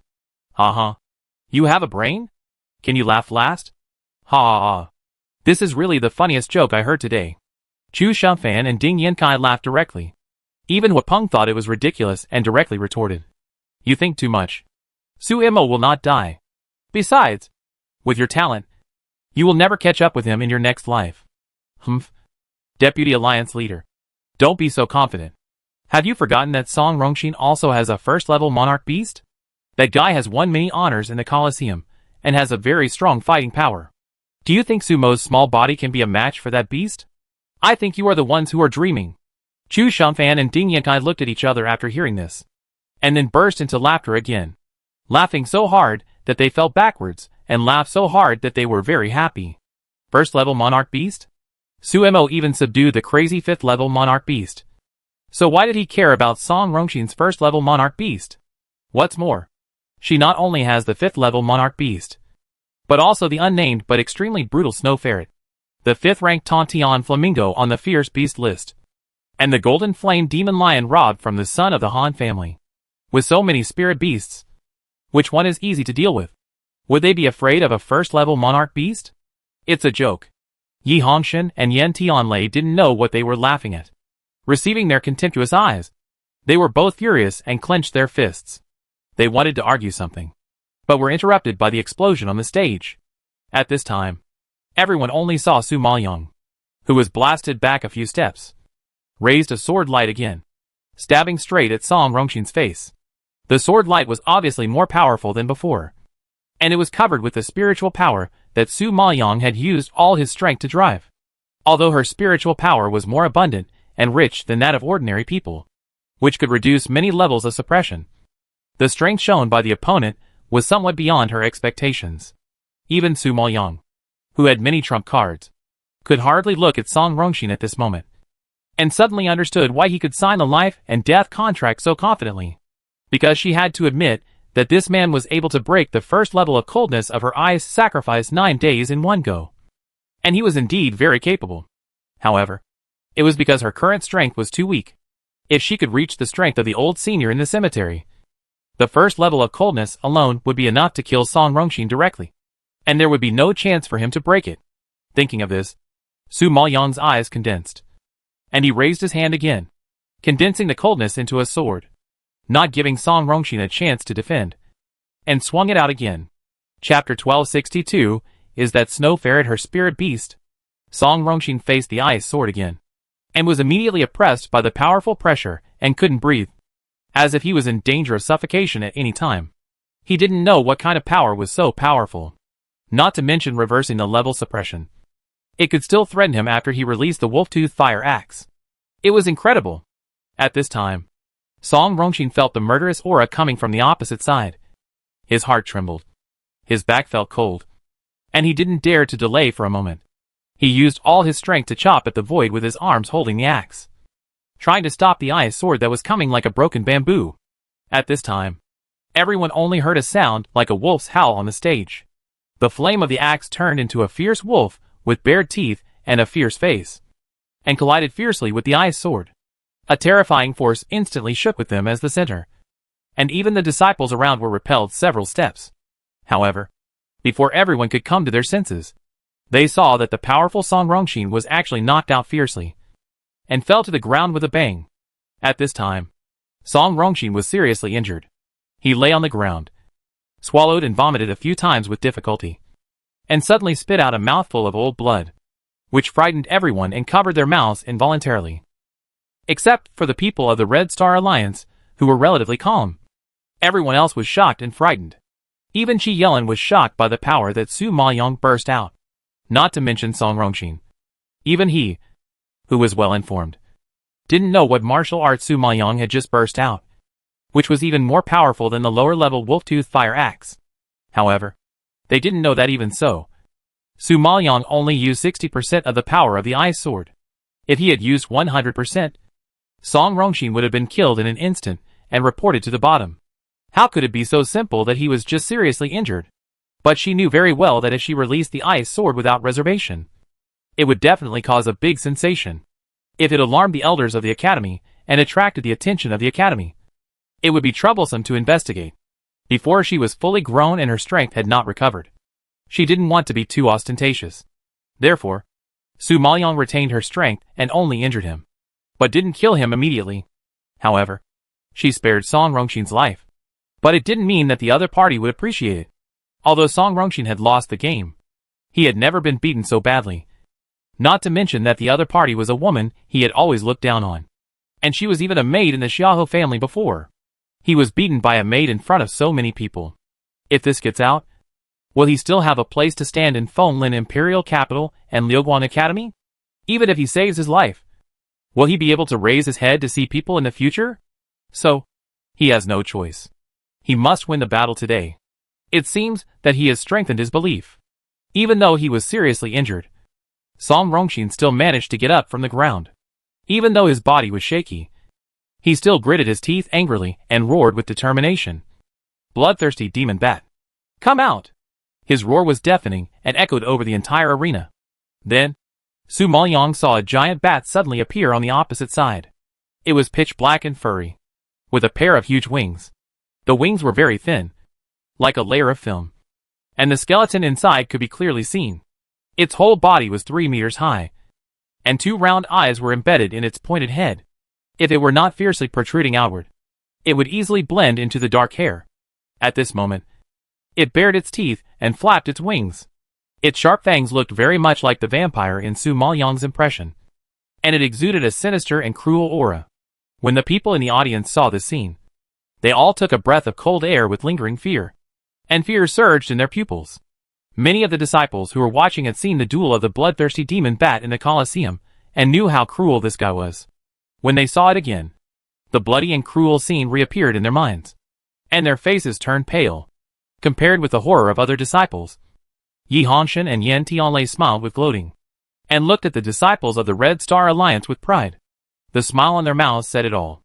At this time, Qi Yelin also slightly side-glanced at Mu Jichen, and said with a smile, "The game is about to end. You Chixing Li can prepare to collect the bodies."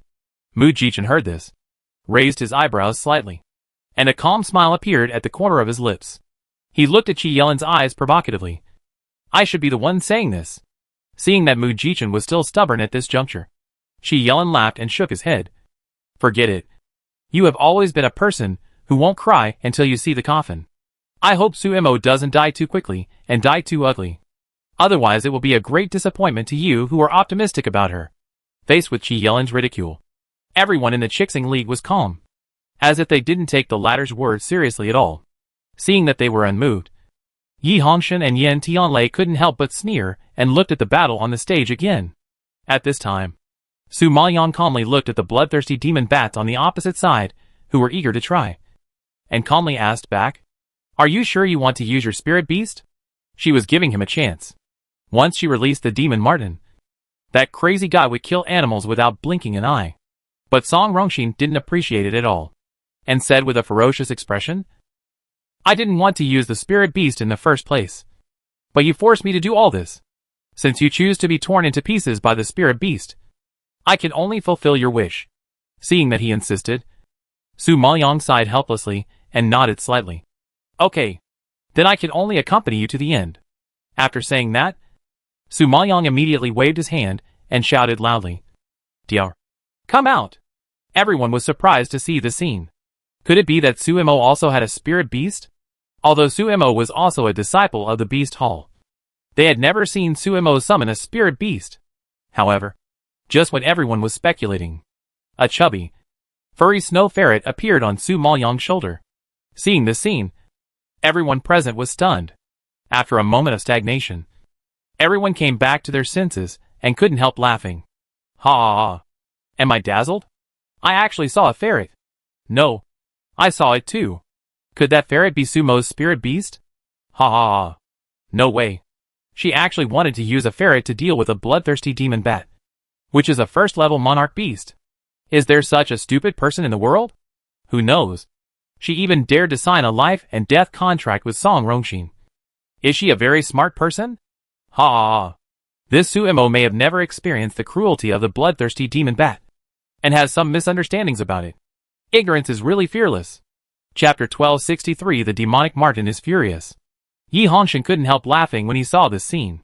He shook his head and said to Wapeng, Chu Shimfan, Ding Yankai and others with a smile.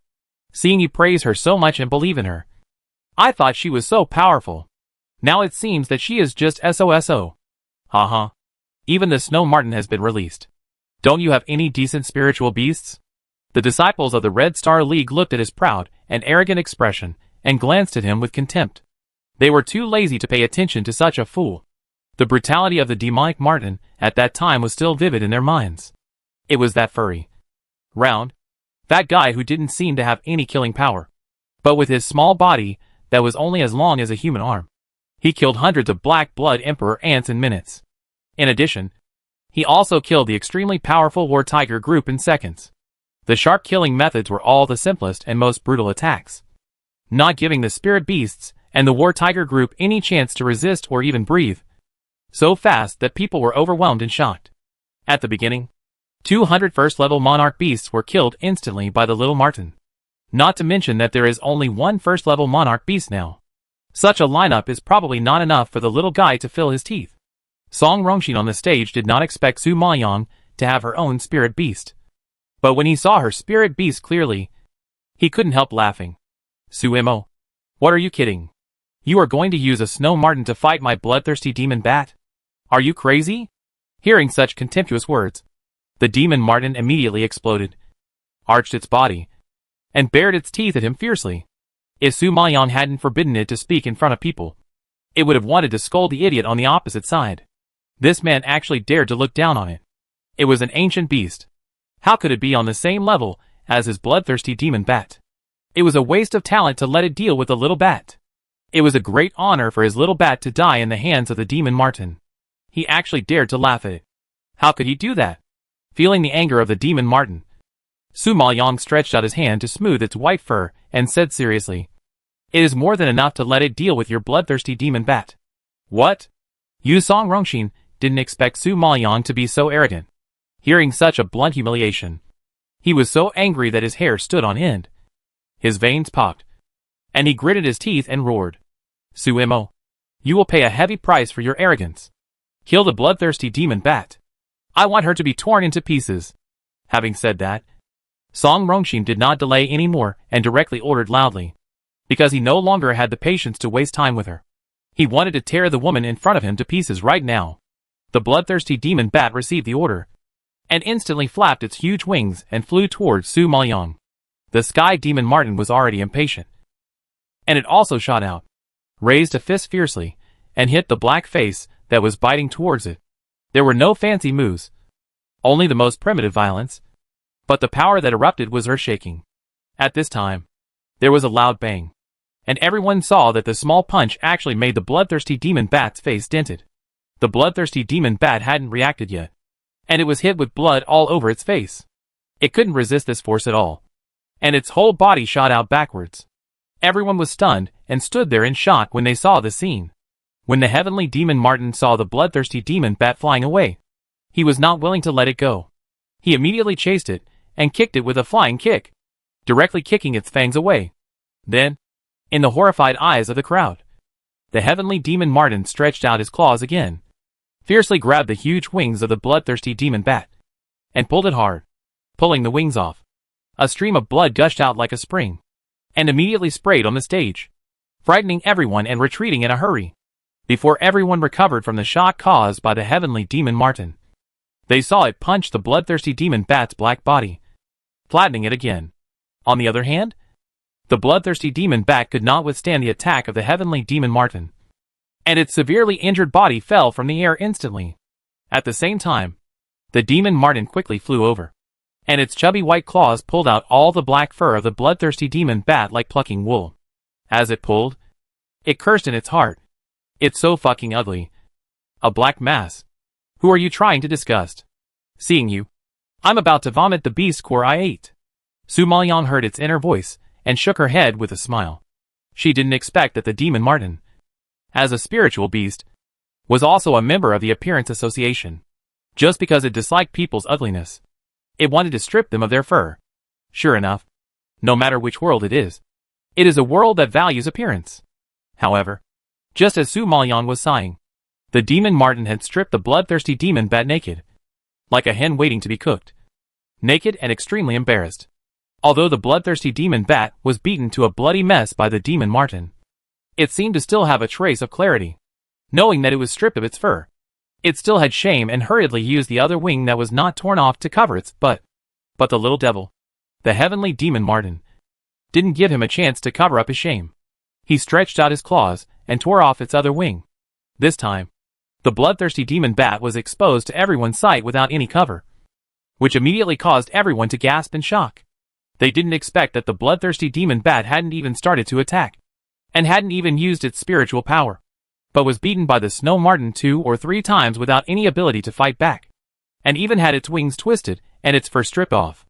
Such a miserable end immediately made everyone present shudder and shiver involuntarily.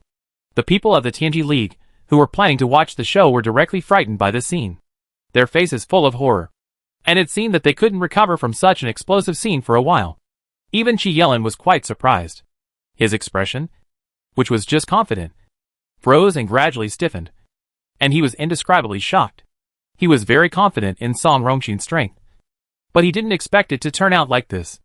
As for Yi Hongshan and Yan Tianlei, they were even more shocked. The corners of their mouths, that had been smiling all the time, could no longer smile. The mood of expecting Su Maoyang to be torn into pieces was completely destroyed. Their eyes staring at the demon marten were bulging and bloodshot, as if they were about to fall out of their eye sockets at any time. They never thought that the inconspicuous snow marten would have such a powerful strength. What is crushing? They have seen it today. As a first-level king beast, the bloodthirsty demon bat completely lost the ability to attack and resist in front of the snow ferret. It was just like a bird without any spiritual power, being slaughtered by others. The snow ferret just raised its fist and moved its claws to beat it into a bloody mess. It was really incredible. The disciples of the Red Star Alliance were not surprised by this outcome. In their opinion, the heavenly demon marten had restrained its strength this time. If it had fought like the last time in the South Saddle Forest, the bloodthirsty demon bat would have been blown to pieces. Chapter 1264, Song Rongxin's Mentor. But even so, the heavenly demon marten still caused a great shock to everyone. You know, to be able to beat the bloodthirsty demon bat so badly, this little guy like a snow marten must be stronger than the first-level monarch beast. Realizing this, everyone was shocked and smacked their lips, looking at the heavenly demon marten and Su Maoyang with a little fear, seeing that his spirit beast was beaten without any ability to fight back. Song Rongxin was frightened and his face turned pale. He shook his head and roared emotionally. No! Impossible! Bloodthirsty demon bat! Get up! Beat it! Kill it! You useless thing! Kill it quickly! Su Maoyang didn't expect that at this juncture. He didn't care about the safety of his spirit beast, but was still complaining that the spirit beast was useless, and even ordered it to continue to fight and kill regardless of its injuries. I think it's really sad that the bloodthirsty demon bat followed such a master. Hearing this, the demon marten was disgusted. He punched through the bloodthirsty demon bat and dug out its core. The next second, the bloodthirsty demon bat had no strength to struggle and fell to the ground, dead. It was easier to die than to be used as a tool. In the eyes of the demon marten, death was a relief for following such a master. At least, he would not be enslaved by Song Rongxin. When Song Rongxin saw that the demon marten had killed his precious spirit beast, he was so scared that his eyes were bloodshot. His eyes were filled with crazy anger. He screamed at the sky, Su Mo! I will kill you! I will tear you into pieces! After the roar, Song Rongxin was like a wild beast. He was so frantic that he raised his arms and beat his chest, bursting out terrifying spiritual power again, and rushed towards Su Maoyang frantically. The bloodthirsty demon bat was a spirit beast that he had spent a lot of effort to get. Only he knew how much money he spent to cultivate it, how many beast cores and elixirs to assist the spirit beast, and how much effort he put in. The bloodthirsty demon bat has always been his trump card, and it is the key to helping him achieve good results in the competition. Now it was destroyed by Su Mo's spirit beast, and all his efforts were wasted. How could Song Rongxin accept it? Su Maoyang saw that the other party was still unwilling to give up, and had to rush up to die. His face sank. His brows were tightly knitted, and spiritual power also surged in his palm. He was looking for death, so she had no choice but to fulfill his wish. Thinking of this, the spiritual power in Su Maoyang's palm mixed with the cold air instantly condensed into ice spikes. and he waved his sleeves and shot them in the direction of Song Rongxin. Although Song Rongxin had used all his strength and spiritual power, he was already seriously injured and was at the end of his strength. No matter how he tried, he was vulnerable to Su Maoyang's power. Song Rongxin, who was blinded by hatred and anger, had obviously forgotten his own safety. He had only one thought in his mind: kill Su Imo and cut him into pieces. At this time, seeing the ice spikes with terrifying cold air about to pierce Song Rongxin's body, everyone in the audience was terrified, and their bodies suddenly became cold. However, at this critical moment, a figure suddenly came from a distance and landed steadily on the arena. He waved his sleeves and slapped a fierce air wave, which hit the ice spikes shot by Su Imo fiercely. With a loud bang, the ice spikes were immediately shattered and fell to the ground. This scene came too suddenly, and the crowd watching the fight was stunned. After they saw the identity of the person, they gradually came to their senses and exclaimed in surprise, "It's Elder Xiong! It's Elder Xiong! It looks like Song Rongxin won't die today. His mentor has personally come out to protect him. Even if he signs a life and death contract, Su Imo shouldn't be able to kill him. Yes, I heard that Elder Xiong values Song Rongxin very much. After something like this happened today, he will definitely not watch his beloved disciple die like this. Su Imo is afraid that he will be in trouble now. Right. Isn't it obvious? Su Imo severely injured Song Rongxin and killed his precious spirit beast. Song Rongxin is basically out of the competition. With such a big loss, how can Elder Xiong, who has high hopes for Song Rongxin, not hate her? Indeed, looking at his injuries, it should take 1 or 2 months just to heal. Not to mention that he has to contract another spirit beast, train it, and improve its strength. It is conceivable how much effort and time it takes. Others also shook their heads regretfully. Just as everyone was talking about it, Elder Xiong on the stage spoke angrily. Su Imo, you are so bold. As a disciple of the Beast Hall, you dared to kill your own senior brother. Su Maoyang felt ridiculous when he heard this, and couldn't help but raise a sarcastic arc at the corner of his mouth. Elder, please understand that it was your disciple Song Rongxin who took the initiative to sign the life and death contract. He wanted my life and killed his own junior sister. Not me. Because I stated at the beginning that I was not interested in his life. So I asked to use the spirit stone as a bet, which everyone saw and heard with their own ears. Elder, you are old. Don't confuse right and wrong. And talk nonsense. It really damages your stable status. You are sharp-tongued. Even if he took the initiative to sign the life and death contract, you could have refused. But you signed it in the end. Doesn't it mean that you also have the idea of killing people? Elder Xiong was so angry at Su Maoyang's words that his face turned black and he shouted angrily. Su Maoyang was speechless when he heard such biased and unreasonable remarks. He sneered and said, Elder, according to what you said, if you have the idea of killing people, you have made a mistake. Then are all the disciples in the academy wrong? They always have people they hate, and want to get rid of. But due to the rules of the academy, they did not kill people. I remember that the academy seems to have no rules that prohibit disciples from having the idea of killing people. And now you even want to control what others think. Aren't you too controlling? Elder Xiong didn't expect this person to be so capable. She was good at speaking. And even he was speechless. He was so angry that his eyes were gnashing and his cheeks were twitching. How dare you, as a disciple, to contradict me? You are disrespectful and disobey your superiors. You should be punished for this crime alone. Elder Xiong was angry that Su Imo injured his disciple, so he naturally refused to let her go easily. He had to punish her no matter what to quench his anger. When everyone heard this, they knew that it was unlikely for Su Imo to get away unscathed. Elder Xiong clearly wanted to make trouble for Su Imo and avenge his disciple. As a disciple of the Beast Hall, Su Imo could not beat the elder of the Beast Hall. Seeing Su Maoyang in trouble, the Red Star Alliance was all nervous and worried for her. At this time, they had to sigh at the importance of background. Chapter 1265, She is my disciple. However, just when the two sides were deadlocked, a loud laugh suddenly came from a distance. The sound was deep and vibrated in the square with a lot of pressure. Ha ha ha. Xiong Jinxing. You are so old. And you still go to the competition stage to bully a little girl. Isn't it too shameful? When this person said this, everyone present turned their heads in surprise, and saw an old man in a white gown walking over from a distance. Although his hair was gray, he was tall and straight, energetic, and full of energy. He didn't feel old at all. Instead, he looked younger than Xiong Jinqing on the stage.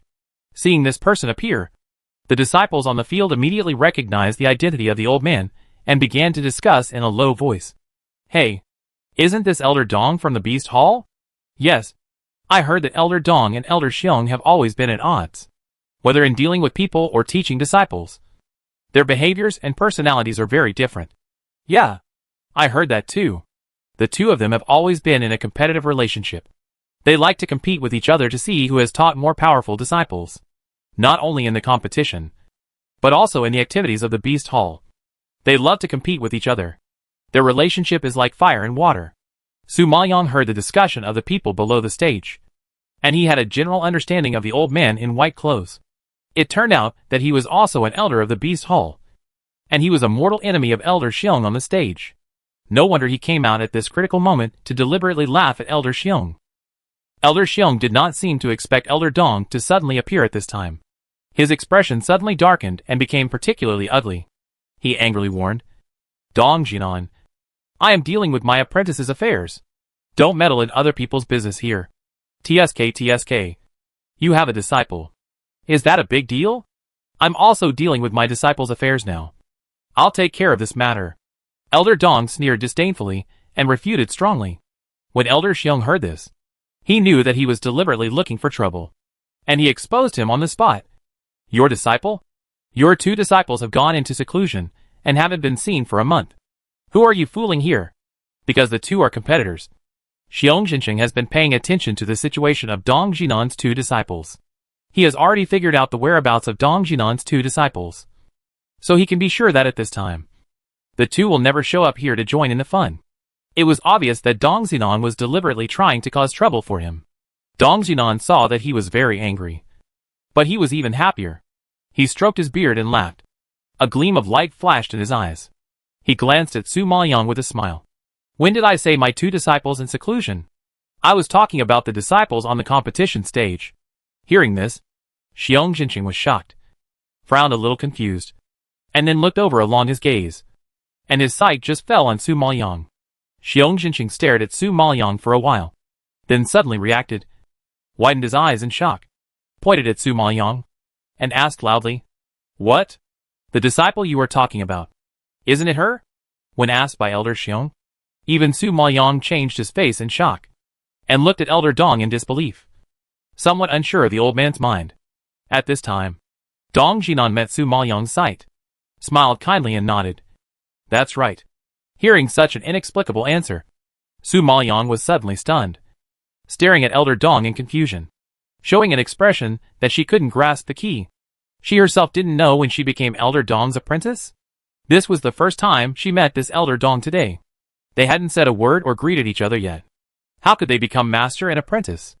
Not only Su Maoyang found it incredible, but Xiong Jinqing also found it absurd and asked unacceptably, Dong Jinan, when did you accept Su Mo? How come I didn't know? Su Maoyang looked at Elder Dong with a puzzled face when she heard this, and also wanted to know the answer. Dong Jinan always had a smile on his face, and he seemed to be in a good mood. He explained lightly, Just now, you not only knew, but also saw it with your own eyes. You Dong Jinan. You old lunatic. Xiong Jinqing didn't expect that he would accept a disciple so carelessly. He was immediately blocked by him, and couldn't speak. He cursed viciously. Su Maoyang was also stunned by his answer. She had never seen such a scoundrel. He announced that he would accept her as his apprentice without her consent or even a discussion. This old man is really ridiculous. Not only Su Maoyang, but also the disciples of the Red Star League were confused. They stared at Elder Dong in surprise, and couldn't recover for a while. After hearing this, the people of the Tianji League looked at each other in shock and whispered about something. At this time, Qi Yelin was in a complicated mood. His handsome sword eyebrows were frowned together, and his face was gloomy, as if thunder and rain were coming. He thought that even if Song Rongxing couldn't beat Su Mo, Elder Xiong would come forward. Su Mo would not get any benefits, because even if she couldn't die, she would be punished. If she was imprisoned, they could kill her in prison with some tricks, which would save a lot of trouble.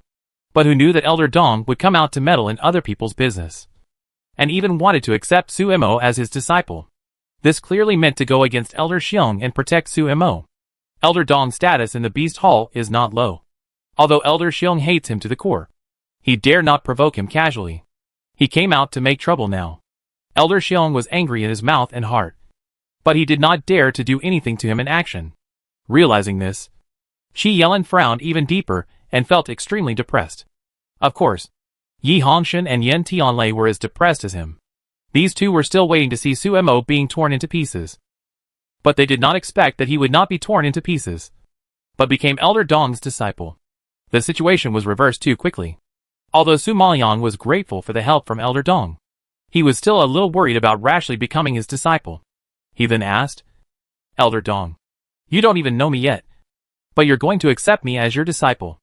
Will it be possible?" "No. Don't worry. You are absolutely qualified to be my disciple. Look, Xiong Jinqing treats even your defeated opponent Song Rongxin like a treasure. Do you dare to say that you are not qualified? You are at least much better than Song Rongxin." Before Su Maoyang finished speaking, Dong Jinan interrupted him and took over the conversation domineeringly. But the content of his words made Xiong Jinqing angry to death. Su Maoyang was also frightened by his domineering and narcissism. And then, he didn't know whether to laugh or cry. Qualification? Did he think he was worried that he was not qualified to be his disciple? The funniest thing is that his way of comforting people is very novel. He even compared Song Rongxin to him and ridiculed Elder Xiong. This old man is really interesting. Chapter 1266 Master and Disciple Destined by Heaven. Xiong Jinqing was already furious because of his disruption. Hearing his sarcastic words, he was even more furious and gritted his teeth and yelled, "Dong Jinan, you can think of any way to oppose me. Haha. You think too much. You don't have such a heavy weight in my mind. This time, I came mainly to accept a disciple. Since Su Mo has become my disciple. If you bully my disciple, then I will definitely support her." Dong Jinan sneered and refuted with confidence. To be honest, he was willing to stand up and help because he saw Su Mo's talent and strength. Even if he couldn't stand Xiong Jinqing, he wouldn't use such a big thing as accepting a disciple to upset him. Just now, he saw it clearly from a distance. Although Su Mo was only a mid-term Junlingshi, the strength he showed was far more than that of a mid-term Junlingshi. Take her somewhat strange martial arts. For example, it was so sharp that even Song Rongxin, who used the wolf-tooth fire axe, was no match for it. Besides, the snow ferret she released was not simple at first glance. Even he, who was knowledgeable about spirit beasts, could not tell what kind it was. Of course, as an ancient beast that has been extinct for many years, few people know about it, and there are few records of it in books. It is reasonable that Dong Zinan does not know about it. However, he can be sure of one thing, that the level of the snow ferret must be above the first level monarch beast, or even higher. Su Mo is just a freshman who has just entered the academy, but he has already contracted such a powerful spirit beast and demonstrated such good combat power. It can be said that he is a very promising and good seedling worth cultivating. Now, he was caught in the act, so he naturally couldn't miss such an excellent disciple. So, when he saw Su Mo being bullied, he stood up to support her, taking the opportunity to win people's hearts and win Su Mo's favor. Of course, he could also annoy his mortal enemy, killing two birds with one stone. Why not do it? Thinking of this, Dong Jinan said to Su Maoyang, "Girl, don't worry. With a master here, he will definitely not let this old guy bully you." Su Maoyang saw that he had already entered the role of the master, and she didn't know whether to laugh or cry. She wanted to say something, but before she could say it, Xiong Jinqing on the opposite side said first, "Dong Jinan, are you crazy? Su Mo has offended the Sun family, the Han family, and now the Song family. Are you going to be enemies with 3 families for her alone? Su Mo's strength is indeed very good among the freshmen, but she has offended 3 families with powerful backgrounds and is a particularly troublesome person. Once you are involved with her, you will be involved in the feud with the 3 families, and you will not be able to get out of it. If you offend 3 powerful families just for a talented disciple, the price is too high. Therefore, in Xiong Jinqing's view, Dong Jinan's move is simply seeking death." Dong Jinan did not seem to take the 3 families seriously, and answered fearlessly, "So what if we are enemies? Don't I have enough enemies? If I were as greedy for life and afraid of death as you, I would probably have been unable to bear myself, and would have finished myself. How could I stand here and talk nonsense with you? From Dong Jinan's tone, it seems that he is very disdainful of Xiong Zhenqing's behavior of clinging to the 6 major families, which is full of irony. When Xiong Zhenqing heard this, his old face turned blue with anger. He glared at him and shouted in anger, Dong Jinan, do you really think I dare not do anything to you? Call me if you dare. Dong Jinan raised his eyebrows and said provocatively. His road look made Xiong Zhenqing tremble all over. The reason why Dong Jinan is annoying is because he has a weird personality. He never fits in with others. He likes to be alone and do things according to his own preferences. He has a bad temper and is stubborn. Not to mention in Liuguang Academy. Even in the Beast Hall, he has offended several elders. Several elders have also impeached him to the dean. But for some reason, the dean seems to turn a blind eye to his affairs. Considering that he has brought up many outstanding disciples for Liuguang Academy and has made great contributions, he only symbolically scolded him a few words, but did not take any substantial measures. After a long time, everyone was too lazy to pay attention to him. As long as he did not do too much, everyone would tolerate it. Thinking of this, Xiong Zhenqing wanted to rush up and tear his hateful old face apart. Humph! You have only trained a few outstanding disciples for the academy. What's so great about that? Xiong Zhenqing was always jealous and snorted unhappily. Yes, it is more amazing than you. If you have the ability, you should also train a few outstanding ones. And don't train another embarrassing disciple like Song Rongxin. Dong Jinan laughed triumphantly. Xiong Zhenqing was instantly speechless, and his whole old face turned red. Originally, Song Rongxin was already a good disciple in the Beast Hall, and with the Song family as his backing, his future development potential must be unlimited. But who knew that he would suffer such a heavy blow and be crushed by a freshman who just entered the academy? In this way, even if Song Rongxin is quite capable, he will be tarnished in his life, and it will be difficult for him to hold his head up in the academy. In addition, he missed the competition this time, lost his ranking and the academy's rewards, and he will be overtaken by others in half a year. Therefore, this battle basically ruined most of Song Rongxin's future. Just thinking about this, Xiong Zhenqing was so angry that he vomited blood. Dong Jinan, you are awesome. You are great. One day you will regret your decision today. Xiong Zhenqing gritted his teeth and cursed, then pulled Song Rongxin up and walked off the ring quickly, and walked away. Seeing Xiong Zhenqing and Song Rongxin leave, Dong Jinan retracted his gaze and smiled at Su Maoyang. Girl, look, with the master here, he dare not do anything to you. Isn't the master very powerful? Su Maoyang felt helpless about this old man who felt very good about himself. He shook his head with a smile and walked down from the arena. He bowed to him and said gratefully, Thank you, Elder Dong, for your help. Ha ha ha. Girl, please don't be polite. We are master and apprentice. There is no need to be polite. Dong Jinan raised his hand quickly, his eyebrows and eyes full of admiration for Su Mo. Before seeing her on the arena, she was calm and composed in the face of danger. Her words revealed the confidence and frivolity in her bones. But in private she was a polite child, which made him very satisfied. Su Maoyang couldn't help but explain when he heard him calling him master and disciple. Elder Dong, you are kind-hearted and helped me out. I am very grateful. But I should be cautious when accepting a disciple. Just like what the elder said just now, I have offended many people and caused a lot of trouble. If you get involved, it is very likely that. Before Su Maoyang finished speaking, Dong Jinan interrupted him with a wave of his hand and laughed happily. Ha ha ha. It just so happens that I have offended many people and caused a lot of trouble. You see how predestined we are. We are destined to be master and disciple. Chapter 1267. You have a pretty good talent. Su Maoyang heard this. Her head was full of black lines, and her mouth twitched awkwardly. She really didn't expect to meet such a self-righteous person who forced her to accept him as a disciple. But she was too embarrassed to refuse directly.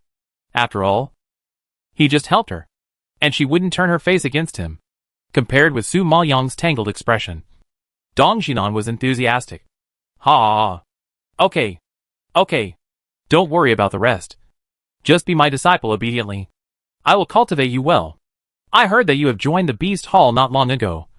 Do you want me to take you around and let you get familiar with the environment? Su Maoyang saw that he was so enthusiastic and excited. If she really went with him, she would probably not be able to get back to the Dongfang family in the evening. Jun Haotsong would definitely come to the academy to find her if he couldn't see her. At that time, it was obvious that he would make a mess of the academy. Thinking of this, she waved her hand quickly. Elder Dong, don't bother me. I have to go to the practice room later. I have something to do in the evening. So, oh, yes, the competition will start soon. It's more important to practice. I won't waste your time. When the time comes, fight for me on the field and make Xiong Jinxing. That old man? Angry to death. Dong Jinan was extremely excited and looking forward to making Xiong Jinxing upset, and couldn't help laughing. Su Maoyang had already felt the childish fight between the two old men from the lines. But seeing that he was in high spirits, Su Maoyang couldn't bear to break his expectations. He just smiled and respectfully clasped his fists. Then I'll take my leave first. Dong Jinan smiled and waved his hand. Yes. Go quickly. Su Maoyang nodded, turned around and said to Mu Jichen and others, I'll go first. If the Red Star Alliance has anything to do, you can come to the Dongfang family to find me. Mu Jichen felt warm in his heart when he heard this, and smiled and drove him away. I know. You go and do your work. He knew that Su Mo really regarded him as a friend, so he made such a promise. Speaking of which, their Red Star Alliance did not help much this time, but they gained so many high-quality elixirs and became friends with the Emperor Concubine of the Yunlu Dark Domain. It was undoubtedly a big bargain. At this moment, even Mu Jichen was extremely fortunate that he stood up when she needed help the most. And only then did he make friends with such a big figure as her. Not to mention the strength. Just the fact that she has the big Buddha of Yunlu Emperor behind her is a tough character that cannot be provoked. But what he couldn't figure out was, how could the dignified Yunlu Emperor's concubine go to Fenglin Empire to be a maid? Isn't this too strange? If he hadn't heard the secret guard call Su Mo the Emperor's concubine with his own ears, and if he hadn't seen her hugging Yunlu Emperor with his own eyes, it would be difficult for him to connect Su Mo with the Emperor's concubine. After all, a man as proud and domineering as Yunlu Emperor would never allow his woman to be a maid in the Xiahou family. Although he had many doubts, at least he could be sure that something must have happened, and there must be some special reason why Su Mo hid her identity in Fenglin Empire. But Su Mo didn't say it, and he didn't ask more. Su Maoyang didn't know what Mu Jichen was thinking, and didn't dare to delay any more time. Then he walked quickly to the referee's seat, received the 2 million spiritual power stones from Song Rongxin, and took Xinhua to the direction of the training room, leaving a large group of disciples in the wind. Because Su Maoyang's battle today left a deep impression on everyone present, which made them know that although Sun Haoran died on the arena last time because of his own obsession, it did not mean that Su Mo did not have the strength to defeat him. I believe that even if Sun Haoran did not go into obsession, he would still not be Su Mo's opponent, because even Song Rongxin, a late-stage Jun Lingshi, became Su Mo's defeated opponent, not to mention Sun Haoran, who was one level lower. Of course, what everyone feared the most was the snow ferret summoned by Su Mo. Although it was small and chubby, its fists were unambiguous when it hit people. It only took 2 or 3 hits to beat the first-level monarch beast all over the body. If they hadn't seen it with their own eyes, they would never believe that this Snow White, cute little ferret was such a cruel and violent guy. Recalling the bloody scene just now, everyone couldn't help but shudder. At this time, Chu Shengfan watched Su Maoyang leave, and suddenly thought of the ridicule of Yi Hongshan and Yen Tianlei just now. He couldn't help but look sideways and looked at them with a smile on his face. Laughing to the end? Surpassing Su Mo? In my opinion, you have no chance in this life. So please come back in the next life. Your priority is to think about how to gain a foothold in the academy. Without the protection of the Red Star Alliance, these ordinary disciples without background will only become cannon fodder for the children of rich families. Yi Hongshan and Yen Tianlei were so angry that their faces flushed when they heard this, and they clenched their fingers in frustration, and they couldn't help feeling a little uneasy in their hearts. Although Su Mo offended many people, he at least had strength and became the disciple of Elder Dong of the Beast Hall. He had a backer in the academy. Once they left the Red Star Alliance, they would be nothing. With their current strength, they could not attract the elders of the academy and become the elders' apprentices. It was indeed worrying for their future. Mu Jichen was too lazy to care about the two of them. He just gave Huapeng a few instructions and left. Huapeng felt disgusted when he looked at them for a second longer. He really didn't want to stay with them. So he called the disciples of the Red Star League to return the same way.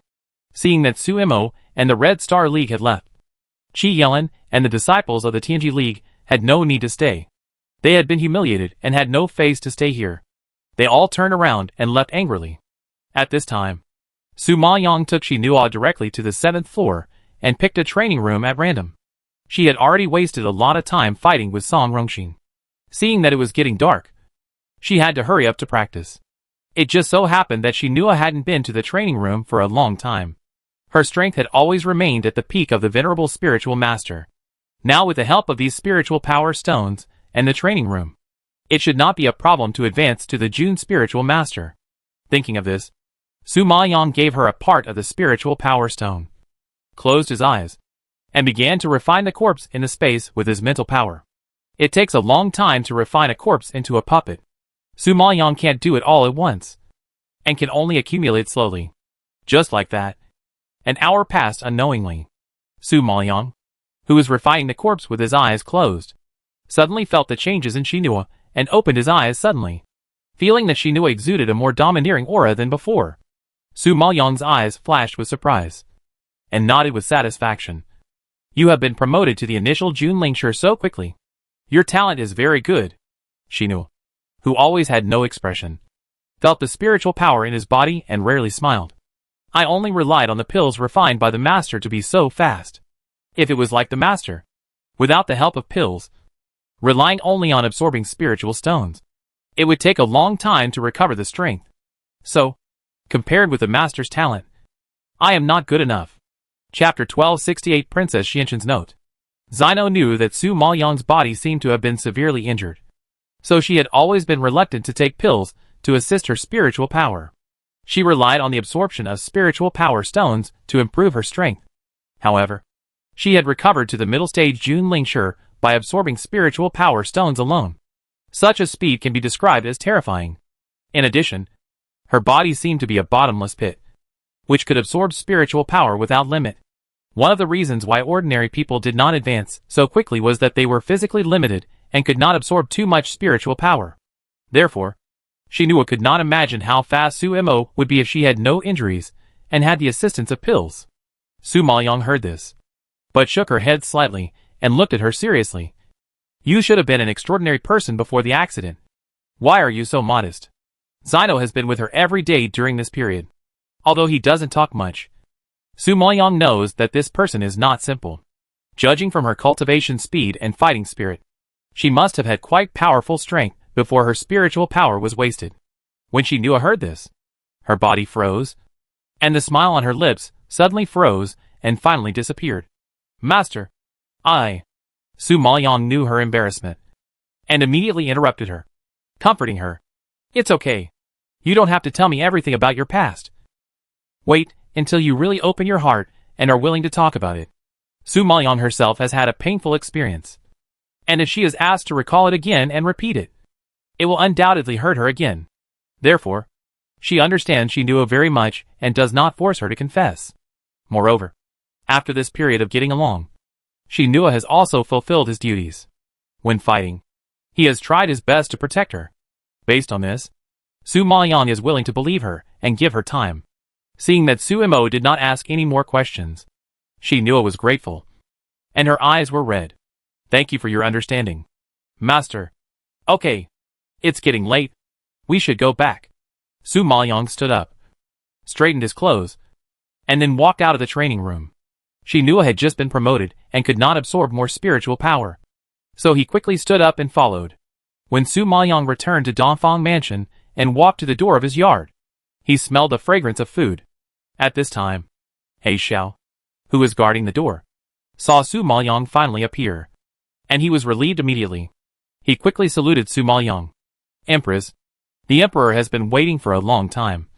You should go in and take a look. The Emperor's face was as black as the bottom of a pot.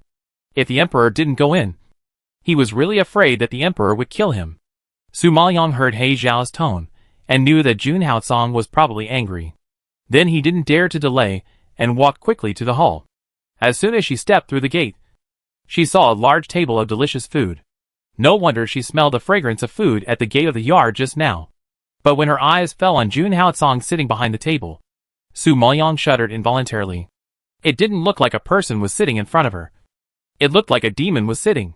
Seeing that dark and heavy face, Su Maoyang was nervous, and an awkward but polite smile suddenly appeared on the corner of her mouth.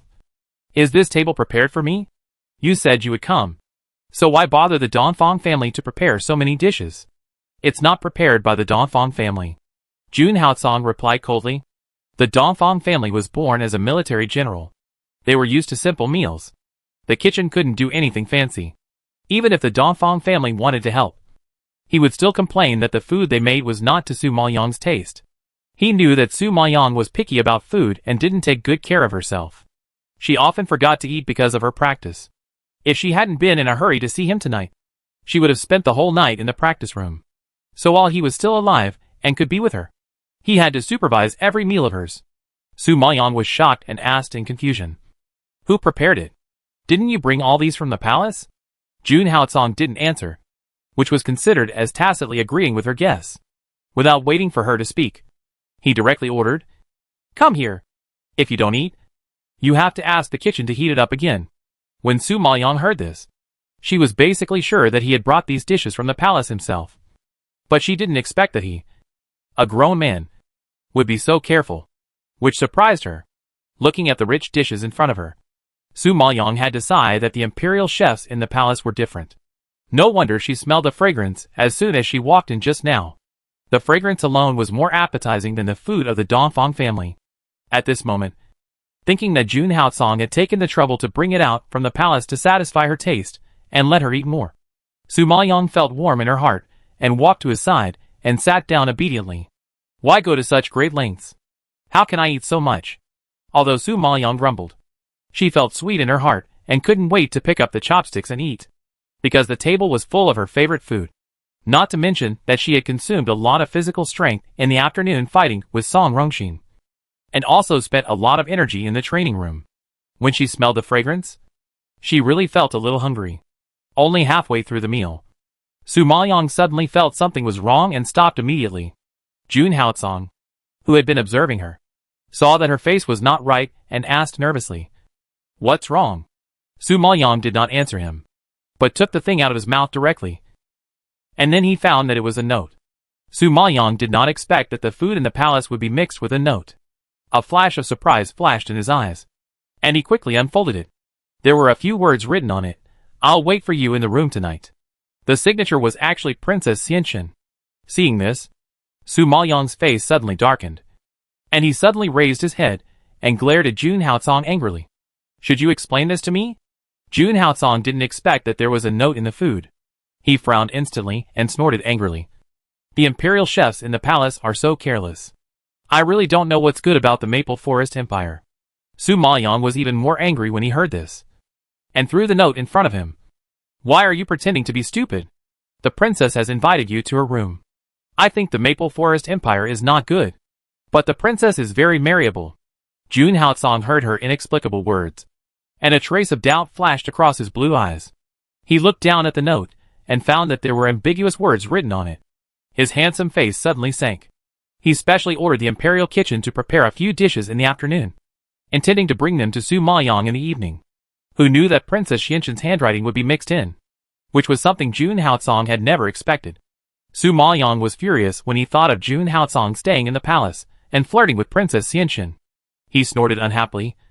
I think you should go back quickly, and don't let the princess wait in the room for too long. A night of spring is worth 1,000 gold. Chapter 1269. He learned the truth. Jun Haotsong was still angry about Qi Xianxin's note, but when he heard Su Maoyang's sour words, he couldn't help but look up at her. Seeing her sullen face and unhappy look, his gloomy face gradually eased, and a trace of imperceptible darkness flashed across his blue eyes. He curled his lips and deliberately said, It's a pity that I didn't find this note earlier. Su Maoyang didn't expect him to be so arrogant. He took a deep breath and glared at him. You still have time to go back now. Princess Xianxin likes you so much that she is willing to wait no matter how late it is. The first few times he attended the palace banquet, Su Maoyang had a particularly deep impression of Princess Xianxin. One reason was that she was dressed revealingly and dressed up like a butterfly. Secondly, as a princess of a country, She does not have the reserve that a princess should have. When facing Jun Haotsong, her naked eyes are eager to stick to Jun Haotsong. I believe that as long as there is a chance, not only her eyes, but also her whole body will be eager to stick to him. In fact, there are many women who like Jun Haotsong. The Queen of Fengqi Empire was also deeply in love with Jun Haotsong in the past. She even came all the way to stop her from being with Jun Haotsong. But Mu Qingwan at least has the dignity of being an empress. At least she has her own bottom line, and will not seduce men without any bottom line, like this Princess Xianxin. It is precisely because of this that Su Maoyang is more repulsive to this Princess Xianxin than to previous women. She doesn't need to guess that Qi Xianxin has used all kinds of beauty to seduce Jun Haotsong in the palace. Otherwise, why would she stuff such shameless notes into the food? I believe this is just one of her ways to seduce men. I can't imagine what kind of bombardment Jun Haotsong suffered in the palace. Although she believed that Jun Haotsong was not interested in Qi Xianxin, Su Maoyang felt particularly uncomfortable when she thought that he might have seen scenes that he shouldn't have seen. Madam, are you jealous? Your tone is sour. Jun Haotsong couldn't help but ask back when he heard her sarcastic words. Su Maoyang glanced at the table of food and sneered disdainfully. The food that Princess Xianxin prepared for you is all sweet and greasy. I don't even have the chance to be jealous. She thought that this table of food was prepared by her. But she didn't expect that it was prepared by Qi Xianxin for Jun Haotsong. No wonder it is so rich, so sweet and delicious, and full of color, fragrance and taste. It turns out that this table of food contains Qi Xianxin's full love. How can it not be delicious? It's a pity that he dared to use the food that Qi Xianxin had prepared to please him to please her. Just thinking about it makes me angry. Seeing that she had completely misunderstood, Jun Haotsong didn't know whether to laugh or cry, and explained helplessly, "This is the dish I personally ordered the Imperial Kitchen to make, and it has nothing to do with Qi Xianxin." Qi Xianxin might have learned that he asked the Imperial Kitchen to cook, so she took the opportunity to put a note in the food. He never expected that a princess of a country would do this. It's really unfair. Haha. It has nothing to do with her. A note suddenly appeared in the food? And she invited you to her room in the middle of the night. Is this irrelevant? Are you trying to coax a 3-year-old child? Su Maoyang snorted coldly and retorted. Jun Haotsong couldn't clear himself even if he jumped into the Yellow River. I really didn't know there would be such a note in the food. If I really knew, could I have found it for you? Su Maoyang was even more angry when he heard this. Okay. According to what you said, if you found the note earlier, would you still have to hide it from me and have a tryst with Princess Xianxin? Jun Haotsong didn't expect that the more he explained, the more Su Maoyang twisted his meaning. He immediately rubbed his eyebrows with a headache. He didn't say this at all. I really don't know why she made up so many other meanings in her mind. Sure enough, women's thinking is a terrible thing. It's getting late. You should go quickly. Princess Xianxin is waiting for you in bed. Don't waste time here. Su Maoyang waved his hand with a dark face, as if to drive people away. Jun Haotsong really couldn't do anything with her. He suddenly stretched out his hand and grabbed her arm, pulled her towards his direction, and pulled her directly into his arms, and immediately lowered his head to seal her lips. Su Maoyang wanted to struggle and pushed his body with her hands, but his arms tightly held her, making her unable to move. She could only passively accept his domineering kiss. Jun Haotsong kissed her to the fullest as if to vent his anger, and then slowly let go of her lips. Su Maoyang got a chance and immediately pushed him away. What are you doing? Taking advantage of me again? Jun Haotsong stared at her face that was flushed with shame and anger. His eyes dimmed, and he murmured in a hoarse voice, "Madam's jealous look is too delicious. I can't help but want to taste it. Don't fool me here. My ugly appearance after changing my appearance is not delicious at all." Su Maoyang didn't believe his sweet talk. Jun Haotsong stared at her eyes intently and whispered, "No matter what you become, you are the imperial concubine married by Emperor Yunlu. You are my woman, Jun Haotsong. This is a fact you can never change." He fell in love with her not because of her appearance, but because of her as a person. For him, it doesn't matter what she looks like or who she becomes, as long as she is enough. Su Maoyang heard this and met those determined blue eyes. Her heart trembled. Just when she was about to speak, Jun Haotsong stood up with her in his arms and walked towards the side. Su Maoyang was shocked to see this and widened her eyes. She struggled anxiously. "Where are you going to carry me? I haven't eaten yet. Didn't Madam say that a spring night is worth 1,000 gold? I think it makes sense, and don't want to waste time anymore. Jun Haotsong replied by taking advantage of what Su Maoyang said just now. Su Maoyang was speechless. He never thought that he had dug a hole for himself. He quickly found another excuse. I haven't eaten yet. The food has been contaminated by Qi Xianchen. It's better not to eat it. Don't worry. Your husband will feed you right away. After saying that, Jun Haotsong had already lowered the curtain, blocking the spring scenery in the room. At this moment, Dongfang Youyu, who was leaning against the door, sat down on the ground weakly, with tears streaming down her pale cheeks. The emperor's concubine. It turned out that she was the emperor's concubine. He never thought that the truth would be this. He never thought that the woman he loved deeply had already married Yunlu Emperor. The funny thing is that he still doubted Yunlu Emperor's intentions and sincerity towards Su Mo. But they were originally husband and wife, so there was nothing to doubt. What's even more ridiculous is that he was still looking forward to marrying Su Mo and becoming his legitimate woman. But he didn't expect that all this was a dream. A dream so beautiful that he didn't want to wake up. He had this dream for too long and almost believed it to be true. Perhaps he shouldn't have had this dream in the first place. He should have died in Qingyuan Holy Land from the beginning, and not given any hope of survival. Chapter 1270. It turns out that everything is fake. The reason why he can live until now is all because of Su Mo Liang. Su Mo Liang is his spiritual pillar, and all the motivation for him to live. Now that this spiritual pillar has collapsed, he is also broken. He used to suffer from hardships and humiliation, and felt that living in this world was a painful thing. It was the appearance of Su Mo Liang that made him feel that it was beautiful to be alive. Living is also very happy. At least there is her. But now, Su Mo Liang destroyed such beauty, and sent him back from heaven to hell. I used to think that I had everything, but in the end I found that I still had nothing. Thinking of losing Su Mo Liang, Dongfang Youyu's heart seemed to be scraped by a sharp knife, like countless insects gnawing, full of holes, and in pain. Knowing the truth, he no longer had the courage to stay here, and then staggered out of the yard. He no longer had the face to face Su Mo Liang and Emperor Zun again. Only by running away would she not see his miserable appearance. But his body was too weak. He stumbled out of Su Maoyang's yard, and it took a lot of effort. When he reached the door, he collapsed on the ground and coughed painfully. The grief that erupted from the depths of his soul accompanied by coughing made Dongfang Youyu's ribs tremble. The heart that learned to beat because of Su Maoyang began to freeze slowly, getting colder and colder, and he trembled all over. He thought that God had given him so much suffering and finally began to give him happiness. But he didn't expect that it was all fake. All fake. God just played a joke on him out of pity. But what did he do wrong? Why was God so cruel to him? Why did he have to endure all this? He just loved someone and just wanted to be with her. Is it wrong to love someone? Did he ask for too much? Is it that people like him are destined to never deserve love in their lives? Dongfang Youyu did not cry when he was facing death, nor did he cry when he experienced the pain of body replacement. But now tears are pouring out of his empty and stagnant eyes like spring water. At this time, Xiahou Wanxian just came back from outside and saw Dongfang Youyu fall at the gate of the yard. She was shocked and ran up to help him up. Mr. Dongfang, why are you here? You are not well yet. You can't get out of bed and walk around casually. At this time, Dongfang Youyu was numb all over. His eyes were empty. His face was pale as if he was dead, and tears were still welling up in his eyes. Facing Xiahou Wanxian's worry, he did not react at all.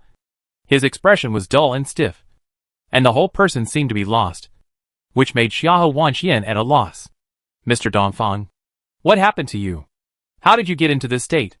Don't scare me. Xiahou Wanxian didn't know what to do when she saw him like this. Dongfang Youyu covered his chest with a cramp and frowned. Seeing this, Xiahou Wanxian opened her eyes wide in fear and immediately asked, "Are you in pain? Is it your body that hurts? Wait, I'll find a doctor for you." Xiahou Wanxian was frightened and her mind was in a mess.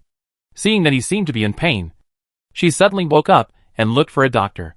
Dongfang Youyu saw her getting up to leave and suddenly grabbed her. "No, I don't want a doctor.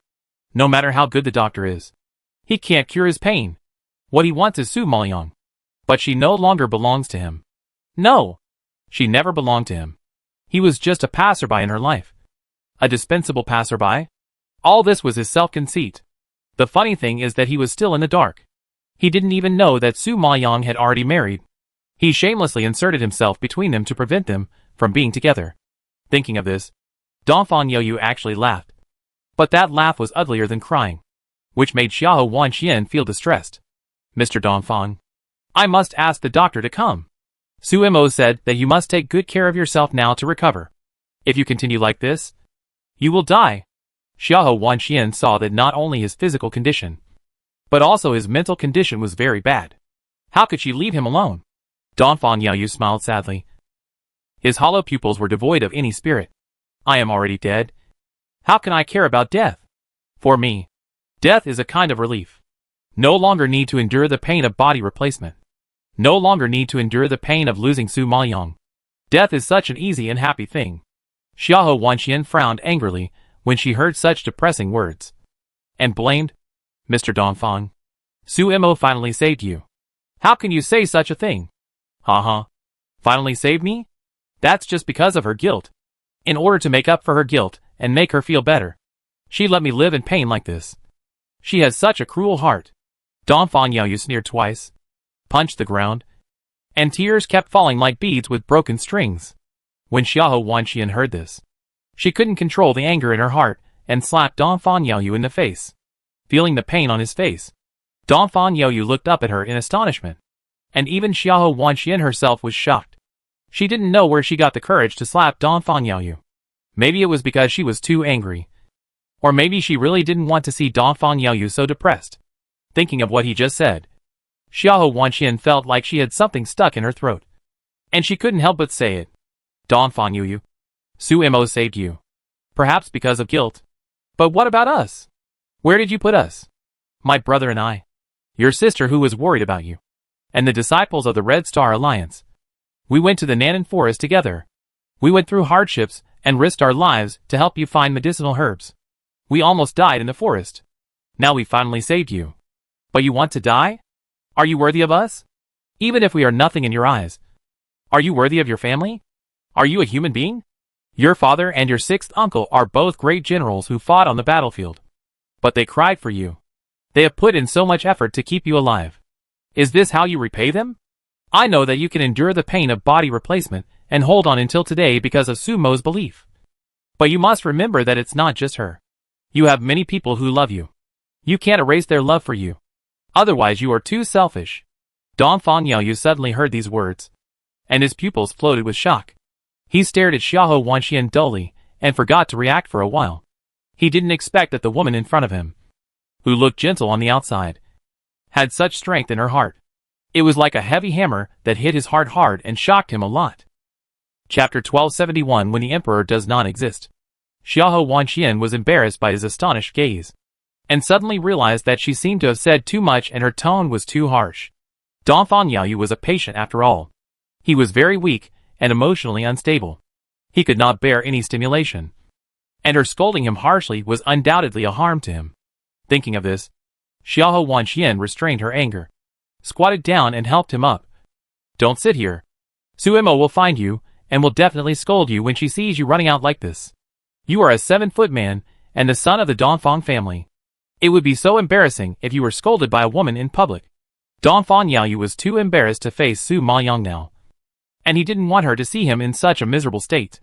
After hearing Xiahou Wanxian's words, he let her help him up. Seeing that he didn't resist, Xiahou Wanxian breathed a sigh of relief in her heart. Although she didn't know what he had encountered, she guessed that it must be related to Su Mo, because Su Mo should be the only one in the world who can make the gentle and elegant Dongfang Gongzi have such a big reaction. Thinking of this, Xiahou Wanxian sighed helplessly, and some sympathy surged in her heart. That day in Nanan Forest, she witnessed the relationship between Su Mo and Emperor Yunlu with her own eyes, which was not something that ordinary people could interfere with and break up.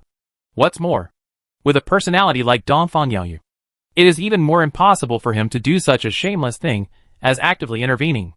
So, even if he likes her to the bone, he can only bury it in his heart.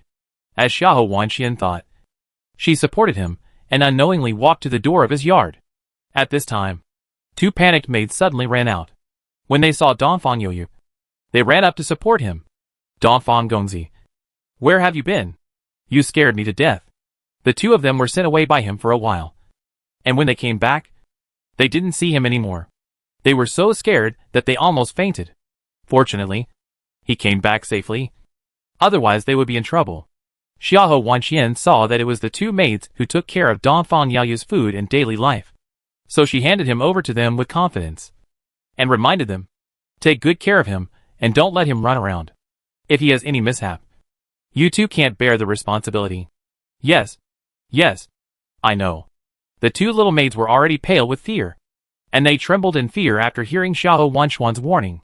Seeing that the two maids were frightened, Xiahou Wanqian could not blame them anymore, but turned to Dongfang Yaoyu and said, Mr. Dongfang, you must remember that your life was saved by a large group of us who risked our lives to pull you back from the gates of hell.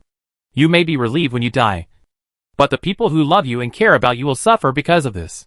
So, if you still have a conscience, if you still regard us as friends, don't hurt us so selfishly.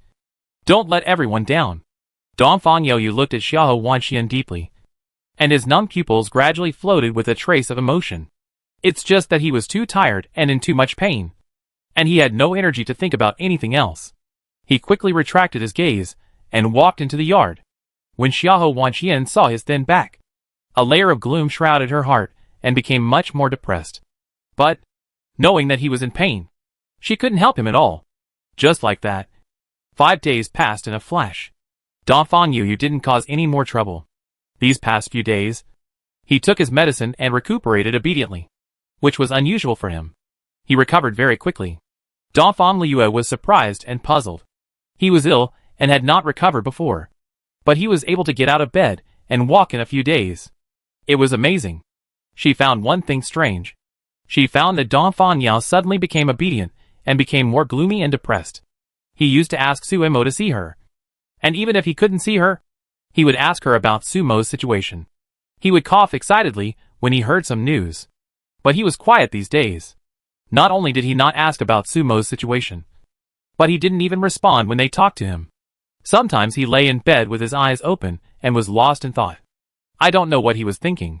However, he passed the critical period and recovered his health. Now he can get out of bed and walk. This is a great thing for the Dongfang family. The head of the Dongfang family and the sixth uncle were so happy to see him recover so quickly. So, the day after he was able to get out of bed, the head of the Dongfang family ordered the kitchen to prepare a dinner and celebrate it. This time, not only all the people of the Dongfang family were invited to the dinner, but even Mu Jichen and Huapeng were invited. Originally, the head of the Dongfang family wanted to invite all the disciples of the Red Star League who came to Nanan Forest to help that day to have dinner. But because Emperor Yunlu was here, it was not easy to invite too many people. After all, if there were too many people, it would be bad if something was spread out. But even so, there were still many people sitting in the hall. Everyone was talking and laughing, and the cold Dongfang mansion seemed a lot more lively. Su Maoyan was also happy to hear that Dongfang Yaoyu could get out of bed and walk around, and was almost recovered. Now that she knew that the head of the Dongfang family was going to hold a dinner, she naturally wanted to go and congratulate Dongfang Yaoyu. However, Su Maoyan was a little puzzled. Dongfang Yaoyu had been clamoring to see her some time ago, but was stopped by the head of the Dongfang family and Dongfang Liyue. But now that he can get out of bed and walk around, he didn't come to see her, which surprised her. However, it's good this way. She doesn't know how to face his feelings now. At least she won't be embarrassed if she doesn't meet him. And she won't have to upset the jealous person next to her. Thinking of this, Su Maoyan glanced at Jun Haocong next to her and reminded him again. You are not allowed to say anything today. Just eat. If you open your mouth again, go back and marry your Princess Xianxin. And don't even think about entering my house again. Last time at the dinner, because he talked too much, her image was ruined and she couldn't raise her head. This time, she must take precautions and never let Jun Haocong ruin her image again. Jun Haocong heard this, looked down at her, and a doting smile flashed across his blue eyes. You have said it many times. I really didn't expect that he, who used to be so powerful, would be warned and ordered by a woman today. What's more terrifying is that he is still happy to do it. He is really poisoned. Thinking of this, Jun Haocong shook his head helplessly and walked into the hall with her. The people in the hall were still chatting freely. but suddenly saw Jun Haotsong appear. And they all stopped, stood up quickly, and saluted him respectfully. Although Jun Haotsong was eaten by Su Maoyang, he was the king of Yunlu Dark Domain after all. He has always been at the top, and it has become a habit for him to be looked up to. So in front of outsiders, he still put on airs, was serious and cold, and gave people a deep sense of distance. Su Maoyang was worried that the dinner party would seem awkward because of him. So he spoke for him before he could react. Don't be so polite. Just pretend he doesn't exist. Eat and drink as usual. Everyone was furious when they heard this. If they pretended that Emperor Yunlu didn't exist, were they looking for death? Chapter 1272 Dongfang Yaoyu's joke. What kind of person is Yunlu Emperor? Even the old guys in Fonglin Empire dare not neglect him easily. How can these little minions treat him as non-existent? The only person in the world who can treat Yunlu Emperor as non-existent is probably Su Mo. When everyone heard Su Maoyang's words, their expressions were stiff and their mouths twitched. They didn't know how to react for a while. And the atmosphere suddenly dropped to freezing point. When Dongfang Patriarch saw that Su Mo had said this, Emperor Zun naturally didn't care about it. He immediately smiled and raised his hand, motioning everyone to sit down. Haha. Emperor Zun is not the first time to come to our house. This time, we are familiar with each other. So don't be polite. After hearing this, everyone smiled and nodded and sat back. Su Maoyang also pulled Jun Haotsong to sit down. At the last dinner, Dongfang Patriarch intended to let Jun Haotsong sit upstairs, but he refused. This time, he didn't force it and let Jun Haotsong and Su Mo sit together. Dongfang Yaoyu hadn't seen Su Maoyang for a long time, because he missed her too much. His eyes had been locked on her since she entered the door. Now seeing her and Jun Haotsong's happy appearance as a pair, his emotions that he tried to restrain surged out again, and his broken heart seemed to be cut by a sharp knife. And his face turned pale with pain. The woman he loved deeply was right in front of him, and he could do nothing but watch her with another man. What's more tragic is that he didn't even have the qualifications to compete. As if looking at her more was a sin, because she was already married and was the woman of Emperor Zun. Every look, every thought, and every emotion he had became despicable and dirty. But he couldn't control himself. His heart and eyes couldn't help but follow Su Maoyang's figure. He knew it was wrong, but he still couldn't bear to look away. That was the first woman he liked. The woman he loved to the core. How could he give up this feeling? This person? This was harder than taking his life. At this moment, Dongfang Yaoyu's heart was about to explode with pain. But he was smiling and pretending to be happy to thank her. Su Mo. Thank you. I heard that this time it was all thanks to your help in picking the golden spirit fruit and asking the old Dansheng to help me make the elixir, so that I could be saved. I should never be able to repay your kindness in this life. Seeing Dongfang Yaoyu suddenly thanking so politely, Su Maoyang was slightly stunned and smiled politely. It's not just my credit. The Xiahou brothers and sisters, Li Yue, Mu Jichen, Huapeng and the disciples of the Red Star League have all made a lot of efforts. Yes, this time because of my matter. Everyone has troubled me. To express my gratitude, I toast to everyone. Dongfang Yaoyu smiled and nodded, then stood up and raised the glass to everyone present, and drank it in one gulp without waiting for the head of the Dongfang family to object. Dongfang Liyue, who was sitting next to him, saw him drinking, frowned in dissatisfaction, and blamed him. You have just recovered from a serious illness. You can't drink. Today, you can only drink this one cup. And you can't touch it again. Ha ha ha. You are so young. Why are you as nagging as an old woman? It seems that I have to marry you off quickly, and let you nag others. Dongfang Yaoyu joked with a smile.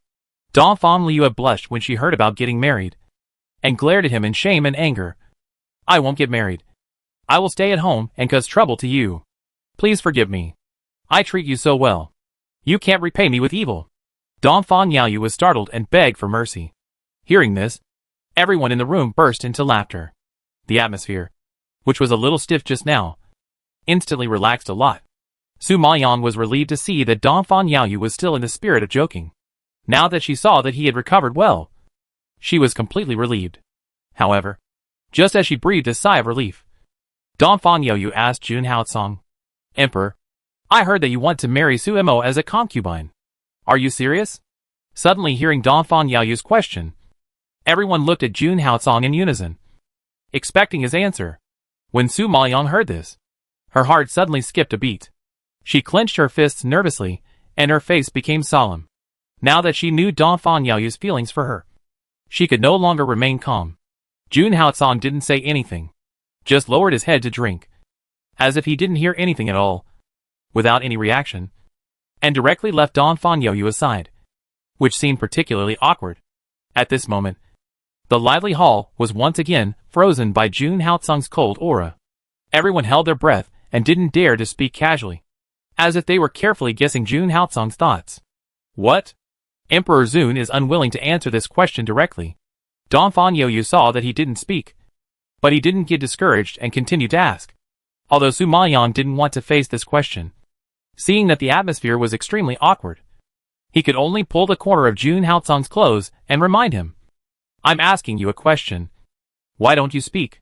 Jun Haocong raised his eyebrows and looked at her, and asked seriously, "Didn't you warn me repeatedly before that I was only allowed to eat and not talk?" Su Maoyang had no idea that he would get such an answer. He rolled his eyes speechlessly, trying to restrain the urge to strangle him, and continued, "I told you not to talk. Not to talk nonsense. Not to say a word. Then you can only blame yourself for not expressing yourself clearly." Jun Haocong disapproved and retorted, then looked up at Dongfang Yaoyu opposite him and admitted directly, "Yes." Seriously? Dongfang Yaoyu's pupils shrank slightly, and the smile on the corner of his mouth seemed a little stiff. After a moment of stalemate, he suddenly laughed. "What should I do? I also plan to marry Su Mo. I wonder if the emperor can help me." As soon as Dongfang Yaoyu said this, everyone present was stunned. All of them jumped into a shocked look, staring at him in disbelief. In particular, the few people who knew Su Mo's true identity were shocked by Dongfang Yaoyu's words. They looked at each other nervously, and seemed to see worry in each other's eyes. They all knew that Dongfang Yaoyu had deep feelings for Su Mo. If he knew the truth, it would undoubtedly be a major blow to him. However, Dongfang Yaoyu openly declared war in front of so many people, even in front of Emperor Yunlu. Such a bold behavior would definitely anger Emperor Zun. If Emperor Zun got angry, the consequences would be unimaginable. Sure enough, the next second, Jun Haocong uttered 3 words from his teeth. Gloomy, as if floating out of hell. "You are looking for death." Hearing such a terrible warning, feeling the murderous intent emanating from Jun Haocong, and seeing that handsome face become gloomy and terrible, everyone present couldn't help but shiver, and sweated for Dongfang Yaoyu, who had just recovered. However, just when the whole place fell into dead silence, Dongfang Yaoyu suddenly raised his head and laughed. "Ha ha ha. Emperor, don't get excited. I was just joking with you. Su Mo is my friend. She is getting married, so of course I have to care about her." Chapter 1273. Why are you crying? When they heard this, the atmosphere in the hall suddenly froze, and then everyone in the room laughed. As for Dongfang Liyue, the Xiahou siblings, Mu Jichen and others, they breathed a sigh of relief, and their hearts finally settled down. If Dongfang Yaoyu really wanted to compete with Emperor Yunlu for the imperial concubine, according to Emperor Yunlu's domineering and strong character, he would definitely not tolerate Dongfang Yaoyu. Dongfang Yaoyu had finally saved his life, and he couldn't suffer any more serious injuries. So, when they heard him say provocative words to Emperor Yunlu, they were all scared to death. Fortunately, Dongfang Yaoyu resolved the crisis with a joke. But Dongfang Liyue was still a little confused. She knew her brother's feelings for Su Mo best. For Su Mo, he was not afraid of death. So how could he succumb to the tyranny of Emperor Yunlu? Before, he had been against Su Mo and Emperor Zun being together. But now, he could just laugh it off and treat it as a joke. Such a change was really surprising. Not only Dongfang Liyue, but even Su Maoyang was extremely shocked. They looked at Dongfang Yaoyu a few times with some uncertainty, seeing that he had a playful smile on his face. He looked particularly relaxed. There was no trace of depression or sadness at all. It seemed that he really treated the words just now as a joke. Seeing this scene, Su Maoyang's somewhat worried mood eased a little, and he slowly withdrew his gaze. After she withdrew her gaze, Dongfang Yaoyu returned his gaze to her again. A trace of pain flashed under his smiling eyes, and the arc of his mouth showed a little forced.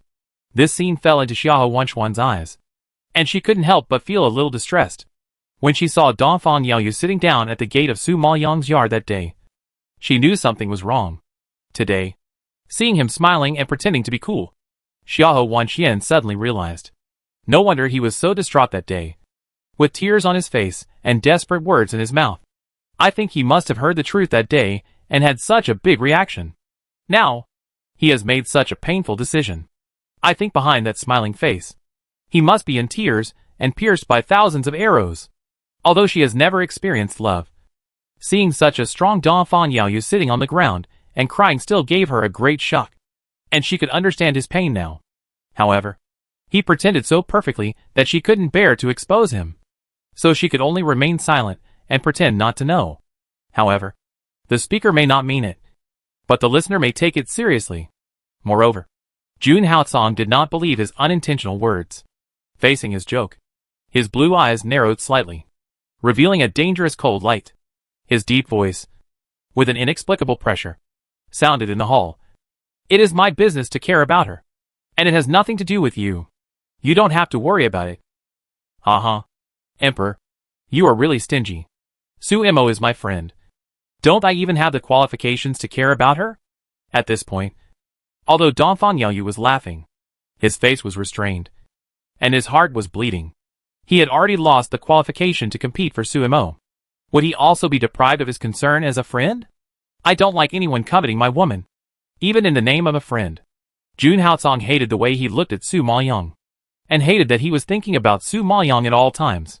Dongfang Yaoyu heard this. His expression froze, and he laughed again. Emperor, you worry too much. Su Imo and I are just simple friends. Innocent. Not what you think. At the beginning, I said that she was my fiancée. It was just a temporary measure. Now that I see that Su Imo is willing to marry you, there is no reason for me to stop her. As a friend, I am so happy to see that she is protected and loved by a big man like Emperor Yunlu. Dongfang Yaoyu's smile became even brighter, as if he was really happy for Su Maoyang. But sitting aside, a disciple of the Dongfang family opened his eyes wide in surprise, and sighed in surprise. Brother Yaoyu, why are you crying? Hearing this, everyone present stared at Dongfang Yaoyu with strange expressions, and a complicated feeling surged in their hearts. When Dongfang Yaoyu was reminded by him, he suddenly realized that tears were overflowing from his eyes uncontrollably, and he quickly reached out to wipe them away.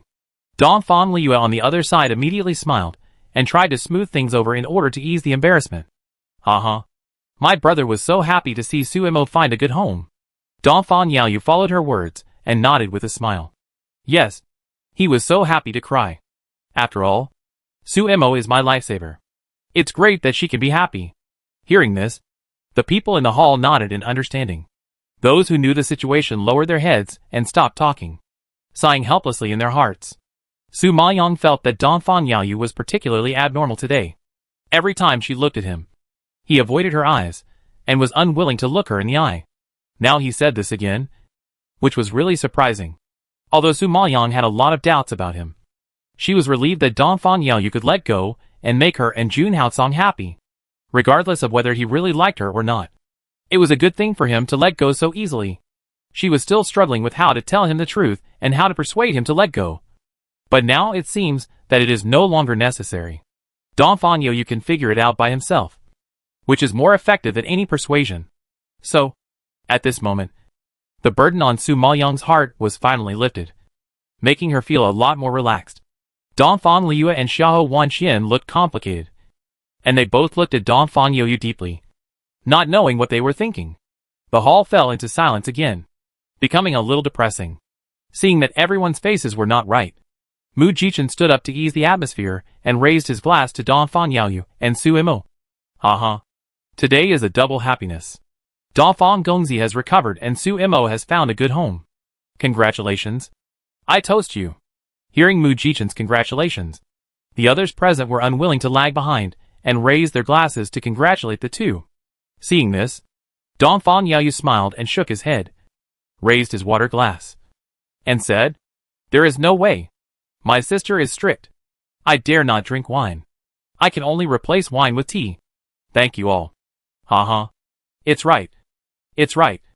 Who made you recover from a serious illness? We finally snatched you back from the King of Hell. We can't let you get into trouble again. Huapeng couldn't help but joked. Hearing this, Dongfang Yaoyu suddenly remembered what Xiahou Wanxian said that day. His life was saved by these people at the risk of their lives. Now he lives not only for himself, but also for the group of people who care about him. Thinking of this, his eyes could not help but move to Xiahou Wanxian. Xiahou Wanxian received his gaze, was stunned for a moment, and then smiled and raised her glass to him. Although she didn't say anything, the smile in her eyes said it all. Chapter 1274 Emperor. Please excuse me for a moment. Perhaps because of the embarrassing scene Xiahou Wanxian saw last time, Dongfang Yaoyu still felt a little embarrassed. He quickly retracted his gaze and drank the tea. Now, with the addition of Mu Jichen and Huapeng, the dinner was much more lively. The disciples of the Dongfang family, and even the head of the Dongfang family, had a good impression of the Red Star Alliance. They talked and laughed with the two of them. Everyone was very happy after the meal. It was not until late at night that everyone left after they had eaten and drunk enough. Hearing that Su Imo and Jun Haocong were also about to get up and leave, Dongfang Yaoyu, who had been drinking tea, suddenly raised his head and called Jun Haocong. Emperor, can you talk to me for a moment?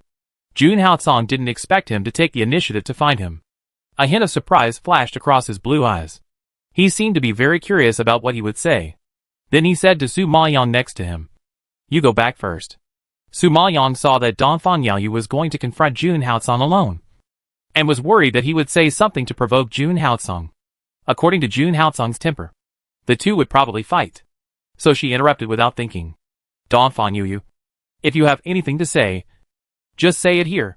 Hearing her calling him by his full name, Dongfang Yaoyu felt a little more distant, but she kept a smile on her face and teased. "Haha.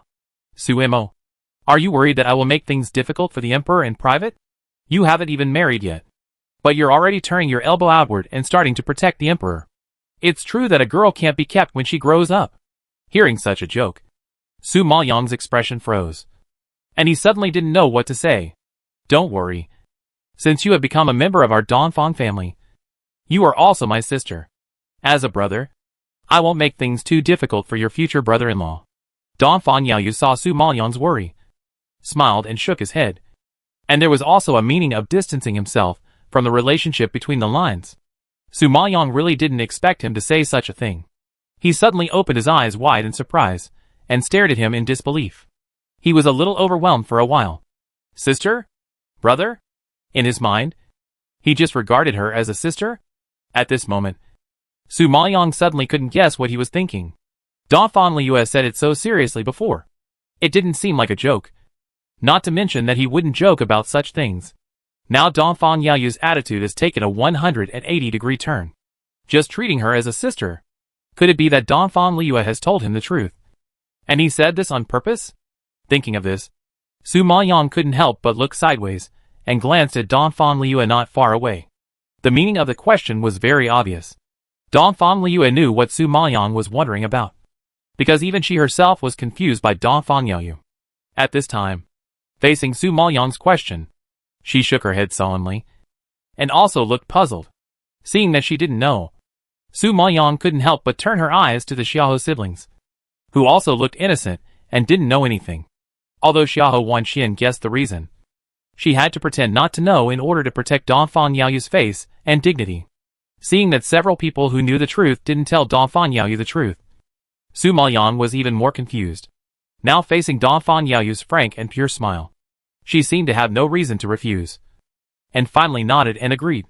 "I'll go first. You guys talk slowly." After saying that, Su Maoyang sent a look to Jun Haocong, full of warning. Jun Haocong knew that she was worried that he would attack Dongfang Yaoyu again, so he glanced at her unhappily. "Don't worry. I won't do anything to him. I don't want you to run around for him again and risk your life."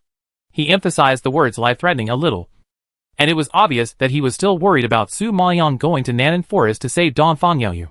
Su Maoyang knew that he was a moving, jealous person, so he was too lazy to argue with him. He just gave him a speechless look and walked out of the hall. Dongfang Yanqing and Dongfang Jianbo were confused when they saw the interaction between the three of them. But they were sure of one thing. Dongfang Yaoyu liked Su Imo, and liked her to the extent that he would marry her. But now his attitude has become confusing. Now he has to talk to the Emperor alone. They don't know what Dongfang Youyu is doing. However, before they ask, Dongfang Youyu has stood up and saluted to them.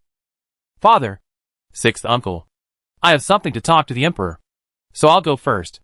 After saying that, without waiting for them to stop him, Dongfang Youyu walked out with the emperor.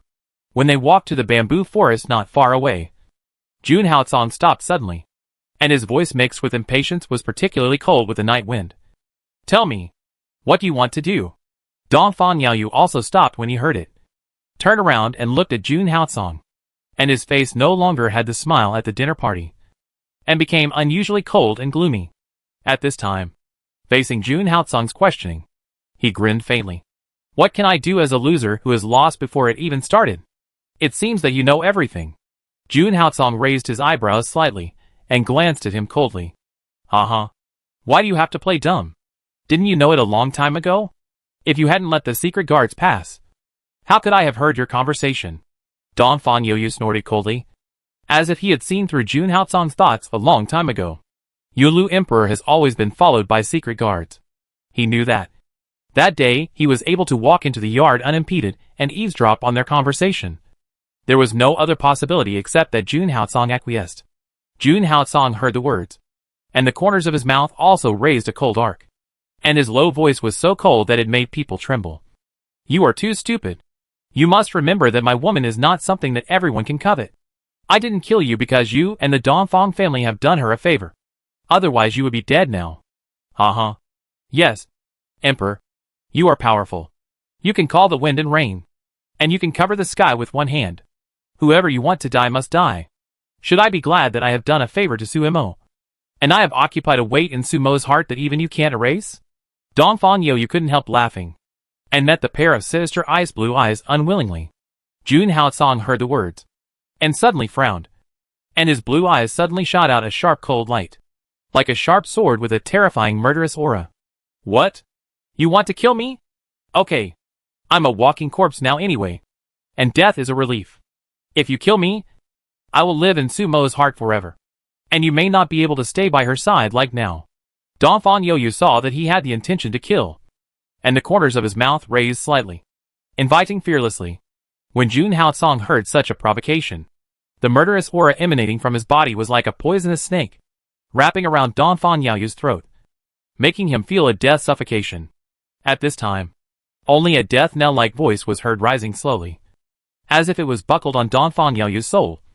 You think too much. Even if you die, Suimo will not leave me, and her feelings for me are not what you can imagine. She and I, no one can separate us, because in her mind, no one is more important than me. You, don't be so self-indulgent. Chapter 1275, he lost completely. Su Maoyang once told him in person that no one in the world was more important than him. He was her only one, and he was an existence beyond everything. As long as Su Maoyang said it, he believed every word. Dongfang Youyu was shocked when he heard such firm and confident words, and his eyes widened in surprise, and his expression became particularly ugly. After a moment of stunned, he actually felt a little ridiculous, and asked speechlessly, Emperor, have you always been so narcissistic? This is not narcissism, but trust. I believe in Suimo, and I believe in our feelings even more. I believe that my position in her heart cannot be shaken by your few words. Jun Haocong stared at him coldly, saying these words expressionlessly, but the cold tone contained a firm affection that even shocked Dongfang Youyu. Dongfang Youyu stared at him in disbelief, unable to speak for a while, and felt like a 5-flavor bottle was overturned in his heart. Not tasted good. Seeing his embarrassed expression, Jun Haocong sneered and asked, Since you said you love her, I want to know, what can you do for her? Dongfang Youyu heard this, without thinking, and said firmly, I can die for her. Die? Your life is too cheap. She doesn't want it. What she wants is companionship. A lifetime of companionship. When you are willing to die for her, I am desperately living for her. Because compared to dying for her, I care more about letting the people who hurt her die. So, I have the ability to protect her. But you can't. Jun Haocong stared at him coldly, with obvious contempt in his tone. Dongfang Youyu was shocked when he heard this, as if he had suffered a serious blow, and took a step back with a pale face. When he was willing to die for Su Maoyang, Jun Hao-song was desperately living for her, because he wanted to protect her. Such words had a huge impact on Dongfang Yaoyu, and he couldn't refute it, because he had to admit that he was not as strong as Jun Hao-song, and couldn't protect her as well as Jun Hao-song did. Now he still needed Suemo to take risks to pick herbs to save her. Even he hated him. At this point, he lost completely. Thinking of this, Dongfang Yaoyu smiled sadly, and his tone added some sadness. Even if I can protect her, what's the use? As you said, she loves you and only has you in her heart. No matter how much I love her, I can't give her happiness, nor will I make her happy. Everything I do is in vain. Since you know it, why do you still talk to me about useless nonsense? Jun Hao-song frowned slightly, and a little anger surged on his face. Dongfang Yaoyu looked up at him and said seriously, "It may be nonsense to you, but it is extremely important to me. You may never experience the pain of giving up a loved one in your life, but I am experiencing it now. You should know that Suemo is my motivation to live. Giving her up is equivalent to giving up my life. No, it is more painful than taking my life, because death, at least loss of consciousness, is just a matter of a moment. But now I have to watch you happy as an outsider. That kind of pain is a continuous torture worse than death. Now, just thinking that she doesn't belong to me, my heart hurts so much that it's about to explode. Not to mention seeing you two together with my own eyes. But, for her happiness, I have to let go. Not because you are Yulu Emperor, but because she loves you. I came to you to say this, and it's precisely because I love her. So I'm worried and unwilling to just hand her over to you."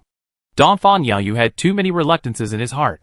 Even if he had persuaded himself to let go hundreds of times, even if he had made hundreds of psychological preparations, when he really faced letting go, his heart still hurt, as if it was torn apart. He was not sure whether Suemo could really get happiness, and whether Yunlu Emperor could really love her for a lifetime. He was very worried and afraid. Afraid that Suemo would be unhappy. Afraid that she would be hurt a little bit. After all, the other party was Yunlu Emperor, who had too many responsibilities on his shoulders, and there was never a shortage of women around him.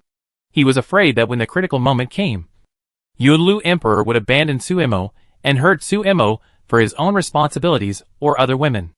Jun Hao-song sneered disdainfully when he heard his words, and said firmly, "If you just want to confirm my feelings for her, then don't bother. When you accepted her help, and even fell in love with her, I had already given up everything for her. Even the entire Yunlu Dark Domain. My feelings for her are also beyond your imagination." Dongfang Yaoyu heard this. His eyes flickered slightly, deeply touched, staring at Jun Hao-song for a long time, and finally blurted out a sentence. "Emperor, to be honest, I am very jealous of you. You got her feelings, and I don't even have the qualifications to start." Jun Hao-song looked at him seriously. His blue eyes were filled with a dark and obscure look. After a long while, he spoke softly. "I am the one who should be jealous." He knew the pain of giving up the one he loved deeply. He was also experiencing the same pain as Dongfang Yaoyu. It was just that he was tortured by the cold, and was desperately trying to live for Su Maoyang.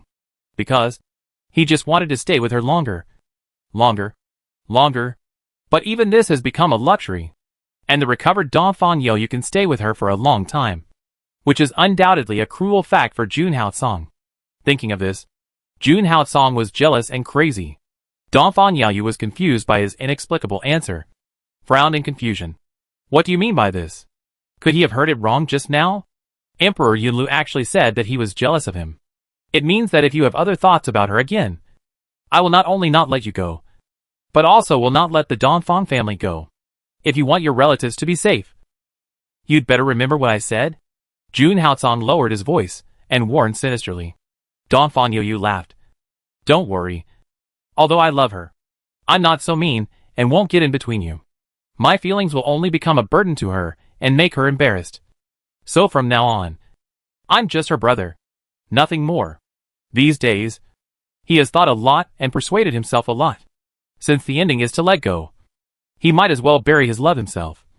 Because it's better for him to be hurt alone than for everyone to be hurt together. After all, falling in love with Suemo is his own business and has nothing to do with Suemo. As long as she is happy, that's enough. Seeing that he had thought it through clearly, Jun Hao-song retracted his gaze and turned to walk towards Su Maoyang's yard. The time spent with her is too precious. He doesn't want to miss a moment. Chapter 1276. Dongfang Yaoyu is gone. Watching Jun Haocong leave until he completely faded out of sight. Dongfang Yaoyu, who had been holding on, weakly held the bamboo beside him, frowning in pain. Now, giving up Su Mo seemed to drain all his strength, making him so weak that he even had difficulty standing. But he couldn't fall down. This time, Su Mo and a large group of people risked their lives to pick herbs and pills for him. If he fell down because of his love, he would really be too sorry for them. Although he was dissatisfied with Emperor Yunlu, he had to admit that he was right. He was too weak now to protect Su Mo. So he had to become stronger. Strong enough to prevent Su Mo from getting hurt at all. Although he and Su Mo could not be husband and wife, they could always be brothers and sisters, no matter what their identities were. As long as he could stay by her side, watch her, protect her, and help her when she needed him, he would be satisfied. Moreover, judging from today's situation, Su Mo seemed to have noticed his feelings for her, and seemed to be deliberately avoiding and distancing herself from him. Therefore, he had to be strong. Even if it was a disguise, he had to pretend to be indifferent and not cause her psychological burden. Whether in the past or now, he had already troubled her enough and made her worry enough. So now it was his turn to protect her. Thinking of this, Dongfang Yaoyu made up his mind, took a deep breath, quickly calmed down, and walked out of the bamboo forest pretending to be calm. Seeing him cheer up and quickly leave the forest, Xiahou Wanqian, who was hiding in the distance, couldn't help but breathe a sigh of relief. He was able to live so strongly, and finally lived up to their efforts. Just hearing those words, Xiahou Wanqian felt a little distressed. He clearly loved her, but pretended not to love her. And he clearly felt pain, but pretended not to feel pain. In the end, he reluctantly decided to let her go. You don't have to guess that he must have thought a lot in the past few days. So, she didn't dare to imagine how he had been tormented and painful in the past few days to make such a decision. However, one thing is certain. He must have been very hard. Just thinking of this, Xiahou Wanqian seemed to be infected by his pain, and the whole person was shrouded in a sad atmosphere, and sighed helplessly. Xianer, why are you here? I'm looking for you everywhere.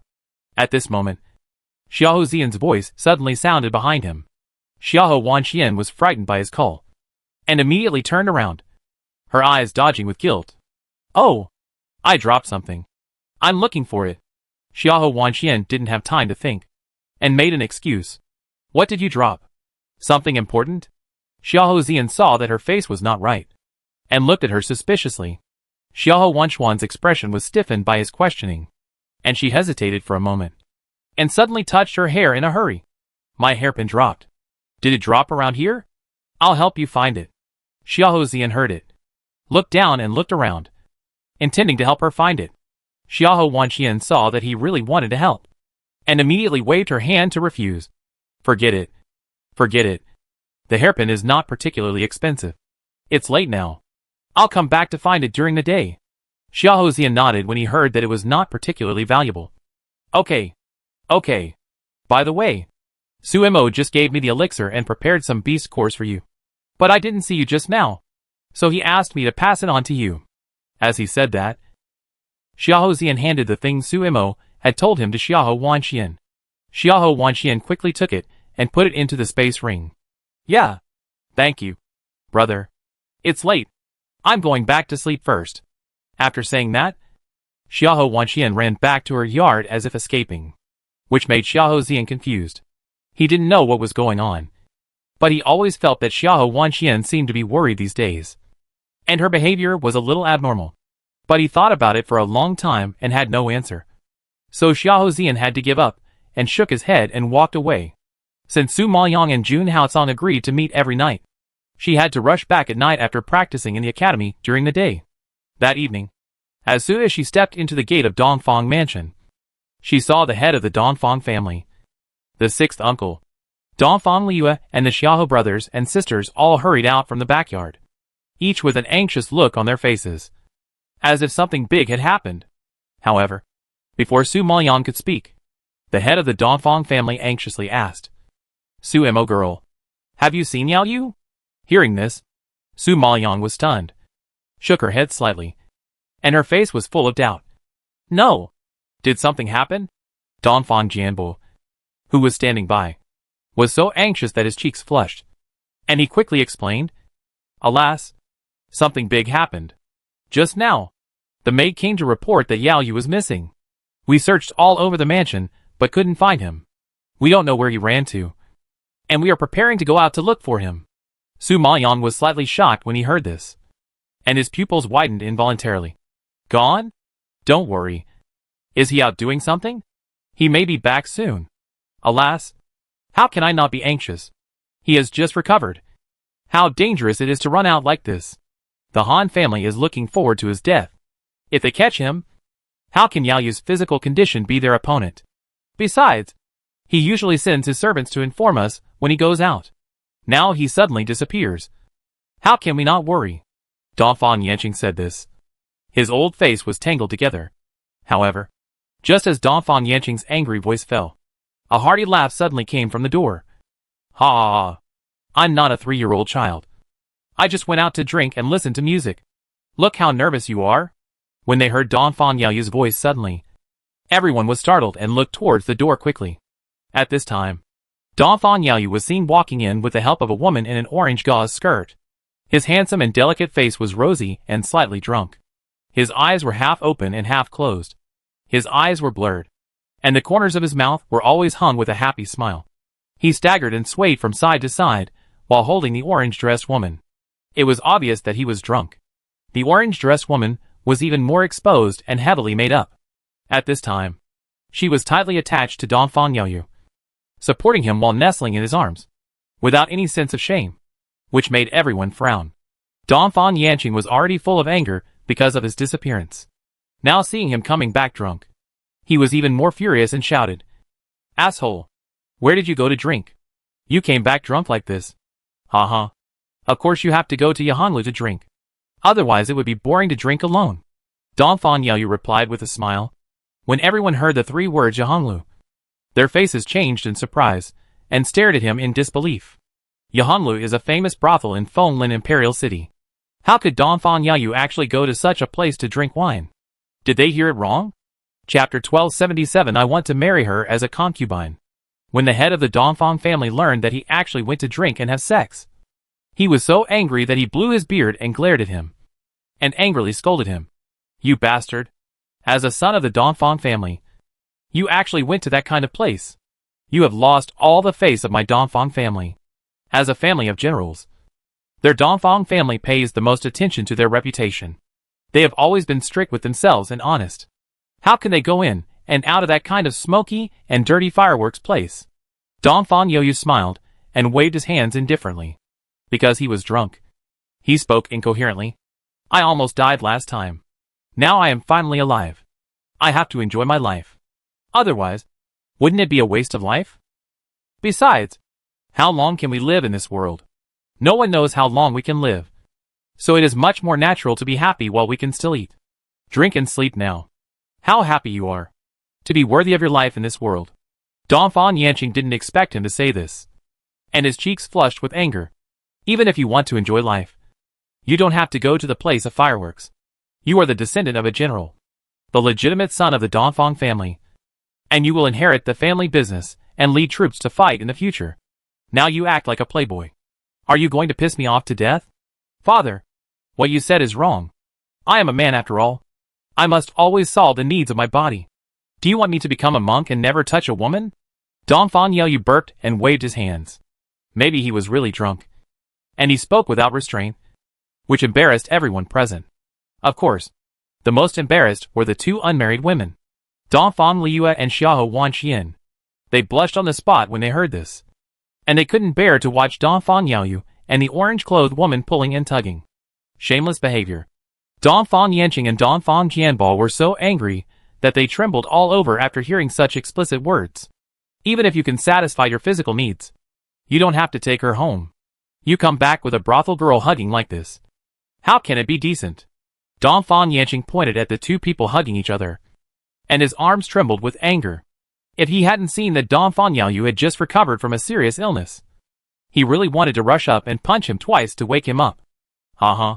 Dad, Yenner sings well and dances well. Just to my taste. I plan to marry her into the mansion as a concubine, Dongfang Yaoyu said, pinching the orange-dressed woman's butt. And everyone avoided their sight in embarrassment. Dongfang Jianbo didn't expect that he had such a plan. And he exclaimed in disbelief. What? Concubine? How can you marry a brothel girl as a concubine? Dongfang Yaoyu heard this. Perhaps because he was drunk. And he refuted loudly with a tough attitude. She suits my taste. She served me very well today. I like her. So what's wrong with wanting her? Hey, if you want a woman, we can find one for you. There are many innocent ladies from noble families. Why do you have to pick one from that kind of place? Dongfang Jianbo slapped his thigh in anger. Dongfang Yaoyu refused in disapproval. No need. Those ladies from noble families are so rigid. I don't like them. I just like Yenner. She is proficient in everything. No worse than those ladies from noble families. The key is that she can serve men and is considerate. Besides, it's useless for you to object. I have redeemed her from the brothel. And she will be my woman in the future. What? You have already redeemed her? Dongfang Yanqing shouted in shock. His eyes bulging and bloodshot. With uncontrollable anger surging inside. Dongfang Yaoyu nodded drunkenly. Even though he couldn't stand steadily, his expression was particularly firm. Yes, she will be my woman from now on.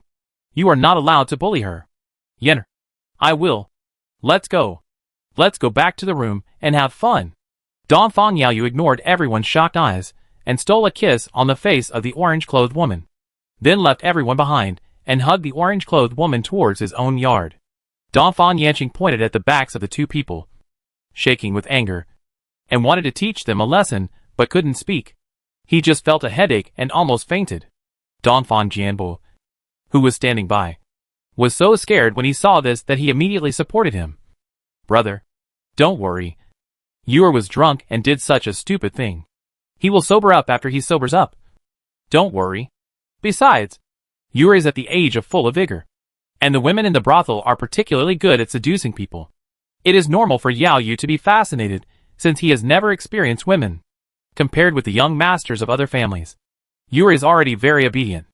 Anyway, she is also a concubine. There are many singing girls among the young masters nowadays.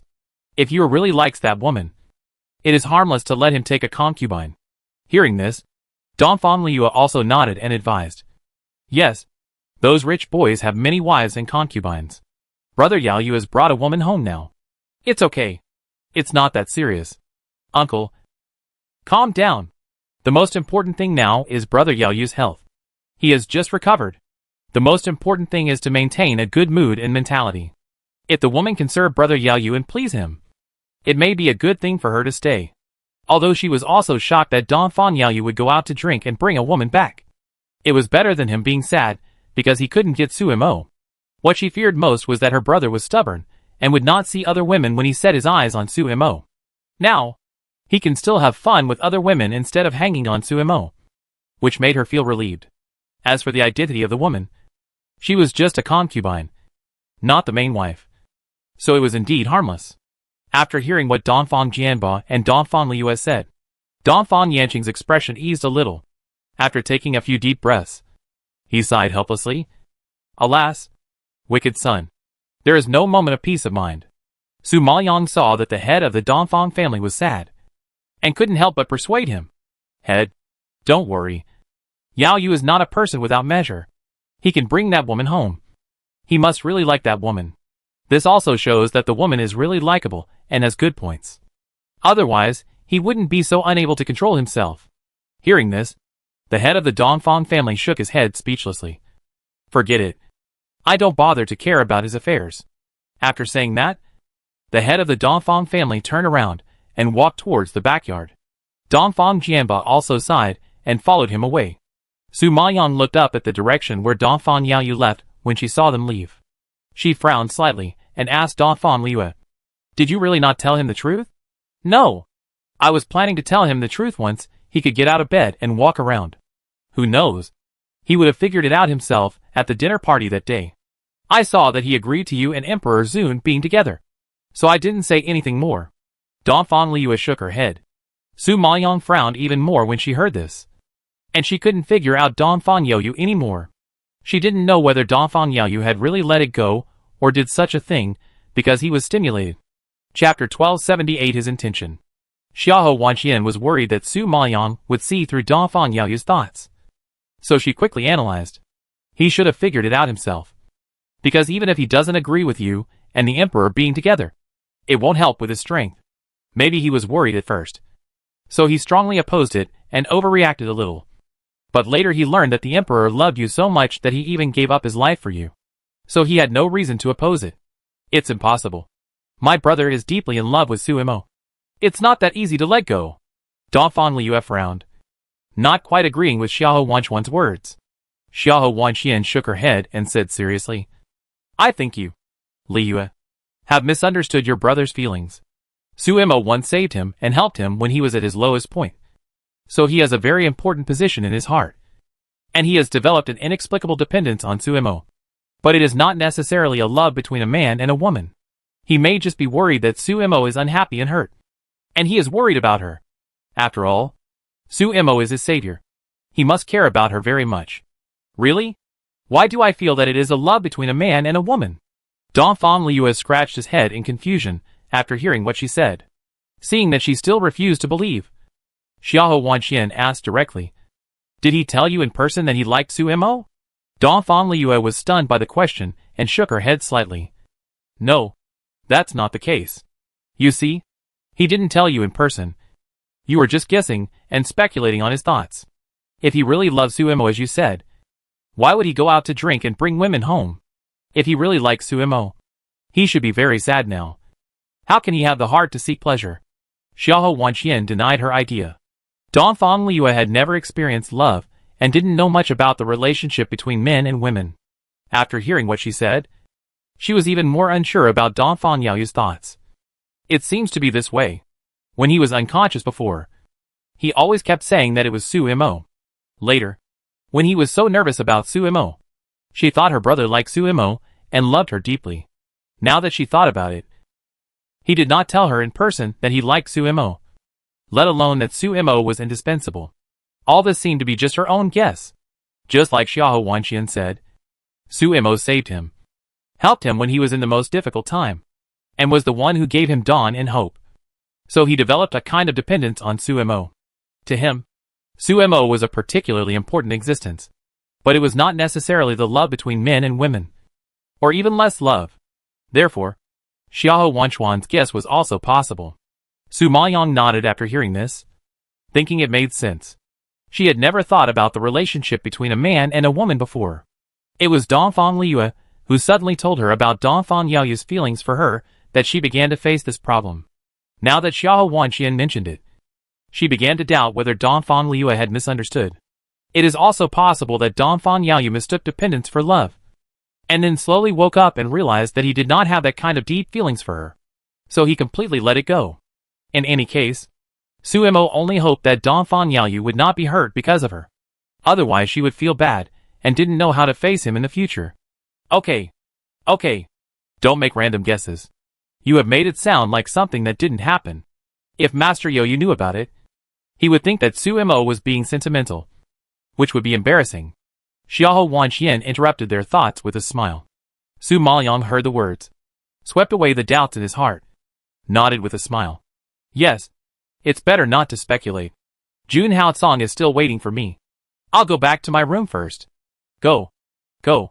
Your world is all about cultivation and Emperor Zun. We can only stand aside. Dongfang Liu heard that she was going to have a tryst with Emperor Zun, and glared at her with envy and jealousy, and said sourly. Su Maoyang seemed to have been accustomed to her teasing, just smiled, and turned to the backyard. At this time, Dongfang Yaoyu returned to his room and pushed away the orange-clothed woman who was sticking to him. Because he'd lost the support of the orange-clothed woman, he was drunk and unstable, and stumbled onto the table. Yenner, who was pushed away, was frightened and hurried forward to reach out to support him. But as soon as she touched Dongfang Yaoyu's arm, he ruthlessly pushed her away. Don't touch me.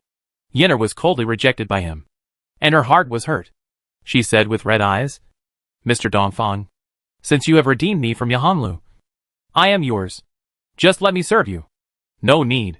There are many side rooms next to it. You can choose one to stay in. I want to rest. You can go out. Dong Fan Yaoyu waved his hand to drive him away. Yin'er didn't expect Dong Fan Yaoyu to let her sleep in another room. A touch of surprise flashed across her eyes, and she asked worriedly, Mr. Dong Fan, I am your woman and should serve you to sleep. Are you driving me away because I didn't serve you well? Yin'er really couldn't see through the man in front of her. He had been drinking alone since he entered Yahonglu. Although he asked her to serve him, he never looked at her from beginning to end. He seemed to be completely uninterested in her, and she didn't know why he asked her. But what is shocking is that when she talked about her miserable experience, he actually redeemed her from Yahonglu without thinking. You know, she has been in Yahonglu for so many years, served so many men, and heard countless sweet words. But no man is willing to redeem her, because she is a lowly brothel girl, and her despicable identity will only make them lose face, and marrying her will only bring shame to the family. Strangely, this man who seems to have no interest in her can help her escape from the sea of suffering and take her as a concubine regardless of the eyes of the world and the opposition of her family. The Dongfang family is a big family that many ladies want to marry into. She never thought that she would have such good luck to become Dongfang Yaoyu's concubine. This is something she never expected and never dared to hope for. So she has to serve such a man with all her heart and soul. Dongfang Yaoyu frowned impatiently when he saw that she was still pestering him, and growled angrily. I said, you don't need to serve me. Don't you understand? If you don't want to return to Yahonglu, just disappear from my sight. He brought this brothel girl home purely to dispel Sumo's doubts, so that she would not feel burdened and would not feel sorry for him, so as to clear his feelings for Sumo. So, he just helped this woman named Yin'er out of the sea of suffering, and he had no other intentions, because even if he would not favor her, she would at least have no worries about food and clothing if she stayed in the Dongfang family, and would not be bullied by men, and could live a peaceful life. But this woman named Yin'er obviously completely misunderstood his intentions. Chapter 1279, Lord Finchen launches an attack. Yin'er was frightened by his fierce roar, and her face turned pale as paper. She didn't expect that Master Dongfang would reject her like this. But she couldn't figure it out. She was fine just now. How could she change in the blink of an eye? Yin'er was confused by him, and didn't dare to say something willingly. Master Dongfang, I am a concubine. But before she finished speaking, Dongfang Yaoyu interrupted her angrily. I don't want to say it again. Get out before I get angry. Feeling his anger, Yin'er shook her body in fear, bit her lips, and walked out of his room aggrievedly to the side room next door. Although she couldn't serve Dongfang Yaoyu, it was better to stay in the Dongfang family than to stay in a place like Yahonglu. She naturally didn't want to annoy Dongfang Yaoyu and go back to that ghost place. Dongfang Yaoyu saw her go.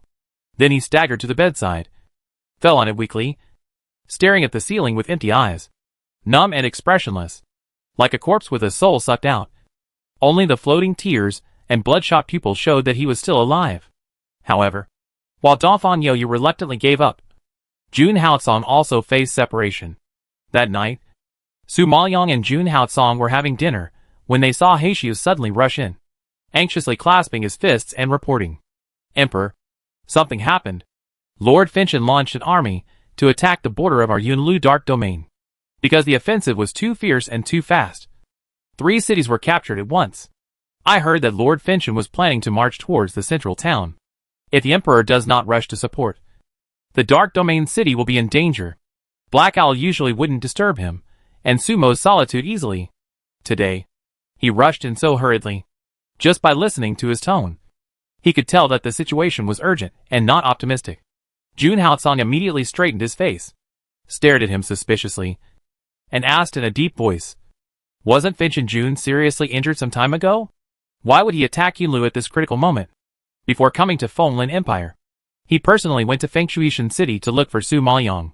At that time, he found out that Su Maoyang was missing and Finchen Jun was seriously injured. He would not recover for a while. Now, when he heard the news that he launched an attack, Jun Haotsong's ice blue eyes flashed with surprise. Black Owl was also puzzled, and shook his head solemnly. I don't know. Maybe he got the news that the Emperor left Yunlu, and he planned to take a risk. Jun Haotsong was not in the dark area of Yunlu. This was definitely a rare opportunity. According to the degree of hatred Finchen Jun had for Jun Haotsong, he would not hesitate to risk his life. When Jun Haotsong heard this speculation, His brows slightly frowned. His eyes were full of suspicion. And he seemed to be guessing Feng Moxi's thoughts. When Su Maoyang heard this news, her heart was shocked. And she asked Heixu curiously, "Then Tianjun was seriously injured? When did it happen? How did he get injured?" Heixu didn't expect her to ask this suddenly, and was stunned for a moment, and answered with a fist, replying to the imperial concubine. "I heard that the imperial concubine was injured during the period when she just left Fengshuishan city. I don't know how she got injured." Hearing this, Su Maoyang's face changed, and some strange emotion suddenly surged in her heart. Seeing that her face was not right, Jun Haocong remembered that she had been named a concubine by Fan Tianjun, and jealousy suddenly surged in his chest. He lowered his voice and asked back, "Why? Are you heartbroken to hear that he was injured?" Su Maoyang could hear his jealousy and looked at him helplessly. "What nonsense are you talking about? I just think it's strange that someone like Fan Tianjun would get hurt. That man's strength is comparable to Jun Haocong's, and his methods are particularly insidious and cunning. It stands to reason that ordinary people can't hurt him." Now hearing the news that he was suddenly seriously injured, Su Maoyang couldn't help but feel surprised. However, Jun Haocong didn't think so. He had a dark face and snorted coldly. "Strange? Is it more strange that he insisted on enthroning the great enemy of Fengshuishan city as a concubine despite the opposition of all civil and military officials?" Speaking of this, Jun Haocong got angry. Feng Moxia knew that Su Mo Liang had killed so many generals and soldiers of Fanshui Tiancheng, and was the imperial concubine of the enemy country. But he betrayed Fanshui Tiancheng for such a woman who was sworn enemies with Fanshui Tiancheng. This was not something that he, who was cold-blooded and vindictive, would do. So, to make him believe that Feng Moxia had nothing to do with Su Mo Liang, he would have to be stupid. In his opinion, Feng Moxia's injury was nothing compared to the shocking news that he had canonized Su Mo Liang as a concubine. Su Maoyang saw that he was holding on to her, so she couldn't help but reach out and pinch his cheeks on both sides, gritting her teeth and saying, "When will you stop being jealous?" Jun Haocong let her pinch his cheeks, staring at her intently, and said seriously, "After I die?" Su Maoyang was so serious that her body froze, and then she frowned and angrily blamed. "Bah! Bah! Bah! I told you not to talk about death, and you still keep talking about it. You asked first. I just answered truthfully." Jun Haocong stared at her closely, unwilling to look away for a moment. Su Maoyang's face was burning from his burning gaze, so she quickly avoided his sight and changed the subject. "Go back quickly. The people in the dark domain of Yunlu need you. They are still waiting for you to save them. Don't let them wait too long."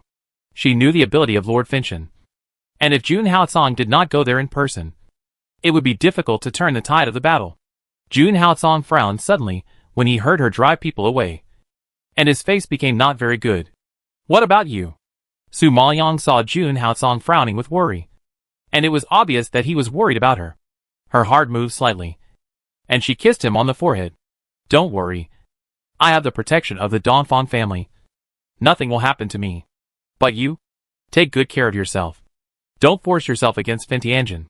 He is insidious, cunning, despicable, and has endless means. You must be careful." Thinking of the previous life when Feng Moxi led troops to encircle and suppress the demon world, causing her and Jun Haocong to turn against each other, and killing Jun Haocong with her own hands, Su Maoyang was afraid and couldn't help but hold his hand tightly. Jun Haocong heard this instruction, gently curled his lips, and bloomed a devilish smile. "I like you to describe him like this. Sinister and cunning, despicable and shameless." Well, she described Feng Moxi like this. He was very satisfied. Su Maoyang saw that he was still joking and didn't take it to heart, and reminded him anxiously, "I'm serious. You must be careful of him. Don't let yourself get into trouble. Do you hear me?" Feeling the coolness from her palm and receiving the fear in her eyes, Jun Haocong frowned slightly and held Su Maoyang's hand.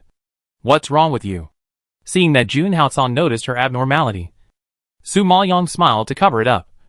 "Nothing. Just worried about you. Want to go with you. But my current strength, I can't help. It will only distract you and drag you down. So, you must promise me that nothing will happen. Understand?" Chapter 1280. Wait for me to come back. Jun Haocong was moved when he heard this. His ice blue eyes sparkled with a bright luster, Don't worry. I'm not so fragile that I need your protection. At this moment, facing those worried eyes, Jun Haotsong couldn't control his emotions, gritted his teeth and sighed. Oh! Sometimes, I really want to hold you in my arms, and take you away. As he said, he suddenly reached out and hugged her in his arms, and kissed her fiercely. This kiss was long and gentle, like sweet spring water, melting into the tip of the heart bit by bit. Sweet and warm. After a long time, Jun Haotsong reluctantly let her go and warned her in a deep voice. Don't flirt with Dong Fan Yaoyu. Wait for me to come back. Su Maoyang was still immersed in his tenderness, and couldn't extricate herself. Suddenly, she heard such a spoiling word and sneered at him. Dong Fan Yaoyu has brought a woman home now. He is having fun in the room. How can he have time to flirt with me? You are so petty. As she said that, Su Maoyang suddenly caught a glimpse of Heishu standing opposite her. This woke her up from the fact that they had been intimate in front of Heishu for a long time. At this time, she saw that Heishu's head was almost hanging to the ground. She was embarrassed and funny, and quickly reminded him, You should leave quickly. Heishu is waiting for you. Heishu was thankful that Su Maoyang finally noticed him, and he was relieved. Jun Haotsong pecked Su Maoyang's red lips gently after hearing this. Wait for me.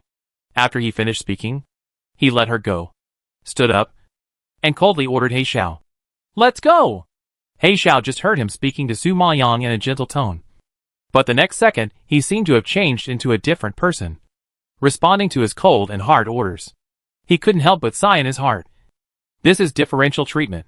However, Black Owl dared not speak out, and could only follow Jun Haotsong out of the hall quickly. Seeing Jun Haotsong leave, Su Maoyang's heart seemed to be missing a piece, and she was overwhelmed with deep loss. Usually, she disliked him pestering her every night, but now that he was gone, she suddenly felt that the room was empty and deserted, and she was not used to it. Alas, habit is really a terrible thing. However, the Cloud Tower Dark Domain is now facing a huge crisis, and she must quickly recover her strength to help Jun Haotsong. So she has to hurry up to practice. Thinking of this, Su Maoyang returned to the bedroom and began to refine pills.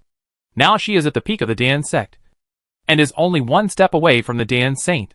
However, it is not easy to advance from the Dan sect to the Dan Saint. Even Su Maoyang, who is so talented, has not touched the threshold of the Dan Saint after several times of enlightenment. You can imagine how difficult it is. However, thinking of those old guys who lived for 100 or 200 years, and had to comprehend for so many years before reaching the Dan Sheng level, Su Maoyang felt much more balanced. However, although she did not succeed in the promotion, her mental power was getting stronger and stronger. With the expansion of mental power, Su Maoyang did not want to miss this good opportunity, and immediately concentrated on refining the puppet. The night passed in a blink of an eye, and it was early morning before she knew it. Su Maoyang opened her eyes, felt the changes in her body, exhaled a breath of turbid air with satisfaction, and then stood up, opened the door, and walked out. Yesterday she focused on cultivating her mental power, and today she had to go to the practice room to improve her spiritual power. She is now only a midterm Junlingshi, and her strength is too weak, and she has no way to exert the true power of Longqin. She finally managed to burst out a dragon roar last time, but the effect was only barely enough to deal with a 5th-level monarch beast. If she met a powerful innate monarch spirit master, she would not have much chance of winning.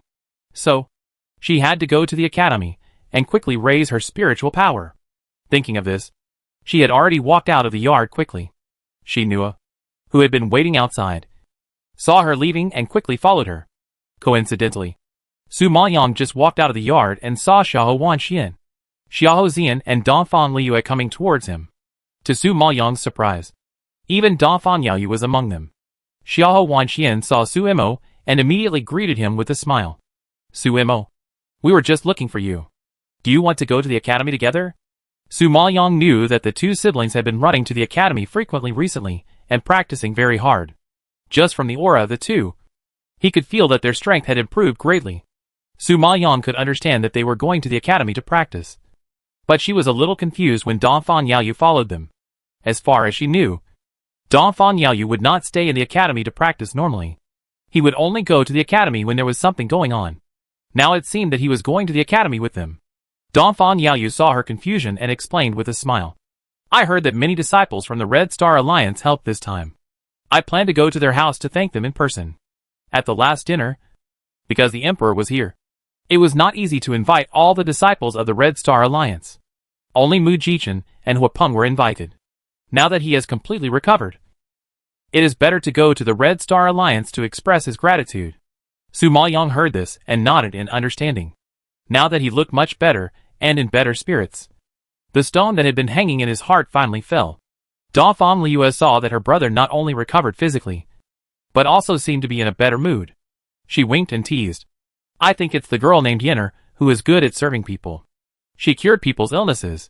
Dongfang Yaoyu smiled and glanced at her. That's right. She is gentle and skilled. And considerate. Much better than you. Dongfang Liu saw him comparing herself to her, and sneered disdainfully, but still couldn't hide the smile in her eyes. TSK. What do you mean by considerate? I think she is good at taking off people's clothes? As she said that, Dongfang Liu started to laugh secretly. Hearing this, Dongfang Yaoyu simply couldn't do anything with her, and blamed her. You said that as a girl? You think about all kinds of messy things all day long. Dongfang Liu smiled at him. You have brought people back, and you still don't allow me to think. Forget it. Forget it. I can't explain it to you clearly. Don't you also want to go to the academy to practice? Hurry up and leave. Dongfang Yaoyu couldn't argue with this naughty sister. Su Maoyang knew that Dongfang Liu was just showing off her ability in words. If she really got into it, she would probably be embarrassed. Thinking of the last time she ran into her and Jun Haocong, Su Maoyang smiled and shook her head and followed her. The six of them got off the carriage and walked into the academy, which quickly attracted the attention of many people. One reason was that Su Mo had made a lot of noise recently, and many people knew her. Her deeds have been the topic of conversation among everyone in the academy recently. She is also a celebrity among the new disciples of Liuguan Academy. Secondly, it was because the rarely seen Dongfang Gongzi was walking with Su Mo and the others, which surprised everyone. They had just heard that Dongfang Yaoyu had been recklessly fighting with the Emperor for a woman, and was slapped by the Emperor and almost died. Unexpectedly, he was alive now, and looked even more energetic than before, which was really shocking. Chapter 1281 Sign up for the training. At this time, Mu Jichen just came out of the training room. Hearing the disciples around him mention Su Mo and Dongfang Yaoyu's names, he couldn't help but look into the distance following their gaze. Sure enough, he saw Su Mo and others walking towards him from a distance. Seeing Su Mo, Mu Jichen's eyes lit up, and he quickly walked up to her, smiling and saying, Little Momo, are you here to see me? Su Maoyang seemed to be immune to his self-conceit, and smiled and glanced at him. You think too much. I just came to the training room to practice. Hey, you are still as sad as ever. Mu Jichen pretended to be hurt and complained sadly. Su Maoyang smiled and pointed at Dongfang Yaoyu. Although I'm not here to see you, Yaoyu is here to see you. Mu Jichen heard this and glanced at Dongfang Yaoyu. Seeing that he was smiling at him, Mu Jichen was startled and waved his hand quickly. I'm not interested in men. Dongfang Yaoyu was stunned by Mu Jichen's horrified reaction. And then he reacted and chuckled. He didn't have much interaction with Mu Jichen before, but he heard that he was handsome and suave. But he had seen all of this at the dinner that day. But he didn't know that the leader of the Red Star Alliance, who ranked 4th on the battle list, was actually a humorous person. Su Maoyang was also a little amused by his unconventional thinking, while Dongfang Liu glanced at him speechlessly and sarcastically. Don't worry. My brother is not interested in you either. Don't be so self-indulgent. Besides, my brother is here to visit other disciples of the Red Star Alliance. What does it have to do with you?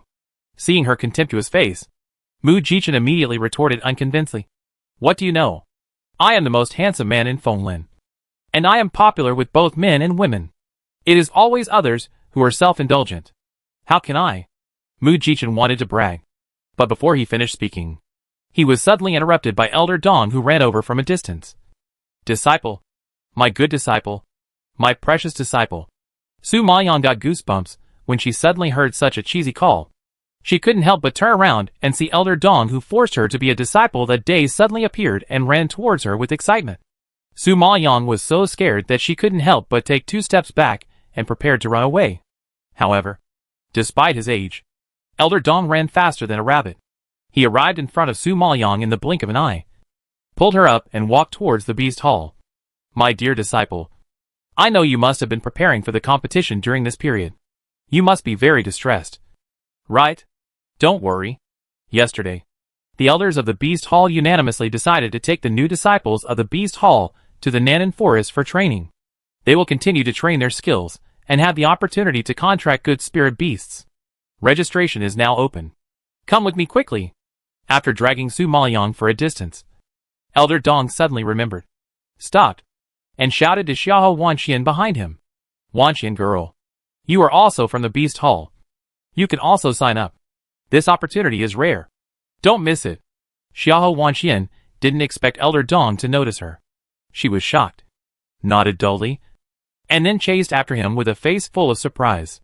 The training activities organized by the Beast Palace will definitely be of great help to her in improving her strength. She has been practicing in the training room for some time and has been promoted to the peak Holy Spirit Master. She is only one step away from the early stage Venerable Spirit Master. She believes that as long as she practices more, she will have the opportunity to enter the ranks of Venerable Spirit Master. Although she is still far from Lord Spirit Masters like Su Mo, at least she can narrow the gap. She is too weak now to control more spirit beasts. Nor can she contract a stronger spirit beast. But she contracted the Iron Sand Lone Star Wolf with her soul power in Nanan Forest last time. Since then, she has been full of confidence and has the desire to become stronger. So she is eager to experience and improve her strength. Seeing that she was going to participate in the experience in Nanan Forest, Xiahou Zian was a little worried and followed her, planning to go to the Beast Hall to find out about the situation. Dongfang Yaoyu seemed to be stimulated by Jun Haocong. During this period, he was also planning to improve his strength. Hearing that there was an opportunity to experience, he was also a little curious. I will go with you. Dongfang Liu saw that everyone had left, and she couldn't stay, and chased after them unwillingly. I want to go too. I want to go too. Su Mo, you can't leave me. Now Dongfang Liu has become Su Mo's little fangirl. Wherever Su Mo goes, she follows him. Who said Su Mo has great magical powers? Not only powerful, but also means against the sky, and also subdued the emperor. She should learn more from Su Mo. How did she hook up with such a difficult man like Emperor Yunlu? Mu Jichen was planning to show off. But before he could finish his words, they all left, leaving him alone in the wind. Seeing them ignore him, Mu Jichen felt unhappy and sneered. It's just Nanan Forest. Is it so grand? Having said that, Mu Jichen turned around and left without caring. At this time, Su Maoyang and others, led by Elder Dong, walked into the main hall of the Beast Hall. Usually, there were not many people in the hall of the Beast Hall. But today it was crowded, and everyone was queuing up to sign up. It is said that the disciples who joined the Beast Hall last year and this year are eligible to sign up. And Su Maoyang, as a representative of this year's freshmen, needs no further explanation. In addition, Elder Dong, who usually doesn't like to lead disciples, personally applied to lead the team this time. Isn't it for his new precious disciple? Now seeing Elder Dong and Su Mo appear, everyone cast strange eyes at them. It's not strange that Su Mo participated in the training, but it's strange that Dongfang Liu and Dongfang Youyu, who has not often appeared, are walking beside them. This is very strange. Dongfang Youyu has always been well protected by the Dongfang family. I don't know why he suddenly ran to the Beast Hall to join in the fun. While everyone was looking at them, Elder Dong had already arrived at the registration office and said to Elder Xiong who was sitting, "Quick! Write down the name of my beloved disciple. My beloved disciple wants to participate." Xiong Jinshin looked at Dong Jinan and Su Maoyang, and a sneer appeared on the corner of his mouth. This time, he did not oppose Elder Dong and wrote down Su Mo's name readily. Even Dong Jinan stared at him with some surprise. But he was very happy that the other party was so tactful. So he was too lazy to argue with him. Although it was Elder Dong who took the initiative to help Su Mo register. Su Mo was indeed eager to improve his strength. So he did not refuse this time. Xiahou Wanxian saw that Su Mo had successfully registered, and also stepped forward and reported her name to Xiong Jinshin. Xiong Jinshin was surprisingly easy to talk to today, and wrote down Xiahou Wanchuan's name again readily, which surprised Su Mo and others. Is this still the Elder Xiong who was so angry that he had to kill Su Mo that day? Chapter 1282 I'm happy. What's your business? Xiong Jinshin. Have you found your conscience? Dong Jinan was ready to deal with him. But he didn't expect that he would pass so easily this time, which was beyond his expectation. Xiong Jinqing snorted coldly, with an expression that he didn't want to pay attention to him. I don't want to argue with a rogue. It lowers my status. Rogue? You act so noble. Are you still an unreasonable old bastard? Dong Jinan shouldn't expect this man to spit out any good words. And said with disdain. Xiong Jinqing was choked by him, gritted his teeth in anger, and waved his hand to drive him away. If you have registered, leave quickly. Don't delay the registration of the disciples behind.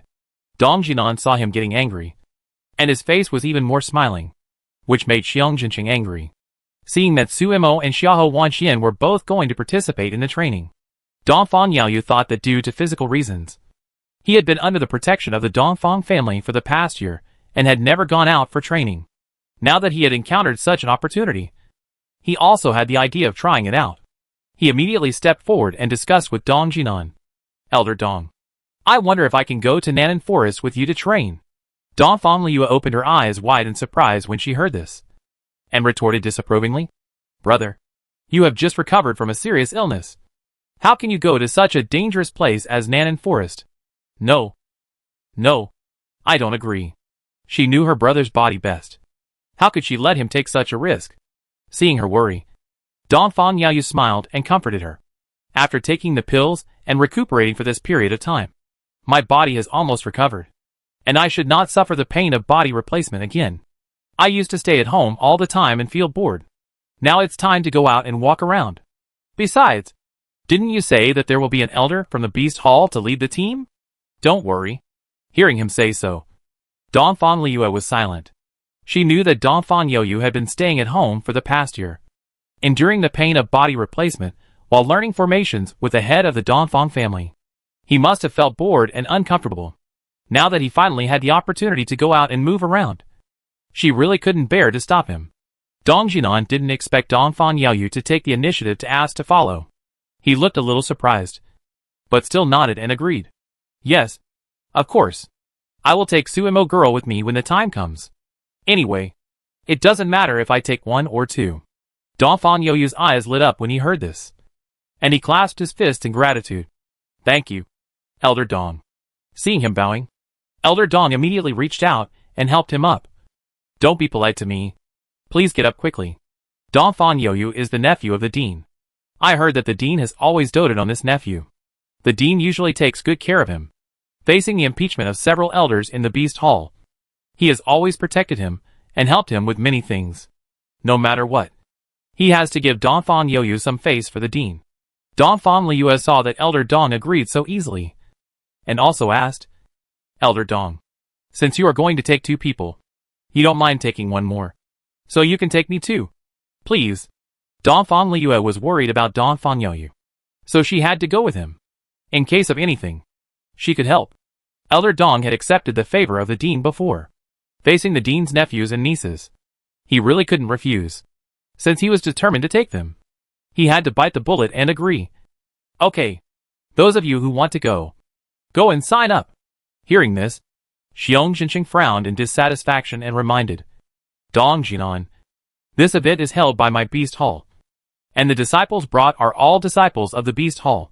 How can you let disciples from other halls join in? I'm happy. What's your business? Dong Jinan has always been so willful. Xiong Jinqing couldn't do anything with him, and took a deep breath in anger, questioning, they are not disciples of my Beast Hall. If something happens, will you be responsible? Since I promised to bring them, I will naturally be responsible for them. You don't have to worry about this. Dong Jinan took the responsibility without thinking and snorted back. When Xiong Jinqing heard this, a dark light flashed in his eyes, and then he nodded slowly. Okay, since you promised to take charge of them personally, then I naturally have no reason to object. Come and sign up if you want to participate. Hearing Xiong Jinqing's resignation, Dongfang Yaoyu and Dongfang Liu both stepped forward and signed their names. As for Xiahou Zian, seeing that they all went, he naturally didn't want to stay here alone. Besides, he was also worried about Xiahou Wanxian, so he immediately followed and signed up. Seeing that the group of people following Suemo were all going to join, Xiong Jinqing smiled slightly and said to Dong Jinan contemptuously, I hope you can keep an eye on them and don't cause us trouble. Similarly, don't regret it. As far as he knew, Xiahou Wanxian was not even a venerable spiritual master. And Xiahou Zian was just a venerable spiritual master. Such strength would undoubtedly hinder the team. But Dong Jinan insisted on taking them. And Xiong Zhenxing didn't bother to care. Anyway, Dong Jinan took all the responsibilities. If something really happened, it had nothing to do with him or the Beast Hall, but only with him. Dong Jinan. Thinking of this, Xiong Zhenxing raised his eyes and glanced at Su Imo and others. A gleam of light flashed in his deep eye sockets, which was fleeting and so fast that it was impossible to catch it. You worry too much. I will definitely lead them well. I just hope that the disciples you lead will not cause us trouble when the time comes. Dong Jinan snorted unconvinced. Xiong Zhenxing did not bother with him this time.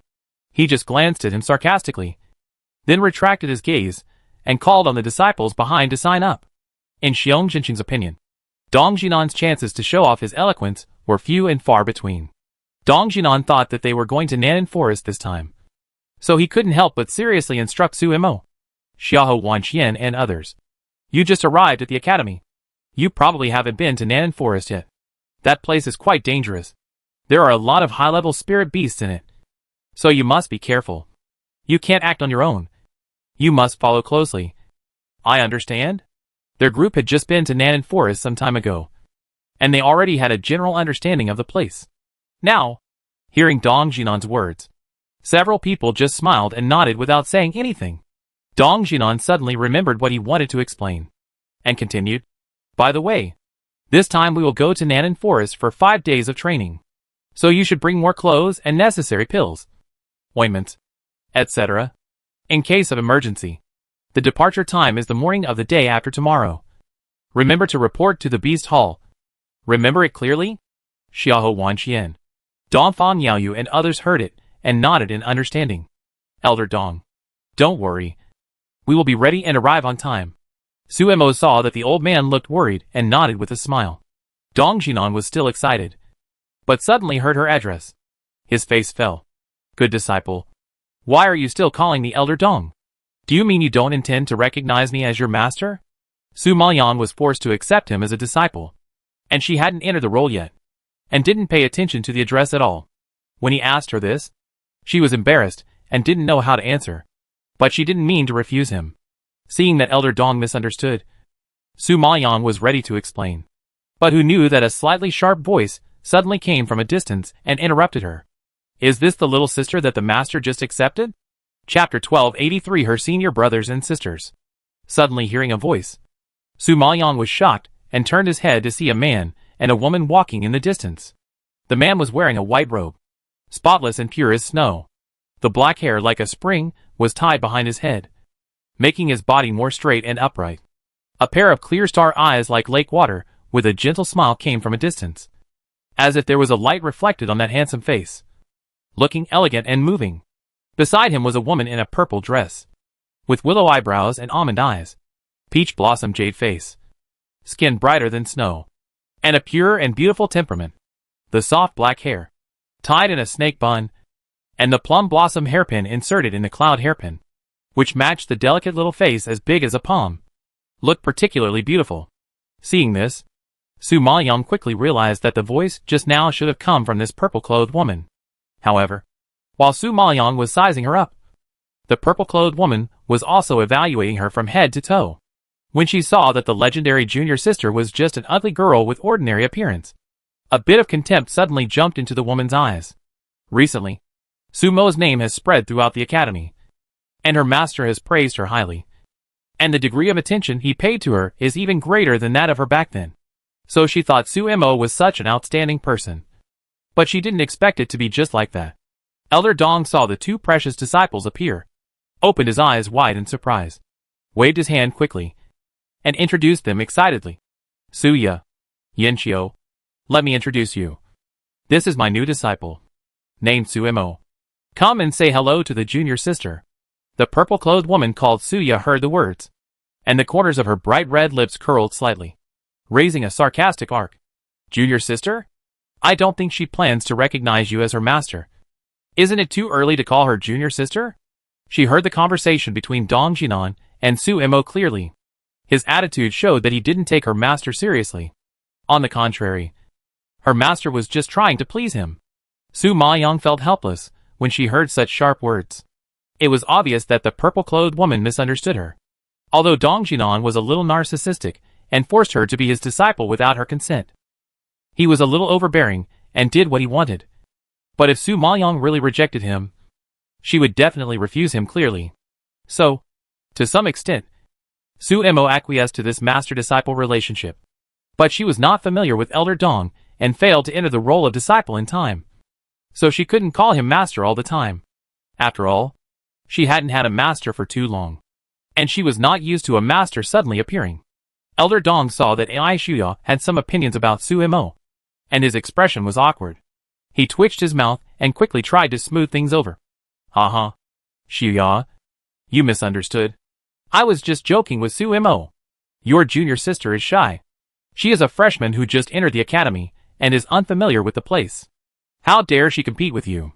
Don't dare to compete with me. I think it's me who doesn't dare to compete with her.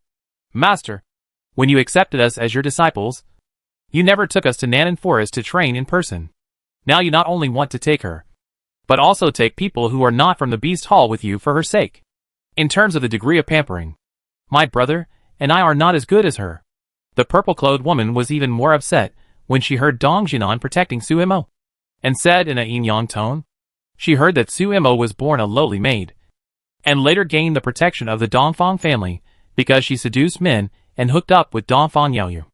Although she defeated Song Rongxin in the arena, Song Rongxin was her defeated opponent and was not considered a powerful figure.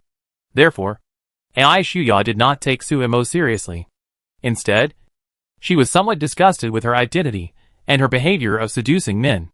Now that she sees her master treating her like a treasure and doting on her, she feels unbalanced and becomes even more disgusted with Su Mo. Dong Jinan was embarrassed by Ai Shuya's words. He laughed dryly twice and didn't know how to answer for a while. The man in white standing next to the purple-clothed woman saw that the master was in trouble and kindly said, "The master loves talents. I think it is because of the extraordinary talent of the little junior sister that the master values her so much. We really can't compare to her." Ai Shuya didn't expect that the senior brother, who had always doted on her, would actually speak for Su Mo. She frowned in dissatisfaction. Is beating Song Rongxin called extraordinary talent? Senior brother? Isn't your requirement for the word extraordinary talent too low? Haha. No matter what, the person that the master values should not be too bad. I am quite optimistic about her. Liang Yinqiu smiled and replied, then cast a kind look at Su Mo and nodded slightly, which was regarded as a greeting. Su Maoyang felt the other party's kindness, nodded, and returned a decent smile. Seeing the two people's eyes meet, Ai Shuya's face suddenly darkened, and she snorted disdainfully. I thought master was old and confused. But I didn't expect you to be confused too. Since you are so optimistic about her, I want to see how she will perform in the competition. I hope she won't lose too badly. Dongfang Liu has been forbearing from the beginning until now. She can't stand her dog-eyed and sarcastic ridicule. She can't help but say, "This is your master who wants to accept Su Mo as a disciple. Not Su Mo begging your master to accept him. Your master didn't say anything. Where do you get so many opinions? If you have any opinions, go to your master. Why do you run to Su Mo and say these things? Su Mo doesn't even want to be your junior sister. It's really because your master couldn't refuse her kindness that she became your junior sister. Please figure it out." Ai Shuya didn't expect that someone would dare to talk to her like that. Her cheeks flushed with anger. You? What's wrong with me? I'm just telling the truth. If there's anything unpleasant to hear, I hope you can forgive me. Dongfang Liu shrugged, and her fearless look made Ai Shuya clench her fingers. Humph. You can only talk a little. If you really go to Nanan Forest, you might be scared to death. So, I advise you to focus on training. And don't just think about fighting all day. In this world, strength speaks, not words. Do you understand? Ai Shuya is arrogant by nature. Even if she is angry, she has to maintain her image in front of everyone. Then she swallowed her anger and warned seriously. Dongfang Liu couldn't stand her arrogant look and glared at her with disgust. You don't need to worry about how we practice. You should just take care of yourself. Ai Shuya sneered speechlessly when she heard this, then retracted her gaze and fell on Su Maoyang. with absolute contempt in her clear voice. Whether it's Nanan Forest or the competition, I hope you perform well, and don't lose face for my master and the Beast Hall. You know, there are a lot of so-called talented people like you in the academy. You better be careful. Chapter 1284 Asking the Emperor for Help. Ai Shuya's tone and demeanor had clearly sentenced Su Mo to death. She even felt that Su Mo was too ostentatious. Like a frog in a well who didn't know how high the sky was, and how deep the earth was. But it was understandable. Ai Shuya was not from the 6 major families. Nor was she a rich girl. She was just an ordinary person without a background. But she had talents that even some disciples of the 6 major families did not have. She was indeed proud, and naturally looked down on others. Su Mo heard this, and showed a humble attitude. He clasped his fists towards her. Thank you for your concern, senior sister. I hope I can live up to your expectations. Seeing this, Ai Shuya just glanced at her with contempt, then retracted her gaze, and said goodbye to Dong Jinan. Master, I have something else to do, so I'll leave first. With that, Ai Shuya walked into the hall. Dong Jinan seemed to have liked her arrogant and cold personality for a long time, so he didn't care. Liang Yinqiu saw her back and shook his head with a smile, then walked to Su Mo's side and patted her shoulder. Junior sister, your sister is just like that. Don't take it to heart. If you have any difficulties in the future, you can always come to me. Su Mo smiled and nodded. Gratefully. I'm sorry for worrying you. Liang Yinqiu saw that she was sensible, nodded with satisfaction, and then left, because they were going to Nanan Forest the day after tomorrow.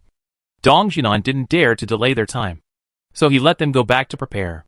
Xiaohou Wanxian and Dongfang Liu followed Su Mo to the practice room, and Xiaohou Zian went back to the Dan Palace, apparently to prepare poison.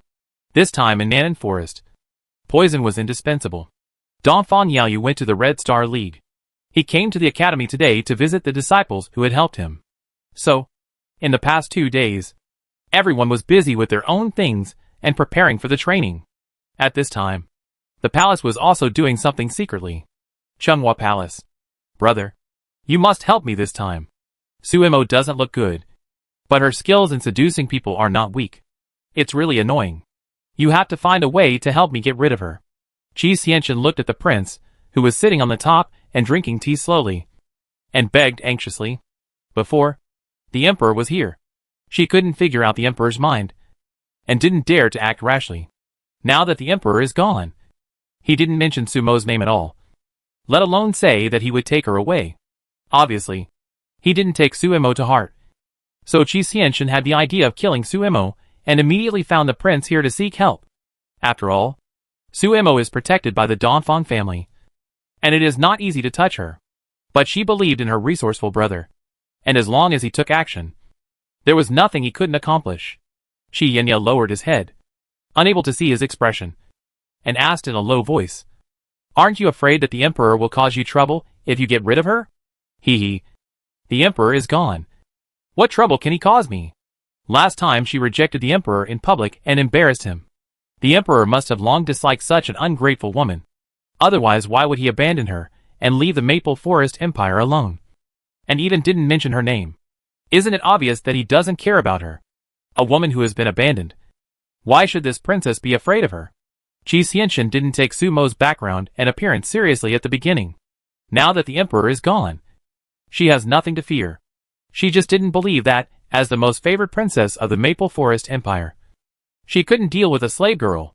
When Qi Yenya heard this, he suddenly raised his mouth and smiled lightly. He raised his deep eyes and stared at her playfully. Since you are not afraid of her, why do you come to me? Qi Xianqian was speechless by his question, and then complained like a spoiled child. Royal brother, you know that I am not afraid of her, but I am concerned about the Dongfang family. You still deliberately laugh at me. Too much. She is a princess of a country after all. Even if she kills Su Mo, it is as insignificant as crushing an ant. Even if the Dongfang family is angry, they dare not do anything to her. So she is not worried about the Dongfang family causing trouble for her after the incident is exposed. But how to avoid the protection of the Dongfang family and eliminate her in one fell swoop? Her royal brother has always been cautious in doing things, and rarely makes mistakes. Once he makes a move, Su Mo will definitely die. So she urgently needs the advice of the royal brother. The prince saw her anxious look, smiled and nodded, but a cold light flashed in his black eyes. Don't worry. Even if you don't come to beg me, Suemo is doomed to die. You worry too much. Hearing this, Qi Xianqian's eyes lit up, and his unhappy face suddenly jumped into excitement. Brother, have you been prepared? Qi Yan just smiled and didn't say anything, but the meaning of his eyes couldn't be more obvious. He had already made arrangements before she came. Suemo caused his future crown princess to be beaten in public and imprisoned. No matter what, she must die. 2 days passed unknowingly, and soon the day of departure for Nanan Forest arrived. Since Su Maoyang and others had been to Nanan Forest last time, they were not too nervous, but other disciples seemed a little anxious. At this time, a man in the team seemed very unhappy about Suemo and Xiaoho's joining, and couldn't help but warn Suemo, there are dangers everywhere in Nanan Forest. This is your first time to Nanan Forest, so be smart and don't hold us back. There are not only first-level monarch beasts there, but also second-level, third-level, and even fourth-level beasts. The degree of ferocity is beyond your imagination. So just follow the team and don't cause trouble. Although Suemo had defeated Song Rongqing's first-level monarch beast before, there were many beasts in Nanan Forest that were more powerful than first-level monarch beasts. Suemo, who was born as a maid, probably had never seen much of the world. It was her first time to enter such a dangerous forest, so she would inevitably be at a loss. That's why he warned her in advance to avoid mistakes and affect the entire team. Dongfang Liua and Xiaoho looked at the man who was talking with an idiot's eyes when they heard the words, and they thought he was ridiculous. Suemo has not only been to the Nanan Forest, but also contracted a frenzy 5th-order monarch beast. He is probably much more experienced than him in dealing with 2nd-order, 3rd-order, and even 4th-order spirit beasts. He is so self-righteous that he is warning Suemo here. It's really ridiculous. Thinking of this, everyone just glanced at him lightly, and then retracted their gaze, not taking his words seriously at all. And Suemo didn't even spare a glance, as if he didn't hear him, and directly ignored him. The man's breath was stagnant because of their attitude, and his face suddenly turned dark. He wanted to continue speaking angrily, but 4 elders suddenly came out and came to everyone, interrupting him immediately. Everyone, in order to let everyone achieve good results in the competition, our Beast Hall specially organized this training activity before the competition. Since everyone has entered the academy not long ago, the strength is not enough to go to Nanan Forest for training alone. Considering everyone's safety, the 4 elders of our Beast Hall will lead the team. I hope that everyone can follow our elders closely during the training and don't act on their own. Do you understand? Chapter 1285, The Forbidden Land of the Maple Forest Empire. The disciples in the team had been rubbing their hands and eager to try. After hearing the elders' instructions, they all answered with high spirits. Understood. Compared to these, Suemo was a little surprised that there would be 4 elders leading the team this time, including these few. There are only about 30 disciples participating in the training this time, but they are led by 4 elders. It must be said that the Beast Hall really attaches great importance to this training activity. Just as Su Maoyan was pondering, Dong Jinan in front walked over quickly, patted Su Maoyan on the shoulder, and looked hopeful. Suemo, are you ready? Su Maoyan nodded gently. Well, it should be no problem. The man who warned Su Maoyan just now couldn't help but sneered when he heard this answer. But because of Dong Jinan's arrogance, he only dared to whisper to the disciples around him.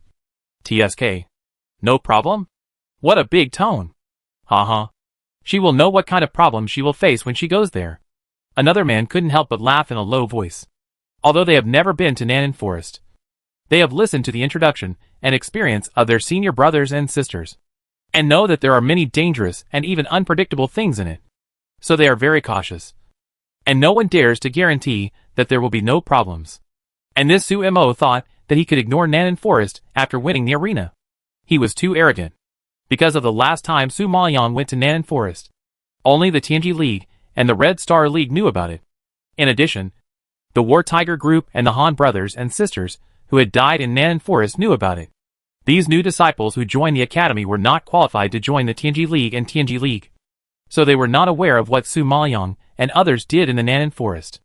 As for the Chixing League, they were told to keep their mouths shut, and no such news was spread. So, in their eyes, Su Maoyan and his group were just a group of arrogant and ignorant fools. At this time, while everyone was whispering. One of the elders in a white robe waved at everyone and ordered loudly. Since everyone is ready, let's go. Pay attention to follow the team closely, and don't fall behind. After the words fell, the team that had already gathered in the hall of the Beast Hall all set off from the Beast Hall in a mighty manner. Xiong Jincheng knew that Dong Jinan didn't like walking with the three elders, so he couldn't help but suggest to him, "We need to send elders to protect the front and back of the team. The three of us will lead the way in front, and you will protect behind. Is that okay?" Dong Jinan agreed without hesitation. "As long as I don't have to walk with you, I have no objection." Xiong Jincheng didn't bother to talk nonsense with him. He snorted coldly and walked to the front of the team with Elder O and Elder Jiang. Su Maoyang had heard that Dong Jinan and the other elders of the Beast Hall didn't have a good relationship. When she saw it today, it was not bad at all. It was very bad. It was hard to even talk to each other. However, according to Elder Dong, who was a stubborn old man who did his own thing, was quite willful, and didn't admit defeat, I believe that no one could have a good relationship with him. At this moment, Su Maoyang suddenly felt that it was such an honor to be loved by him. What virtue did she have to be favored by this weird old man? Knowing Su Maoyang's thoughts, the old man Jinjuan couldn't help but smiled and said, "Although this old man has a bad temper, his vision is first class. In addition to you, the two disciples he saw the day before yesterday also have very strong soul power. So he is very good at judging people." Su Maoyang was a little surprised. She didn't expect that even the old man Jinjuan would say so. This old man is really good at judging people. She was sighing in her heart. And Dong Jinan on the side was discussing with a smile on his face. "Dear disciple, let's go to the back and don't join them. Okay?" Su Maoyang looked at his two faces. The corners of her mouth twitched slightly, and nodded stiffly. "Well, okay." Seeing that she had no objection, Dong Jinan's smile on his face became even more intense, and he enthusiastically introduced Nanan Forest to her. Although Su Maoyang had been here before, there were still many things she was not familiar with about Nanan Forest, so she listened obediently. Because of his explanation, her understanding of Nanan Forest was much deeper than last time. It turns out that the most dangerous place in the Nanan Forest is not the central area, but the southernmost area. According to Dong Jinan, the southernmost area seems to be the forbidden area of the Maple Forest Empire. Is there anything in the south? Why is it considered a forbidden area? Xiahou Wanxian also listened carefully, and suddenly heard something curious, and couldn't help asking. Dong Jinan's face changed drastically when he heard it, and he immediately made a gesture to silence her, and warned her sternly. "Shh! That place is not only a forbidden area, but also forbidden to talk about. If people know about it, they will be beheaded. Is it illegal to mention that place?" Xiahou Zian was slightly surprised, and looked at Dong Jinan in surprise. Dong Jinan nodded seriously. "Yes, it is against the law." After being threatened by Dong Jinan, Xiahou Wanxian and Xiahou Zian were shocked and shut up immediately. Dongfang Liu also nodded seriously at them. "Yes, it is forbidden to mention it there. You have only been in the capital for a short time, so you are not very clear yet." When the Xiahou brothers and sisters heard this, they looked at each other with strange expressions, and the disciples walking in front heard their conversation and laughed disdainfully. "Ha-ha. A group of country bumpkins who have never seen the world. Don't even know this." The Xiahou brothers and sisters were embarrassed by their laughter, and their faces became not very good. Dongfang Yaoyu noticed Xiahou Wanchuan's expression, then raised his eyes slightly, and glanced at the disciples in front of him, and suddenly spoke to comfort him. "It's okay. When I first arrived in the imperial capital, I didn't know anything. When you stay in the Dongfang family for a long time, you will naturally become familiar with it." Dongfang Yaoyu's words were undoubtedly a warning to the group of disciples who laughed at the Xiahou brothers and sisters. No matter how bad they were, they still had the Dongfang family as their backers. If they stayed longer, they would be better than ordinary disciples like them who had no family power as their backers. In this way, their ridicule seemed particularly ridiculous. Sure enough, after hearing Dongfang Yaoyu's words, the disciples in front of them all restrained their smiles and dared not mutter casually. Xiahou Wanxian heard Dongfang Yaoyu's rescue and looked at him gratefully.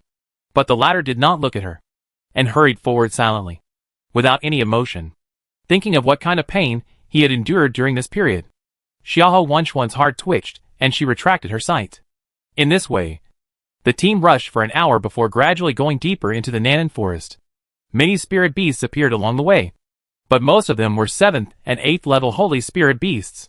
Su Maoyang naturally didn't take them seriously, and even Xiahou Wanxian didn't pay much attention to them, because she had already contracted 3 spirit beasts, one of which had even reached the level of a 1st level monarch beast, and now she naturally had no interest in 7th and 8th level ones.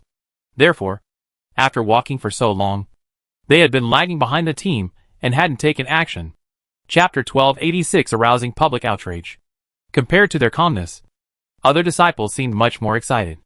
After all, many of them were in Nanan Forest for the first time and encountered so many holy beasts for the first time. Even if they were only level 7 and 8 holy beasts, they were already very precious beasts for ordinary disciples, who were not from the 6 major families. Besides, they were freshmen who had just entered the academy and had come into contact with spirit beasts. It was already very good that they could contract a level 7 or 8 spirit beast for the first time. So everyone was particularly happy.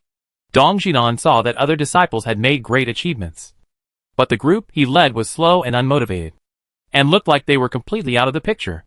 Even he couldn't help but get anxious and reminded them, "Wanxian girl, why don't you try? Even if you can contract a 7th level spirit beast, it's not bad. At worst, you can try a 6th level one. Su Mo has a spirit beast that is more powerful than Song Rongxin. It's understandable that she doesn't like the 7th and 8th level holy spirit beasts. But for a disciple of Xiahou Wanchuan's strength, the 7th and 8th level holy spirit beasts are quite precious spirit beasts. Since there is such a good opportunity, how can you miss it?" Dong Jinan was anxious, but Xiahou Wanxian shook her head and smiled. "No, these spirit beasts are too weak. I don't need them now."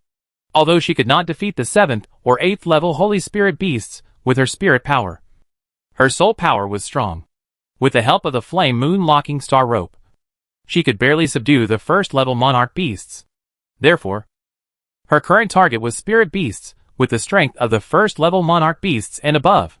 In addition, she had already contracted 3 spirit beasts, and her body was a little saturated. She was not in a hurry to contract more spirit beasts. This time she went to Nanan Forest to hunt spirit beasts with the strength of the 1st level monarch beasts and above, to exercise her skills and strengthen her soul power. As for these level 7 and 8 spirit beasts, they were not difficult for her current soul power and could not improve anything. So she was too lazy to fight with these disciples for them. Xiahou Wanchuan's words were obviously based on her actual situation, but when they fell into other people's ears, they completely changed their meaning. Many people knew that Xiahou Wanxian was a difficult to talk about Holy Spirit Master, who was at the bottom of the entire academy, and even the entire Fonlin Imperial City. Now she actually shamelessly disliked these spirit beasts for being too weak. Such a big tone instantly attracted the attention of many disciples. You know, these people were just ecstatic because they had contracted these spirit beasts. Xiahou Wanchuan's sudden words were undoubtedly like a basin of cold water poured on their heads, which immediately extinguished all their excitement. Everyone could hear clearly that what she said was obviously mocking them and looking down on their contracted spirit beasts. I really don't know how she can look down on others with her strength. Haha. Xiahou Wanxian, I think you are jealous. You are not strong enough and can't beat spirit beasts, so you use looking down on these spirit beasts as an excuse. It's really ridiculous. Some people in the team couldn't stand her and started to find fault with her.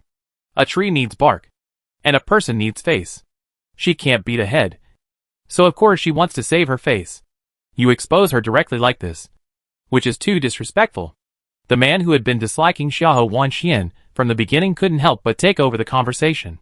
Originally, they didn't dare to find fault for Dong Jinan's sake, but when they heard that Xiahou Wanxian looked down on their spirit beasts, they were not convinced and had to talk to her. Xiahou Wanxian was just speaking the truth, and she didn't mean to look down on anyone. She didn't know that it would cause public outrage and everyone's dissatisfaction. At this time, she was a little at a loss when she received everyone's hostile gazes. You misunderstood me. She wanted to explain, but before she could say anything, she was interrupted by the man who didn't like her. Misunderstanding? What do you mean? Don't you have any sense? Xiahou Wanxian frowned because of him. At this time, facing the ridicule of the disciples, she looked embarrassed and angry. Finally, she couldn't bear it anymore and retorted loudly, What's wrong with looking down on you? I look down on you.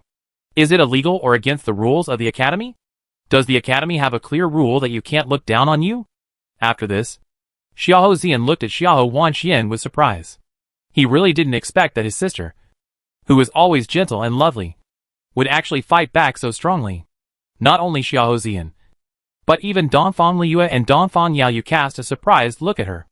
Xiahou Wanxian usually speaks softly, gently and respectfully, and rarely gets angry. But now she scolds back so fiercely, which is really beyond their expectations. Xiahou Wanxian didn't know what was wrong with her, and why she suddenly exploded. At this time, she felt Dongfang Yaoyu's gaze. Her cheeks were a little hot, and she clenched her fists helplessly.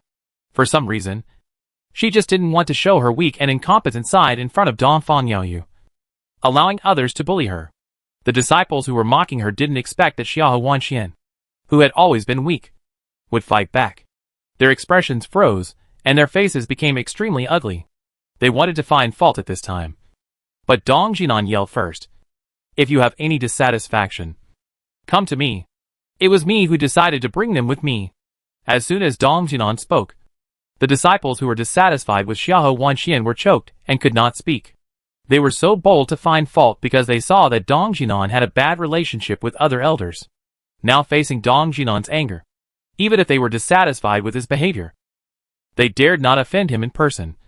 So everyone shut up and continued to move forward, seeing that they were no longer targeting her. Xiahou Wanxian looked at Dong Jinan gratefully. Thank you, Elder Dong. Haha. It's okay. However, if there is a good spirit beast later, you can't give it to those brats. No matter whether the contract can be successfully signed or not. You have to try it. Dong Jinan comforted. Xiahou Wanxian smiled and nodded. Yes, I will. She knew that the reason why Dong Jinan could tell her so much patiently was because of Sumo's face. And she was also particularly grateful to Sumo in her heart. In this way, the large group walked forward for about half an hour. And suddenly there was a movement in front. The three elders walking in the front stopped suddenly, and raised their hands suddenly. There is a high-level spirit beast in front. Everyone pay attention. Hearing that there was a high-level spirit beast, all the disciples were alert and focused on the bushes in front. However, before everyone could prepare, a huge black bear suddenly jumped out of the bushes. He was stout and fat, with thick black hair and limbs like pillars. He ran over and shook the ground faintly. Chapter 1287, She is simply ignorant of life and death. Everyone was shocked when they saw this scene and stood there dumbfounded. After a moment of shock, a disciple reacted and growled in horror. Oh my god! It's a second-level king beast. Hun Yuan Iron Soul Bear. For these disciples who have just entered the academy, it is already extremely difficult to deal with the 7th and 8th level holy beasts. They have tried their best. So how can they have the strength to deal with the second-level king beast? Now seeing the Hun Yuan Iron Soul Bear, everyone was scared and pale, and took a breath of cold air. However, the strength of the second-level king beast is so strong that it cannot be compared with the 7th and 8th level holy beasts. At the beginning, Song Rongxin won many competitions with his first-level king beast, the bloodthirsty demon bat. What's more, the Hun Yuan Iron Soul Bear in front of him is still a second level, which is more powerful than the bloodthirsty demon bat.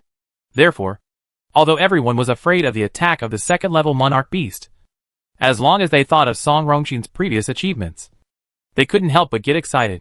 What's more, there are 4 elders sitting here. No matter what situation they encounter, they will definitely not let them be in danger. The Hun Yuan Iron Soul Bear in front of them is quite powerful. If they can contract it, their combat effectiveness will be a qualitative leap. And they will definitely be able to occupy a place in the Beast Hall and become a genius-level figure in the Beast Hall. Thinking of this, everyone's desire overcame fear, and their eyes bloomed with desire. At this time, everyone's figure condensed. And then, as if someone gave orders, all the disciples rushed up frantically, scrambling to seize the opportunity. No matter what the result is, we must try it. We can't let such a precious spirit beast fall into the hands of others. The elders were only responsible for protecting their lives, and did not intervene to help them train. Seeing that the disciples wanted to defeat the Hun Yuan Iron Soul Bear, they were a little worried. But they still tried to retreat to the side to give them room to fight. However, the power of the second-level monarch beast was not something they could defeat with their strength. Some disciples had just rushed forward. But before they touched the body of the Hunyuan Iron Soul Bear, they were blown away by the powerful chi force and fell heavily to the ground, spitting blood and being seriously injured. The remaining disciples who were still dealing with the Hunyuan Iron Soul Bear were also particularly strenuous, because the Hunyuan Iron Soul Bear had great strength.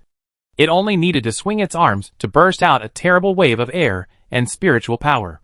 Each punch was like a huge hammer that smashed all the disciples who besieged it.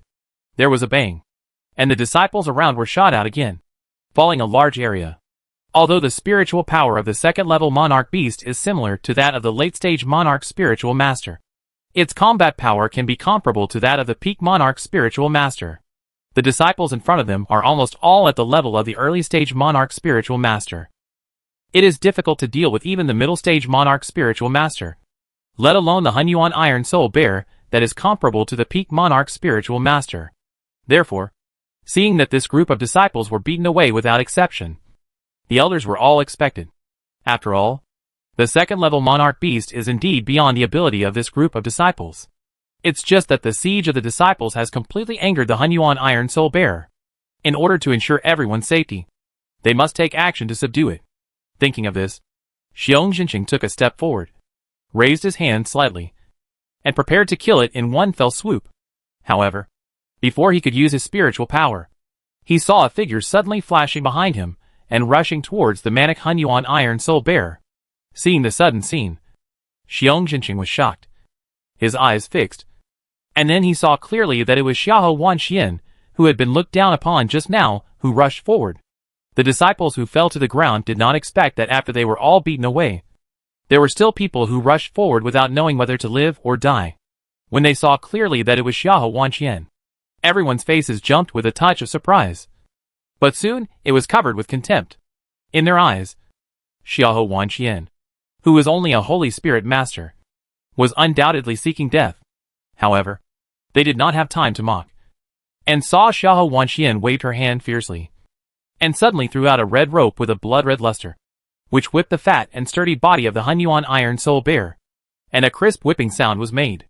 This group of disciples had never used the Yanyu locking star rope, and they did not know much about this red rope that seemed to have no lethality, so they did not notice anything unusual. But Dong Jinan was shocked, and his pupils dilated in surprise. As an elder of the Beast Hall, he knew very well that it was not easy to use the flame moon locking star rope to such a force and make such a sound. Xiahou Wanxian was just a Holy Spirit Master, but she could control the flame moon locking star rope to such an extent, which was beyond his expectation. If the previous attack was not caused by spiritual power, then he was sure that Xiahou Wanxian's soul power must be very strong. Thinking of this, Dong Jinan's deep eyes suddenly lit up, and his face was instantly filled with excitement and expectation. At this moment, Xiahou Wanxian waved the flame moon locking star rope again and attacked the Hunyuan Iron Soul Bear in the shocked eyes of everyone. Hunyuan Iron Soul Bear was too big and bulky to handle her flexible and slender rope. He kept swinging his fat body and trying to grab the rope, but after the rope hit him, it quickly retreated, slippery like a loach, and he couldn't grab it at all. After a few attacks, Hunyuan Iron Soul Bear was actually made a little breathless by Xiahou Wanxian, which made everyone change color slightly. Originally, they thought that Xiahou Wanxian would be knocked away by Hunyuan Iron Soul Bear, but they didn't expect that after a few moves, she could still be safe and sound. Although she hadn't knocked down Hunyuan Iron Soul Bear, she had already made people look at her differently. At least, she was not as useless as they imagined. At this time, Hunyuan Iron Soul Bear faced the flexible attack of Yanyu locking star rope. Perhaps stimulated, he suddenly raised his head and roared, no longer caring about the whipping of Yanyu locking star rope, and rushed towards Xiahou Wanxian furiously. Although the Hunyuan Iron Soul Bear couldn't grab the flame moon locking star rope all at once, it had thick skin and flesh, and could completely defend against its attack. Moreover, Xiahou Wanxian was too weak after all, and couldn't inject too much spiritual power into the flame moon locking star rope. She could only rely on her powerful soul power to control it. Although she barely subdued the first-level Monarch Beast with the help of Mujichin last time, the Hunyuan Iron Soul Bear in front of her was a whole level higher than the first-level Monarch Beast, and the power it exploded was not comparable to the Lone Star Iron Evil Wolf. now facing such a violent attack. Xiahou Wanxian was shocked, and quickly swung the flame moon-locking star rope to wrap around the Hunyuan Iron Soul Bear, trying to temporarily control its body. Chapter 1288 Sudden Sneak Attack. However, the running Hunyuan Iron Soul Bear was so powerful that it broke Xiahou Wanxian's restraints with a wave of its arms, and rushed over with the force of thunder. Xiahou Wanxian's small body could not withstand such an attack, and she was about to be punched away by the Hunyuan Iron Soul Bear. Xiahou Xian was frightened and shouted in fear. "Xian, be careful." Xiahou Wanxian was just a holy spirit master. How could she withstand the attack of a peak June spirit master? It goes without saying that if this punch went down, Xiahou Wanxian would probably lose her life. However, before Xiahou Xian could make a move, everyone's eyes blurred, and they saw a residual shadow passing by. When they came to their senses, there was a slender figure in front of Xiahou Wanxian, standing in the violent spiritual power. Everyone looked closely, and saw that it was Su Maoyang, who had recently become famous in the academy. At this time, Su Maoyang was emitting cold air all over her body. She suddenly raised her arms, and fiercely pushed out a barrier made of spiritual power. The cold air attacked the barrier and quickly merged with the barrier, instantly condensing into ice, and forcibly resisted the spiritual power of the Hunyuan Iron Soul Bear attacking. She has now recovered to the middle stage of the Junling Master. Because she is an ancient spiritual body, she can easily deal with the strong men of the late Junling Master. The spiritual power of the Hunyuan Iron Soul Bear in front of her is not much different from that of the late Junling Master, but the combat power is stronger than that of the late Junling Master. Fortunately, Su Maoyang practiced the secret art of ice sacrifice to the 9 days, which can barely resist the attack of the Hunyuan Iron Soul Bear. The Hunyuan Iron Soul Bear was blocked outside, and even Xiahou Wanxian's hair was not touched. It roared angrily, waving its huge fist and hitting Su Maoyang's ice barrier heavily, making a terrifying sound. Su Maoyang knew that Han Bing could not hold out for long, so he immediately ordered loudly, "Back off." Xiahou Wanxian behind him heard this and then reacted, and hurriedly retreated, not to cause trouble for Su Maoyang. Su Maoyang saw that she had already left the battle circle, so he used his spiritual power without hesitation, raised his arm, and chopped with force. The palm print was like a knife light falling from the sky, falling directly to the center of the head of the Hunyuan Iron Soul Bear, as if to split its huge body in half. Hunyuan Iron Soul Bear felt the power of the attack from above. His pupils widened, and he retreated suddenly, but it was bulky, and its speed could not keep up with Su Maoyang's spiritual power. Although it was not hit in the vitals, it was still injured in its strong arm. The arm is his main attack force. If the arm is injured, the combat effectiveness will definitely be affected. Sure enough, facing Su Maoyang who attacked him again, Hunyuan Iron Soul Bear suddenly couldn't resist. He retreated and defended hard. It must be said that Hunyuan Iron Soul Bear's defense was still very strong. Even if his arm was injured, he could still protect important parts in the face of Su Maoyang's continuous attack. He only suffered some minor injuries, but Sumo's skills were too strange. She moved left and right, which made it dizzy. After a few moves, she was fooled by him, and his defensive movements became slower and slower. In terms of overall combat power, Su Maoyang was not as good as it, but she was petite and agile. As long as she could adopt good tactics to deal with such a behemoth, she still had a chance to win. So, after a few rounds, Su Maoyang was still in a strong position, but Hunyuan Iron Soul Bear gradually became weaker. Seeing that the opponent's reaction was getting slower and slower, Su Maoyang's mouth curled slightly. A gleam of light flashed in her black eyes, and then she quickly raised her hand, surging out fierce spiritual power, condensing into ice spikes, and shooting at the Hunyuan Iron Soul Bear like a rain of ice. Seeing this, the Hunyuan Iron Soul Bear immediately waved his arms to resist the ice spikes, and the spiritual power in his body was output crazily. Every time he blocked it, he collided with the ice spikes and made a terrible sound. Because Su Maoyang was only a mid-stage Junlingsher, he could not fully release the power of the ice spikes, and the ice spikes he shot were quickly smashed to the ground by the irritable Hunyuan Iron Soul Bear. I have to admit that although this guy is clumsy, the power he burst out is still quite amazing. If even her ice spikes can't do anything to it, it seems that she can only adopt the tactic of close combat. Thinking of this, Su Maoyang's footsteps trembled slightly, and she flashed to the side, immediately attracting the Hunyuan Iron Soul Bear to turn around. And her body drew a residual image again, and swept in the opposite direction of it. Just when it didn't have time to turn around, Su Maoyang's spiritual power suddenly condensed into an ice spike, piercing into the thick flesh of his back. A stream of blood instantly gushed out, dyeing the ice spike red. The Hunyuan Iron Soul Bear suddenly burst into a wail. His eyes were red with pain. His emotions were controlled, and he rushed toward Su Maoyang with his teeth bared. Just now, she used a lot of strength and stabbed very deep. She didn't expect that this beast with thick skin and flesh would have so much strength to fight back. It was really beyond Su Maoyang's expectation.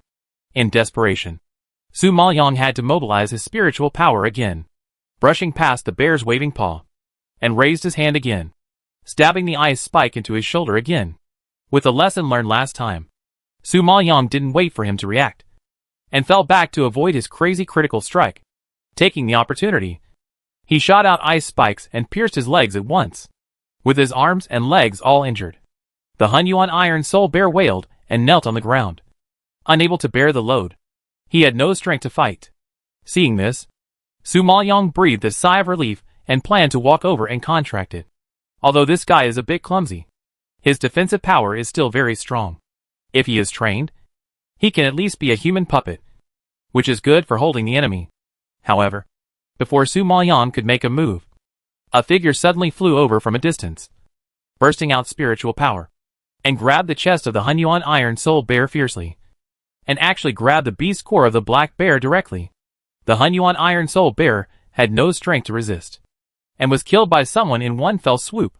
The huge body trembled suddenly, and finally fell to the ground with a bang, splashing dust all over the ground. This scene came too suddenly. Everyone was still immersed in Su Maoyang's fierce fighting power. Before they could come back to their senses, they were stunned by the sudden change. Su Imo relied on her own strength to defeat the Hunyuan Iron Soul Bear, and the Hunyuan Iron Soul Bear undoubtedly became her trophy. It was beyond doubt that Su Imo had contracted it, but who knew that there would be unexpected complications at the last juncture, which was really beyond everyone's expectations. Everyone was shocked by this scene, and their eyes widened, looking at the disciple who took out the beast core in disbelief. Xiahou Wanxian and others realized that this person was the man who had just warned them, and laughed at them. Seeing this, before Xiahou Wanxian and Dongfang Liyue got angry, Dong Jinan's temper could no longer be controlled and broke out. His terrifying roar instantly shook the surroundings. "Asshole! That was the spirit beast that my disciple shot down. And you actually killed it!" Chapter 1289 Why Handed Over. At this moment, looking at the lifeless Hunyuan Iron Soul Bear, Dong Jinan was furious. His hair stood up in anger. His old face flushed red. His eyes bulged with anger, and there was a murderous rage in his eyes. Hunyuan Iron Soul Bear is a second-level king beast after all. If Su Imo can successfully contract it, her strength will definitely be improved, and she will definitely get a very good ranking in the economic competition. But all of this was ruined by the disciple who killed Hunyuan Iron Soul Bear. Thinking of this, Dong Zinan's anger was burning in his heart, as if it was about to burst out of his eyes. Xiahou Zian, Dongfang Liyue, Dongfang Yaoyu and others were also full of anger, and they were also very angry. Zhu Xiaoliang, that's the spirit beast that Su Imo shot down. Isn't it too much for you to do this? Xiahou Wanxian had met this man in the beast hall before and knew his name. He was very strong among the freshmen, which led to his arrogant behavior. So many people knew him. But she didn't expect that this man, in addition to being a little arrogant, was so despicable that he chose to attack at this time. Before, he humiliated her. Xiahou Wanxian had already endured it, and was too lazy to argue with him. Now seeing that he was shamelessly snatching Sumo's spoils, she couldn't bear it anymore. Dongfang Liyue saw this scene, and her temper rushed to her head. She was too lazy to talk nonsense with him. She rubbed her fists, and rushed towards him without saying a word. She swung her arms and hit him hard. Everyone hadn't come back to their senses yet, and even Zhu Xiaoliang himself hadn't reacted yet. But he was hit by Dongfang Liyue's violent punch. Due to the excessive force, Zhu Xiaoliang's teeth were knocked out, and his whole face seemed to be crooked and distorted. After a while, Zhu Xiaoliang felt a hot stream gushing out of his nose. But before he could resist, Dongfang Liyue had gritted her teeth and swung her fist, hitting him in the eye again, causing his dark circles to appear. Zhu Xiaoyang was just happy about successfully seizing the beast core of the second-level monarch beast. And he didn't expect Dongfang Liyue to suddenly rush over. In addition, he was only an early-stage monarch spirit master, and was no match for Dongfang Liyue in terms of spiritual power. He was beaten by her, and had no power to fight back. At this time, Elder O, who led him, saw this and rushed over immediately, grabbed Dongfang Liyue's arm, shook her off with force, and shouted, "How dare you! We have done our utmost to let you participate in the activities organized by the Beast Hall. You actually beat our disciples in front of several of our elders. You are so bold." Seeing Dongfang Liyue being pushed away, Dong Jinan frowned suddenly and roared angrily. "Oh Yuping, don't complain here. She beat your disciples. But your disciples also killed the Hunyuan Iron Soul Bear that my apprentice was preparing to contract. In my opinion, Liyue girl, you were too gentle just now. You should have killed him with one punch." Dong Jinan hated Zhu Xiaoyang so much that he pointed his fist at Dongfang Liyue. What a pity. He is now protected by the elders, who are indiscriminate, and they failed to take his life. Dongfang Liyue snorted coldly upon hearing this, and glared at Elder O and Zhu Xiaoyang, who fell to the ground with sarcasm. Elder O's angry face suddenly sank when he heard Dongfang Liyue dare to say that he was indiscriminate, and he roared and scolded, "Asshole! You dare to humiliate me as a disciple of the academy? Humph! Why don't you dare? You dare to do such a shameless thing. Are you afraid of being humiliated?" Dong Jinan was furious when he thought of losing the second-level monarch beast. Yu Elder O took a deep breath in anger, but he couldn't refute it, because Zhu Xiaoyang's behavior was indeed a bit shameless. Although Zhu Xiaoyang's behavior was inappropriate, it was understandable, because if it wasn't shameless, the second-level monarch beast would fall into the hands of others today. Dong Jinan saw that he couldn't speak, snorted angrily, and looked at the dead Hunyuan Iron Soul Bear. At the same time, he was angry and helpless, because this has become an irreversible fact. What needs to be done now is to minimize the losses. Thinking of this, Dong Jinan temporarily suppressed the urge to kill Zhu Xiaoyang, and ordered forcefully, "Zhu Xiaoyang, I advise you to hand over the beast core of the Hunyuan Iron Soul Bear as soon as possible. Otherwise, don't blame me for being rude." Zhu Xiaoyang clenched the beast core in his hand and retorted disapprovingly, "No. This is the beast core I personally took out from the Hunyuan Iron Soul Bear. Why should I hand it over?"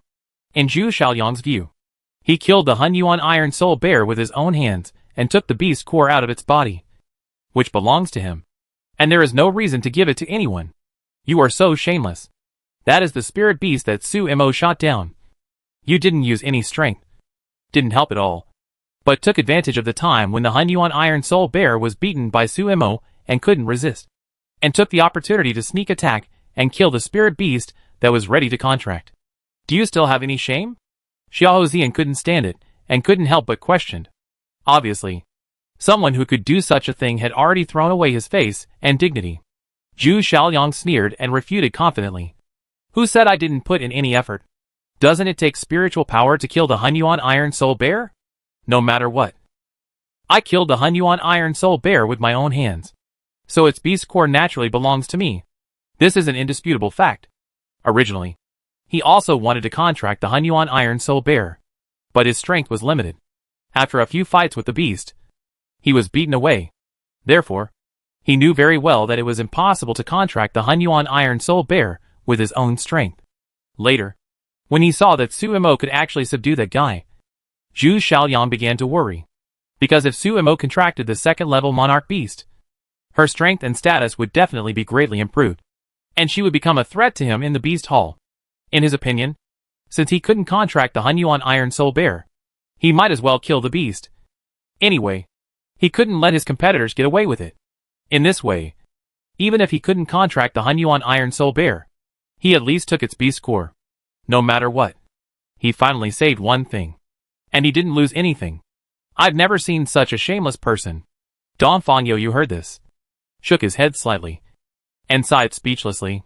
Dong Jinan, who had a bad temper, couldn't stand hearing this. His anger was boiling in his chest, as if it was about to explode. He pointed at Zhu Xiaoyang and gritted his teeth and yelled, "If you don't hand over the beast core today, I will kill you today, even if the Hunyuan Iron Soul Bear was dead." Its beast core should belong to Sumo. How could it fall into the hands of this shameless man? Zhu Xiaoliang was frightened by his anger and trembled. He hurriedly asked for help. Elder O. Seeing that Dong Jinan was going to kill his favorite disciple, Elder O stood in front of Zhu Xiaoliang and said firmly, "You dare! If you want to touch him, you have to beat me first." Chapter 1290. Bullying the few with the many. And me! As soon as Elder O finished speaking, Elder Xiong and Elder Jiang also strode over and stood in front of Zhu Xiaoliang. They both disliked Dong Jinan, and when they saw him clashing with Elder O, they stood on Elder O's side without saying a word. In this situation, the three elders were standing in front of Zhu Xiaoliang, and Dong Jinan couldn't touch him at all. Seeing this, Dong Jinan was so angry that he trembled all over and gritted his teeth. "Do you three really think I dare not attack you?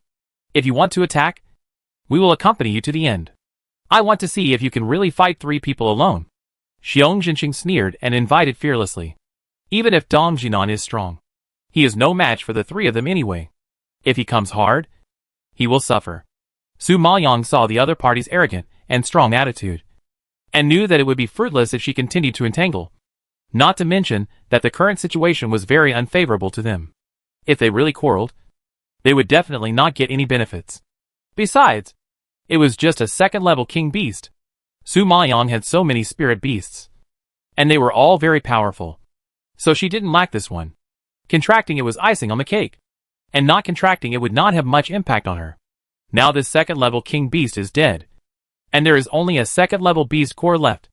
It is even less valuable to her. She doesn't need to let Elder Dong and the other three elders turn against each other for a beast core. Thinking of this, she walked to Elder Dong and calmly comforted him. "Master, it's just a second-level king beast core. If they like it, let them take it. There is no need to reason with a group of robbers." "What do you mean by just? Even if you take the core of a second-level king beast to an auction house, it can still fetch a considerable price. Even if you don't like it, you can always sell it for money. How can you let that shameless person get away with it? Besides, that was clearly the spirit beast you shot down. But he killed it with a dirty trick and snatched the spirit core that should have belonged to you. How can you swallow this?" Dong Jinan was so dissatisfied that he was about to explode with anger. Seeing his anger, Su Maoyang was somewhat moved. Her spirit beast was robbed, and this old man, with a weird temper, was even more excited than her. But to her, this was just a small matter, and there was really no need to make a big deal about it. "Master, I know you are very angry and unwilling, but I already have a lot of beast cores, and I really don't need that one. It is not wise for you to challenge three elders for a beast core. If something happens to you, who will lead and protect us in the future? Don't do things that will hurt your loved ones and make your enemies happy." Su Maoyang knew that the old man was very stubborn, so he had to be patient and persuade him carefully. After listening to Su Maoyang's words, Dong Jinan was slightly relaxed. He really couldn't handle the three of them. If they really fought, the result would be obvious. Perhaps Dong Jinan had thought it through. So he snorted heavily. "Okay, for the sake of my apprentice, I'll spare Zhu Xiaoliang. But, kid, you'd better be careful. If you do such a despicable thing again, don't blame me for not warning you." Hearing his resignation, Zhu Xiaoliang also breathed a sigh of relief. But there were three elders standing in front of him to protect him. So he didn't take Dong Jinan's warning to heart, and instead a smug look jumped on his face. This time, not only did they destroy the rival spoils, but they also snatched the beast core. It was a great harvest. "Well, it's getting late. Let's get going." Elder Jiang saw that the matter was resolved, so he waved his hand and gave orders. When Dong Jinan heard this, he refused with dissatisfaction. "No, we dare not walk with you despicable villains. I'm afraid that a group of robbers will come and rob my apprentice's things. We don't want to be the scapegoat. You Dong Jinan, since you can't stand us so much, if you have the ability, take your disciples, leave the team, and act on your own. Why bother to get together with us?" Hearing this, Xiong Jinqing was so angry that his face froze, and he snorted coldly. Dong Jinan was provoked by him, and he was furious. He said with disdain, "You don't need to tell me. I mean that. Anyway, I allowed Sumo and her friends to join in, so I will lead them. We won't join you. For the rest of the experience, everyone will go their own way." After this incident, Dong Jinan realized the degree of shamelessness of this group of people. His disciples were so outstanding that he would definitely gain more spirit beasts in the future. If he was tricked by this group of people again, he would really want to kill people. Therefore, in order to protect the interests of his disciples, and to create a harmonious atmosphere on the road of experience, it is the best way to separate from this group of villains. Besides, he didn't want to walk with them in the first place. And now that they mentioned it, he was happy to see it happen. Thinking of this, Dong Jinan waved directly to Suemo and others. Let's go! My eyes hurt when I see this group of people. Su Maoyang had no objection to the separation. She was not a particularly sociable person. Since the team could not accommodate her, she should just leave. As for the Xiahou siblings, Dongfang Liu and Dongfang Yaoyu had even less objection. Because without the sarcasm of this group of people, their ears would be much quieter. At least they could experience with peace of mind. When Xiong Jinqing saw Dong Jinan leaving with Suemo and others, his eyes slightly raised, and a barely perceptible smile flashed across his pupils. After a long time, he retracted his gaze, looked at the other two elders, and finally commanded the disciples to get back on the road. After Dong Jinan left the team with Su Maoyang and others, everyone did not have to care about other people's faces. They talked and laughed along the way, and seemed a lot more relaxed. On this way, they encountered several first-level monarch beasts, and everyone handed them over to Xiahou Wanxian for disposal. At first, Xiahou Wanxian couldn't completely control the first-level monarch beast, but after fighting a few more times, she made great progress not only in her skills, but also in controlling the Yanyu locking star rope and controlling her soul power. Her soul power also reached the critical point, and there were signs that she would be promoted to a respected soul master. It happened that it was approaching evening again. Su Maoyang knew that Xiahou Wanxian needed to digest the battle during the day, so he immediately proposed to set up a tent and rest for a night. Dong Jinan was excited all the way after seeing Xiahou Wanxian's soul power. Hearing this, he nodded like pounding garlic and agreed immediately. Dongfang Liu, Xiahou Xian and Dongfang Yaoyu all listened to Suemo, so naturally they had no objections. They soon stopped to help light a fire and set up a tent. Everyone was tired all day. After dinner, they warmed up in front of the fire and went into the tent to rest. In order to protect their safety, Dong Jinan sat by the fire and dozed off. The night was getting deeper and deeper. The night wind blew, bringing a chill. If you looked carefully, you could sense the murderous aura hidden in it. Just then, you could see figures in the distance, rushing towards the tent quickly. Chapter 1291 Late Night Assassination. As an alchemist, Su Maoyang's perception is much stronger than that of ordinary people. Suddenly, she noticed something unusual and opened her eyes. At this time, she felt the murderous aura getting closer and stronger, and her heart tightened, and she couldn't help but frown. Shinua, who was sleeping next to her, also woke up immediately. Obviously, she also noticed something was wrong. She looked at Su Maoyang with a serious expression. Su Maoyang gave her a wink, and Shinua nodded in understanding. Quietly got up, holding the sword in hand, and prepared for the battle. Su Maoyang glanced at Xiahou Wanxian and Dongfang Liu, who were sleeping like dead pigs next to her, and shook his head speechlessly. These two people were really bold, and they could sleep so deeply in the wilderness. However, the situation was critical at the moment, and Su Maoyang had to reach out and wake them up. Dongfang Liu and Xiahou Wanxian woke up slowly and looked at Su Maoyang with sleepy eyes. Dongfang Liu was confused and was about to ask, but Su Maoyang quickly covered her mouth. At this moment, a fierce fight sounded outside. Dongfang Liu and Xiahou Wanxian were startled and their pupils widened. Their confused expressions suddenly became much clearer. However, before they could think carefully, Su Maoyang suddenly felt a fierce spiritual power coming from behind him. He was shocked and his face changed slightly. He pushed Dongfang Liu and Xiahou Wanxian away and roared, "Get out of the way!" After the roar fell, Xiahou Wanxian and Dongfang Liu were slapped away by Su Maoyang before they could react. At this time, a sharp sword light passed between them and Su Maoyang, instantly splitting the tent in half. Due to the excessive force, the split tent was quickly shaken into powder, exposing Su Maoyang, Dongfang Liu and others. Without the tent, Su Maoyang saw that Dong Jinan in front of him had already started fighting with two people. When he saw the identity of the people coming, Su Maoyang's eyes condensed slightly, and his face suddenly darkened. Because the two people were Elder O and Elder Jiang, who led them to practice, and had just parted ways not long ago. At the same time, not far from them, Xiao Zian and Dongfang Yaoyu were also surrounded by a large group of black-clothed people. Looking at the breath emanating from the black-clothed people, Su Maoyang could conclude that these people were not simple characters. Realizing that there was about to be a brutal fight, Su Maoyang immediately turned his head to Xinhua, Dongfang Liuyue and Xiahou Wanxian beside him, and solemnly warned, "Prepare for battle. Be careful." Sure enough, as soon as she finished speaking, a dozen black-clothed people suddenly appeared around them, besieging them, as if they were going to catch them in a jar. At this time, a figure slowly approached from a distance, and the familiar face gradually exposed to the sight of Su Maoyang and others, which immediately changed the faces of Xiahou Wanxian and others. Su Maoyang saw the identity of the person clearly, but she was not surprised, because the power that attacked them just now was obviously from the hands of the Xiantian Junlingshi, and the elders of the Beast Hall were almost all at the level of Xiantian Junlingshi. Since even Elder O and Elder Jiang were here, how could Xiong Jinshin, who wanted to wipe her out, be missing at this time? When she saw Elder O and Elder Jiang teaming up to deal with Elder Dong, she expected Elder Xiong to come to deal with her. Sure enough, she guessed right. Thinking of this, Su Maoyang glanced at the powerful black-clothed men around him, and his eyes finally fell on Xiong Jinshin's face. He sneered and said, "Elder Xiong, in order to kill me, you actually sent so many masters, and even let the three elders of the Beast Hall do it themselves.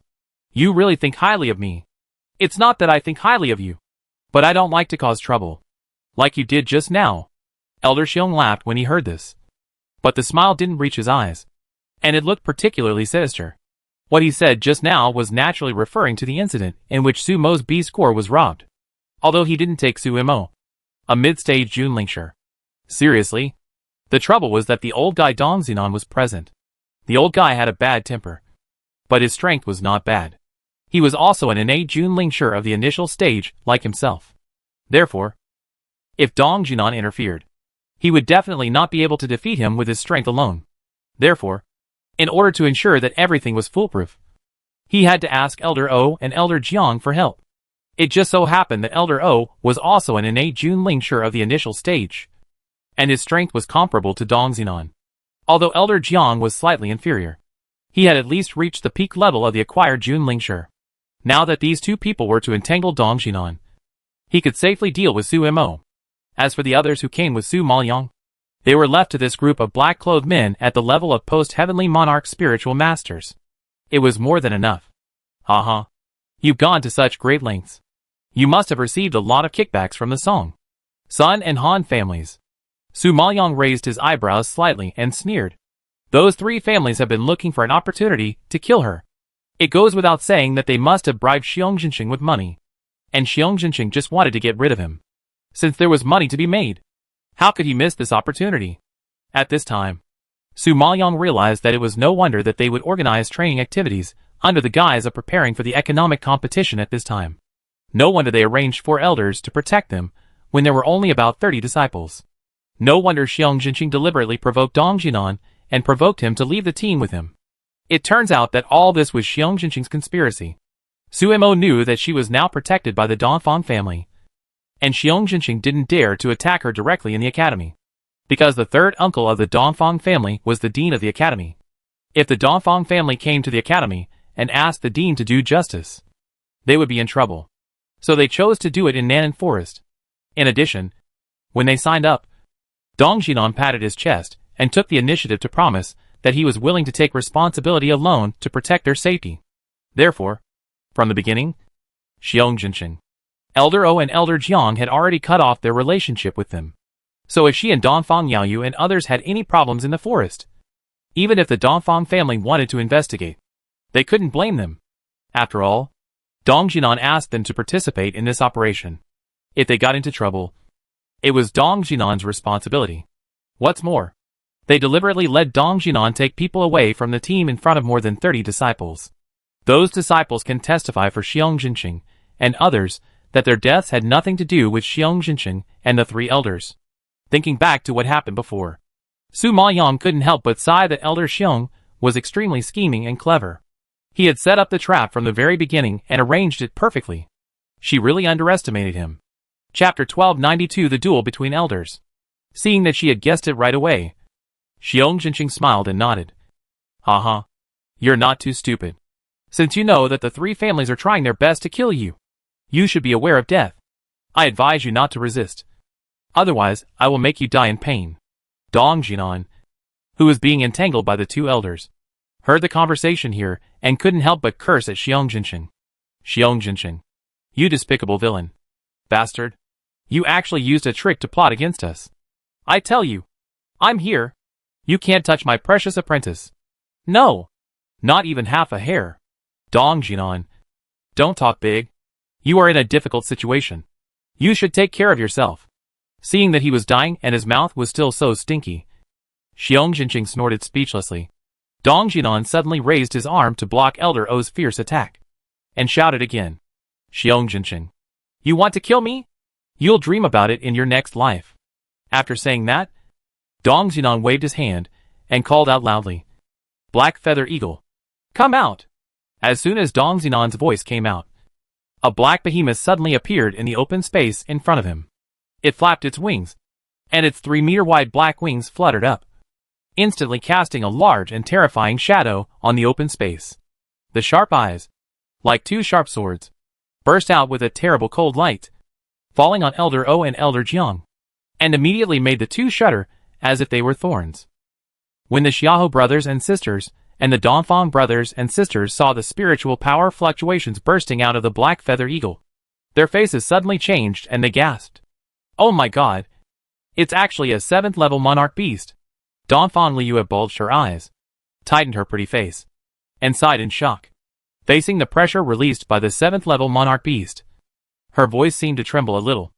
As a very prestigious elder of Liuguan Academy, Dong Jinan rarely showed his strength. Dongfang Liu, who had studied in the academy for 2 years, saw him summon a spirit beast for the first time. Now seeing this scene, she was immediately shocked by the power of the Wind Black Feather Eagle. You must know that the combat power of the 7th level monarch beast is comparable to that of the innate monarch spirit master in the middle stage. Whether in spiritual power, attack, defense or speed, it is a very abnormal existence. At this moment, Dongfang Liu understood that it was no wonder that Elder Dong was so willful and always did his own thing. He didn't take other elders seriously. That was because he really had the capital to be willful.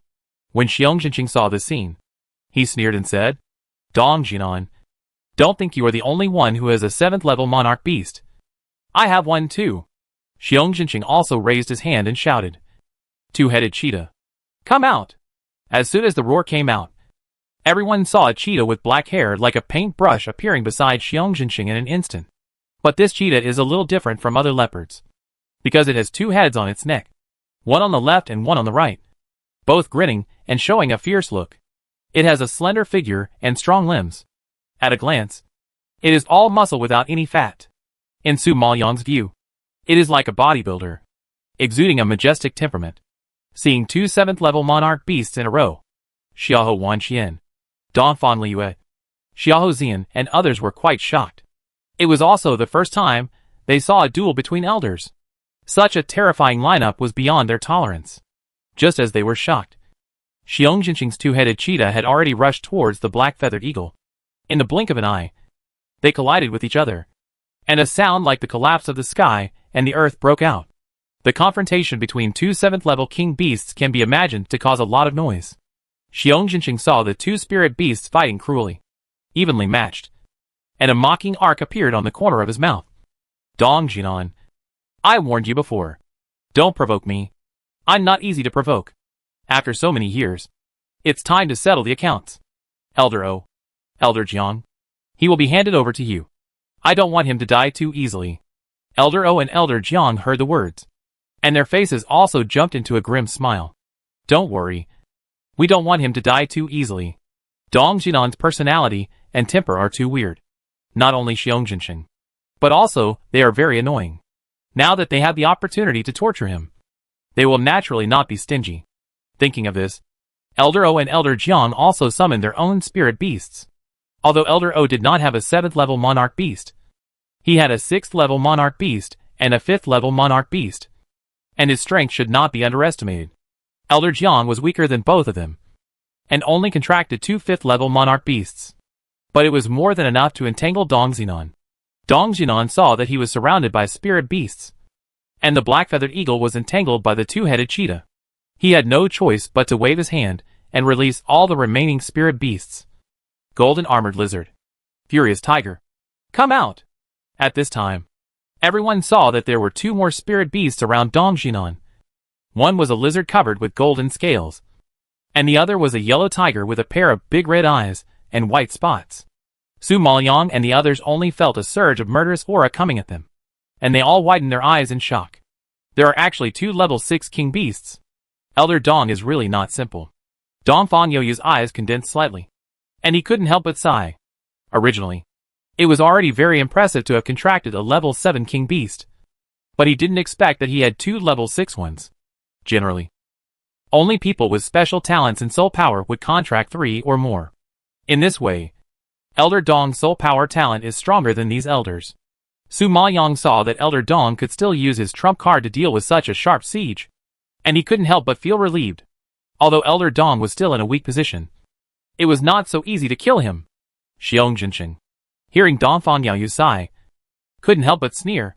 Even if it's not simple, he will be buried here tonight. Besides, even if he can't die, as long as you die, he can't get away with it, and he will be charged with killing the disciples.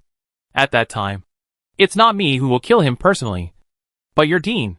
You Dong Fanyaoyu and others didn't expect this relationship, and they were immediately choked by his words and turned pale and ugly. Thinking of the consequences, everyone became uneasy. Dong Jinan, who was not far away, heard Xiong Jinqing's words and was worried about the safety of Su Maoyang and others. He yelled at the top of his voice, "Run! Don't worry about me. Run!" Su Maoyang couldn't help but clench his fists, grit his teeth, and growled, "How can we leave you behind?" Dong Jinan helped her out in a critical moment last time. Although he forced her to be his disciple, she had subconsciously accepted him as her master. Now that she was on the verge of life and death, how could she leave her master and run away alone? Chapter 1293 Dong Fanyaoyu takes action. Dong Jinan was furious when he heard that she was unwilling to leave, and he gritted his teeth and scolded, "Disciple, are you going to kill me? If you survive, I will still have a way to live. If anything happens to you, I will be framed by them and will definitely die. Don't worry. They can't do anything to me now. If you escape, I can concentrate on dealing with them. Don't worry about you." Dong Fanyaoyu was worried about Su Maoyang's safety, and he was also anxious to death. Following Elder Dong's words, he persuaded, "Su Mo, with our current strength, we are no match for the Xiantian Junlingshi. Let's run away quickly. Staying here now is not helping, but implicates Elder Dong. Yes, let alone Xiong Jinshin. Even these black-clothed men are at the level of the acquired Junlingshi. It is almost impossible to defeat them." Even Dong Fanliue, who knew Su Mo's strength, agreed with her brother's words this time and spoke seriously, because she knew that although Su Mo defeated a large group of 3rd-level monarch beasts last time, the combat power of 3rd-level monarch beasts was about the same as that of the acquired monarch spirit masters in the initial stage. And among the group of black-clothed people in front of him, there were not only the acquired monarch spirit masters in the initial stage, but also many strong men in the middle stage, who were not comparable to the 3rd-level monarch beasts at all. What's more, Xiong Jinshin was standing here. Xiong Jinshin was at least an innate monarch spirit master in the initial stage, and a powerful beast master. The combat power he burst out was not even his opponent for the frenzied 5th-level monarch beasts. Su Mo had tried his best to defeat the frenzied Black Thunder Explosion Ape last time. This time, facing Xiong Jinshin, who was more powerful than the 5th-level monarch beast, and facing a large group of acquired monarch spirit masters, I'm afraid it's more dangerous. In fact, Su Maoyang herself knew very well that even if she played all her trump cards, she couldn't beat Xiong Jinshin, because her spiritual power level was too low. She couldn't release the true power of the dragon harp, and even the eyes sacrificed to the 9 days had many limitations. And her several spirit beasts were also affected by her decline in strength. They felt very tired when facing the 5th-stage monarch beast last time, let alone the innate monarch spirit master. Moreover, in addition to her, She had to protect the Xiahou brothers and sisters and others, which was almost an impossible task. Dong Xinan saw that they were not going to act, and he was so anxious that his whole body was about to burn. He shouted again, "Run away! It's too late if you don't run away! Don't let everyone be buried with my old bones!" Xiong Zhenqing seemed to have heard a big joke and laughed loudly. "Want to escape? It's too late." As he said, he waved his hand suddenly, and the black-clothed people around him instantly shot at Su Maoyang and others like arrows. Then, all the men in black suddenly burst out their spiritual power, and they attacked fiercely with every step. The battle broke out completely, and Su Maoyang did not dare to take it lightly, and immediately urged her spiritual power to resist. She was agile and had amazing speed, so she was not so easily hit. But Xiahou Wanxian and Dongfang Liue beside her had almost no resistance, and Su Maoyang had to distract herself to protect them. Seeing that Su Mo not only had to resist the enemy's attack, but also had to protect others, Dongfang Yaoyu's heart was tightened, and he dared not delay any more, and immediately stretched out his hand to summon a 1-meter-long brush. The pen was blue, the size of an adult's arm, and there were some patterns carved on it. It looked delicate, but complex, and particularly mysterious. Xiahou Zian, who was next to him, saw his weapon for the first time, and his eyes lit up, and a look of surprise flashed across his face. If he was right, it should be a low-grade immortal weapon. Even Liuguang Academy didn't have a low-grade immortal weapon. I didn't expect Dongfang Yaoyu to have such a treasure. Sure enough, the financial resources of the Dongfang family were beyond the imagination of ordinary people. However, just when Xiahou Zian was shocked, Dongfang Yaoyu had already picked up the brush and poked it into the air. The brush instantly burst into a brilliant blue light. Then, his arm surged with the spiritual power of an early Jun Lingshi. He controlled the brush as big as his arm and waved it in the air, as if he was carving some patterns. In this year, Dongfang Yaoyu not only experienced the pain of body replacement, but also cultivated spiritual power and learned formations. He used to be just a mid-stage Zun Lingshi, but now he has upgraded 2 levels to a mid-stage Jun Lingshi and has become an amazing formation master. Such progress can be said to be quite amazing, because he had only one belief: to see Su Mo, he had to live. To protect Su Mo, he had to become stronger. Dongfang Yaoyu's movements were extremely fast at this time. He was clearly carving a pattern, but his smooth brush strokes looked elegant and unrestrained, as if he was writing. Then a huge stone suddenly appeared in the air, with a blue light flashing on it, and a cold breath permeating it. Xiahou Zian was shocked when he saw this scene, but he didn't have time to exclaim. Dongfang Yaoyu picked up the brush and waved it casually, directly offering the pattern in the air. A roar broke through the clouds. Giant spirit trapping array. Trapping for me. As soon as the roar came out, a star-shaped blue halo flashed under Dongfang Yaoyu's feet, with a word trap printed inside, like the stars in the sky, illuminating Dongfang Yaoyu's entire body, emitting a cold blue light. The spring-like smooth black hair was blown up by a terrifying wave of air, hitting his handsome face, showing a bit of murderous intention. Seeing this, Xiahou Zian was stunned and stood there stupidly, forgetting to spill the poison in his hand. At this time, even Su Maoyang, Dongfang Liue and Xiahou Wanxian noticed his movements and cast their eyes towards him. Seeing him burst out strange and mysterious energy, everyone changed their faces in shock. But before they could observe carefully, they saw that the surrounding environment suddenly changed. The forest in front of them disappeared, and in the blink of an eye, a vast and boundless stone forest appeared. Looking around, it was all huge stones, so dense that people couldn't tell the direction. Seeing this scene, Su Maoyang frowned and looked around cautiously. She found that it was all stones and no one was there. She was worried about the safety of Xiahou Wanxian, Dongfang Liue and others, and couldn't help shouting, "Wanxian! Liu! Xinul!" There was no response. There were only countless stones, and Su Maoyang's echo.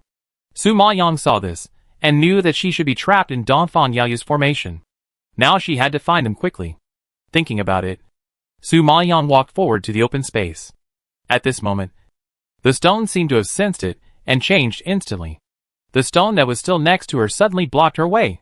Chapter 1294 The Legendary Formation. Su Maoyang paused and had to stop, turning around and choosing another way. But she had just taken 2 steps when she was blocked by a pile of boulders that moved instantly, leaving her with no way to go. Is this the legendary trap formation that makes you unable to move? No wonder the Dongfang family has a very high status in the Maple Forest Empire. It is really abnormal to have a formation master. But she doesn't know the situation of Xiahou Wanxian and Dongfang Liuan now. So she must find them first. Thinking of this, Su Maoyang blasted out a spiritual power and hit the stone heavily, trying to split away. But after the stone was shattered, it returned to its original state in just a breath of time, which was so weird. Su Maoyang had no choice but to touch the ground with her toes and soar into the air, trying to directly cross the boulder. But she didn't know that as soon as she jumped up, a stone flew from a distance and hit her violently. Su Maoyang was startled and quickly responded. However, what she didn't expect was that as soon as she made a move, the stones on all sides became agitated and attacked her. Seeing this scene, she finally realized that she couldn't resist in this trap. Once she resisted, she would be attacked. Realizing this, Su Maoyang sighed and quickly stretched out her hand to block the flying boulder. However, as the stone was about to hit her body, a figure quickly passed by her side, grabbed her wrist, and pulled her to the side. The person waved his hand suddenly, instantly dissolving all the stones that broke through the air from all directions. Seeing that the crisis was resolved, Su Maoyang looked up in surprise. And then he found that it was Dongfang Yuyu who helped him block the attack. Yeah, you? Su Maoyang was confused and wanted to ask. But Dongfang Yuyu had no time to explain. He interrupted her and said in a tough manner, "You can risk your life for others, but I can't risk your safety for others. My trap is only a 1-star intermediate formation, which can only trap the group of black-clothed people for a cup of tea. But not Xiantian Jun Lingshi. So Xiongxinqing is looking for you everywhere. If you are found by him, you will die. If you don't want Xiahou brother and sister, me and my sister to get into trouble, come with me now." Dongfang Yuyu secretly swore in the dark area of Yunlu that he would protect Su Maoyang at all costs in this life, and regarded protecting her as his only mission in this life. Now she was in danger, so he had to take her away regardless of whether she agreed or not. Unfortunately, he was too weak and had only learned 2 formations.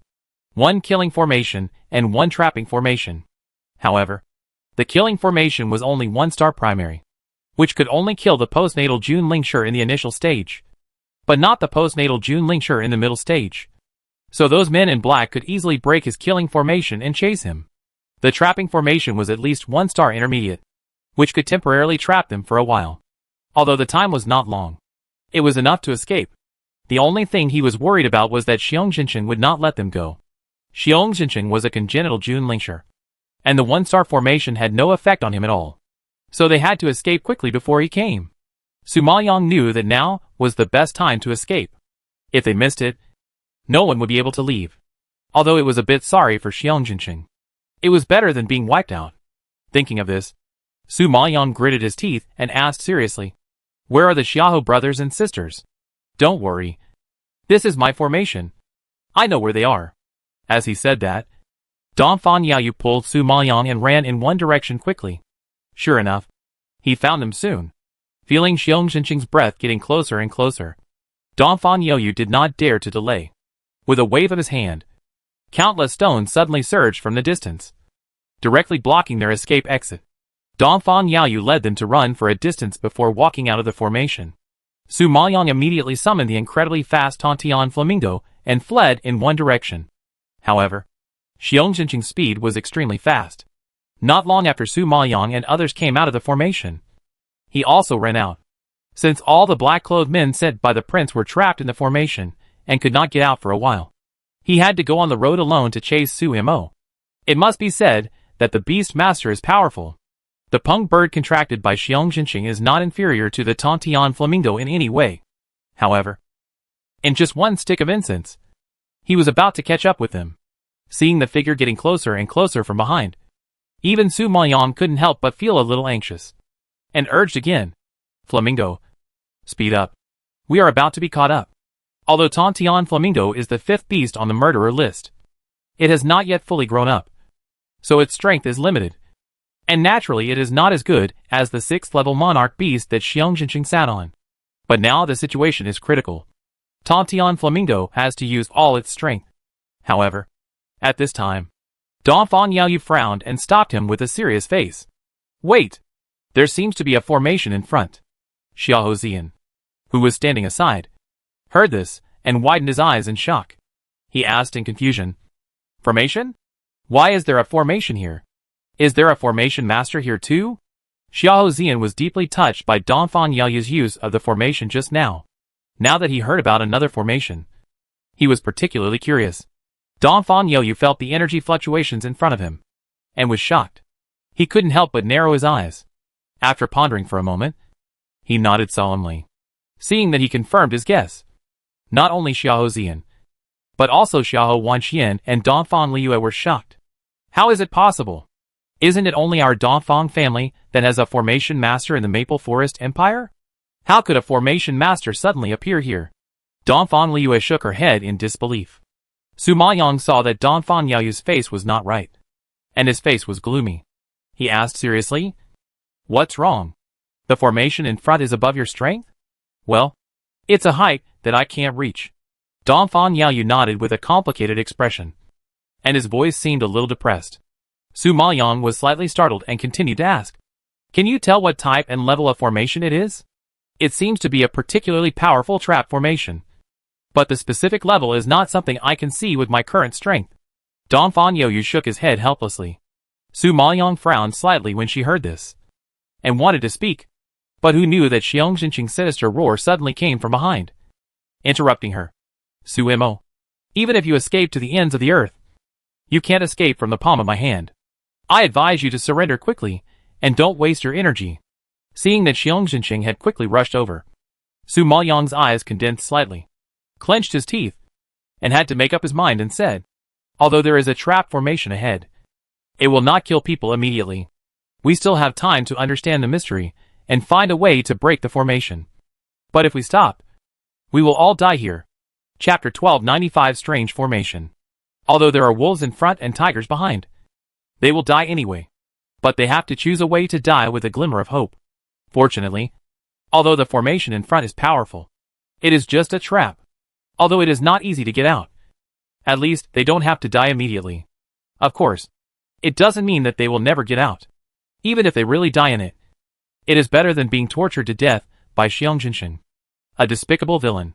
In this comparison, Dongfang Yaoyu and others all nodded in agreement and were ready to fight to the death. Su Maoyang saw that they were ready, patted the back of Tontian Flamingo, and decisively ordered loudly, Flamingo, speed up, rush over. Tontian Flamingo received the order and no longer had any worries. It flapped its wings, made a sharp and long cry, and rushed into the formation like a rainbow. Xiong Jinqing, who had caught up, only heard the long, shrill cry that just resounded through the sky. But it stopped abruptly in the next second, which made his heart tremble, and he looked forward with frowns. At this time, there was no trace of Su Mo in front of him. There was only a large dense forest in front of him. Nothing. As if the scene just now was just an illusion. Seeing this, Xiong Jinqing was shocked and stopped immediately, rubbing his eyes in disbelief. After confirming that there was really no trace of Su Mo and others in front and around, Xiong Jinqing frowned in shock, and his face became particularly ugly.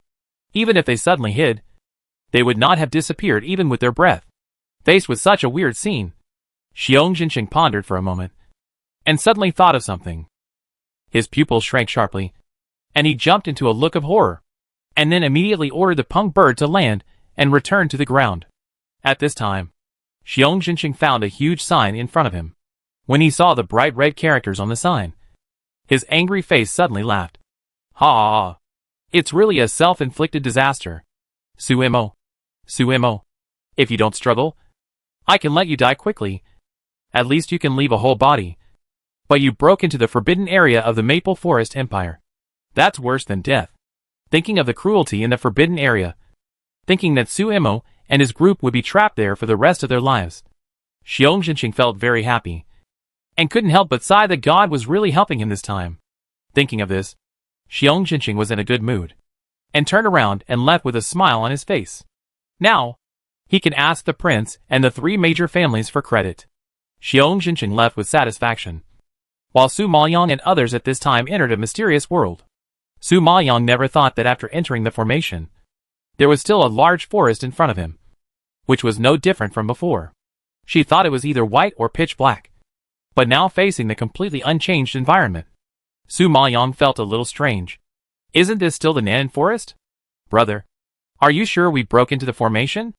Dongfang Liu looked around with a puzzled look on his face, rubbed his eyes, and asked in disbelief before Su Mo asked. Xiao Zian and Xiao Wanxian nodded in confusion. Yes, it seems to be the Nanan forest. Didn't we break into the formation? Su Maoyang heard this and shook his head solemnly. Looking behind him, we should be in the formation. Otherwise we wouldn't have gotten rid of Xiongxinxing. Xiongxinxing was so close to them just now. If they were a little later, they would have been caught up. It is impossible that Xiongxinxing disappeared in the blink of an eye. Therefore, it can be confirmed that they did enter the formation. It's just strange that this formation can make people feel that they are not trapped. It's really a bit weird. Dongfang Yaoyu also agreed with Su Maoyang's words, nodded slightly, and said solemnly, the person who set up the formation must be very powerful. Otherwise, he wouldn't set up such a confusing formation. Dongfang Yaoyu, as a formation master, was shocked by the extremely real environment in front of him. He was afraid that he could not reach such a strength to make the formation so real that it was difficult to distinguish between true and false. Although we don't know where we are trapped, we finally got rid of Xiongxinxing and can temporarily breathe a sigh of relief. Everyone was frightened just now. Let's take a rest before we get on the road. Su Maoyang saw that everyone looked tired, so he kindly suggested, this place is so strange. It must be full of dangers, so they must conserve their energy and prepare for the next wave of battle. However, just when everyone was slightly relieved, Xiao Wanxian suddenly shouted in horror, Mr. Dongfang, what happened to your hand? As she said that, Xiao Wanxian immediately stepped forward and nervously pulled Dongfang Yaoyu's right arm, which was oozing with blood. Dongfang Yaoyu was somewhat repulsive to Xiao Wanxian's contact, and immediately pulled his hand away, avoiding her touch, and glared at her impatiently. He didn't want to alarm everyone about his injury, especially Su Maoyang. But Xiao Wanxian was so noisy that it was really annoying. Xiao Wanxian received his disgusting gaze. Her heart twitched. She quickly took 2 steps back, and lowered her head sadly. She just saw his wound and subconsciously cared about him, without any other intention. But she didn't expect to make him angry. At this time, because of Xiao Wanxian's voice, everyone looked at Dongfang Yaoyu. Just now, everyone was only concerned about escaping, and didn't notice that Dongfang Yaoyu was injured. After being reminded by Xiao Wanxian, they suddenly found that his arm was actually scratched with a big cut, and his sleeve was soaked with blood stains. It was obvious that he was seriously injured. What's wrong with you? When did your arm get injured? Su Maoyang saw this and his face changed. He quickly walked to his right side, pulled up his arm, and asked worriedly. Dongfang Yaoyu didn't want her to worry, so he quickly pulled his hand away and smiled to comfort her. It's nothing. Just a minor injury. Seeing that he was still trying to cover up, Su Maoyang frowned and angrily scolded. What minor injury? Such a deep wound. So much blood. If it was more serious, your arm would be crippled. Dongfang Yaoyu laughed dryly and retorted. It's not as serious as you said. It's just an accidental scratch. Su Maoyang glared at him speechlessly. This must be Xiongxinxing who hurt him. Looking at the severity of the injury, you can tell that the opponent is not weak. What's more, when he opened the formation, Su Maoyang didn't find that he was injured. And later, he was even less likely to be injured in his own formation. And he said that Xiantian Junlingshi was not controlled by his formation. So there is no need to guess that it was Xiongxinxing who hurt him. I think he deliberately led Xiongxinxing away before coming to rescue himself. Thinking of this, Su Maoyang shook his head helplessly, and then took out a pill from the space and stuffed it into Dongfang Yaoyu's mouth. This is a healing pill. But you were injured by Xiantian Junlingshi.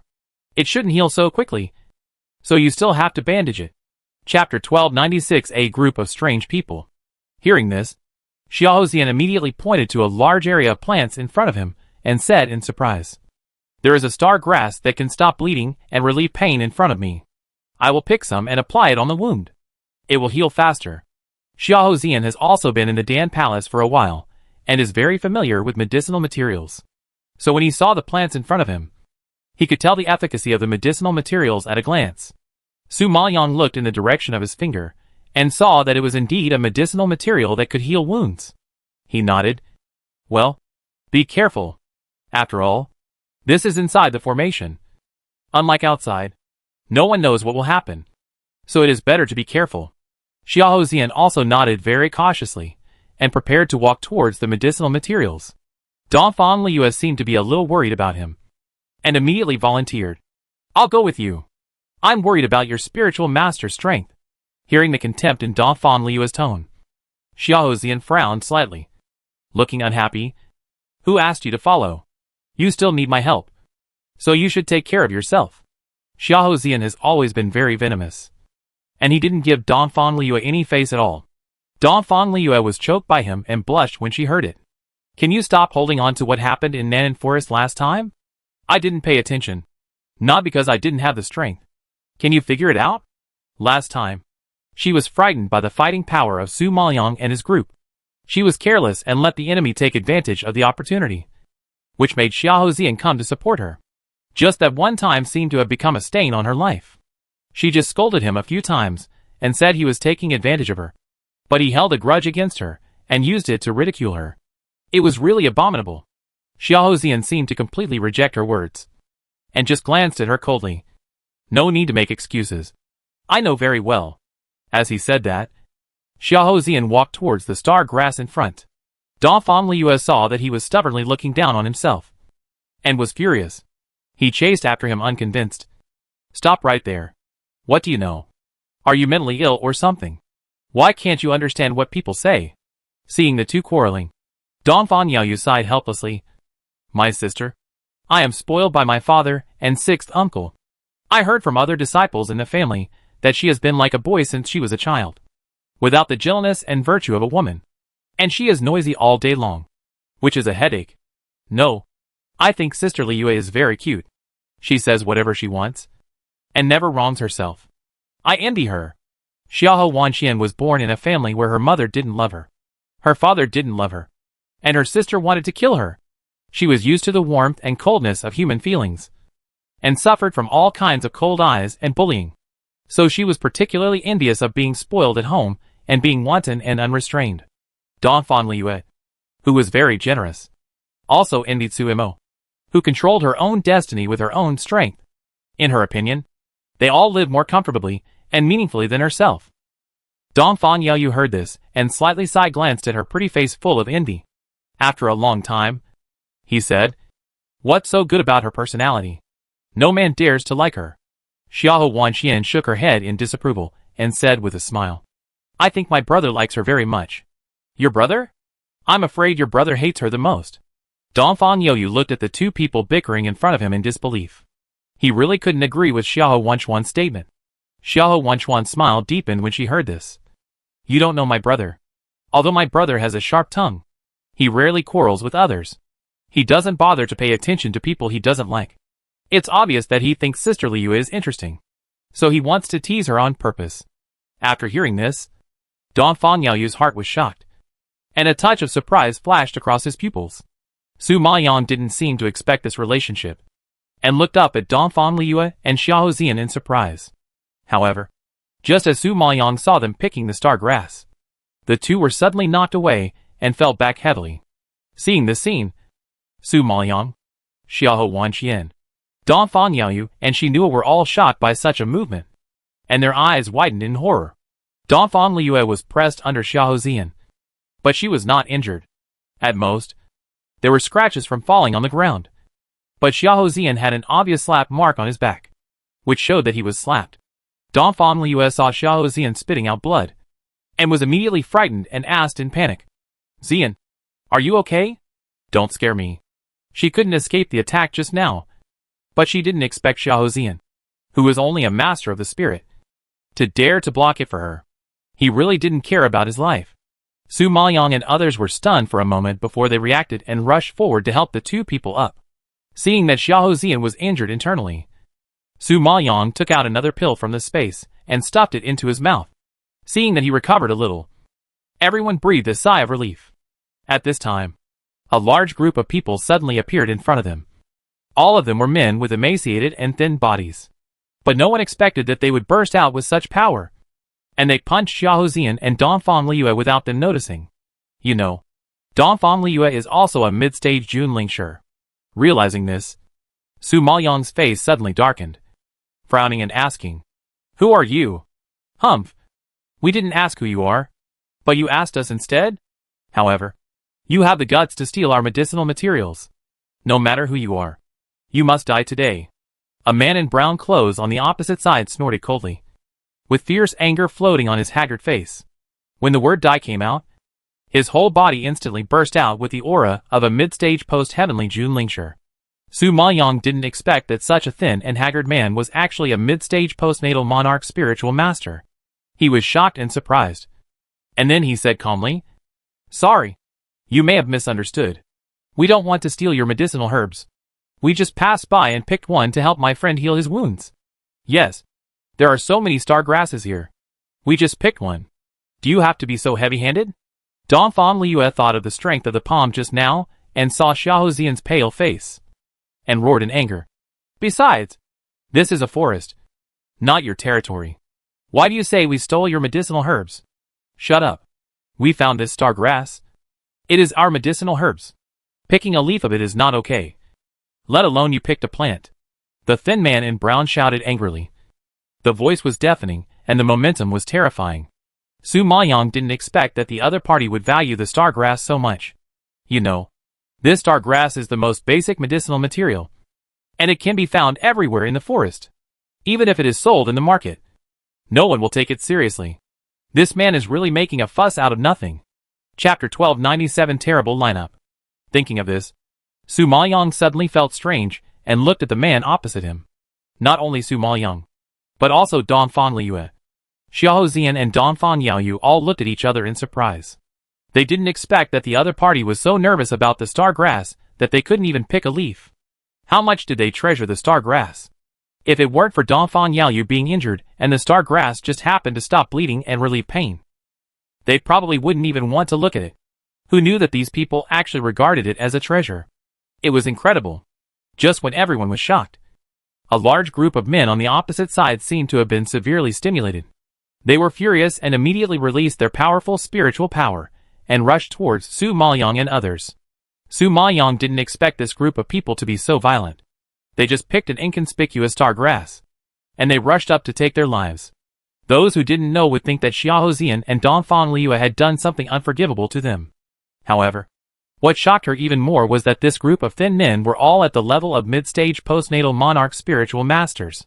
You should know that a mid-stage postnatal monarch spiritual master is considered an elder in Fenglin Imperial Capital. Although the men in front of him looked haggard, their ages could still be identified. Most of them were in their 20s. Such a young mid-stage postnatal monarch spiritual master, even if he was not an elder, was a genius among geniuses. Su Maoyang didn't expect so many geniuses to suddenly appear here. She just didn't know who they were and why they were trapped in this formation. Although she thought about it, Su Maoyang's hands were already surging with spiritual power, and she was ready to resist. After all, this group of people were not weak, and they were very strange. She must not take it lightly. However, just when Su Maoyang and others were ready to fight to the death, a large group of people suddenly emerged from behind Su Maoyang, and immediately passed them, and attacked the team led by the man in brown. However, in the blink of an eye, the team led by the man in brown was not close to Su Maoyang and others, and the people who suddenly appeared were blasted back several meters, and struggled to stabilize their bodies. Facing this sudden scene, Su Maoyang was shocked. His pupils jumped with surprise, and he had to stop. After a moment of stunned silence, she looked back and saw a handsome man in a purple robe suddenly approaching from behind. He was a little thin, with a white dragon pattern belt tied around his waist and black boots embroidered with golden patterns on his feet. His long black hair was scattered on his back, making him look tall and straight. His slender eyes were exquisite and transparent, emitting a clear light like stars. At first glance, he looked noble and elegant, and his spirit was outstanding. Seeing this man's good looks and extraordinary temperament, Su Maoyang couldn't help but take a second look. But before she could speak, the purple-clothed man had already turned to the brown-clothed man opposite him and said sarcastically, "You Bai Yutang is really haunting. And you have come to the forest to bully people again, which is really annoying. The brown-clothed man opposite saw the handsome man appear, and obviously restrained a lot of his arrogance. Fear also jumped on his face. He stood still and didn't dare to move casually. But when he heard the purple-clothed man's sarcasm, he was still very angry. Master Zhai, this group of people robbed our medicinal materials and are the enemies of our Baiyutang. The grievances of our Baiyutang have nothing to do with your Shuanglongman. I advise you not to meddle in other people's business.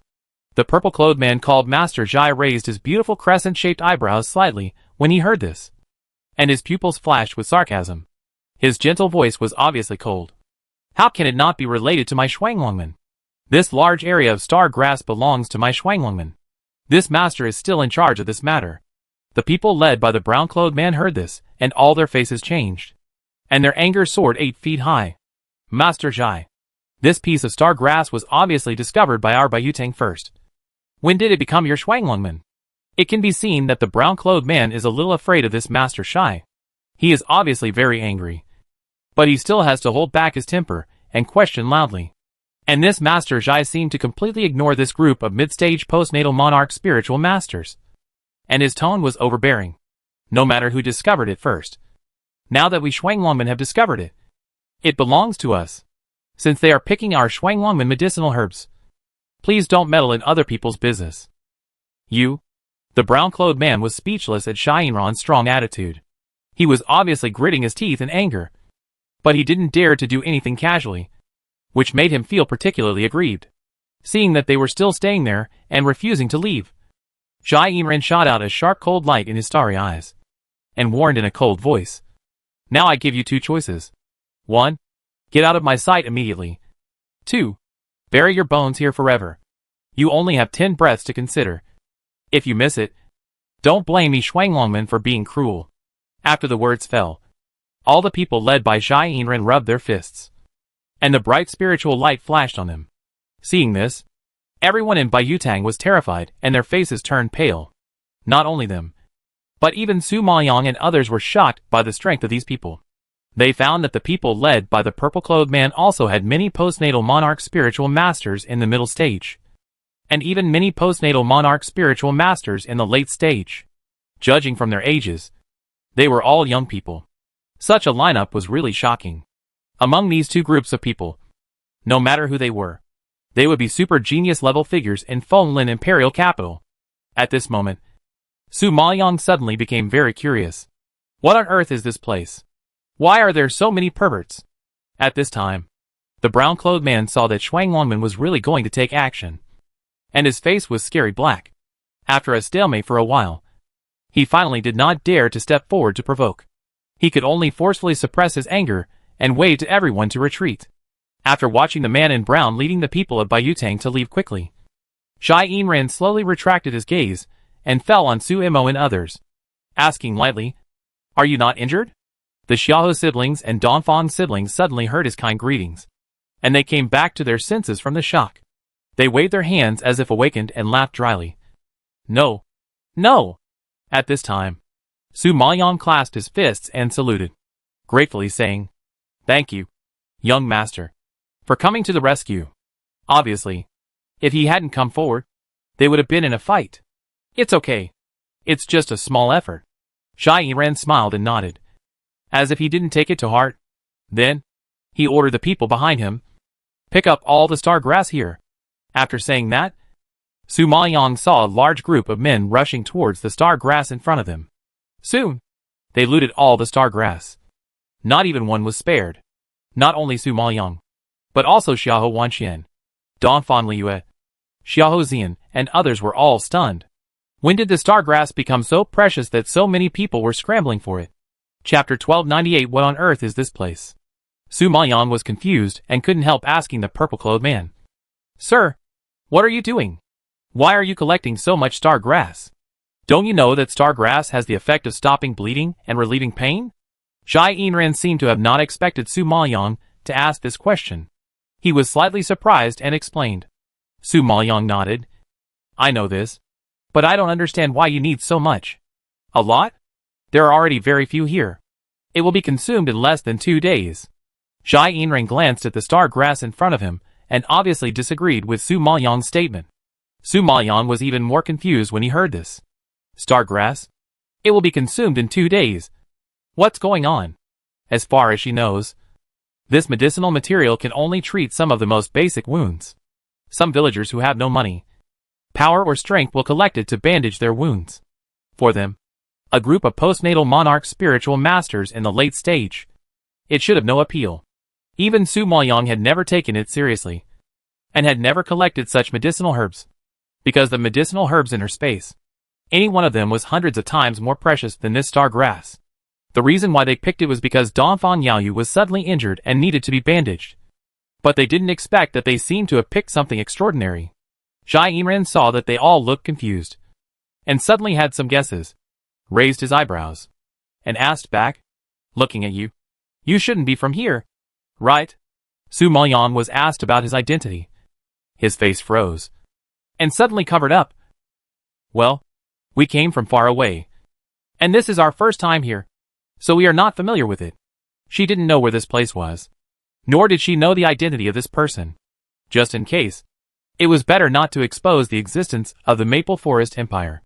It would be a bit difficult to deal with if the people in this formation were very repulsive to outsiders. When Zhai Yinren heard this, a dark light flashed across his eyes.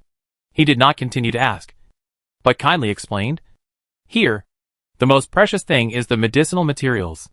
Because of the heavy casualties and frequent illnesses, we need medicinal materials and pills anytime and anywhere. Take this star grass for example. Many forces run to the forest to rob it every day. In addition, other medicinal materials that are rarer than star grass are even more bloody. Hearing this, Su Maoyang and others suddenly realized that it was no wonder that the group of forces called by Yutang had such a big reaction when they saw her picking the star grass, as if they had robbed them of some treasure.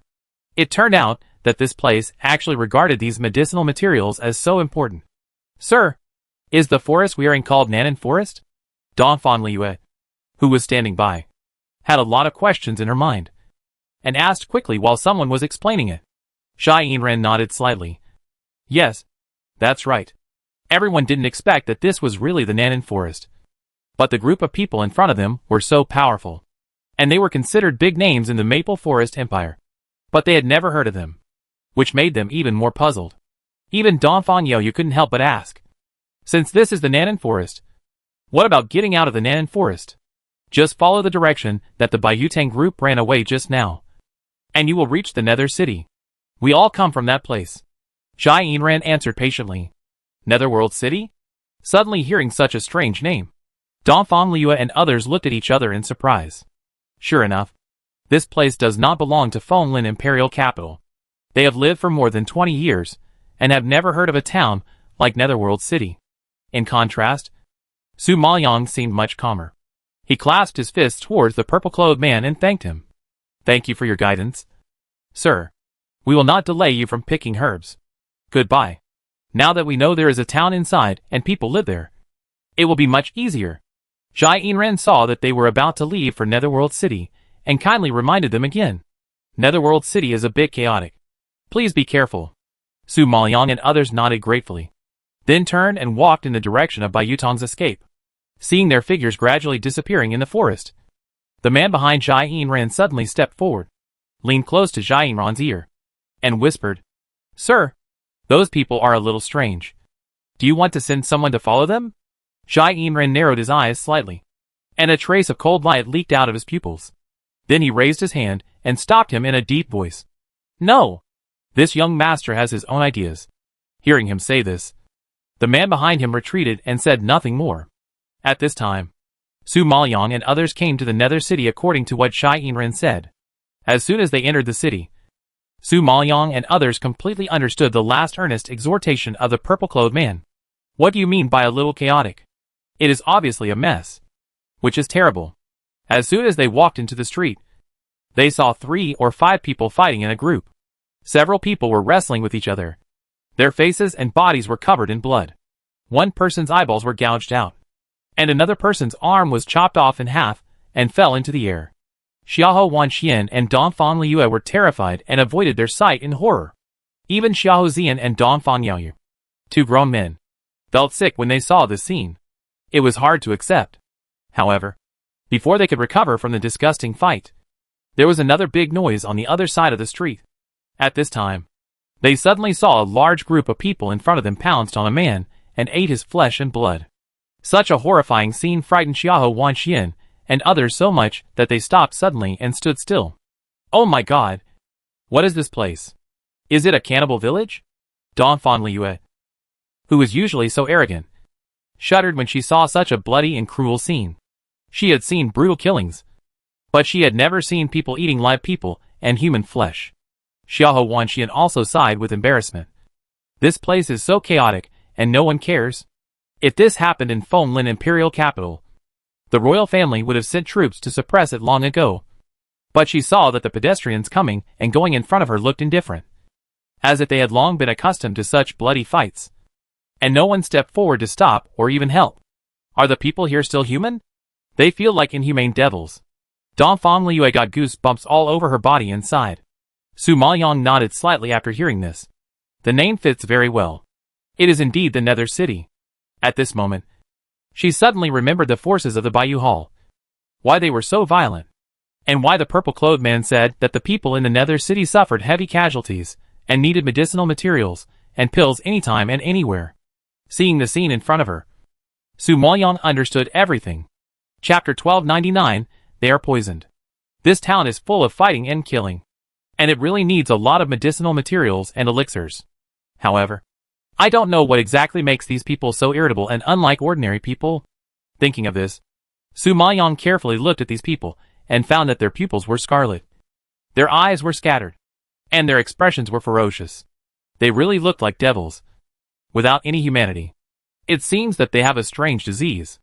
Xiahou Zian on the side seemed to have noticed something, and said in a deep voice, "They should be poisoned." Poisoned?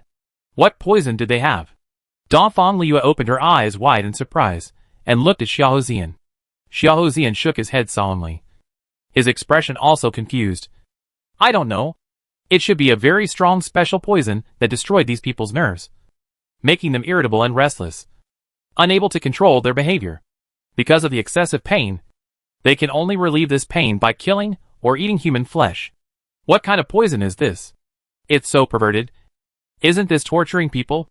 Xiahou Wanxian shuddered, and a chill instantly ran up her spine. If it was poisoned, it would be fine if it was poisoned to death. But it was reduced to a state of being neither human nor ghost, enduring perverted torture and destruction. It can be seen that the heart of the person who poisoned is probably more poisonous than the poison. I think it's not safe on this street. Let's find a place to hide. Su Maoyang saw that there were still a lot of fights breaking out in front of him. He was worried about getting into trouble, so he decided to find a place to rest. Besides, Donphan Yaoyu and Xiahou Zian were both injured, so it was not wise to continue on the road. At present, it seems that the people in the Nether City are all crazy and madmen who have lost their minds. They are devils who kill without blinking an eye. Not to mention that they are here for the first time and are unfamiliar with the place. Even if they have backgrounds and connections here, I am afraid they can't stop the killing, because these people cannot be controlled by reason. Donphan Liyue nodded like pounding garlic when she heard it, and touched her hungry stomach. Yeah, let's find a restaurant. I've been running all the way, and I'm hungry. It's just right to have a meal. Donphan Yaoyu saw that she was like a little greedy cat, and rubbed her hair lovingly. You only know how to eat all day. People live to eat. Besides, you and Xiahou Zian, that idiot, are injured, so you have to eat some food to replenish your nutrition. Donphan Liyue waved his hand away and glared at him unhappily. Donphan Yaoyu raised his eyebrows slightly. A bit of teasing appeared on his face, and he deliberately teased. I think you are not worried about your brother's need for nutrition, but worried about the idiot you mentioned. Donphan Liyue was embarrassed by his meaningful smile, stared at him angrily, and gritted his teeth and said, Brother, what nonsense are you talking about? When did I worry about that idiot? Idiot? Then you need an idiot to save you again and again? Aren't you even more stupid? Donphan Yaoyu saw that she was half angry, and wanted to tease her, deliberately teasing. Speaking of which, his sister, strength and skills are pretty good, but she was spoiled by her family, without any sense of crisis. Always sloppy. Or maybe the Donphan family protected her too well. She still had the possibility of winning in the face of fair and open battles. But when she encountered a sneak attack, She was completely helpless. Fortunately, Xiao Zian is a thoughtful person. Although he is not strong, he can always sense the crisis and protect Dongfang Liu in time. If Xiao Zian really likes you, it is not impossible. But his profession as a poisoner is a bit worrying. Poisoner is a high-risk profession, and there is always a risk of life. To put it bluntly, if Xiao Zian wants to become a poisoner, he must bet his life and always treat himself as a dying person. He doesn't know whether he should entrust Liu to such a person. Dongfang Yaoyu may have been affected by Xiao Wenchuan's words. Now he can't simply look at the relationship between Xiao Zian and Dongfang Liu, and can't help but think more deeply. Dongfang Liu was furious when she heard that even her brother was making fun of her. She retorted unconvincedly, "He is not strong enough. But he still wants to stand in front of me and die. He is stupid. If he doesn't help me, I can handle it by myself, and I will definitely not get hurt." Xiao Zian sneered when he saw her being stubborn. "Don't worry. If you can really handle it, I won't help you. It's okay for me to get hurt. But I'm afraid that someone will be beaten to death, and her brother will blame me for not protecting him well." Dongfang Liu was choked by Xiao Zian again and couldn't speak. Su Maoyang was used to their bickering. He just shook his head helplessly and said to Xiao Wanxian and Dongfang Yaoyu, "Let's go. I see there is a restaurant ahead. We should be able to rest for a while. It's getting dark soon. It's better than wandering outside. There are fighting and killing everywhere here during the day. It's conceivable how chaotic it will be at night." Thinking about it, Su Maoyang did not delay and directly avoided the fights on both sides of the street and walked towards the restaurant in front. Although the restaurant was not far away, seeing the situation along the way, there was an illusion that he had walked through his life. In addition to the fights on the street, there were also many corpses lying on the ground. Some of them were dying. Some were completely dead. And some beggars, perhaps because they did not have the strength to fight, could only eat the flesh of these corpses. In addition to the corpses, there were also white bones placed on the street, which was as horrifying as it could be. Such scenes were all things that Xiao Wanxian and others had never seen in the Maple Forest Empire. At this moment, they suddenly realized that this was not a town, but hell. Just as they were sighing, they had unknowingly arrived at the door of the restaurant. The people eating in the restaurant were relatively peaceful, and there was no fighting. Perhaps it was because there were masters in the restaurant to suppress it, so it was relatively harmonious. Su Maoyang and others went in and looked around the hall. They saw that there were quite a few people eating. Their expressions were normal. Some tables were talking and laughing, which made Su Maoyang and others finally find some popularity. It seems that not everyone in this nether city is like a devil. Thinking of this, everyone was relieved a little, walked inside, and chose a table in the hall to sit down. The reason why they sat in the hall was that Su Maoyang wanted to take the opportunity to eat and inquire about the news here. After all, they didn't know anything yet. They only knew that this was Nether City, and there were cases of cannibalism everywhere. But they didn't know what forces were here, who was in charge here, and what the situation was now. How to get out of here. A lot of problems are still waiting to be solved. Chapter 1300, Got Hit. As soon as Su Maoyang and the others sat down, the waiter came over from a distance and asked politely, "Sir, what dishes do you want to order?" Dongfang Liu opened her eyes excitedly and couldn't wait to order. "Bring all the delicious and nutritious dishes here." As the daughter of the Dongfang family, Dongfang Liu was used to spending lavishly outside and never lacked money. This time was no exception, and she was particularly generous. She didn't have much on her body, only Xianjing at most, so it was enough to treat everyone to a good meal. Besides, she had been running away in fear for so long, and she was already starving, wishing she could swallow a cow. Not to mention that there were 2 injured people here, so she needed to order more dishes to replenish her physical strength and nutrition. Su Maoyang didn't have any objections, as long as she was happy. Even if Dongfang Liu didn't have money, she still had it here. To be honest, what she lacks now is not the black crystal, but the spiritual power stone. Because she and Shinuo practiced crazily some time ago, they quickly consumed all the spiritual power stones. Su Maoyang thought that she would come out after 5 days of training in Nanan Forest, and it would not take long. So she planned to buy it in the underground exchange after the training. Who would have thought that she could not get out after entering? If she had known that they would fall to this point, she would definitely prepare a lot of spiritual power stones. Because what she saw and heard today was too shocking to Su Maoyang. It further intensified her determination to improve her strength. She never expected that she would enter a strange town, which was more chaotic than she had imagined, with looting and killing everywhere. And her life would be in danger if she was not careful. Of course, the most terrifying thing is that there are powerful people who are postnatal Junlingshi here. And even young people of similar age have reached the level of postnatal Junlingshi. You should know that most of the young people in Fenglin Imperial Capital are at the level of Junlingshi. If they reach the strength of the peak Junlingshi, they can be called geniuses. But the so-called geniuses in Fenglin Imperial Capital are everywhere here. It is estimated that in the eyes of these people, the geniuses in Fenglin Imperial Capital may not even be farts. In such a comparison, Su Mayan had to sigh at the gap between people, and a strong sense of crisis surged in her heart. Therefore, in order to gain a foothold here, not to be beaten to death in the street, and not to become the food of those devils, she must improve her strength. After all, this is not like Fenglin Imperial Capital. The enemies in the Imperial Capital will take into account the Dongfang family and weigh the pros and cons. But here, they have nothing. And they are facing a group of crazy people and devils who don't care about their lives. When they get angry, it is quite terrifying. Therefore, if you want to survive in this environment that is 100 times more cruel than Fenglin Imperial City, there is only one way to speak with strength. So, in addition to being familiar with the environment here, she also has to find a way to see if she can get spiritual power stones in this place. Just as Su Mayan was pondering, the food came up quickly and filled up a large table.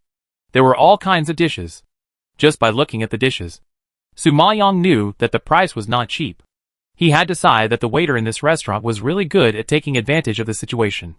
Dongfang Liu asked him to bring up all the good ones, and he really brought them all up, without missing any. Fortunately, she had a lot of xianjing on her, which she could use to help Dongfang Liu spend. Otherwise, they would not be able to walk just for this meal. On the other hand, Su Mayan was helpless. While Dongfang Liu was so excited to see the table full of delicious food and wine that she could not wait to pick up the chopsticks. I'm starving. I won't talk to you about etiquette. You can do whatever you want. As she said that, she ate heartily, not at all like a woman, and was so rude that people could not bear to look directly at her. Dongfang Yaoyu seemed to have gotten used to her, but just shook his head helplessly and started eating by himself. Xiahou Wanxian liked her personality very much, and couldn't help but smile on her face. As for Xiahou Zian, he frowned, squinted his eyes, and looked like he couldn't stand it anymore. Are you feeding the pigs? There are so many dishes here. No one is going to snatch them from you.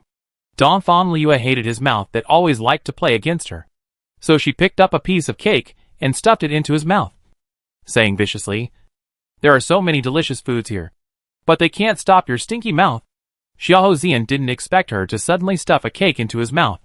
His expression froze, and his cheeks flushed when she fed him. He lowered his head in embarrassment and ate silently.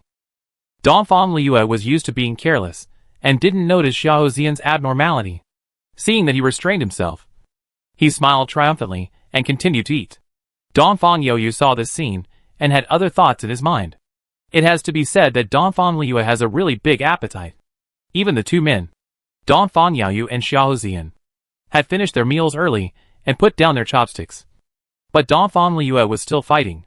In less than half an hour, all the dishes on the table were eaten up by her, leaving Xiahou Zian and Xiahou Wanxian stunned. The two siblings had only been in the Dongfang family for a short time, and they were not very clear about Dongfang Liu's appetite. When they saw her today, they were actually a little scared. They thought she ordered so many dishes at the beginning because she was used to being a big lady and was generous. But they didn't expect that they were all wrong. She just ordered according to her appetite. Realizing this, Xiahou Zian's expression was stiff, and the corners of his mouth twitched slightly. He couldn't help but sigh. Dongfang Liu, you are really a pig. Who dares to marry you in the future if you eat so much? Dongfang Liu was full and satisfied, and wiped her mouth with a handkerchief. Hearing Xiahou Zian's barbed words, she glared at him with anger. I didn't eat your food. Why do you have so many opinions? Besides, why don't you go and ask how many people want to marry me? As the daughter of the Dongfang family, I am the only one who can choose other people's portions, and others can't choose my portions. Okay. I have no opinion. You can eat whatever you want. It has nothing to do with me. Xiao Zian raised his hands in surrender. Su Maoyang saw that Don Fan Liu had finished eating, and was too lazy to pay attention to their bickering. Then he called to the waiter in the distance. Waiter, check out. When the waiter heard the check out, he ran very fast, and came to the front in a flash. He ordered the food on the table and quoted a price. Sir, a total of 800,000. When Su Maoyang heard that a meal cost 800,000, his face was shocked, and he frowned immediately and asked angrily, Are you blackmailing? How can a meal be so expensive? Even in the best restaurant in Fenglin Imperial City, you can't eat at this price. Sir, you asked to serve all the best dishes just now, so I served the best dishes in our restaurant, and the price is naturally more expensive. What? Are you going to eat and not admit it? When the waiter heard this, he realized that this group of people might not be able to pay, and his attitude suddenly became strong.